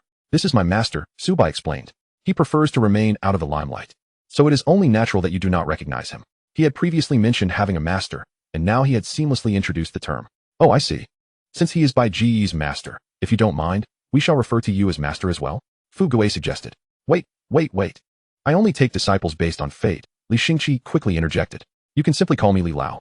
He was eager to take Su Bai as a disciple, but the latter had shown no inclination to accept. If everyone began calling him master, it would create chaos. Though he had briefly assessed the talents of these young individuals and found them impressive, they were all friends of Su Bai, and he did not want to disrupt the hierarchy of discipleship. "All right, Li Lao." Fu Gui accepted the refusal without surprise, understanding that Bai Gu's master was not someone who could easily take on disciples. No wonder Bai Ji's speed of advancement is akin to riding a rocket. It turns out he has such a formidable master. "If any of you require assistance in the future, feel free to seek me out," Li Xingqi offered, inadvertently releasing a hint of his martial emperor aura. In an instant, everyone present, except for Su Bai, turned to look at him in unison. The aura was nearly indistinguishable from that of the Yin Emperor at the martial examination finals. Could it be that Bai Ji's master is indeed a martial emperor? Even Xiao Xingyuan, who had remained composed until now, looked astonished. A martial emperor. This was the coveted realm that countless individuals on Blue Star longed for. A level some might never even glimpse in their lifetime. And here he stood before them, tangible and real. Gu Chun gazed at Li Xingqi in astonishment, realizing that this was indeed the master Bai Gu had referred to. Truly, the children of destiny possess their own guardians. Wait. So what my grandfather said was true all along. Gu Chun mused. The Gu family had once aligned themselves with a child of fate, but as time passed, their fortunes dwindled, reducing them to a mere family in a small provincial town. With this realization, Gu Chun silently vowed to hold tightly to this connection. Anyone who dared to harm Su Bai would have to tread over his dead body first. Fu Gui too was in awe. He had initially thought Bai Gu's master was merely a martial emperor, but to discover he was indeed a martial emperor was astonishing. Bai Gu truly was exceptional. Even his master was of martial emperor caliber. Did this mean he could now stride confidently across Blue Star? As these thoughts swirled in his mind, a grin spread across Fu Gui's face. "Father, your choice to grant me my own family tree was indeed wise. Now I have a martial emperor backing me up. I can proudly declare, my Bai Ji's master is a martial emperor. You cannot harm me." Su Bai observed Li Xingqi, who, despite appearing middle-aged, was actually old enough to be the great-grandfather of many present, now attempting to act like the youth. Indeed, the art of showing off seemed to be an innate talent. Su Bai slapped his forehead in mild exasperation before announcing, "All right, during my time in the secret realm, I gained significant opportunities. There are things here that you should find useful. Come closer, and I shall impart them to you." Upon hearing this, the group ceased their chatter and approached Su Bai. He surveyed their strengths and noted that the weakest among them had already reached the martial king realm, nodding in approval. It seemed everyone had been diligent in their cultivation. Among them, Su Bai was particularly surprised by Xiao Xingyuan, who had unexpectedly broken through to master. Truly, he was deserving of his SSS level talent. Had it not been for Su Bai's presence, Xiao Xingyuan's breakthrough at such a young age would have marked him as an extraordinary genius. Moreover, this young man had naturally clung to him ever since Su Bai saved him. Even in his absence, he would protect those around him. Having witnessed these events, Su Bai had fully acknowledged both Xiao Xingyuan and Gu Chun. There was no need to elaborate on Xiao Xingyuan, who was willing to risk his life to repay his debt. As for Gu Chun, regardless of his motives for approaching Su Bai, he had always genuinely sought to assist him, even rallying his family during the Beast Tide. This time, he and Fu Gui had bravely drawn the Frosthawk's attention, providing Chu Youyu with a chance to escape. In Su Bai's eyes, they were brothers worth recognizing, sharing blessings and bearing difficulties together. Indeed, we are all comrades. Present in this gathering are all trusted allies. Su Bai systematically imparts cultivation techniques and martial arts skills to each individual. Fu Gui and the others inquire little, for they trust that Brother Bai would never betray them. Each person receives a set of cultivation methods and martial arts tailored to their abilities. The first to receive, Fu Gui, quickly settles into a meditative position, eager to master the suddenly revealed techniques within his mind. Following him are Gu Chun and Xiao Xingyuan. Gu Chun's talent, though not exceptional at S rank, allows for a plethora of suitable cultivation methods. Su Bai selects for him an archaic level technique in martial art. For Gu Chun, this archaic method is sufficient to elevate him to the martial emperor rank. Further advancement would be counterproductive due to his limited talent. As for Xiao Xingyuan, with his SSS level aptitude, remarkably rare even in the higher realms, according to Li Xingqi, Su Bai thoughtfully chooses a flood-level cultivation technique and an archaic martial art. In the context of Blue Star, even a mere archaic technique or martial art surpasses 99% of the populace. After all, even martial emperors, barring extraordinary circumstances, typically wield only celestial-level techniques.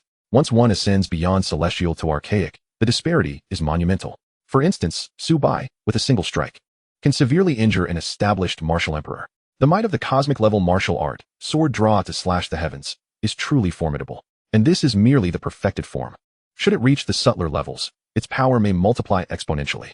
Thus, whether it be flood, archaic, or cosmic, in the face of the highest celestial-level practitioners on Blue Star, it constitutes a dimensional assault. It is not imperative to possess the finest, but rather, the most suitable. The archaic martial art selected for Shaoxing Yuan is indeed the most fitting choice, even if it is not the best. As for Chu Yoyu, Subai had long since chosen her cultivation method and martial arts, specifically designed for the Phoenix lineage, a cosmic-level technique and martial art. This was an unexpected acquisition from the ruins, originally belonging to the Phoenix clan. It is worth noting that the upper realm of Water Star connects to myriad worlds, where the Dragon and Phoenix clans are especially renowned, instilling trepidation even amongst humanity. The means by which the owner of the ruins procured these techniques remains a mystery. Yet Subai is unconcerned with its provenance. He is solely aware that this is the most appropriate cultivation method for Chu Yuyu. During her awakening, she manifested an extraordinary phenomenon, with a phoenix apparition that captivated all. Moreover, according to the technique's description, once cultivated to a certain level, the practitioner can enhance their innate talent through a process akin to rebirth, truly a game-changer. Subai's own enhancement of talent is due to his system, but the existence of a cultivation method that can bolster one's innate abilities is akin to an extraordinary boon. It is evident that this Phoenix clan technique surpasses even Subai's own cosmic-level methods. The rebirth aspect is something he covets even without his system. Nevertheless, as Subai possesses a system capable of directly enhancing talent, he does not feel the same level of envy. Of course, the crucial factor for both cultivation methods and martial arts is compatibility. If a technique is unsuitable, it may yield adverse effects, making even lower-tier methods preferable. After thorough consideration, Subai confirms that the Phoenix clan's cultivation method and martial arts exhibit unparalleled compatibility. Once the importation of techniques is complete, everyone settles into meditation to absorb and master the newly acquired methods. Wang Fugue and Gu Chun, upon receiving the techniques, are momentarily stunned. Archaic, flood techniques? What tier is this? Is it not true that on Blue Star, only the 4 tiers of heaven, earth, mysterious, and yellow exist? What are these archaic and flood levels that they have never heard of before? Many among them are bewildered, but Gu Chun seems to recall something. A flicker of joy igniting within him as he begins to absorb the spiritual energy with fervor. He remembers his grandfather once mentioning that not all techniques are limited to the 4 tiers. There exist higher tiers called cosmic and primordial. According to his grandfather, the Gu family once possessed an archaic level cultivation method and martial arts, but due to the passage of time and the previous era of magic's decline, those teachings were lost. The earth tier techniques currently practiced by the Gu family are merely fragments of that archaic method, incomplete, hence their lower classification. Yet Gu Chun could hardly have anticipated that the archaic techniques his grandfather yearned for would be so effortlessly bestowed upon him. What fortune has Brother Bai encountered to so casually offer archaic methods? One must realize that even a celestial level technique can command exorbitant prices on Blue Star. Some rogue cultivators would willingly join a clan for the chance to acquire higher tier techniques, underscoring the significance of these cultivation methods. Generally, any technique of earth tier or above is rare and highly sought after. Even if one offers a handsome sum in spirit stones, obtaining a copy is nearly impossible. Instances of small clans rising to prominence through the discovery of earth tier techniques abound. For ordinary martial artists, earth tier methods represent the pinnacle, while celestial and higher tiers remain mere fantasies. Thus, upon learning that he is now cultivating an archaic level technique, Gu Chun yearns to retreat into seclusion for years to immerse himself in practice. The archaic cultivation method. The time spent meditating now rivals the hours he previously dedicated to training. Feeling this remarkable speed of cultivation, Gu Chun is astounded. He finally comprehends the sensation of having an advantage. No wonder Brother Bai's progress is akin to riding a rocket, effortlessly breaking through. In this brief period of training, Gu Chun senses a looming breakthrough. Having recently ascended to the junior martial king rank before entering the secret realm, he now feels on the verge of reaching the intermediate martial king level. Could it truly be so outrageous? Upon recognizing the loosening of his realm, Gu Chun dedicates his focus entirely to cultivation, intent on achieving a breakthrough to intermediate martial king. Not only Gu Chun, but nearly everyone present is now acutely aware of the extraordinary nature of these techniques, fervently circulating their methods to absorb spiritual energy and elevate their prowess, all striving for a breakthrough in their respective realms. Consequently, the surrounding spiritual energy begins to converge upon them, forming an invisible vortex that draws in copious amounts of energy. Observing a slight deficiency in the surrounding spiritual energy, Subai produces several spirit stones to replenish their reserves. The consumption of spiritual energy for cultivating at the Martial King level is not substantial. A handful of stones suffices to restore the deficit. With the infusion of spirit stones, the speed at which the group absorbs spiritual energy accelerates, even to the point of depleting the surrounding energy momentarily, plunging them into a brief area devoid of spiritual essence. Break for me. To everyone's surprise, it is Gu Chun who first breaks through, with a resounding shout. His aura surges dramatically as he begins to challenge the barriers of his realm. As his momentum intensifies, a faint sound of shattering resonates, and Gu Chun's aura dissipates. Upon breaking through to intermediate Martial King, Gu Chun opens his eyes in delight, still basking in the euphoria of his achievement. He never anticipated that he would achieve this breakthrough so effortlessly. This rate of cultivation rivals even some SSS-level geniuses, does it not? As Gu Chun experienced a surge of delight, he did not forget that this fortuitous opportunity was bestowed upon him by Brother Bai. Brother Bai, you are truly my god. After his breakthrough, Gu Chun was eager to explore the intricacies of martial arts. However, glancing at those around him, still engrossed in their cultivation, he momentarily shelved this idea. The others were at a critical juncture. It was prudent to refrain from causing any distractions. If he could ascend a minor realm, surely the others could as well. After all, every single person present was extraordinary. The only one sharing his rank of junior Martial King, Wang Fuguei, had already tamed a 5th-tier exotic beast, a being of at least master-level prowess. Being surrounded by such prodigies often led Gu Chun to question the worth of his S-rank talent. Was it truly inferior? Before long, a certain reality struck him. Perhaps his S-rank talent was indeed somewhat lacking. In Chapter 159, Breaking Through 2 Realms, the Phoenix Sacred Body.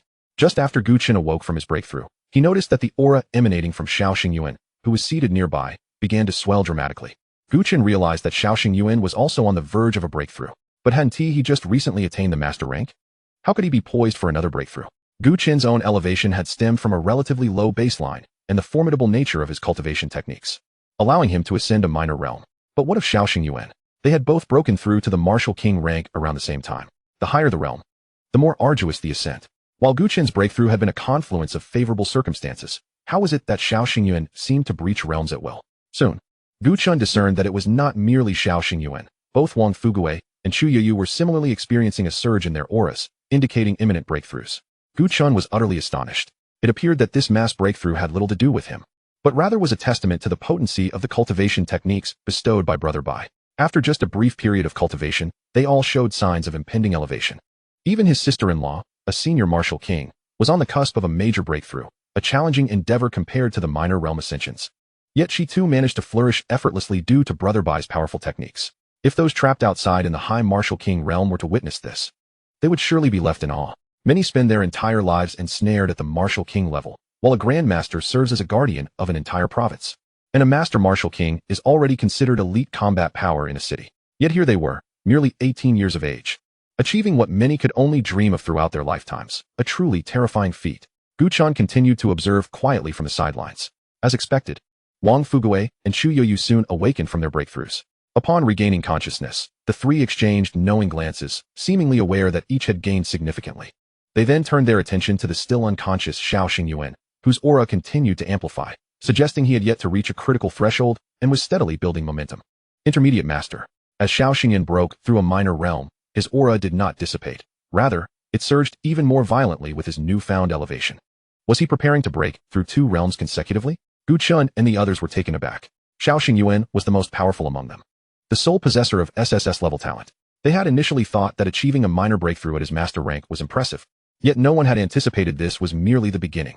Was this the chasm separating SSS-level talent from their own? While they were limited to minor breakthroughs, Xiao Xingyuan was poised to ascend 2 realms. As for Su Bai, that exceptional being had already attained the 9th-tier Martial Emperor status. After breaking through 2 realms to become a senior master, Xiao Xingyuan gradually awakened. As he sensed the boundless energy coursing within him, he too was taken aback. He had never imagined that a simple technique bestowed by Brother Bai would allow him to break through 2 minor realms, leaving him just a step away from Grandmaster status. Such rapid cultivation speed was unprecedented, even after awakening his SSS talent.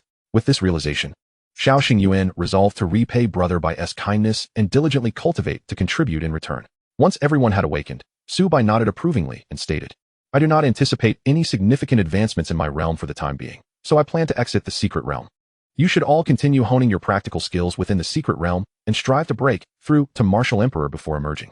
However, do be cautious and avoid venturing too close to the inner perimeter of the secret realm. Rest assured, Brother Bai, this was merely an unexpected turn of events. We will be exceedingly careful and not burden you further. Wang Fuguei responded hastily. What about you, Brother Bai? Where do you plan to go after you leave? Guchen inquired. Su Bai contemplated his forthcoming journey before replying. I will likely return home first, then prepare for my breakthrough to Martial Emperor. If all goes well, I shall remain in Jiang province for the time being. Please take care on your journey, Chu Youyu expressed with concern. Fear not, Yu. I will be waiting for you at home, Su Bai said affectionately, gently ruffling Chu Yu's hair before bidding farewell to the group. On the way, Li Xingqi curiously scrutinized Su Bai and asked, Do you have a partner now? Li Xingqi was no fool.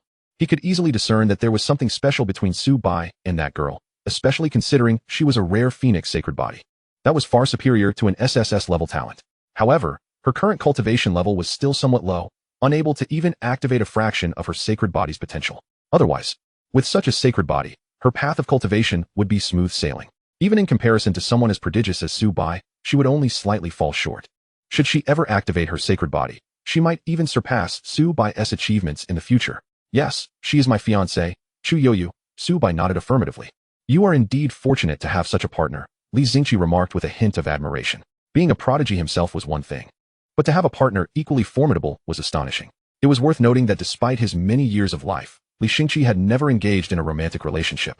Spending his days in the company of alchemical furnaces, hardly seeing a woman, let alone having time to seek a partner. Feeling envious? Why not find one for yourself? Su Bai suggested, having inferred from Li Xingqi's experiences that he had never had a partner and assumed he was feeling a pang of envy. Li Xingqi did feel envious. For once the Phoenix sacred body was activated, not only would the bearer benefit, but so too would the partner of the Phoenix sacred body.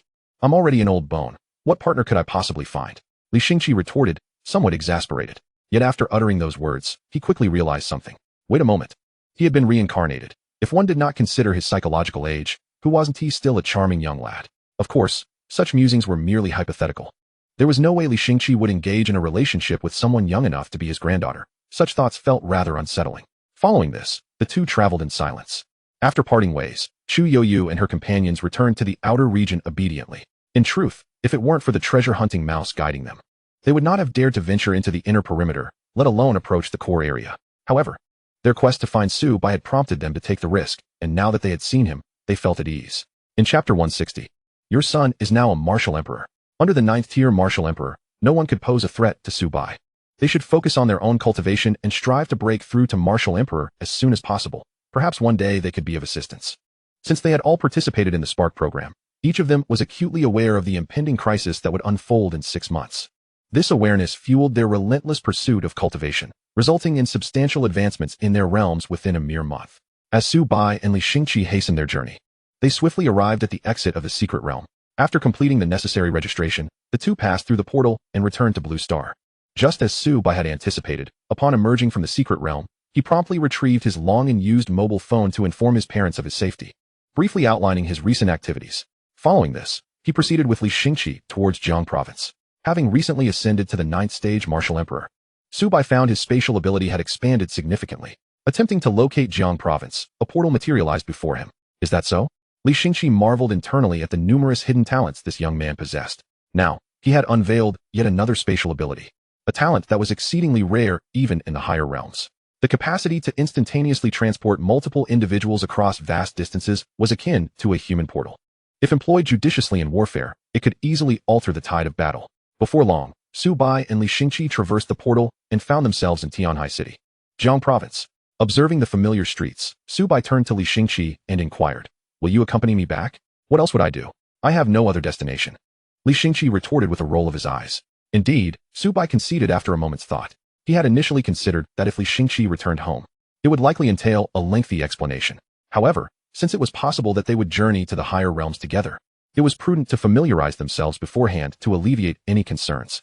Moreover, upon returning, he intended to enhance his family's strength, ensuring they possessed some degree of self-defense in his absence. Dad, Mom, I'm back, Su Bai announced joyfully in front of his family's villa, having received prior notice. Su Bai's parents were surprised at his swift return but quickly recovered, greeting him with bright smiles as they opened the door. Entering the villa with Li Xingqi, Su Bai introduced, Mom, Dad, this is my master, Li Xingqi. He expressed a desire to meet you both. With a beaming smile, Su Xingzhou stepped forward, grasping Li Xingqi's hands. I am truly grateful, brotherly, for taking care of my child during this time. If you have any needs, please do not hesitate to ask. We will certainly accommodate. Having navigated the business world for many years, Su Xingzhou had honed his ability to discern character.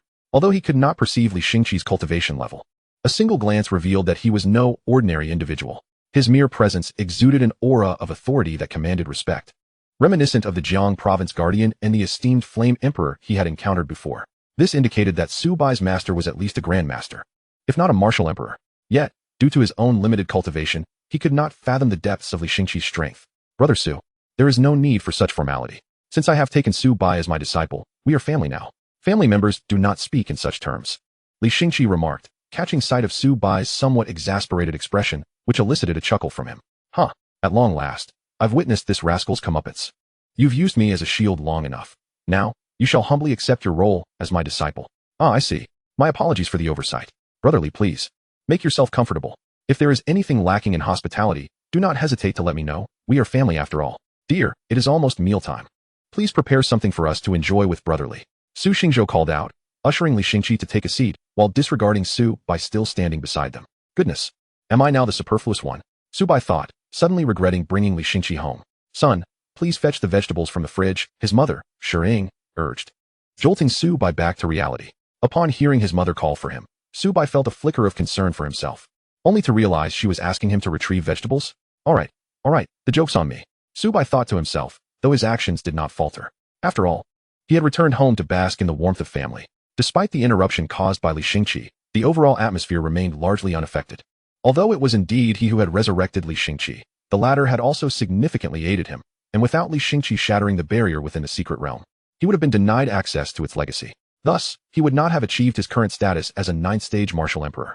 Truth be told, having such a master was rather advantageous. At the very least, he had a strong ally. This ally was a former figure of the sage realm. Skilled in alchemy and formations, such a versatile talent was a rare find indeed. After dinner, father and son finally found time to engage in conversation. After contemplating for a moment, Su Bai decided to vaguely inform his parents about the impending events set to unfold in 6 months, allowing them to prepare mentally. Wait, son, are you implying that in 6 months, there will be an all-out war between humans and demons, with the primary objective being your assassination? Su Xingzhou summarized, piecing together the information.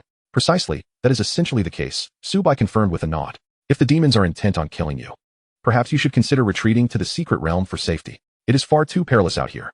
Shiying interjected, her voice tinged with alarm upon realizing her son had become a target, especially after hearing of her son's severe injuries inflicted by a demon martial emperor during the martial examination. Her heart had been in turmoil. Although she had learned of the situation through the internet, hearing it recounted by her son directly filled her with even greater distress. Had she known of such danger, she might have preferred her child not to pursue martial arts at all, opting instead for a peaceful life. Do not worry, Mom. Setting aside whether the demons will strike again after that incident, even if they were to come now, I am not afraid. Your son is now a martial emperor. As he spoke, Su Bai's aura began to emanate, revealing his identity as a 9th-stage martial emperor. What? Su Xingzhou exclaimed, abruptly rising from his seat, wide-eyed as he gazed at the aura radiating from his son. Indeed, this aura was reminiscent of that exuded by Gu Hongyi, the grandfather of Gu Chun, but it appeared to be even more potent. Son, you are a martial emperor? Su Xingzhou stammered, his voice trembling. He could hardly believe that his previously untrained son, upon awakening his talent, had seemingly embarked on a meteoric rise to the 9th-stage martial emperor within such a brief span. Was this truly the same son he had once deemed a failure? For a moment, Su Xingzhou found himself questioning reality. After all, as Su Bai's father, he had spent many years cultivating yet remained merely a martial king. Just a short while ago, even a grandmaster was someone he had to regard with respect. Yet now, his son claimed to be a martial emperor? Was the Su family's ancestral grave smoking? However, Su Xingzhou quickly regained his composure and began to analyze the situation. No, son. While you may be a 9th-stage martial emperor, just as during the martial examination, who knows if the demons will send another martial emperor to eliminate you? Perhaps we should heed your mother's advice and retreat to the secret realm for now. It would be wise to wait until the threat has passed before emerging. Surprised at first, Su Xingzhou swiftly shifted to concern for his son, a 9th-stage martial emperor at such a young age. If he were a demon and learned of this, they would undoubtedly stop at nothing to eliminate him before he could ascend to martial emperor. Viewed through this lens, every moment his son spent in the outside world could be fraught with peril. With only one son, I must ensure that the demon clan does not take advantage of him. Upon hearing this, Su Bai gently shook his head, refraining from elaboration. He would not be foolish enough to assert that he could contend with even a martial emperor, for unless one witnesses such prowess firsthand, speaking of it would only invite ridicule, even from one's own parents. Instead, he confidently declared, "Fear not, my parents, for my master is a martial emperor." With that, Su Bai gestured for them to look at Li Xingqi. Upon hearing this, Li Xingqi immediately complied, releasing the aura of a martial emperor. A martial emperor? Su Xingzhou gazed at Li Xingqi in astonishment. The aura was unmistakable. It bore a striking resemblance to the faint energy emitted by the previous Yin emperor, undeniably emanating from a martial emperor. Moreover, Su Xingzhou noticed that even the slightest hint of this aura quickened his breath. The pressure, even if inadvertently released by a martial emperor, was beyond what a mere martial king like himself could withstand, compelling Li Xingqi to retract his aura after a brief moment. Li, brother, you are a martial emperor. Su Xingzhou's voice brimmed with disbelief. He had already been taken aback by the revelation that his son was a martial sovereign, but to learn that his master was a martial emperor was beyond comprehension. Just moments ago, he had been engaging in camaraderie with a martial emperor, something he had never dared to imagine. This was a martial emperor, a being of exceedingly rare existence across the globe. Many individuals may go their entire lives without ever encountering one. Yet he had just shared a drink with a martial emperor. Such a tale would surely be a source of endless pride for him. Indeed, you need not worry about your child's safety. With a master like me, he shall be well protected, Li Xingqi stated calmly, alleviating their concerns. At this moment, Su Xingzhou felt a wave of relief wash over him. It was no wonder that his son had advanced so rapidly. Having a martial emperor as a mentor certainly explained it. On the other hand, Shiying, witnessing the scene, chose not to voice any objections. With a martial emperor safeguarding their son, it was undoubtedly safer than venturing into the secret realm.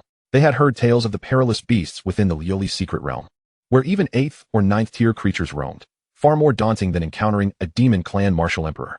Once the two elders were swayed, Su Bai finally broached the main topic. Mom and Dad, there is something else I wish to discuss with you. What is it? Su Xingzhou instinctively inquired. Given that you and Mom are still at the martial king level, and with humanity set to engage in full-scale war against the demon clan in 6 months, I thought it prudent for both of you to elevate your realms, so you may have the strength to protect yourselves in times of crisis. We haven't practiced in ages. You needn't waste resources on us. Just focus on your own progress. And attaining the martial emperor level would be the greatest protection you could provide for us. Su Xingzhou shook his head, refusing to allow his son to squander resources on them. Don't say that.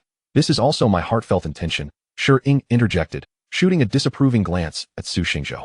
Mother is right. This is indeed my wish, and I no longer require these resources. Father, please accept them without hesitation. Saying this, Su Bai produced another ring from his spatial ring and handed it to his father, containing spirit stones and ample resources to elevate both of them to Grandmaster or even martial sovereign levels. Ultimately, their final realm would depend on their own fortitude. Though his parents possessed a somewhat limited innate talent, they both held B-grade potential. With sufficient resources, reaching Grandmaster would pose little challenge. However, ascending to martial sovereign would be considerably more difficult. Without extraordinary opportunities, they might never reach the martial sovereign level. Before this, Su Bai had inquired of the system for potential solutions and discovered one. The system shop offered talent pills, which could elevate the innate talent of those below A grade by 1 level. However, he had yet to find any pills that could enhance talents above A grade. When he asked the system about those with A grade and beyond, it responded that higher level talent pills had not yet been unlocked and would be available for purchase once the host met the criteria. However, when he pressed for details on how to unlock them, the usually responsive system fell inexplicably silent. Faced with this silence, Su Bai decided to move on, purchasing 2 talent pills without further ado. After all, the system assured him that the ability to unlock and purchase them would come in due time. Given that these pills could directly enhance one's innate talent, their appearance in the marketplace would surely cause a stir. In popular belief, once an individual's talent awakened, it was fixed for life. If one's talent was poor, it would dictate a lifetime of limited achievements. Yet Su Bai's talent pill shattered this notion, suggesting that talent could indeed be enhanced through a mere pill. How could this be possible? Fortunately, the price of the talent pills was not exorbitant, making it feasible for Su Bai to purchase 2 with his current savings. Thus, armed with cultivation methods, abundant resources, and the potential for talent enhancement, if his father could not elevate his realm to martial sovereign, it would indeed be a grave disappointment. After all, he should at least manage to reach Grandmaster within 6 months. While there would still be a gap to martial sovereign, he would at least possess the means of self-protection. Chapter 162, True Love of Parents, a Child Born of Serendipity. Su Xingzhou gazed at the spatial ring in his son's hand, a whirlwind of complex emotions stirring within him. After a moment's hesitation, he extended his hand and slowly accepted the ring. His son was right. In this impending age of chaos, only through personal strength could one safeguard their family. If he and his wife were to encounter misfortune, their son would undoubtedly bear the brunt of the consequences. With this thought, Su Xingzhou resolved that, regardless of his own desires, he would strive to cultivate diligently, if only for his son's sake, and never become a burden to him. Seeing his father accept the ring, Su Bai let out a sigh of relief. He had feared that his father's pride would prevent him from accepting the resources, but thankfully, his mother had intervened, Otherwise, he would have had to put in considerable effort to persuade him. Having secured his father's acceptance, Subai proceeded to teach his parents the cultivation methods and martial techniques. Given their relatively low innate talent, Subai chose not to provide them with techniques above the heaven rank, as even those at the heaven rank would suffice. After a careful selection, Subai picked the most suitable cultivation methods and martial techniques for them, then instructed them to sit down and not resist whatever transpired next. Once he had ensured they understood, he began imparting the techniques. The heaven-ranked cultivation methods were not particularly complex, and within moments, Subai had completed the teaching. Heaven-ranked techniques? Su Xingzhou involuntarily exclaimed. However, he quickly recalled that his son was already a martial sovereign, and thus found it reasonable. An 18-year-old martial sovereign possessing a heaven-ranked technique was indeed plausible. Subai then handed each of them a talent pill, saying, "Mom and Dad, consume these pills. They will enhance your innate talents." At this, although Su Xingzhou and Shi Ying were somewhat puzzled, they unconditionally trusted their child and accepted the pills. The instant they ingested the pills, a warm sensation coursed through their bodies, cleansing their meridians and expelling years of accumulated impurities through their pores. In no time, they were nearly enveloped in the impurities, emanating an unpleasant odor. While Su Xingzhou was surprised by the changes in his body, he found the foul stench emanating from the expelled impurities far more unbearable. "I can't take it anymore, dear. I must go take a shower." Shi Ying quickly realized the gravity of her situation and rushed towards the bathroom, mortified at the thought of appearing before her son in such a state. Upon hearing her exclamation, Su Xingzhou also grasped the urgency of his own predicament, as the impurities accumulating on his body became increasingly unbearable. Thus, he followed closely behind Shi Ying, intent on cleansing himself. "What are you doing in here?" Shi Ying exclaimed, attempting to shut the bathroom door, only to be thwarted by Su Xingzhou, who had caught up to her. "We're old married folks now. It's not like we haven't seen each other before," Su Xingzhou remarked nonchalantly as he pushed the bathroom door open, preparing to step inside for a shower. "But our son is still here," Shi Ying protested vehemently, gripping the bathroom door to prevent his entry. "Mom, Dad, the Lord of Flames needs me for something, so I have to head to Kyoto. I'm off now," Subai said, glancing at the messages on his phone, keenly aware of the situation. True love exists between parents, while children are often a delightful surprise. Not wishing to endure more of his parents' affectionate banter, Subai decided to leave Jiang province for Kyoto, sensing that the message contained something of great importance for him. Upon hearing this, Shi Ying poked her head out of the bathroom, attempting to dissuade him. "Son, you just got back. Are you leaving again?" However, once she peered out, she found the living room devoid of Subai and Li Xingqi. "That child, ever since he grew up, has hardly been home," Shi Ying sighed, shaking her head. Just as she intended to speak further, she was suddenly pulled into the bathroom by Su Xingzhou. Meanwhile, on their way, Li Xingqi's curious gaze scrutinized Subai, as if he were trying to discern every detail about him. The notion of a pill capable of enhancing one's innate talent was something he had never heard of. Even in the upper realms, he had only heard of rare treasures with unique properties that could enhance or improve the talents of those who consumed them. Yet, those treasures were exceedingly rare, and even a single one could incite fierce competition among countless individuals, something he had never encountered in his long life. In most people's understanding, once a talent awakens, it cannot be altered. So what manner of elixir is this that claims to enhance one's talent? Through their recent interactions, Li Xingqi was convinced that Subai was not fabricating stories. After all, there was no reason for him to deceive himself, and he had witnessed the transformations in Subai's parents firsthand. To enable two aging martial kings to achieve such a profound transformation is not something an ordinary pill can accomplish. Moreover, the impurities expelled seemed to cleanse the body of every last toxin. He had never seen a pill that could entirely rid the body of impurities. Thus, it was no wonder Li Xingqi regarded Subai with such intrigue. Despite having been a revered alchemist in his previous life, he had never heard of any pill that could directly enhance a person's innate talent, which was believed to be predetermined. Yet now, he found himself witnessing such a phenomenon in the lower realms. It was akin to encountering a ghost, the only distinction being that the ghost could very well exist, whereas this miraculous elixir ought not to be here. "Why are you staring at me?" Subai asked, feeling uncomfortable under Li Xingqi's penetrating gaze. After confirming there was nothing particularly unusual about himself, he inquired further. "Nothing," Li Xingqi replied, shaking his head indifferently, as if nothing had transpired. However, the moment Subai turned away, he muttered under his breath, "What a weirdo." Li Xingqi's final remark was spoken in such a hushed tone, as if fearing it would be overheard. Upon hearing this, Subai couldn't help but chuckle, brushing it off with a smile. As the two arrived outside Jiang province, Subai was about to establish a precise location for a teleportation portal when suddenly the scenery around them shifted, and in an instant, they found themselves in a void. Upon witnessing this familiar scene, both Subai and Li Xingqi shuddered, as if recalling some unpleasant memories. Just then, a voice echoed from the dark expanse. "Keek keek. Now that you've entered my judgment space, you might want to think about what parting words you'd like to leave behind. I shall be sure to convey them for you." The demon clan's martial emperor, Ruiyu, was observing Su Bai and Li Xingqi, who had been ensnared in his judgment space. He had been dispatched by the Demon Clan days earlier to secretly assassinate this human prodigy. If he succeeded in this mission, he would be granted a promotion to Martial Emperor. This opportunity was an immense temptation for Rue Yu, who had been trapped at the 9th tier of Martial Emperor for far too long. The target was said to be a genius at the master level, and during his assault, the Demon Clan's powers would temporarily obscure the heavenly secrets, allowing him to eliminate the target and withdraw safely within a limited time frame. Moreover, to ensure the mission's success, he had been bestowed with a treasure that could draw individuals into a space of his own creation. As long as the intruder's cultivation did not exceed his own, he would be invincible within that realm. Unless the opponent's strength far surpassed the space's limits and shattered it, he would stand undefeated. Taking down a mere master was child's play. Rue Yu was elated at the thought of completing this task and breaking through to Martial Emperor.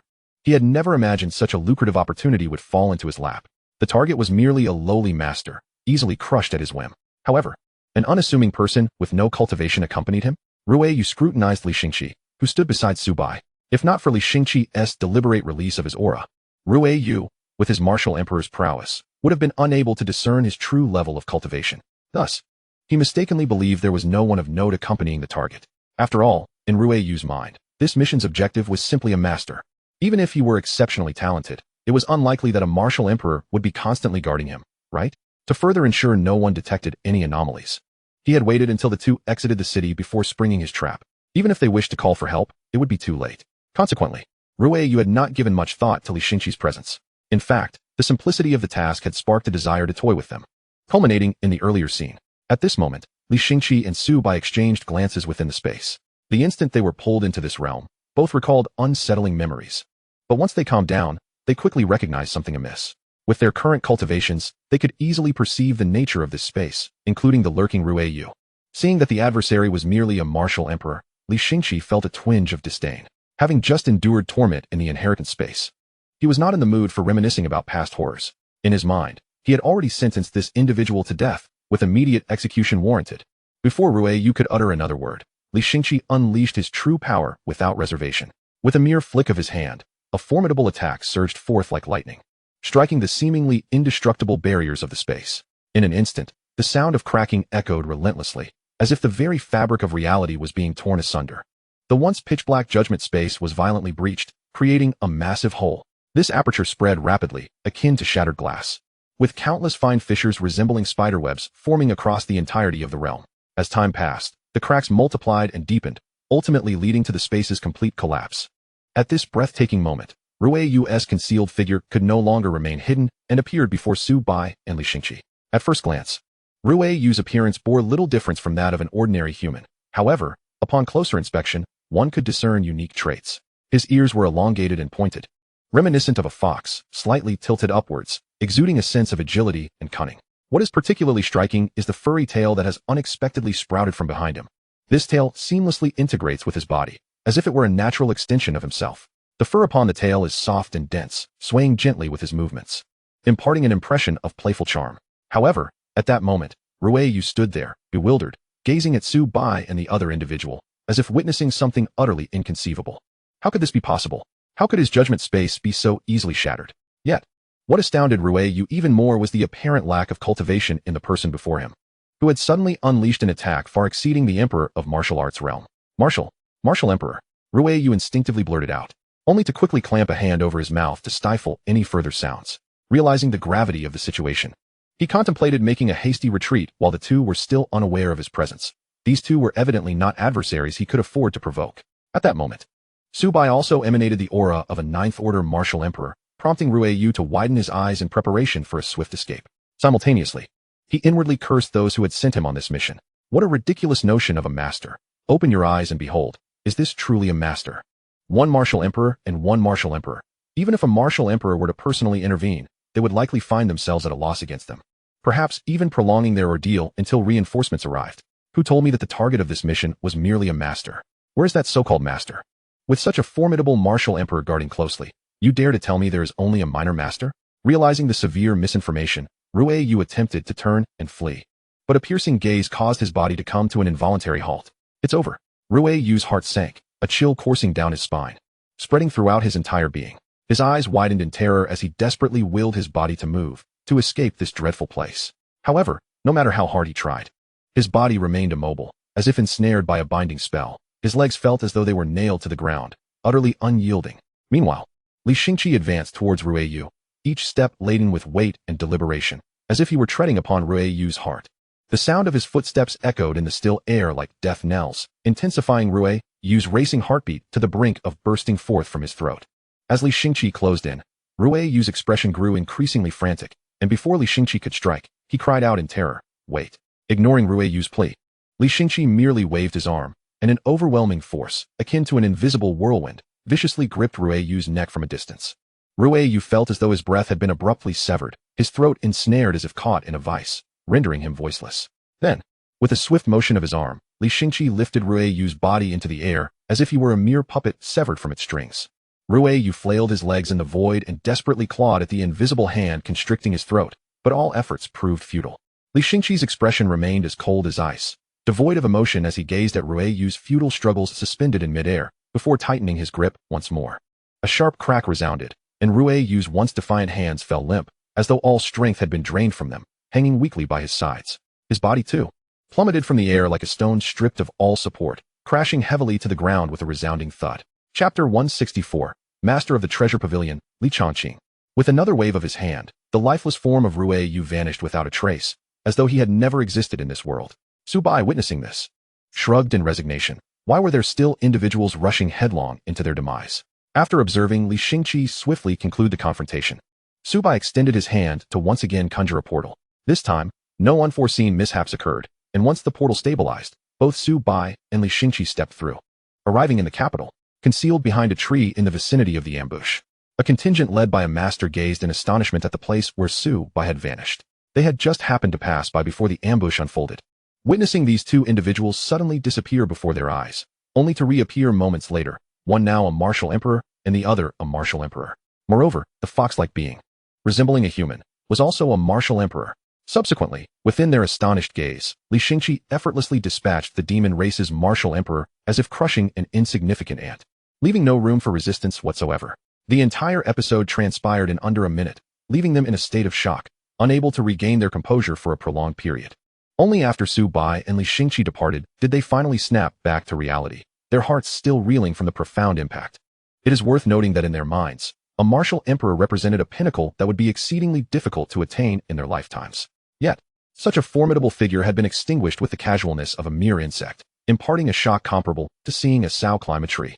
Wait, why do I feel like I have seen that young man somewhere before? One voice from the crowd suddenly remarked. Upon hearing this, another chimed in. Now that you mention it, the young man accompanying that strong figure seems familiar. I must have seen him somewhere. Oh, I remember now. That individual is none other than Su Bai, the champion of this year's martial examination. Su Bai? The one who single-handedly defeated everyone in the finals of the martial examination? But wait, I distinctly recall him being merely a master at that time. Yet, the presence he exuded just now was unmistakably that of a martial emperor. There's no way he could be the same person. A voice questioned. I heard through the grapevine that his talent is of legendary celestial quality. But to break through to martial emperor in such a short time, this is no ordinary genius. This is nothing short of a prodigy. Su Bai, of course, sensed the presence of others hidden nearby, but chose to disregard them upon realizing they were of the human race, proceeding to activate the portal and depart. The Flame Emperor had been quite urgent when he messaged him, indicating that someone wished to meet him. However, the fact that the Flame Emperor personally conveyed this message suggested that it was likely a martial emperor of considerable strength.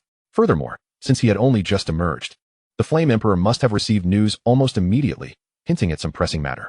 Upon arriving outside the capital, Su Bai and Li Xingqi transformed into two beams of light, swiftly making their way toward the city. It wasn't that Su Bai wished to establish the portal directly at their destination. Rather, the ability of his spatial affinity to facilitate long-distance teleportation was far too conspicuous. Regardless, the distance from the city outskirts to the inner city was minimal, and they would soon arrive.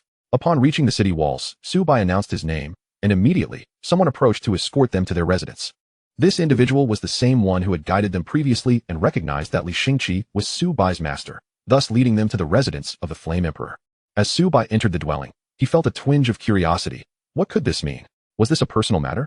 Previously, the Flame Emperor had summoned him directly to the headquarters of the Capital Security Bureau, yet this time, it appeared more urgent, leading to a private residence. Su Bai's mind began to race with possibilities. He and Li Xingqi were escorted into the residence, and soon found themselves in the hall, where the Flame Emperor was seated at a table, savoring tea while conversing with an unfamiliar individual. Sensing Su Bai's arrival, the Flame Emperor turned, smiling, and said, "Ah, little Su, come here, let me introduce you." The Flame Emperor beckoned to Su Bai, while the other person scrutinized him with keen interest. Li Xingqi stood by Su Bai's side in silence, as this was not his affair, and he felt no need to intrude. Come, let me introduce you.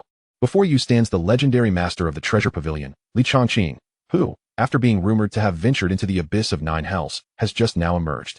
Hearing of your remarkable deeds, he was eager to meet you, which is why he summoned you here, the Flame Emperor explained, as he introduced Su Bai to Li Chongqing. Afterward, he continued, "This is the Su Bai I have often mentioned to you, possessing celestial level talent, undoubtedly a genius seldom seen in a millennium." Upon hearing this, Li Chongqing scrutinized Su Bai and nodded slowly, indeed finding him impressive. It was astonishing that this young lad's realm was so profound that even his own 8th-tier martial emperor strength could not fathom it. Suddenly, the Flame Emperor appeared to recall something and turned to Su Bai with a questioning gaze. "How did you emerge from the secret realm so swiftly?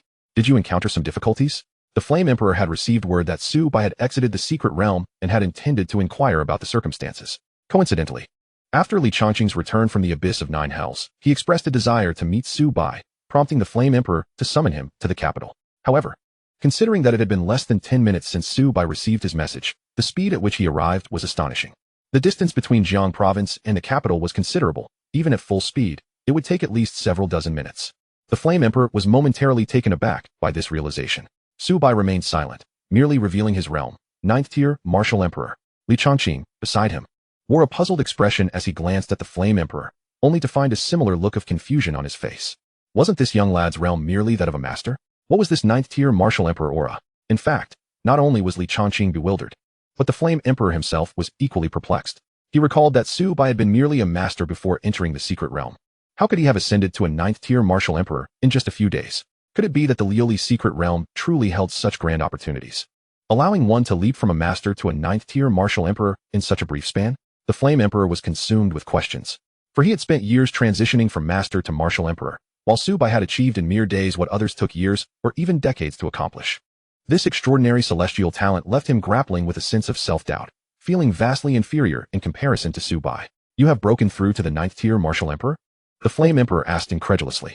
"Indeed, I fortuitously obtained an opportunity within the secret realm, and my current realm is that of a 9th-tier martial emperor." Su Bai affirmed with a nod. The Flame Emperor was even more astonished. Countless individuals from the human race had ventured into the Liuli's secret realm, yet none had returned with anything of significance. The only notable item extracted was the 9 treasures Liuli Tower.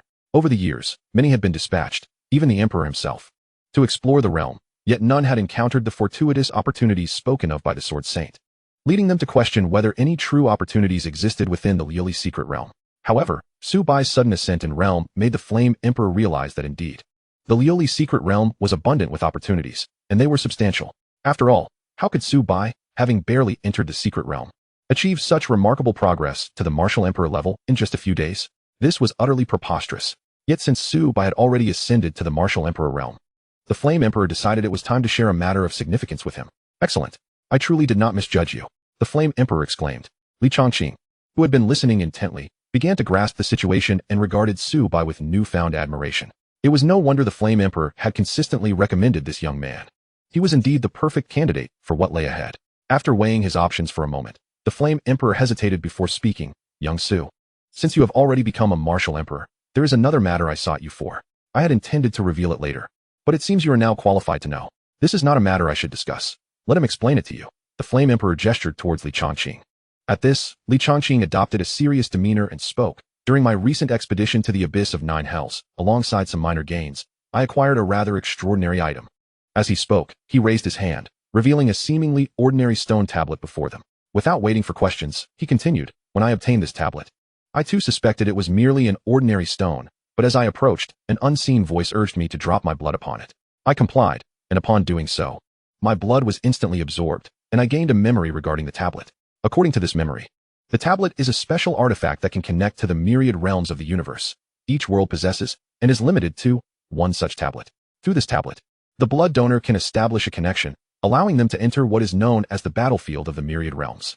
It is crucial to note that entering the battlefield of the myriad realms does not signify a true entrance. Rather, one establishes a connection and sends a fragment of their soul into the battlefield. Should one meet an unfortunate demise within, the soul will be damaged, necessitating a period of recuperation before they can re-enter. At this point, Li Changqing paused briefly, then continued, I merely wish to verify its authenticity. And upon following the tablet's instructions to establish a connection with the battlefield of the myriad realms, I opened my eyes to find myself in an unfamiliar location. After some time of exploration, I finally discerned what this battlefield of the myriad realms truly is. Li Changqing's tone grew animated as he recounted his experiences within the battlefield. Through my inquiries, I discovered that Blue Star was once an interstellar hegemon a millennium ago, only to become fragmented due to a cataclysm, leading to the celestial path silence and the onset of a magical era. Meanwhile, Mercury, which had once been a twin star alongside Blue Star, still holds the position of interstellar sovereign, towering over the myriad realms. It is rather amusing. Blue Star and Mercury share the same origins. Yet the actual rulers of Mercury are also of the human race, while our circumstances are as disparate as night and day. Returning to the battlefield of the myriad realms. It is quite a unique place. Based on my recent understanding, there exists a realm even higher than Martial Emperor, yet due to restrictions within the battlefield, all individuals are confined to the Martial Emperor level, regardless of their true strength. Therefore, the most formidable beings within the battlefield are merely Martial Emperors, though there are still significant disparities among them. As far as I know, the realms above Martial Emperor are classified as Saint, Saint King, Saint Emperor, Saint Lord, Demigod, Half-God, and Martial God, each of which is further divided into 9 tiers. I also investigated the situation regarding Blue Star's limitation to the Martial Emperor realm. It appears to be because Blue Star is still undergoing gradual restoration, and the celestial path cannot accommodate the birth of beings above Martial Emperor. Consequently, all individuals are capped at the Martial Emperor level, and ascending beyond that will require the celestial path to gradually recover to the pinnacle it once was a millennium ago. Naturally, although it is called the battlefield of the myriad realms, over the years, it has essentially evolved into a hub for trade and connections among the realms. Furthermore, the battlefield is rife with opportunities. There are rumors of individuals who have fortuitously discovered the legacy left by the martial god, allowing them to rise to prominence within a realm. Countless rare materials and spirit stones are abundant, making it somewhat akin to the secret realms of today. Items obtained within the battlefield of the myriad realms can also be brought back to reality, although I am uncertain of the specific conditions that may apply. I previously believed myself to be quite the genius, but upon entering the battlefield of 10,000 realms, I realized that there are indeed individuals beyond my comprehension, realms beyond my reach. During one of my quests for fortune, I was brutally expelled from the battlefield after being murdered for my treasures, which sparked my desire to return. Li Changqing had disappeared into the abyss for a while, and the outside world speculated that this master of the treasure pavilion might have perished there. Who could have anticipated such a fortuitous encounter? Su Bai felt a jolt of astonishment. He had not expected that such a phenomenon could connect the myriad realms, allowing one to extract treasures from within. Would this not afford him an opportunity to gain insights into the upper realm, thus avoiding ignorance when the time came? Subtly, Su Bai glanced at Li Xingqi beside him, and after a silent exchange of glances, he received a confirming nod. Indeed, the battlefield of 10,000 realms existed. So, what is it that you wish for me to do? Su Bai inquired, feigning ignorance of what he already suspected. Originally, we intended to inform you after your cultivation had advanced somewhat, Li Changqing replied with a grave expression, but now that you have met the requisite level, we hope you can venture in to seek opportunities and strengthen our human race. Chapter 166, The Hidden Great Ones? After a moment's contemplation, Su Bai acquiesced. Very well. He reasoned that, given his current idle state, it would be beneficial to gain early insights into the upper realm. Furthermore, the opportunities within the battlefield of 10,000 realms seemed far more abundant than those found in mere secret realms. After all, there were genuine legacies of martial gods to be found. Having merely acquired the legacy of a quasi-god was already immensely powerful. How formidable would it be to attain the legacy of a martial god? In all honesty, he felt he had nearly reached his limits on Blue Star, with only his cultivation yet to reach its pinnacle. If given the chance, breaking through to Martial Emperor in the battlefield of 10,000 realms would surely be more feasible than enduring solitary cultivation on Blue Star. Moreover, the peculiar rules of the battlefield suited him well. Regardless of one's cultivation level, all would be suppressed to that of Martial Emperor upon entry, thus narrowing the gap between him and others. Although he had previously wounded a Martial Emperor with a full-force strike, the denizens of other worlds were unlike those on Blue Star. Their cultivation techniques and martial skills might not be inferior to his own, prompting him to exercise caution. He could contend with first and second-tier Martial Emperors, but when it came to the third tier and above, he would need to retreat from the limelight. Fortunately, he had a companion from Mercury by his side. Surely Li Xingqi possessed greater understanding of the battlefield than anyone else present. With his assistance, Su Bai felt little trepidation. Seeing Su Bai's agreement, Li Changqing's regard for him increased significantly. Excellent. Since you, young Su, are willing to give it a try, Prepare to enter the battlefield of 10,000 realms at your earliest convenience. Upon returning, Li Chongqing immediately sought out Emperor Yin to gather information. He learned from the Emperor that the demon race was poised to launch a full-scale invasion against humanity in 6 months. He was perplexed as to what had transpired during his absence that had prompted such urgency from the demons. What he didn't know, however, was that humanity was in peril. Had the Sword Saint still been alive, the demon race would not have dared to be so brazen. Yet, the Sword Saint had disappeared many years ago, and not even they had any news of him. After years of probing, the demon race must have discerned that the Sword Saint was no longer present. But the shadow he cast over them had prevented them from making any significant moves until now. It was only due to Su Bai's celestial talent resurfacing that the demon race could not tolerate the emergence of a second Sword Saint among humanity. Furthermore, their inability to uncover the whereabouts of the original Sword Saint over the years led them to resolve to invade. They had initially believed that signing a treaty would allow them to eliminate Su Bai during the martial examination, only to find that even a martial emperor's direct intervention had failed, which necessitated adherence to the Heavenly Dao's contract, delaying their actions for 6 months. Li Chongqing realized that even his return would not suffice. The demon race possessed a far greater number of martial emperors than humanity did. Even with his involvement, they could only contend with 2 at a time. Moreover, due to his temporarily impaired soul, he was unable to enter again. And Emperor Yin and several martial emperors within the realm were preoccupied with maintaining order and addressing emergencies, leaving no one available to explore the battlefield. Thus, the burden fell squarely upon the martial sovereign, namely Su Bai.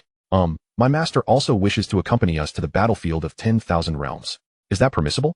Su Bai indicated Li Xingqi beside him. Your master? Li Chongqing inquired, casting a puzzled glance at Li Xingqi, then looking to Emperor Yin for clarification. Emperor Yin, realizing Li Chongqing's confusion, smacked his forehead and said, Look at me, I forgot to introduce him earlier. This is young Su's master, who has been safeguarding him during this time. Their cultivation should be on par with mine. He is also a martial emperor. A martial emperor? Li Chongqing murmured, his tone laced with skepticism. He was certain that none of the martial emperors he remembered could resemble Li Xingqi, implying that this martial emperor must have emerged during his absence. However, since Emperor Yin stated that their cultivation was similar, this could not be a newly ascended martial emperor.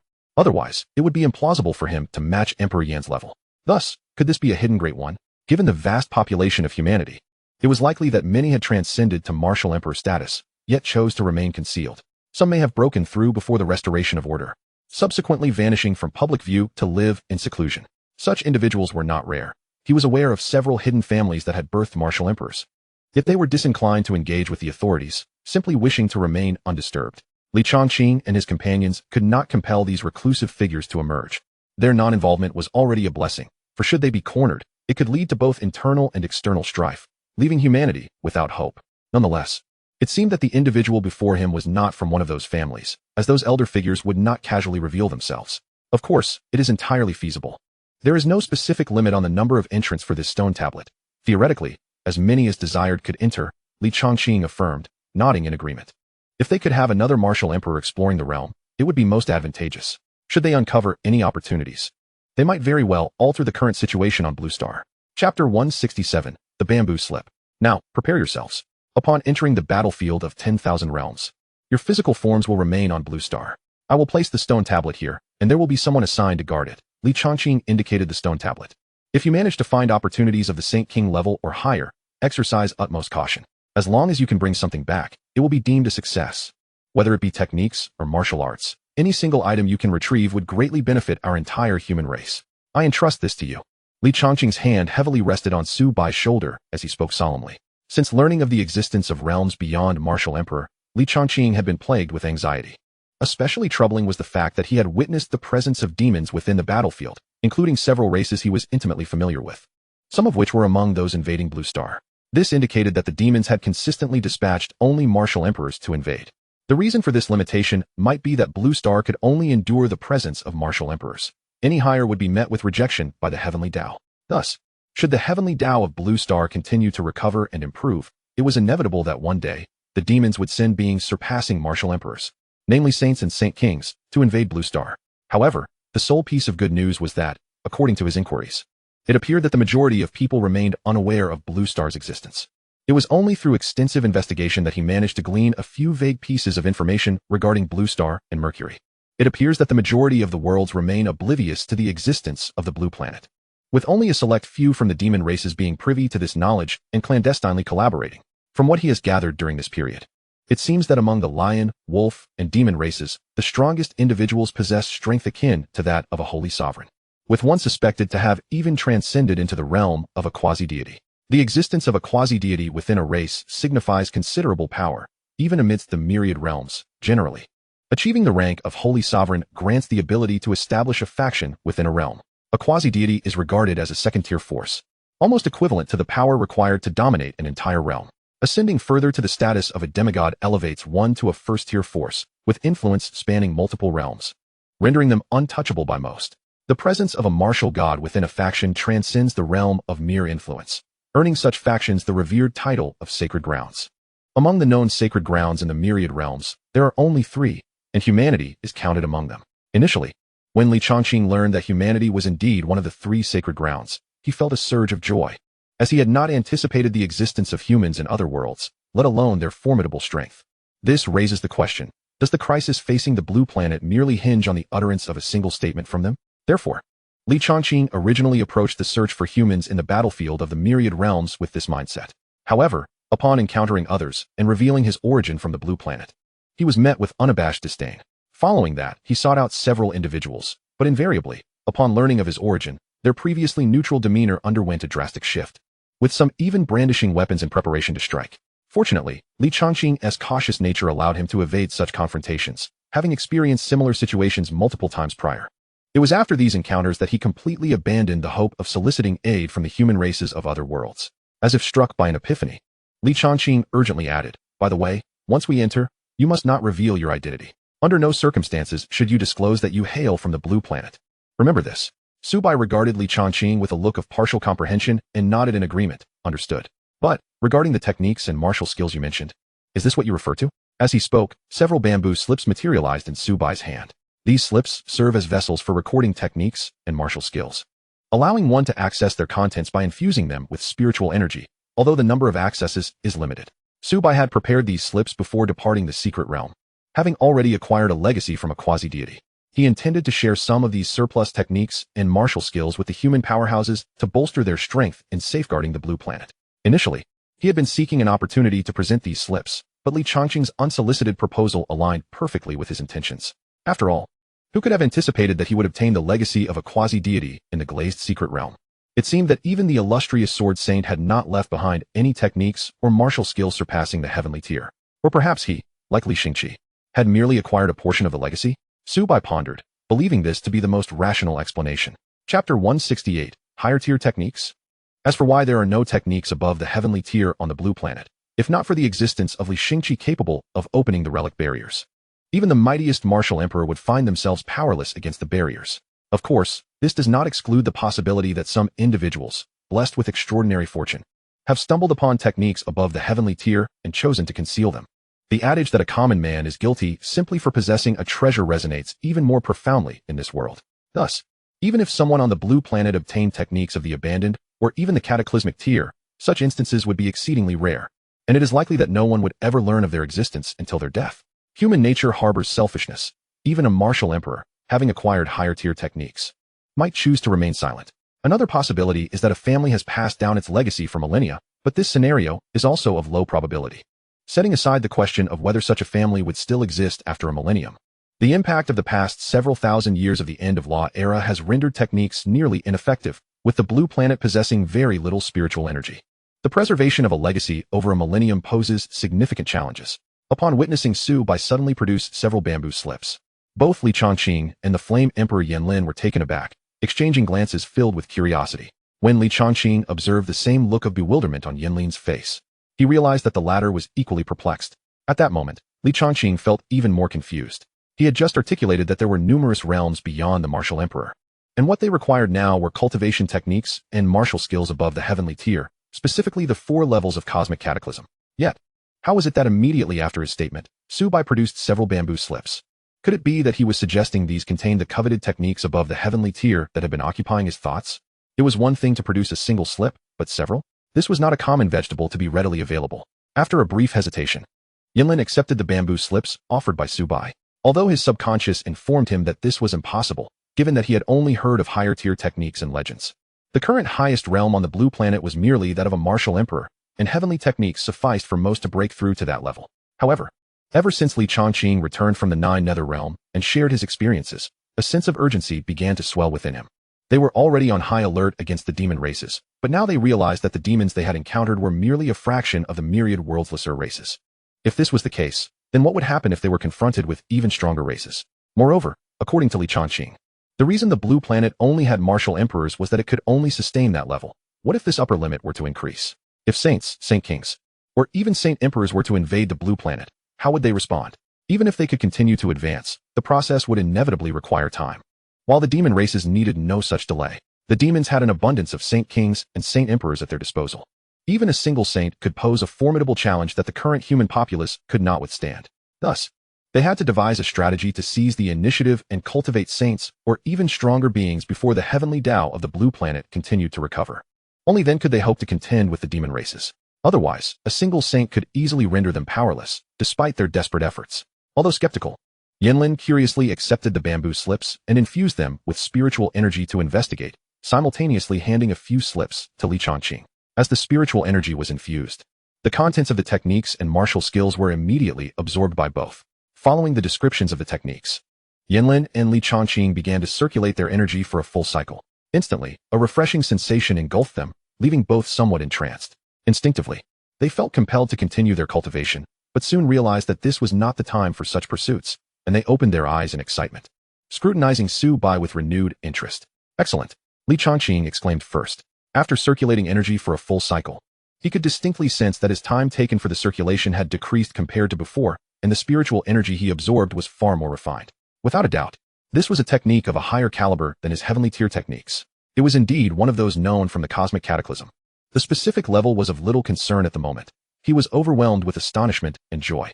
He truly did not expect that this young lad before him could produce techniques exceeding the heavenly tier, and to present several at once.